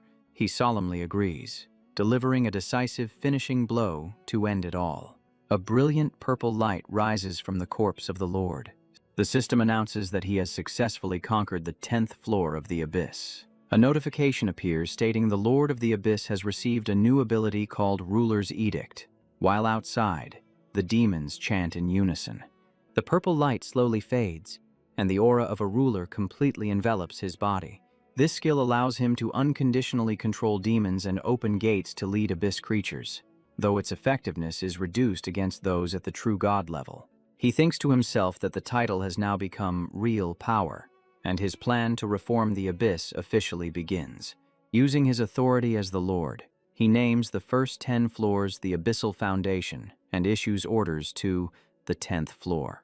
From now on, Unauthorized slaughter is forbidden. All demons must mine the mountains and build foundations. He smiles and says they will build strongholds and establish a civilization, leaving the demons staring at each other in total confusion.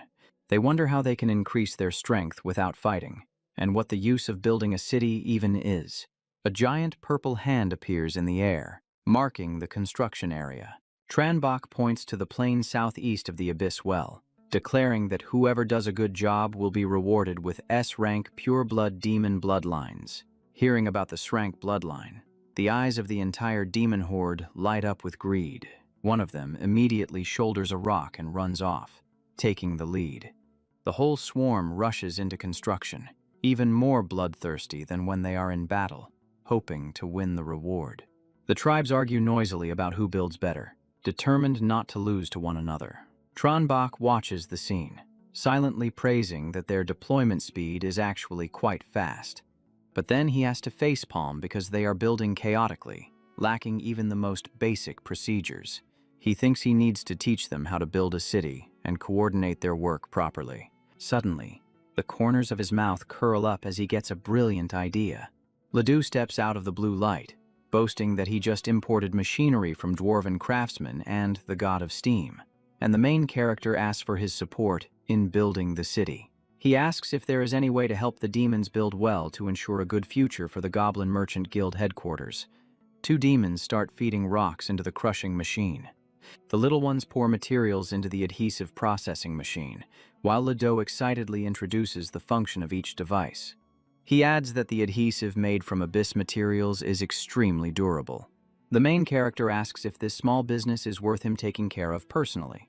Ledoux replies that even mosquito meat is still meat, but he also has a city blueprint for the heavens, ready to give one away for free. He refuses, saying he just needs to build walls and everyone builds on their own land, making the old goblin worry it will turn into a mess. He laughs and says the first city of the Abyss must have its own identity. If it is chaotic, the Goblin Merchant Guild will stand out even more. Ledoux laughs loudly, looking forward to the completed city, while the main character points out the location of the main gate and his mansion area. He happily accepts, deciding to choose a spot and leave a mark right there. Ledoux stands in front of the teleportation gate, declaring he chooses this spot and will start preparing for construction immediately. Tranbach smiles goodbye, watching him disappear, then calculates that this city cannot only have the Goblin Merchant Guild, but also Macanthus and other gods. He thinks of the remaining demon kings, especially Baphomet and Jin Aku, realizing relations are a bit tense, so it is the perfect time to improve them. He opens a teleportation gate, determined to get their support to firmly control the Abyss. Just as he arrives at floor 279, an axe blade slashes down from above as Baphomet roars a greeting. The slash slammed down with incredible force, kicking up a massive cloud of blinding dust and smoke. Tranbach raised his hand to block the impact, stating bluntly that he did not come here today to fight. Baphomet retracted his axe but remarked coldly that unless Tranbach defeated his true form, he should not dream of making him submit, adding that he was well aware of the Abyss authority. He raised both hands to explain that he could take the demons out of the Abyss, and as long as there was a method, they could go anywhere they wanted. The demon frowned, looking at him skeptically, and asked, "So what would happen next?" Tranbach smiled and asked what if he brought the demon's temple outside, where he could fight to his heart's content while possessing the authority of the war god. Baphomet glanced sideways at him, replying that such an offer was still not enough to make him submit. The young man continued his persuasion, arguing that for the sake of the development of the Abyss, the demon would surely lend his support. Baphomet responded that if the plan made the Abyss stronger, he might lend a hand whenever he felt like it. Tranbach asked if he wanted to hear the detailed plan, and the other party urged him to speak quickly. The glowing red eyes of Jin Aku watched the entire exchange silently from the side. On the 375th floor, he proposed erecting statues of the 6 gods in the city on the 10th floor to absorb faith, but Jin Aku scoffed, asking if such a meager benefit was supposed to buy him off. He added the condition that he could take the other party outside for revenge, and even mentioned the old weapon that used to belong to Cruz. Upon hearing that, Jin Ok immediately tightened his grip on his weapon, his aura flaring up intensely. On the 400th floor, he asked Gabo if he wanted to find the god of death to restore the glory of Hades, and the demon answered yes without hesitation. On the 350th floor, Venifred promised to support him in any matter, both inside and outside the abyss. On the 500th floor, Agaris agreed to cooperate if the promise to restore glory to Satan was true. Macanthus teased that the Lord had gathered all 6 gods and asked when he would build a room for Succubus, but Tronbach told him not to rush and brought up the time she had fought against Heroes. At the mention of Heroes, she angrily declared that he had stolen her power of reproduction, making them mortal enemies. He sat up and told her that if she ever needed to leave the abyss, she should just look for him. He promised to help her defeat Hunzos, but she whispered that her opponent was trying to maintain his chastity to avoid being affected by her powers. Macanthus laughed and said that when the abyss became stronger, they would capture Heroes and make him a maid, a thought that made everyone shudder. Tronbach replied that making him a maid was too light of a punishment, causing her to ask curiously if he had any other ideas. He remarked that although they were born as gods in the abyss, their knowledge was still limited, and entertainment went far beyond just having servants. Tronbach pointed toward the center of the city, introducing the area to Baphomet. He pointed out the main gate that was facing directly toward the abyss well.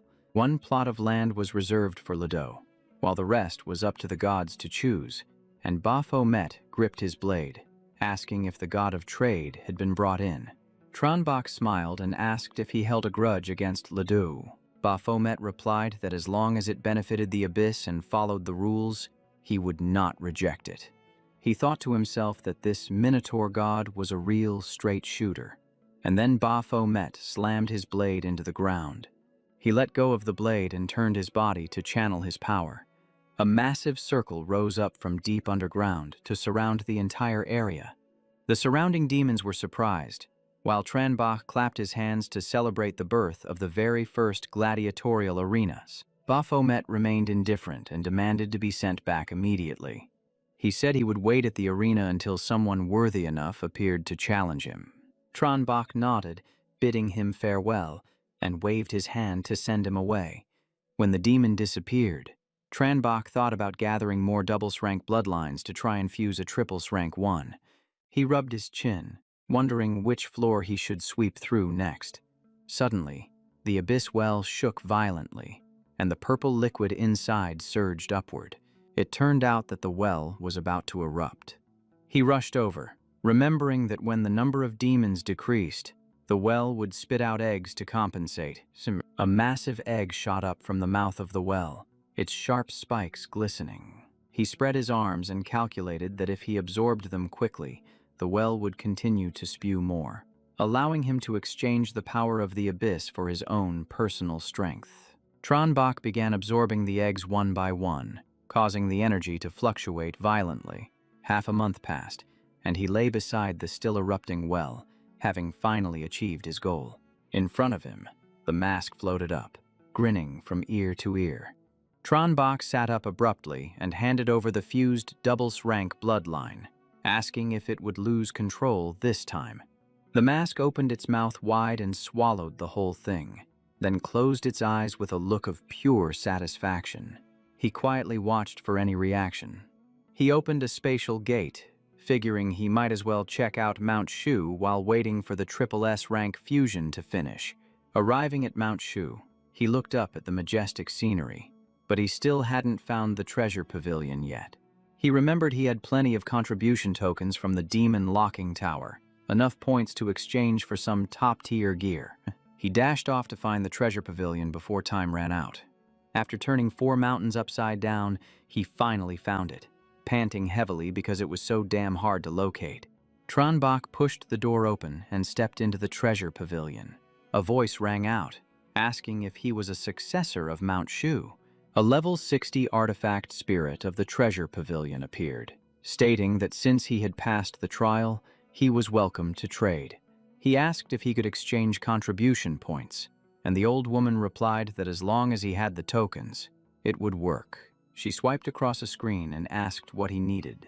A list appeared showing all sorts of Mount Shu equipment and elixirs, and he stood there examining each item carefully. He filtered the list for S-rank items. The screen displayed results that took him by surprise. S-rank weapons cost 1 million points, S-rank elixirs were 200,000, and double S-rank weapons were even 5 million, making him marvel at just how rich Mount Shu was. Tranbach stared intently at the information panel, calculating in his head. The group chat popped up a notification that Bach had updated the secret realm map and posted a video about the treasure pavilion for everyone to check out. The chat exploded, everyone screaming because Boss Bach found the treasure pavilion faster than even the future sect leader, praising him to the skies and teasing each other continuously. Deep 2 leaned back in his chair, interlacing his fingers and grinning like he just won the lottery. In the center of White Emperor City, Jiang City, Tranbach sat with his legs crossed on the sofa, looking super chill. He chuckled softly and announced that something big was about to happen, so anyone with long-term tasks should put them on hold to avoid missing a great opportunity. Tu Quinn walked over, placed her hand on his shoulder, and said everyone had gathered. The whole group gathered around, sitting down to wait for his instructions. He tossed out a few small bags, explaining that each pill increased all attributes by 10 points, with a total of 10 pills, making everyone's eyes light up upon hearing it. He calmly added that there would soon be a world fusion event. Tu Quinn asked in surprise what a fusion was. He explained that Blue Star was just one of many trial grounds. Collapsing worlds would be fused here, bringing crowded and powerful monsters, but also survivors. Before each fusion, that world's secret realm would open, offering a huge opportunity. But none of the group members had completed their class change yet. He looked at Tu Quinn and said anyone who wanted to try the secret realm should start preparing right now. Tam refused because she wasn't good at fighting. Luke Lai offered to stay and guard the city. Tu Quinn and Lan Shuang decided to go, while Tongka raised her hand asking about her part. Tu Quinn teased the little girl, telling her to just stay put and be good, which made Tongka pout in return. Tranbach reminded them that the secret realm could open in a few days, so those going needed to be mentally prepared. He said he needed to find a place to test his strength, and Tu Quinn suggested the training ground in the ravine west of the back mountain. He nodded and told her to lead the way. On the way, he remembered that in his past life, he hadn't participated in the zombie fusion because he was busy with his Demon Hunter class change. This time, he thought of the Bio-Calamity Gloves, where the evolution condition was to destroy 100,000 mutated biochemical targets. The quota of 100,000 was done, but the high-level mutations were only at 26 out of 100, still far from enough. His eyes were full of anticipation. As soon as the fusion started, he could upgrade, hoping for a surprise. Arriving at the training ground, he told Tu Quinn to attack with everything she had and not to hold back. She nodded and immediately got into a stance. In the blink of an eye, he was bound tight, unable to move. Purple ice shot towards him relentlessly, but he shattered it all using his spiritual power. Tu Quinn broke out in a cold sweat, shocked by how quickly he broke free from the bind. He stepped closer and told her that was enough for now. She sank to her knees, dejected that she had not even finished her combo, but he helped her up and pointed out a flaw in how she connected her mental energy. He warned her not to maintain a full link when it was not necessary. Reducing the output might lower the power, but it was much safer. Tu Quinn instantly understood the concept, realizing that having a throwing star caught was very different from having a whip grabbed, and he praised her for being so sharp. Then it was Lan Shuang's turn. She lunged forward like a gust of wind, moving with a speed that actually took him by surprise. A punch came crashing down, and although he managed to dodge it in time, the force of the blow still forced him to step back. With her other hand, she instantly drew a dagger. He caught her wrist firmly before the blade could strike. complimenting her excellent skills while noting that she still lacked true life-and-death experience. Lan Xuang nodded in agreement, taking his words to heart.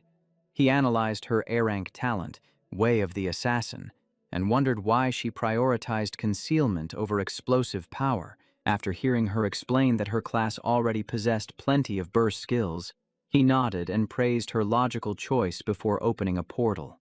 The two of them arrived at the first floor of the abyss, standing atop a mountain and looking down at the swarms of demons below.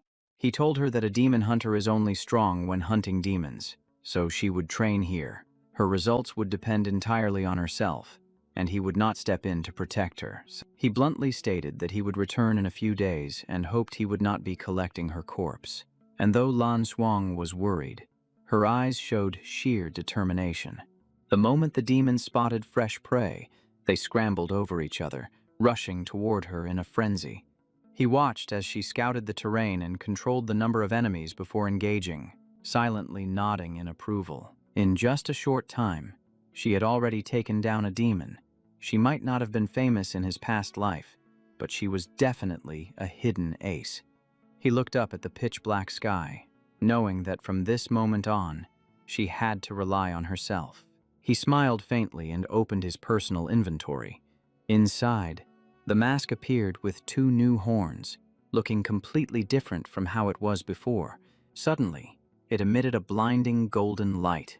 An SSS-Rank bloodline was released, and with every pulse, the surrounding space seemed to grow heavier. The pure bloodline of an SSS-Rank demon monarch demanded total success. There was no turning back, only victory or death. Tronbach widened his eyes as he read the system notification.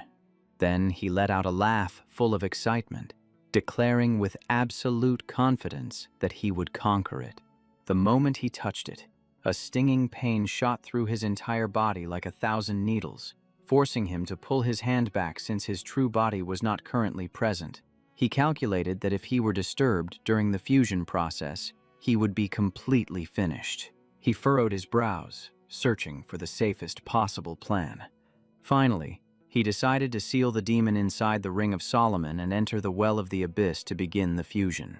Inside the well, he attempted to fuse with the SSS bloodline, but his body nearly collapsed under the sheer, overwhelming power. His arm began to freeze up, and even the black light virus was suppressed, rendering his regeneration abilities useless. His body began to crack and fracture, but he had no choice but to grit his teeth and endure the agony.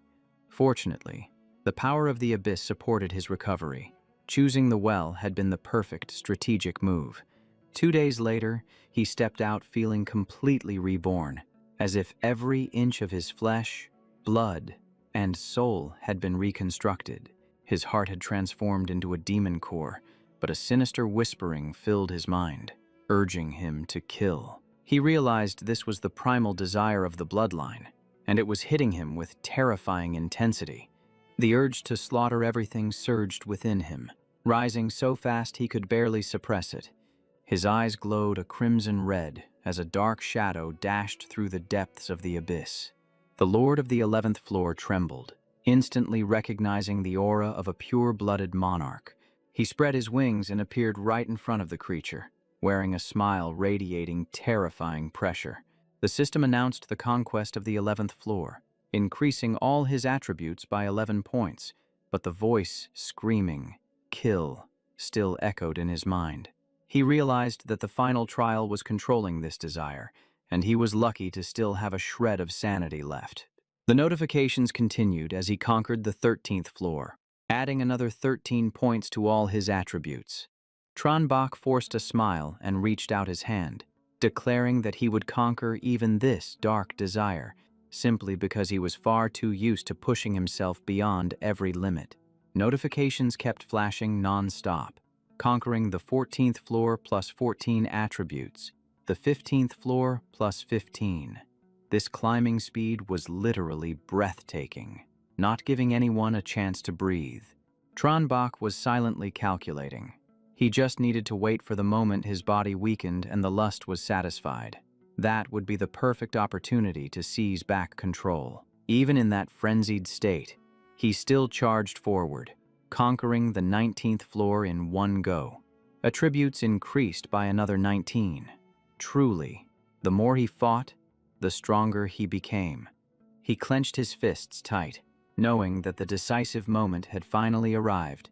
On the outside, his body froze for a split second because it detected something unusual. The lust was screaming to kill, but he managed to wrestle back control, coldly asking exactly what it wanted to kill. One of his eyes returned to normal. The whispers were still calling out to him, but his consciousness stood firm and unshaken. The system announced that the fusion was successful. The SSS-Rank pure-blood demon monarch bloodline had been acquired. Tronbach smiled in satisfaction. The effects of this bloodline were just terrifying. A perfect body, extreme recovery rates, immunity to most status effects, and a permanent increase to all attributes. He could transform into a demon for an unlimited amount of time as long as he had enough mental power. Base attributes would double, and exclusive abilities would be unlocked. He jumped up and exclaimed, "Simple but absolutely domineering." It was truly worthy of a monarch's bloodline. The Abyss blood even allowed him to assimilate 9 different bloodlines. He only had one right now, but he started dreaming of the scenario where he gathered all 9 SSS-Rank bloodlines. On the 437th floor, Macanthus excitedly mentioned the Lord's demon form, combined with the black light armor. It was truly mesmerizing. She leaned in close, praising his power and knowledge, saying it made her understand her own authority much better. He replied calmly and then asked straight out about the Slain's authority, feeling like she did not really grasp it yet. Macanthus admitted that most of it was natural instinct, but not entirely everything. She said there were still many things to explore because the Abyss had been sealed off for too long. He asked her to explain a bit deeper. She replied that authority was basically the rules and logic of the universe. Just then, a notification board popped up. The world fusion would begin in 7 days. Tronbach's face immediately turned serious. It was finally here. The detailed notification stated that the biochemical zombie world was about to merge. The range was 44 million square kilometers. In 30 minutes, the secret realm would open first. Level 10, evolved ones who had completed their class transfer could all enter. The group chat exploded with activity. He warned everyone to be careful because they would be encountering evolved ones from all over the globe. Anthony leaned back against the wall reading the notification, guessing that the expert from the Dragon Country would definitely be participating as well. Elsewhere, Loka rested his sword on the ground, whispering that in that world, there were countless lives waiting to be taught a lesson. Not far away, a young female martial artist sat silently, reading a notification amidst the dense, lush forest. Luke Lai spoke up softly to remind her that the fusion was about to begin, suggesting that Sister Tu Quinn should take the opportunity to rest in Jiang City. Tong Tu Quinn swept her gaze around and spoke bluntly, asking if the notification stated the fusion area was where humans lived. She insisted that Bakhta City had to be prepared, even though it was still unclear exactly what the fusion entailed. Worry flickered across her face as she considered the disaster if a section of the zombie world merged into the city. They needed a response plan immediately. Luke Lai nodded and replied with a concise yes. Just then, she spun around and called out loudly, saying, "Bakhta, you are back." A ring of light flashed as Tronbach and Lan Shuang stepped out, and Ali immediately summoned Tutam to restore their condition. Luke Lai looked toward him and responded quickly with a yes. Tronbach's voice was thick with worry as he said to go to the lounge first, then asked Shuang He if she was all right. Lan Shuang, being supported by him, assured him there were no serious injuries and he did not need to worry too much. The main character spoke seriously, noting that the secret realm would open in less than 10 minutes. He told them their condition was too poor to enter immediately, so they should recover first and team up later. Hearing this, Tong Tu Quinn realized he planned to go solo, so she smiled and wished him a bountiful harvest. He raised his hand and replied with absolute certainty, saying, "Of course." A notification chimed. announcing entry into the biochemical zombie world secret realm, located in Sandworm City. It stated that gold could be spent to change the landing point. The accumulation board could be viewed any time, and leaving the realm was free, though re-entry would require a fee. He stood amidst the desolate urban ruins, muttering the name of the city. Just then, a violent zombie charged at him from behind. The main character glanced back, noting that its speed was not slow at all. He spun around with extreme precision, raising his hand to block the pounce right in front of his face. The zombie was locked in place, its eyes glazed over and motionless. An information panel appeared, identifying it as a level 16 zombie with the skill flesh and blood desire, and it felt no pain. The system reported tracking private funds hidden in a restroom. Killing an intermediate zombie would yield 10 contribution points, while absorbing a high-level mutant virus would add 200 virus points and 100 aura points. He glanced over the details and laughed, thinking this secret realm was exactly his style. Before he could even rest, zombies began pouring out from the alleyways. The main character frowned, wondering why there were so few of them. He pulled out a bucket of fresh blood, thankful that he had prepared beforehand, and wondered if this lot had scent tracking skills. As he walked, he called out for them to come and smell this demon blood, guaranteeing they would absolutely love it. The scent of blood spread incredibly fast, and the zombies immediately went berserk. From a distance, even the sleeping ones began to wake up one by one, flocking in droves toward the scent of blood. His gaze was ice-cold as he told the zombies to come and get it. After speaking, he turned and ran, calculating in his mind that he needed to herd them toward the city center. Elsewhere, Anthony hovered in midair with a giant balloon, smiling faintly as he told the stupid creatures to get ready. The balloon exploded, sending a shockwave sweeping down that knocked the screaming zombies flat on the ground. Anthony was exhilarated, thinking that clearing a few hundred in one go would surely put him in the lead. But when the leaderboard appeared, he was stunned. First place was Bach with 156,392 points. Second was Hai Lok A. Third was Anthony Douglas. And fourth was Ta Kong Phai Kiem Tien. Anthony gritted his teeth, wondering how anyone could get 150,000 points so quickly, and accused the Dragon Country guy of cheating. Meanwhile, the main character continued to wipe out zombies, bringing his score up to 150,000. This city had few normal monsters, but it contained 5 high-level mutant forms. His eyes lit up with the plan to absorb them for evolution, read their memories to gather intelligence, and then move to another city. He closed his eyes and sank into the fragmented memories, only able to identify a large city to the southwest. A moment later he muttered, wondering if the virus outbreak was caused by Company X, and noted that there was a branch here as well. The main character opened his eyes and decided to head straight to the company that was the source of the virus. He checked both the building and the factory, but only found a few bottles of healing potion. There was nothing related to the cause of the outbreak. His gaze shifted to a distant factory, thinking that perhaps the branch lacked the clearance, or the secret lay much deeper. After some consideration, he headed in that direction, noting that after the fusion, many more dungeons like research institutes had indeed appeared. The main character gave a faint smile. Having encountered this type of secret basement dungeon entrance many times before, he put his strength into opening the iron door, revealing pitch darkness below that required spiritual power to navigate. Immediately after, his figure dashed deep into the tunnel. Looking at the scattered zombie corpses, he realized this place had once been breached from the outside, and the virus concentration in the research institute was incredibly dense.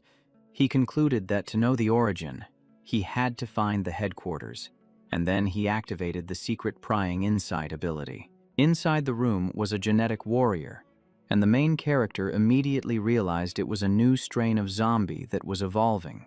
Hearing a noise, it spun around to face the rear. The level 20 beast form genetic warrior zombie rushed forward to protect the documents. It had once injected itself with enhancement drugs and failed, becoming a semi-finished product, and now its sharp claws swung straight toward him. It seemed to retain some consciousness, determined to protect the documents. If they were taken, it would trigger a berserk state. He stepped back to dodge the attack, looking at the suitcase in its hand and sighing, noting that it was holding on tight even in death, which was truly loyal. The main character leaped into the air, coldly telling it to rest, and then finished it off cleanly. He bent down to pick up the box that had fallen nearby. After observing it for a moment, he remarked that the drug was quite decent, being brank but belonging to a special profession. The brank beast form genetic modification potion allows the fusion of human and beast genes, enabling a class change into a beast form genetic warrior. Underneath, there are documents that he risked his life to protect. Picking the item up, he was surprised to see a class change scroll included as well. The documents contain records on gene regulation, helping to control one's power after taking the modification potion. Following this method allows a class change to the brank genetic modifier profession. The documents have unlimited use, and when combined with the potion, they can mass-produce genetic warriors. Plus, there's an rank energy gunner scroll. A familiar face popped into his mind, and he grinned. This is perfect for Nguyen Thi Vi. Her long-range vision talent combined with a Gauss sniper rifle would be an incredibly powerful strategy. A notification popped up adding info about the genetic warrior that was just taken down. He looked around and suddenly understood. Besides the documents, it was also protecting a high-level manager. Main looked at the man lying on the ground. This must be him, Lam Nguyen. His eyes were frozen in his final moment. He picked up the business card that had fallen nearby. After reading it, he realized this guy was the general manager of Company X in Sa Trung. This card must be able to open something. The system announced the acquisition of a special high-level manager ID card. Completing a hidden quest, it triggered a special dungeon that opens in 4 days, and only those with the card can enter. He nodded in satisfaction. Useful, indeed, and clearly, he wasn't the only one with a card. His eyes paused on the marked points. It seemed every city had a Company X branch. Without hesitating, he sent a message to the group channel. If anyone in the zombie world sees Company X, go explore it. Find the secret research lab and get the manager card to enter the special dungeon in 4 days. Reading the replies, Main suddenly remembered he hadn't checked the point accumulation store yet. The store panel appeared, filled with all kinds of mutation potions, Gauss weapons, nano equipment, and gene modification serums of various levels. He selected the Crank Mutation Potion X, which increases all attributes by 15 points and grants immunity to low-level viruses, for 1,000 points.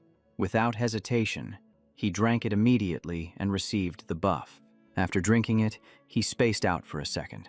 That's it. Main sighed and messaged the group. Too bad. I didn't awaken a zombie ability. Bavwang didn't either. The others reported one by one that they hadn't awakened. Only the lightning successor, Nu Lien Tien, boasted that he had turned into a lightning bolt. The ability increases agility by 300%, deals electric damage within a 3-meter range, causes paralysis for 5 seconds, and has a cooldown of 6 hours. He narrowed his eyes. 300% speed is insane. That Ngu Lien Tien guy is seriously lucky. The group channel was in chaos, some teasing, some jealous. Takong Phai Kiem Tien asked for the location. Main read it and thought to himself, Ona is usually stubborn, but if he's begging now, he must be in big trouble. Onya gloomily admitted that he had found a class change opportunity, but the quest was too difficult. He said it was a critical moment, so he didn't want to bother anyone, but he really wasn't sure he could clear this dungeon. Main asked what dungeon it was.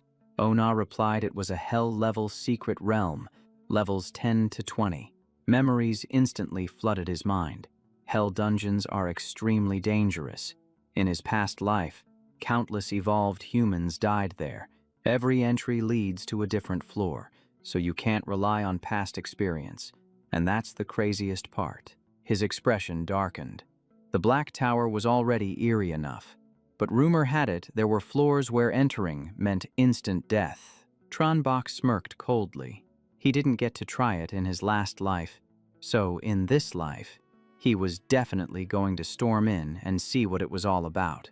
He thought for a moment and messaged back, "Found the entrance yet? I'm coming over right now." Ona said there was no rush. The invitation was valid for 3 days. They should wait for Mong to finish her class change and go together. Main agreed and sealed the deal. He clenched his fist. He couldn't give up on either the Black Tower or the Company X headquarters. Time was tight. Before that girl finished her business, he had to deal with this biohazard disaster. Onya opened the system panel, secretly annoyed. Is that Ingu Lien Tien guy showing off on the forums again? The Evolver forum appeared. To open a video sharing the zombie world, it cost 1 coin. He rolled his eyes. Even watching cost money. They really know how to make a profit. Elsewhere, 2 zombies radiating an incredibly powerful aura appeared, a heavy pressure blanketing the area. One was massive, the other smaller, but one look told you they weren't to be trifled with. Ngu Lien Tien was sweating bullets just looking at them. Special high-level variant zombies. That tall, skinny one had wiped out their strongest team before. You should run when you see it. Yet here he was, filming a video. He really had guts of steel. From the zombies' perspective, another person suddenly appeared in front of Lien Tien. Behind him, there was someone holding a phone, recording the whole thing. The 2 zombies collapsed to the ground before they could even move. The viewers were panicked. Only after slowing it down could they see a flashing arm. Lien Tien crossed his arms smugly. All done. Watching at 0.1 speed made it clear, just 1 move to clean them up. He even bowed to thank his savior, thinking to himself, is the legend of Group 001 actually true? He introduced himself as the Thunder God of Group 001. Up above, Tranbach watched the video, analyzing silently. It must be a lightning-type zombie ability. The agility buff is even higher than mine. This was the same guy who clung to Main's leg in the Demon Tower in his past life, to the point where he even pretended not to know him. The comments section exploded. Everyone was poking fun at that ridiculously long name. Lightning successor Ingu Lien Tien, laughing their heads off. He argued back, "You think I'm gonna announce that whole name right then?" The whole group kept teasing him. Just change it to Thunder God for short. He laughed it off. Well, if he was filmed, he was filmed. Since he's exposed, there's nothing to fear. Main sent a reminder. Tui Suyen is right to worry, but as long as he knows his limits, it's fine. I've been filmed before, too. Ba Vuong teased, if BossBox video gets released, the top 1 spot on the forum is definitely going to be shaky. The whole group is buzzing with excitement, with some people analyzing why Bakde's points are so ridiculously high. Ona just watches in silence. Scene change, and we see a group of people completely surrounded by zombies. Mangi is gripping a long blade, straining his muscles to hold them off. Truong Tung shouts out, "I will hold the rear." Everyone break through the encirclement in one direction. Ma Qian turns on his camera, asking if anyone has any last words to say.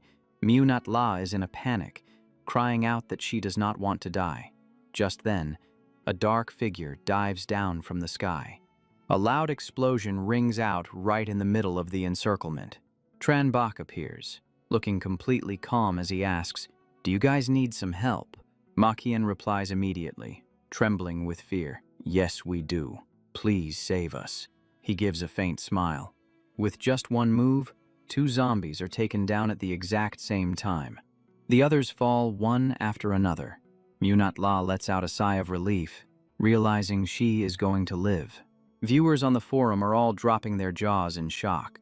Comments are flooding in, asking what kind of skill leaves almost no visible movement and consumes barely any energy.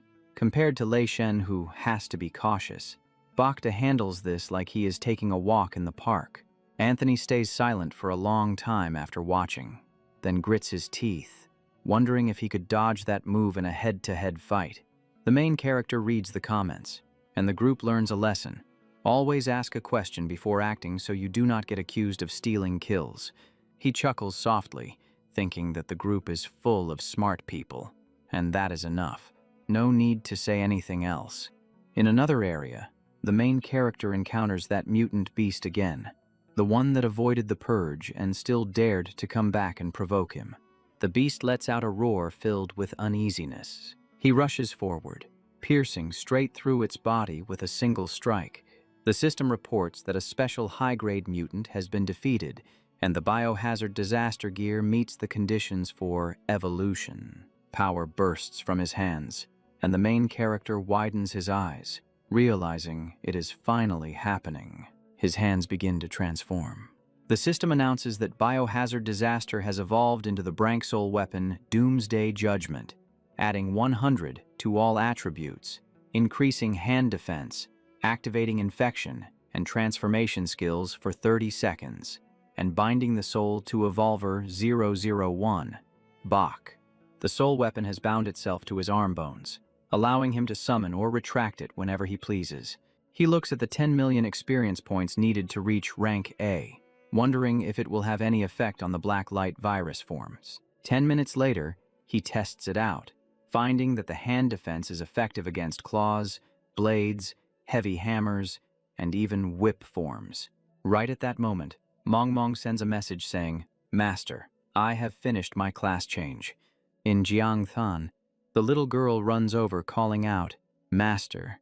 He smiles and asks if she was successful. She answers honestly, saying that 1 million monsters were just about enough. But the final triples rank challenge was to defeat herself in a level 15 dreamscape, and she ran out of time, so she only managed to get the SS class dream missed. He pats her shoulder to comfort her, saying SS is already very good, and it can be upgraded later. The little girl nods, saying she understands. While walking, she suddenly remembers that Ona sent a lot of messages. He mentions that he promised to help that guy find a suitable profession. A few minutes later, they meet Ona, who sighs in relief, saying the two of them finally arrived. Standing in front of the abandoned building of the dream space, the main character warns that the Black Tower is very strange, and he cannot guarantee he can protect him completely. Onya answers bluntly that he is already mentally prepared. He says he has searched for a long time to get this opportunity, and he will regret it for life if he does not take the risk, adding that if it gets dangerous, the two of them should just leave him behind.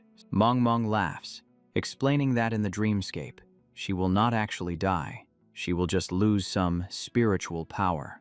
The main character nods, saying it is the same for him, so there is no need to worry about them. Onya makes a wry face, realizing that he is the only one risking his life. The other two nod instantly. He grips the invitation scroll tightly. Mysterious black smoke gradually surrounds them. The system asks if they want to enter the Hell Rank secret dungeon. Black Tower levels 10 to 20. Their vision goes pitch black. All three of them shout in unison, "Enter!" In the blink of an eye, the surroundings are filled with nothing but darkness and streaks of light hovering above. A wooden board slides out, displaying the text, "Things you need to know about the Black Tower today." Onya begins to read the rules out loud. The Black Tower currently has 4 floors, and you can only ascend after completing the residence challenges. The higher you go, the darker and quieter it gets, and ascending causes gradual memory loss. The system added some taboos. If you lose all your memories, you die. You cannot escape the Black Tower. If a challenge takes more than 20 minutes, you die. And if you don't clear all 4 floors within 4 hours, you also die. Tranbach let out a breath. Luckily, there weren't any unavoidable, unreasonable rules. Once inside, they would coordinate via private messages. But then, he suddenly froze. The system announced that this special map had locked the chat function. His voice dropped low as he realized that sound and light would gradually vanish from here on out, leaving them with only their spiritual power to scout ahead. And that was the craziest part. Tranbach immediately assigned tasks. Everyone had to take out a different item, clearly writing down its name and purpose just in case they lost their memories. Then, he made a few basic hand signals and told the other two to memorize them. Mong smiled brightly, suggesting that if they needed to take notes, they could use these gloves. The The white palms made them easy to write on, and everyone had 3 spare pairs. He nodded. That was enough. But they still needed hand signals in case her ability stopped working. Ona marveled, saying the boss really was a pro. Tranbach raised his hand to make a sign, indicating this meant advance. He pushed his hand horizontally, which meant stop. Pointing down and pulling back meant retreat. 3 minutes later, Ona raised a fist, signaling danger. Mong placed a finger on her lips, meaning silence. He nodded in confirmation. Both of them had memorized it well. Preparations complete. The 3 of them looked at each other. All right, let's go. Tranbach reached out to touch the empty air. The stairs were blocked by an invisible force field. The system chimed in. They had to complete the challenges of 4 residents on floor 1 to ascend to floor 2. Remaining time, 3 hours and 59 minutes. He looked up. Let's start with the nearest unit. Saying that, he stepped forward and raised his hand to knock on the door. The door barely opened before a voice from inside shouted, "Get out! You're not welcome here." He smirked. Not welcome. Well, excuse the intrusion then. He pushed the door open and walked in, asking straight away, "What's the challenge?" The black figure laughed coldly. "You want a challenge? Then listen closely. The condition is to find an item in my house that the other residents of the Black Tower do not possess." Ona looked around. With this much junk, how were they supposed to compare? Mong analyzed the situation. Is it a single unique object, or a unique type of item? Tranbach countered with a question. If I find a body part of yours, does that count as passing? He explained calmly, just confirming the rules. I'd hate to chop off your arm and submit it, only for you to say everyone has one. Tranbach emphasized. In that case, I wouldn't clear the challenge, and you'd be missing a hand. That would be a hassle. The black figure's voice dropped. The challenge isn't simple, but it's not a word game like that. He raised a finger. And it's not something trivial like a bowl having a different pattern, either. The black figure urged them on. If you understand, then get looking. And try not to make any noise, you loudmouth. He suddenly realized the entity was targeting him specifically because he was the one making noise. It seemed the aggro was calculated individually, not by team. Tranbach tossed the gloves behind him to Mong. She caught them and immediately understood his intention. Written on the gloves were the words, "Give gift." She slowly stepped forward, making the black figure wary. She raised her hand, creating a streak of red light. Words appeared in the air. "We're starting the search. Please forgive us if we mess up your house." Then she smiled playfully. "Here's a gift for you." The black figure refused. "I won't go easy on you just because of a gift." But she extended it anyway. "Take it. Otherwise, I'll turn your house upside down." The black figure reluctantly accepted the glass jar. He poured out a beast core that increased all attributes by 10 points. She shook her head confidently. This is definitely something the other residents don't have. The black figure laughed loudly. "I can't refuse a gift like this. Consider the challenge passed." He turned to look at Ona. Ona held up 2 sheets of paper that clearly stated, "The special items are us the outsiders present only in your house." The black figure read it and nodded, letting them pass. But when they turned around, Tranbach had vanished. The black figure grumbled in annoyance. Where did that guy go? From outside the door, he spoke leisurely. "I'm knocking on the neighbors' doors, but they won't open. Looks like I'll need you to call them out for me." The black figure refused flatly. He asked a counter question. "The rules say we must pass the residents' challenges to ascend, but what if there are no residents left on this floor?" As he spoke, he closed the distance on the entity. Tranbach's voice turned cold. "If you disappear, will the resident count drop? I'll give you 2 minutes to call them out, or you can help me test my theory." Upon hearing that, the black figure immediately ran off to call the others. Ona thanked him profusely, but he just shook his head, saying, "I didn't just help you. I was testing the rules." He explained, "Unless contact means instant death, the more we test, the better, thanks to you." 2 keeping quiet. I noticed a difference in how the residents treat us.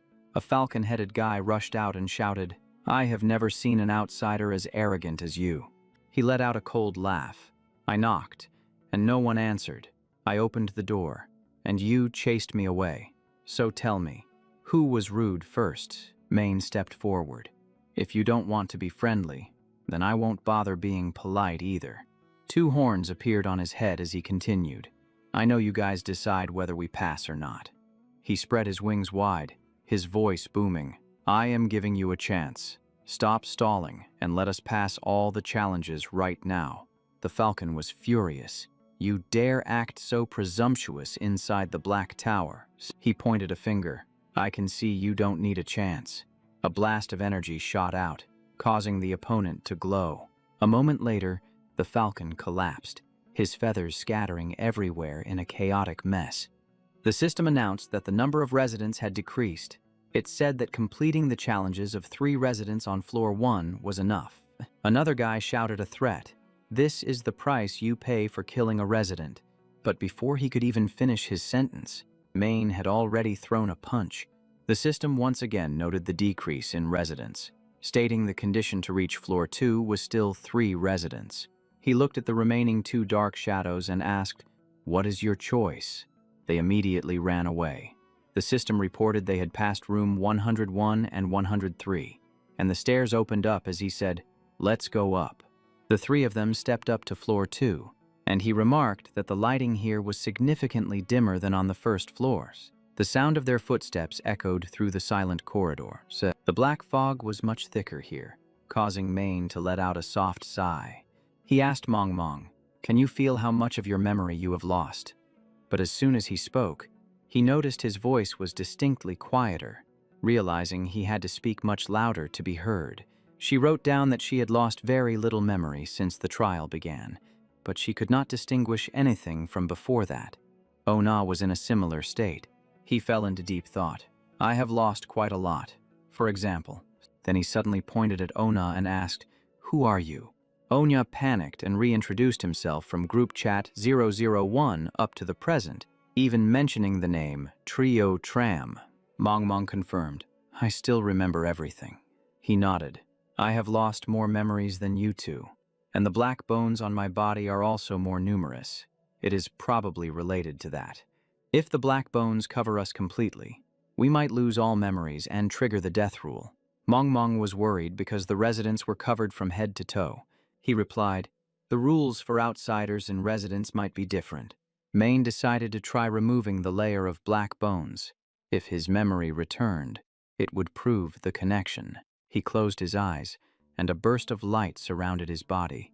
It was a success. He turned back and said his memory had returned.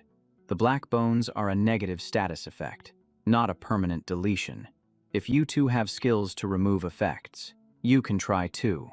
And this is the real danger. Mong Mong took a deep breath, clutching her chest as she activated her power to try and remove the black bones.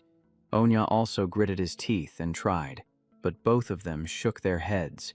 It's no good. We failed. Tronbach was secretly astonished. Even an SSS talent can't remove it. These black bones must be tied to a special authority. Perhaps the only way is to clear the levels quickly to reduce memory loss. The system reported the state skill cooldown was nearly 1 hour. He shook his head.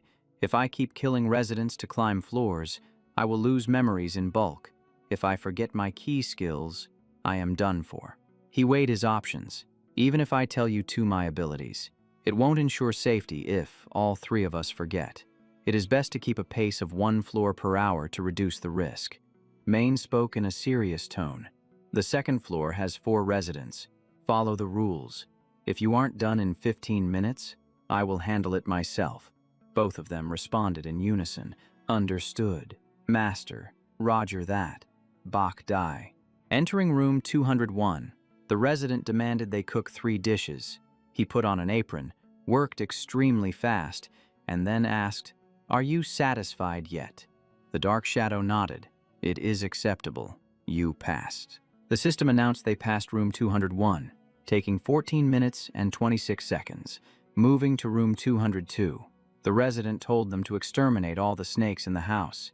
As soon as the words were spoken, he unleashed fire to sweep the room clean. He shrugged. I'm sure there aren't any left now. The owner was furious because the furniture was scorched. Maine tilted his head defiantly. Try doing something about it. I dare you. The system announced they passed room 202 in just 3 seconds. Arriving at room 203, the resident requested a boxing game match. The opponent in the game was knocked out almost immediately. The system announced that Mong secured victory in 4 minutes and 21 seconds, while Ona finished in just 1 minute and 1 second. When it was his turn, it took over 8 minutes. The Black Shadow still wanted to keep fighting, but he got annoyed and grumbled. Losing a game makes people lose their temper real fast. The opponent resignedly let it slide, counting it as a win for him. The system confirmed they passed room 203, with a total time of 13 minutes and 25 seconds. The next resident claimed that someone was blocked outside, and one of the 3 here was a fake, saying they'd pass if they found the imposter. However, he immediately launched an attack to dispose of the Black Shadow, causing the clone behind it to vanish instantly. He gave a faint, cold smile and said, I don't like doubting my teammates. Mong ran in, asking what was going on, explaining that she had just been blocked by the black mist outside. Ona explained that the resident created a clone to sow discord, but Tranbach had already taken care of it, and the system opened the stairs to the 3rd floor. He urged everyone to head upstairs, thinking to himself that the black mist on the 2nd floor was much thicker, which meant the 3rd floor would be even more dangerous. Upon reaching the 3rd floor corridor, Ona asked if this was the Hong Tin Hospital, but he replied that he couldn't hear him clearly. Mong asked back if the 2 of them were residents. The system displayed the 3rd floor, indicating that light and sound were reduced by 75%. His memory loss was at 44.75%, while the other 2 had lost over 34%. He observed his surroundings carefully. Just confirming the situation took over 10 minutes because of the severe decline in light and sound quality. However, thanks to his experience on the previous floor, he believed he had found the optimal method to clear this level. He spoke quickly, saying the 3rd floor still had 4 doors and they needed a blitzkrieg strategy quick battle, quick victory. Room 301 required them to deduce the culprit in a detective novel. Tranbach told Ona to stick to the plan, stop wasting time, and take direct action immediately. The Black Shadow in room 301 was startled when it heard that. A gigantic figure appeared behind Ona, and the resident of room 301 was taken down in the blink of an eye. He reported, "It's done." Room 302 required them to complete an unfinished ancient text. He took the text and skimmed through it once. He handed it over to Mong and asked how long she needed. She confidently replied, 3 minutes. Exactly 3 minutes later, the resident of room 302 was satisfied and let them pass. The system announced that room 302 was complete. Room 303 was also quickly resolved, and Mong announced, I'm all done here. He concluded that if a challenge took up too much time, using brute force was the optimal solution. Onya continued to deal with the resident of room 304 in the exact same way. He calculated that by having the 2 of them help clear the black mist while attacking, they wouldn't lose too much memory even if their skills hadn't fully cooled down. The system opened the 4th floor. Light and sound were nearly 0, and Ona's memory dropped drastically. The scene turned black and white, and he realized that on this final floor, he would probably have to be the one protecting the other 2. The 4th floor was a large, independent apartment with a vast open space. He stopped in front of a familiar symbol, the mark of the Hero's Lust sect. He remembered watching a video of clearing the Black Tower in his past life, and the peak had never featured this symbol before. He was certain that while the floors might differ, the top of the tower never had a divine mark. Just then, a voice rang out. The Black Tower manager appeared, asking if he wanted to become a permanent resident or usurp authority. He cut him off coldly, demanding to know why the Heros symbol was there. The manager grew furious at being called by his real name. Horns appeared on his head as he activated his mind control ability. The system explained that the ability could control creatures with lower mental strength, so he immediately suppressed the opponent. The manager froze. The suppression was successful. He asked about the origin of the symbol, and the manager explained that the Mother Goddess had brought them to the Tower of Darkness, so they drew the symbol to honor her. He asked if the Tower of Darkness was the Black Tower. The manager confirmed that every black building was a part of it, but before he could finish speaking, he self-destructed. The system announced that the manager was dead and the dungeon was complete. He could leave at any time. The Hell Mode Black Tower had been conquered for the first time, and the system asked if he wanted to release a guide video. Outside, the black mist vanished. Ona was overjoyed that the mission was complete and prepared to use the scroll to claim the reward. The scroll dissolved into thin air. Ona felt that something was strange, and Mong nodded in agreement. He realized it was the sensation of being watched by a deity. That scroll was actually a summoning item for Heroes. Immediately after that, her face appeared right in front of them. Heroes glanced around with utter disdain, calling them mere mortals. He was taken aback, never expecting to run into her so early in this timeline, while she praised them for conquering the Black Tower and wanted to take a closer look. She remarked that his soul and heart were quite unique, and he even bore a mark on his body that piqued her interest. Heroes asked for his name and questioned whether he knew who she was. He politely introduced himself as Tran Bach, mentioning he had traded with her subordinate, Ledo, and sensed a divine presence the moment she appeared. She let out an amused laugh and asked him what kind of reward he desired. He declined the offer, stating that he did not need anything for himself. He requested to pass all the rewards to his teammates instead, so Heroes turned to Ona and asked what he wanted. Onya did not hesitate for a second, saying he wanted a suitable class. Heroes smiled, promising to grant him the full reward, and mentioned she had committed the name Tran Bach to memory, marking the beginning of a tangled web of fate with the gods. Heroes kept her word, and just a few minutes later, Ona received the SS-Rank Shadow Dancer class change scroll, described as a night that shrouds the sky and swallows all vision. Not purely destructive, but enough to end everything, requiring level 10 and clearing the Black Tower. He held the scroll in his hands, lifting it up like a precious treasure. Onya turned around and asked, "Boss Bach, Mong, is this really an SS rank item?" Tran Bach also paused, feeling that while an SS rank reward was deserved, something felt off. Or maybe Heroes was just making him overthink things. His natural curiosity kicked in, and he decided he had to get to the bottom of this. He used the Masolaman ring to enter his internal space and asked Satang what the Black Tower actually was. Satang laughed, explaining that it was the divine kingdom of the God of Darkness, who had been heavily injured by the Lord of Light and fell into a deep slumber, leaving the hidden tower as a juicy prize that no one could touch. Listening to this, he realized that when the universal trial opened, the Black Tower would become part of the game, paving the way for evolvers to enter. Satang added that someone coveted the power of darkness and had started infiltrating it from the inside. The main character chuckled softly, suggesting that they could replace the tower manager with their own people and manipulate the highest rewards. Satang praised his sharp intellect, noting that this method of dividing power was both safe and ensured the God of Darkness would not be awakened.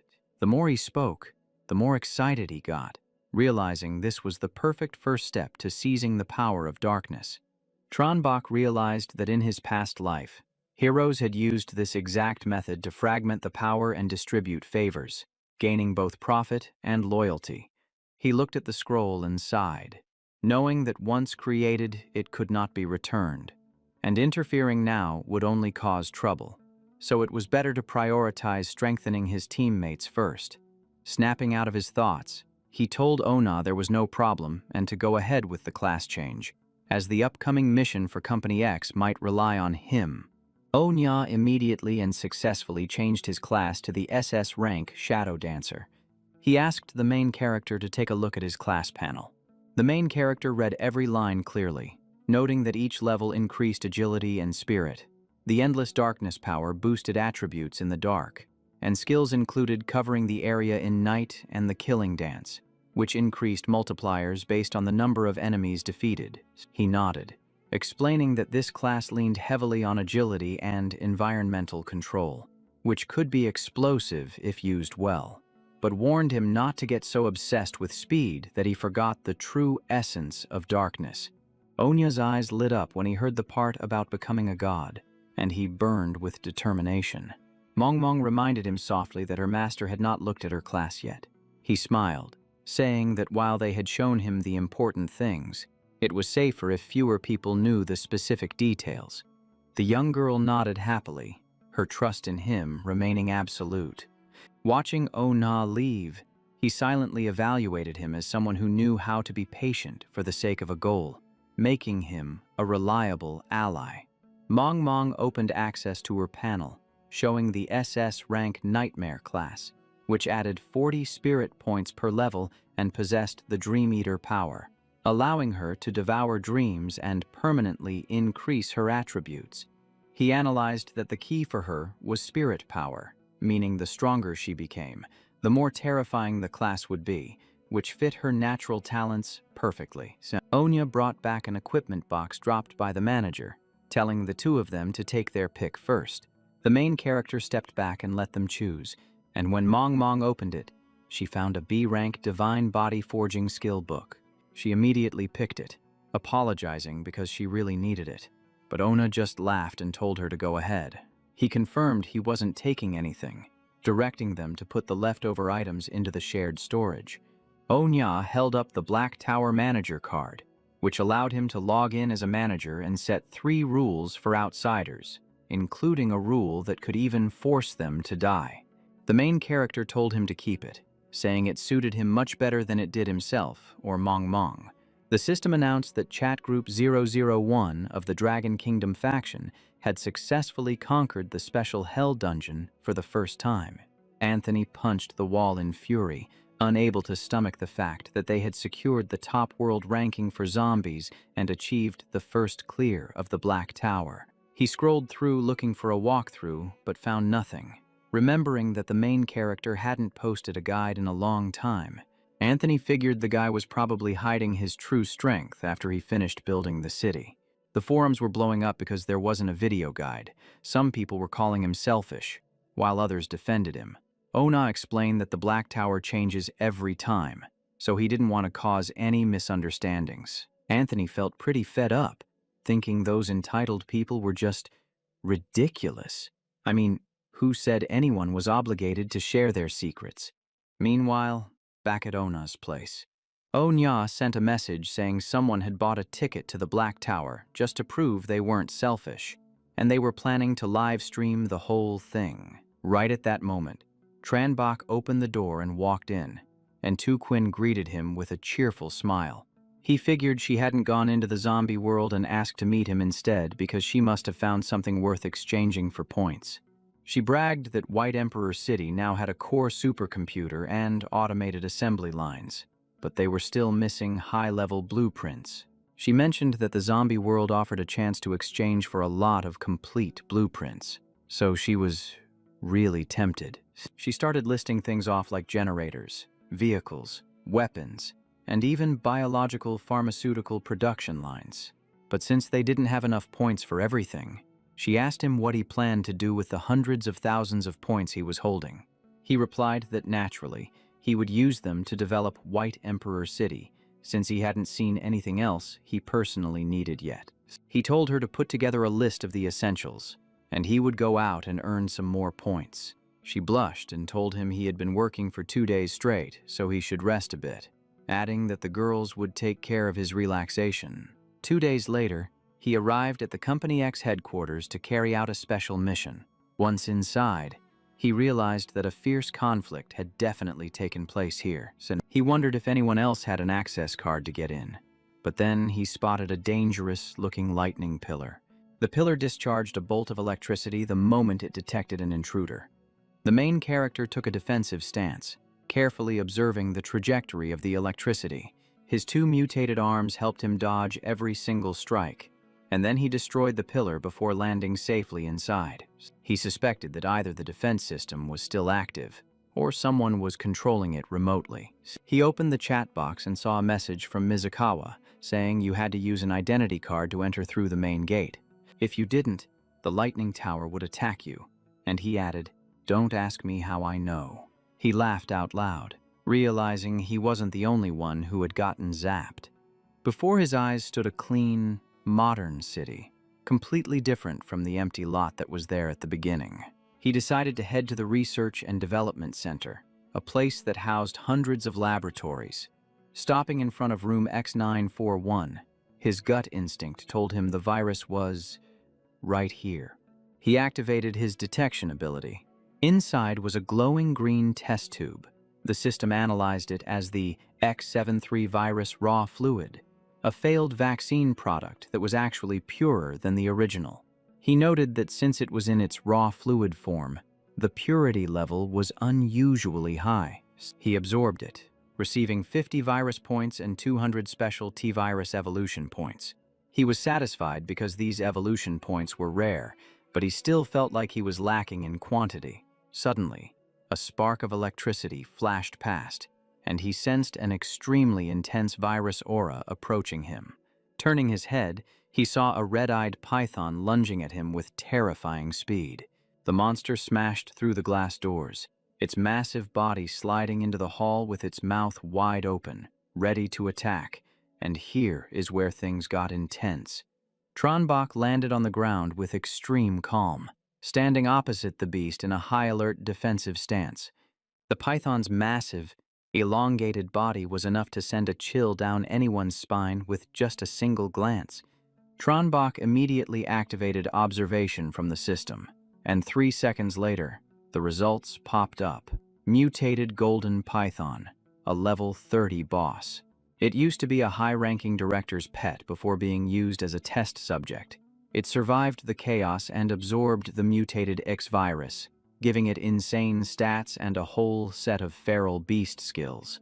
Knowing it was a boss, he just smirked.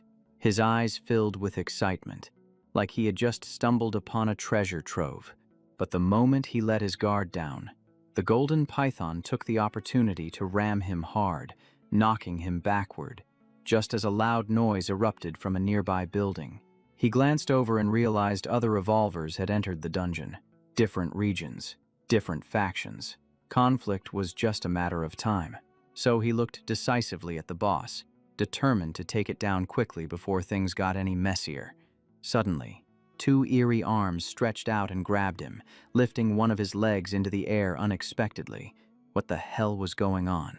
The other arm tightened its grip around his hand, preventing him from fighting back.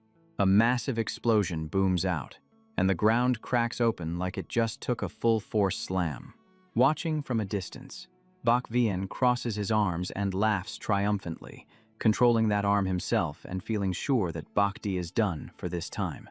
His teammates warn him not to celebrate too early since it is Bak Day, but they figure nobody can withstand a level 30 boss going all out.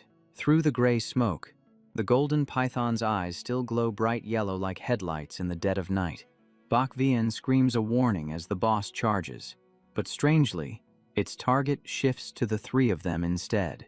His face goes pale, realizing that if the boss changed targets, then Bakde must have already been taken down. Donmai trembles and denies it, pointing her finger straight ahead, saying something isn't right.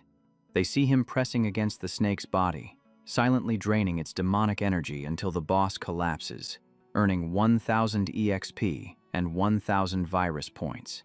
Then he turns to deal with the dirty players. Since he was ambushed, he shows no mercy, opening his hand to cast Soulfire. From the main character's hand, streaks of black and purple light extend outward like a deadly spiderweb. He uses the boss's remaining body to counterattack, and Bak Vian takes the first hit, defeated instantly with a terrified scream. The system immediately announces the defeat of an evolver from a different faction, granting 2,000 EXP and +3 reputation. Lytran screams in panic, saying they're dead meat and telling everyone to run. Donmai cries and begs for mercy, while the main character looks at their terrified faces and asks softly, you want to run. 3 seconds later, the other two are also taken down, adding another 2,000 EXP and 3 reputation points. The golden python falls, but he uses its massive body to absorb it, even though the large size slows him down a bit. Just as he finishes off the 3 of them, he turns around to see 2 more groups entering the dungeon, and Thandayat grins, asking what he is doing. Tu-Hien spots it immediately, realizing he is absorbing the giant python and that his main body will be weak while the ability is active. Thien Koi gives a cold laugh, saying they should take this chance to kill him right now. Thuatroc raises his weapon enthusiastically, and the whole group charges in to finish off the main character. He is momentarily startled by the sudden coordinated attack, but not because of fear. It is because someone else has already stepped in to clean up that mess for him. Tu Xuan and Ba Vuong appear looking incredibly cool, declaring they will handle this bunch, making the main character sigh in relief that his teammates have arrived. The 2 of them coordinate perfectly like a dynamic duo, and in no time, nobody is left standing. Other members also show up one by one, teasing that with such low skills, those guys actually dared to touch Bak Day. Anna laughs with delight, saying that having the numbers advantage but still losing means they were just too overconfident. Din Din also runs over, smiling brightly and saying that Bak Day is never alone. Han Tu steps out and announces with great authority that chat group 001 has fully assembled. Liu Vuong, Liu Ho, and Phuong Trung are all there, only missing a few people who don't have high-level identity cards like Diep Tu. Mong Mong pokes her head out playfully, declaring that the master is here to steal some kills. Seeing all his brothers and sisters gathered together, he actually feels really touched. Lien Tien stands in front to block the enemy and provoke them, while the main character receives the special devouring mutation, boosting H-Light virus and reducing evolution consumption. He reminds Lien Tien not to attack the people who didn't raise a hand against him earlier. He nods but confirms that anyone planning to touch Bak Day shouldn't expect to get away with it. Members of 001, from core to regular, all join the battle, each splitting up to handle their own targets. On the rooftop, 2 mysterious figures are watching, and a subordinate asks if they should intervene. The other person replies coldly, saying no need, as they won't harm innocent people. Saying that, Laka leaves because this place doesn't have what they need, while in another building, a young girl silently watches. She assesses that her side has too few forces, so she can't make a move yet. It seems like the main character senses that gaze, as he constantly looks up to observe the buildings. He wonders why those strong auras from earlier disappeared, and while thinking, he sees his teammates gathered in front of him. Lien Tien reports that the central area has been cleared and almost belongs to 001 now.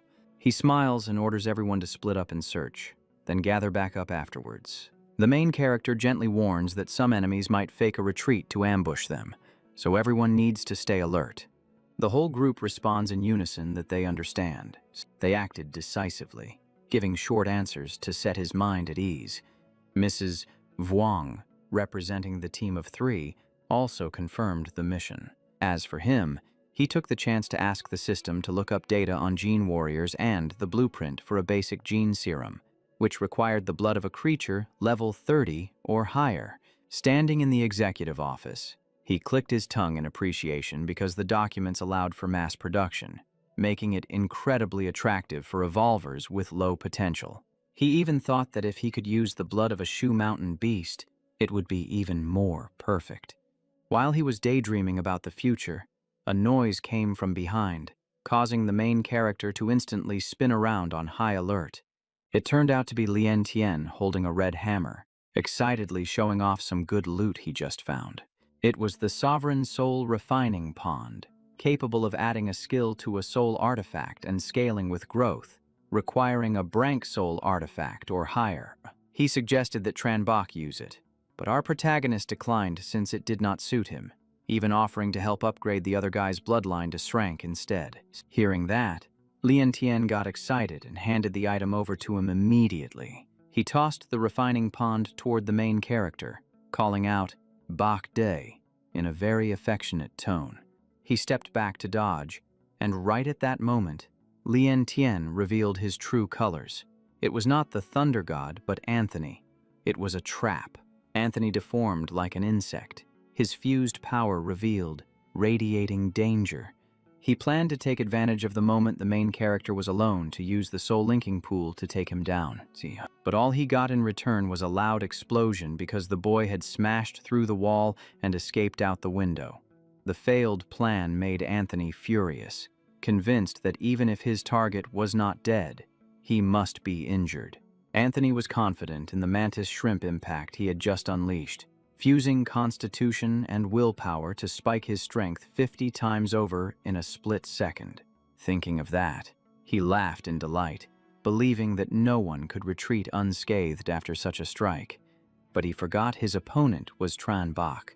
The main character's voice rang out right behind him, admitting that the move was indeed very strong, which made Anthony freeze. He stepped out in a monster variant form, laughing coldly as he said that if he had not been on guard, he would have been critically injured. But it was too bad the bait smelled way too obvious. Anthony's eyes widened in disbelief as he stammered, You recognized me." Tran Bach rattled off the information. SSS-Rank talent, S-Rank mage class, faction, Lighthouse Nation, while secretly thinking that in his past life, this guy also had quite a reputation. Then he bluntly replied, "Since you dared to make a move, surely you are prepared to pay the price, right?" Anthony lost all his arrogance, his face turning ashen as he realized clearly that in a head-on fight, he stood no chance. He threw a balloon to block the path and then leaped back through the hole, activating his fusion transformation to speed up his escape. A red-hot air balloon hovered in midair, obstructing the view. Knowing he could not win, he still glanced back to see if the main character could escape the chasing balloon or not. A voice rang out from behind him, asking why he was running so fast and saying that since he gifted so many good items, a return gift was in order, followed by a strike crashing down. That blow was extremely harsh, but Anthony had not yet completely disappeared. His body stretched and split in two, startling the main character. Was there about to be two Anthonys? Guessing this was an earthworm-style regeneration, he immediately trapped the opponent in high-level mystic fire to finish him off for good. A moment later, there was still no kill notification from the system, making him feel uneasy.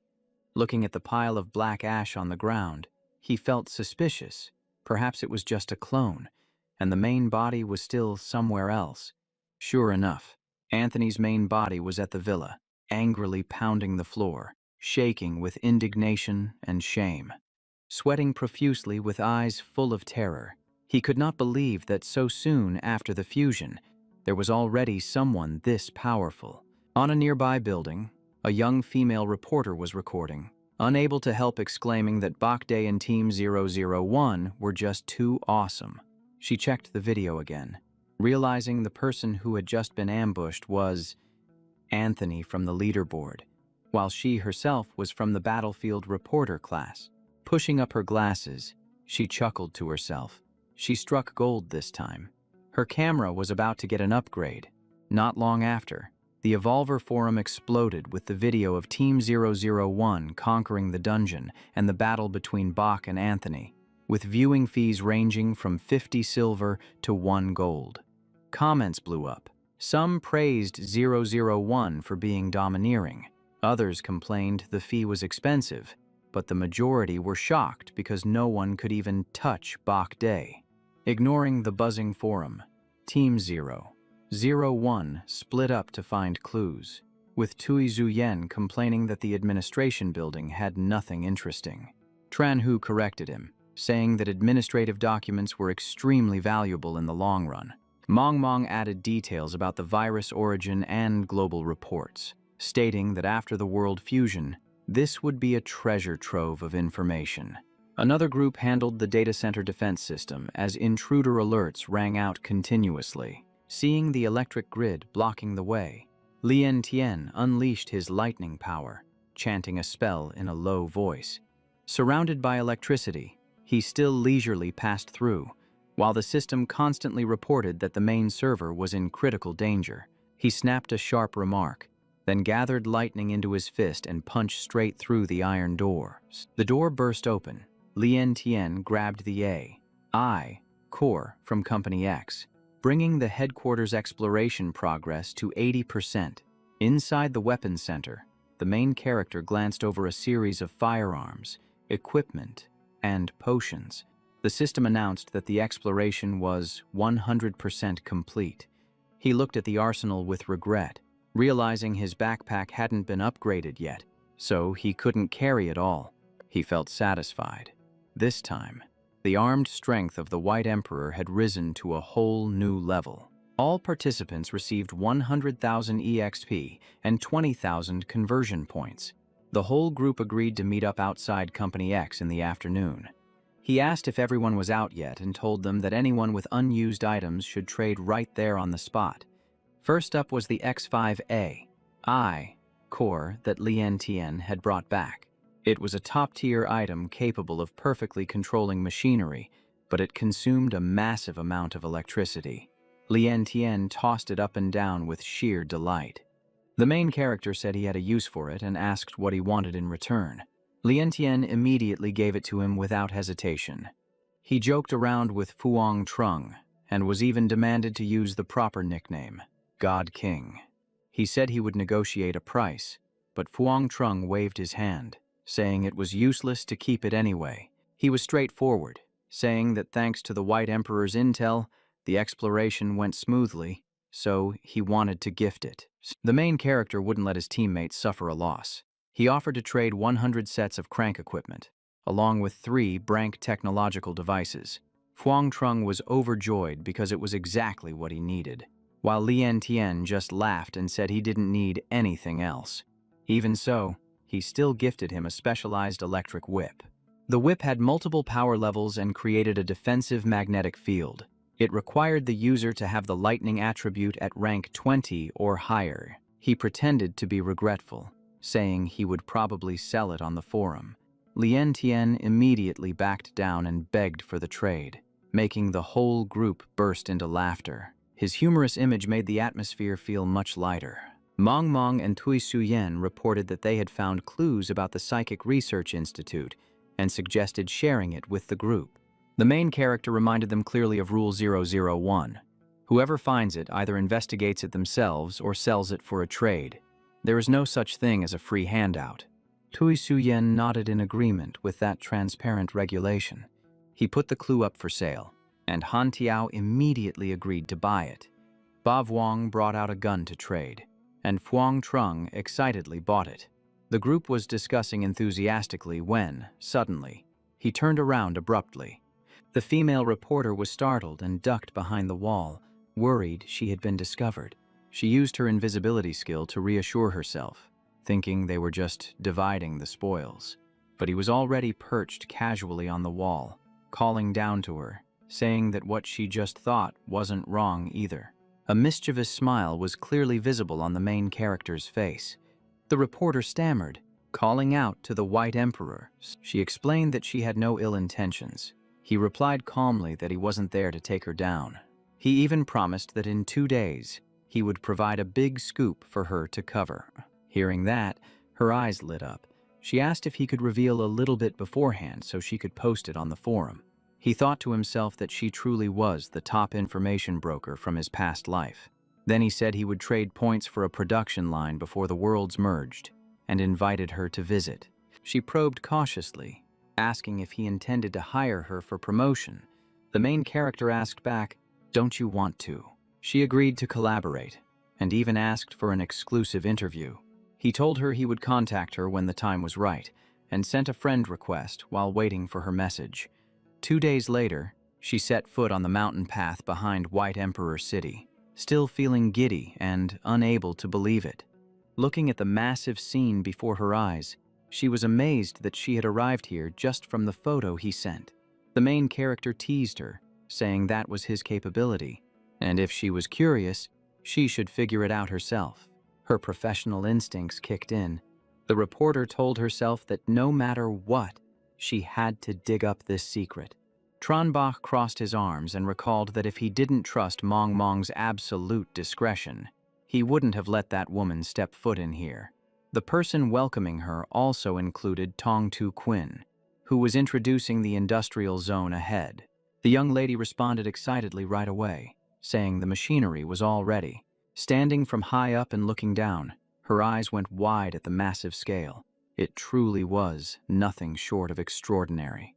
A mini camera flew out to capture the panorama. Quinn warned her not to fly it too high, because White Emperor City had an extremely strict anti-reconnaissance and air defense system.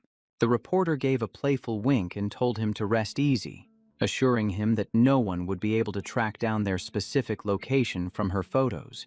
After more than 10 minutes of snapping pictures non-stop, she flashed a bright smile and asked where they were heading next. He and Tu Quinn led her to the pharmaceutical production line, introducing the Serum X-168, which could destroy low to mid-tier zombie viruses, along with various other inhibitors. Next was the XS-102, which triggered potential and massively boosted attributes, though it came with a period of weakness afterward. Then there was the Radiance Potion 20.05, allowing the user to see in absolute darkness. Just hearing about it was enough to make anyone drool. The recovery solution XZ15 could heal injuries and restore mental power at an incredibly fast rate, but due to a shortage of electricity, they could only produce 1 vial a day. Tu Quinn acted generously, handing the very first vial over as a gift to the female reporter. She shyly refused at first, feeling that it was far too precious, especially since it was the very first product off the line. The main character encouraged her to take it, calling it payment for the promotion, but she straightened her posture and insisted that she was a reporter, not someone doing advertisements. She firmly stated that even if her work had a promotional nature, she never wrote for the sole purpose of advertising. He did not say much, simply shoving the tube of medicine straight into her hands. Then he smiled and claimed that advertising was just spreading the truth, causing her to laugh and accuse him of twisting logic as she followed him to the weapons manufacturing area. The showroom opened up, revealing complete sets of equipment displayed right before their eyes. Tu Quinn explained that most were C rank, but the set effects were evaluated by him to be on par with a strong B rank. Since components could be swapped to change the effects, the reporter gasped in admiration, saying that they were about to strike it rich.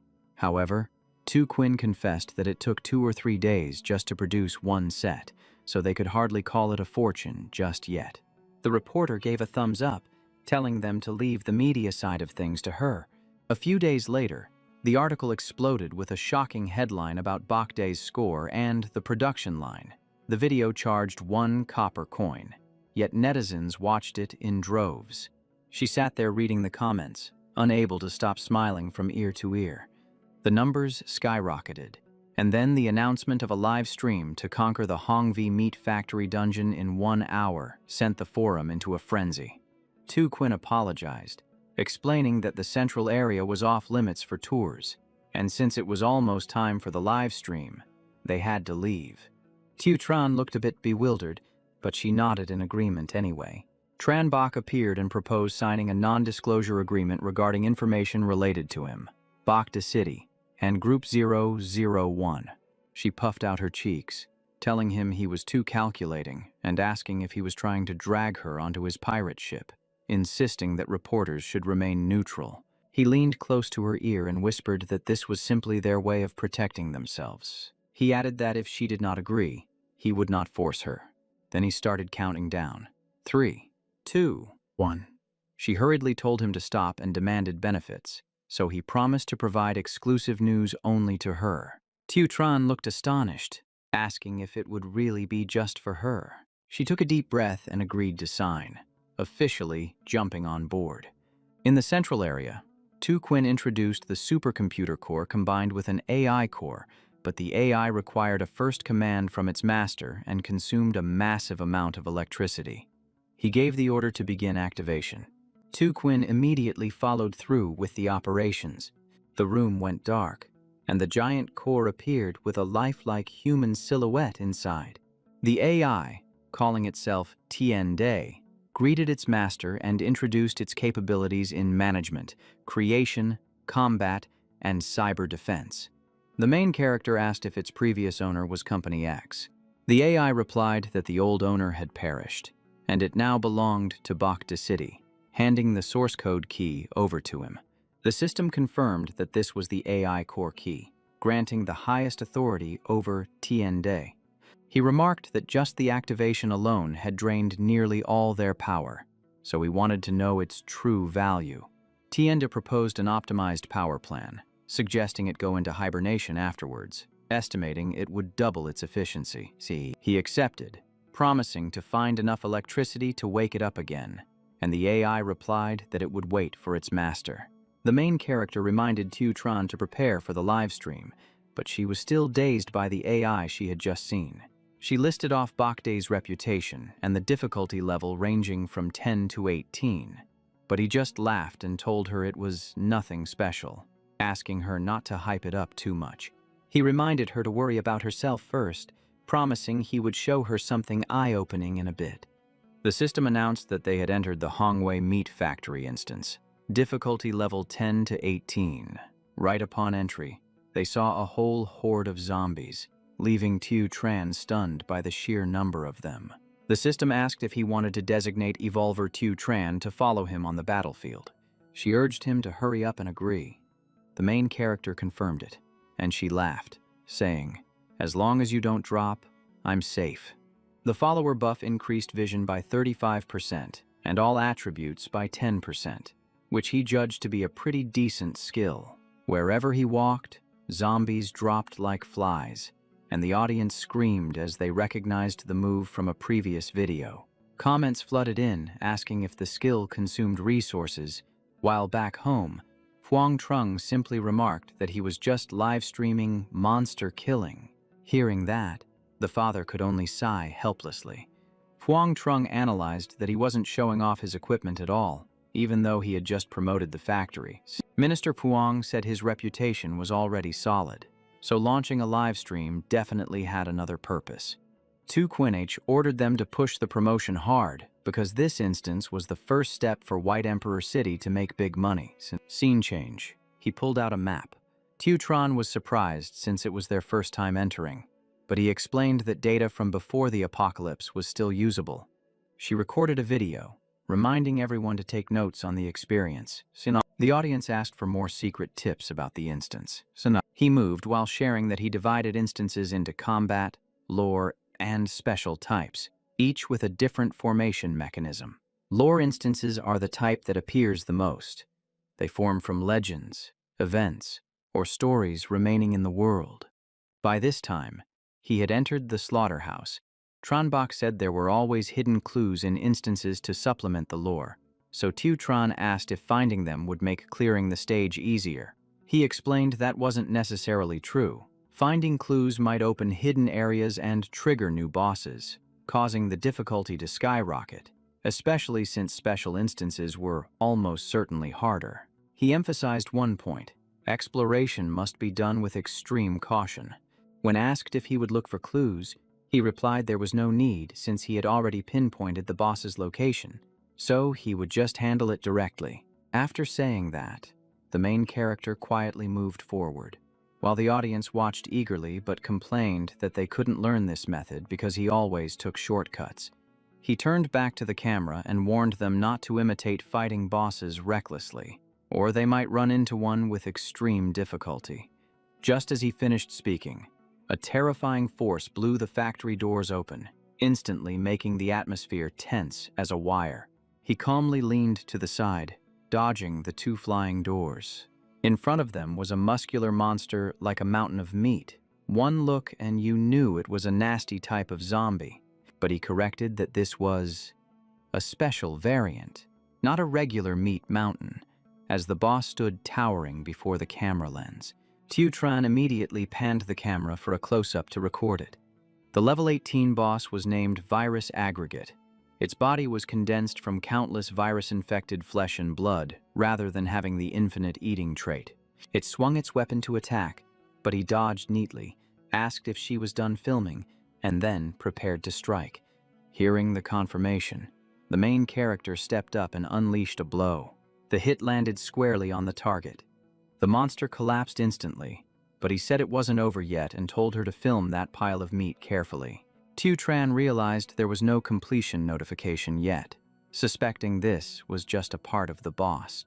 He explained that the true body was parasitic inside that pile of dead flesh. The pure virus mass revealed itself and tried to escape, while he calmly watched, knowing the flesh was just a shell. The main character said to follow it to see where it would lead, and she immediately agreed. Scene change. Right before their eyes were live livestock not yet infected with the virus, shocking the audience since they hadn't seen fresh meat in a long time. Tran said 10 trucks carrying livestock appeared, noting that unmutated animals like these were almost never seen outside anymore. A man wearing a tank top stepped out and called for someone to receive the goods. While he was looking for people, the virus mass prepared to ambush him. He quickly restrained it, and the man panicked, asking, "Who are you? And what is that thing?" He warned that the place was dangerous, set the goods down, and left immediately. Back at the Jiang City office, Quinn analyzed how he had altered the storyline, preventing the boss from entering Phase 2 and even securing extra benefits for himself. She confirmed his deduction about the fresh meat source was correct and ordered a huge reward for the intel team if this dungeon could truly be farmed for infinite meat. She also promised that their families would have free access to the supply and share in the profits from the meat source. She demanded they broadcast far and wide that dedicating oneself to White Emperor City brings rewards beyond imagination, and Luke Lai accepted the mission.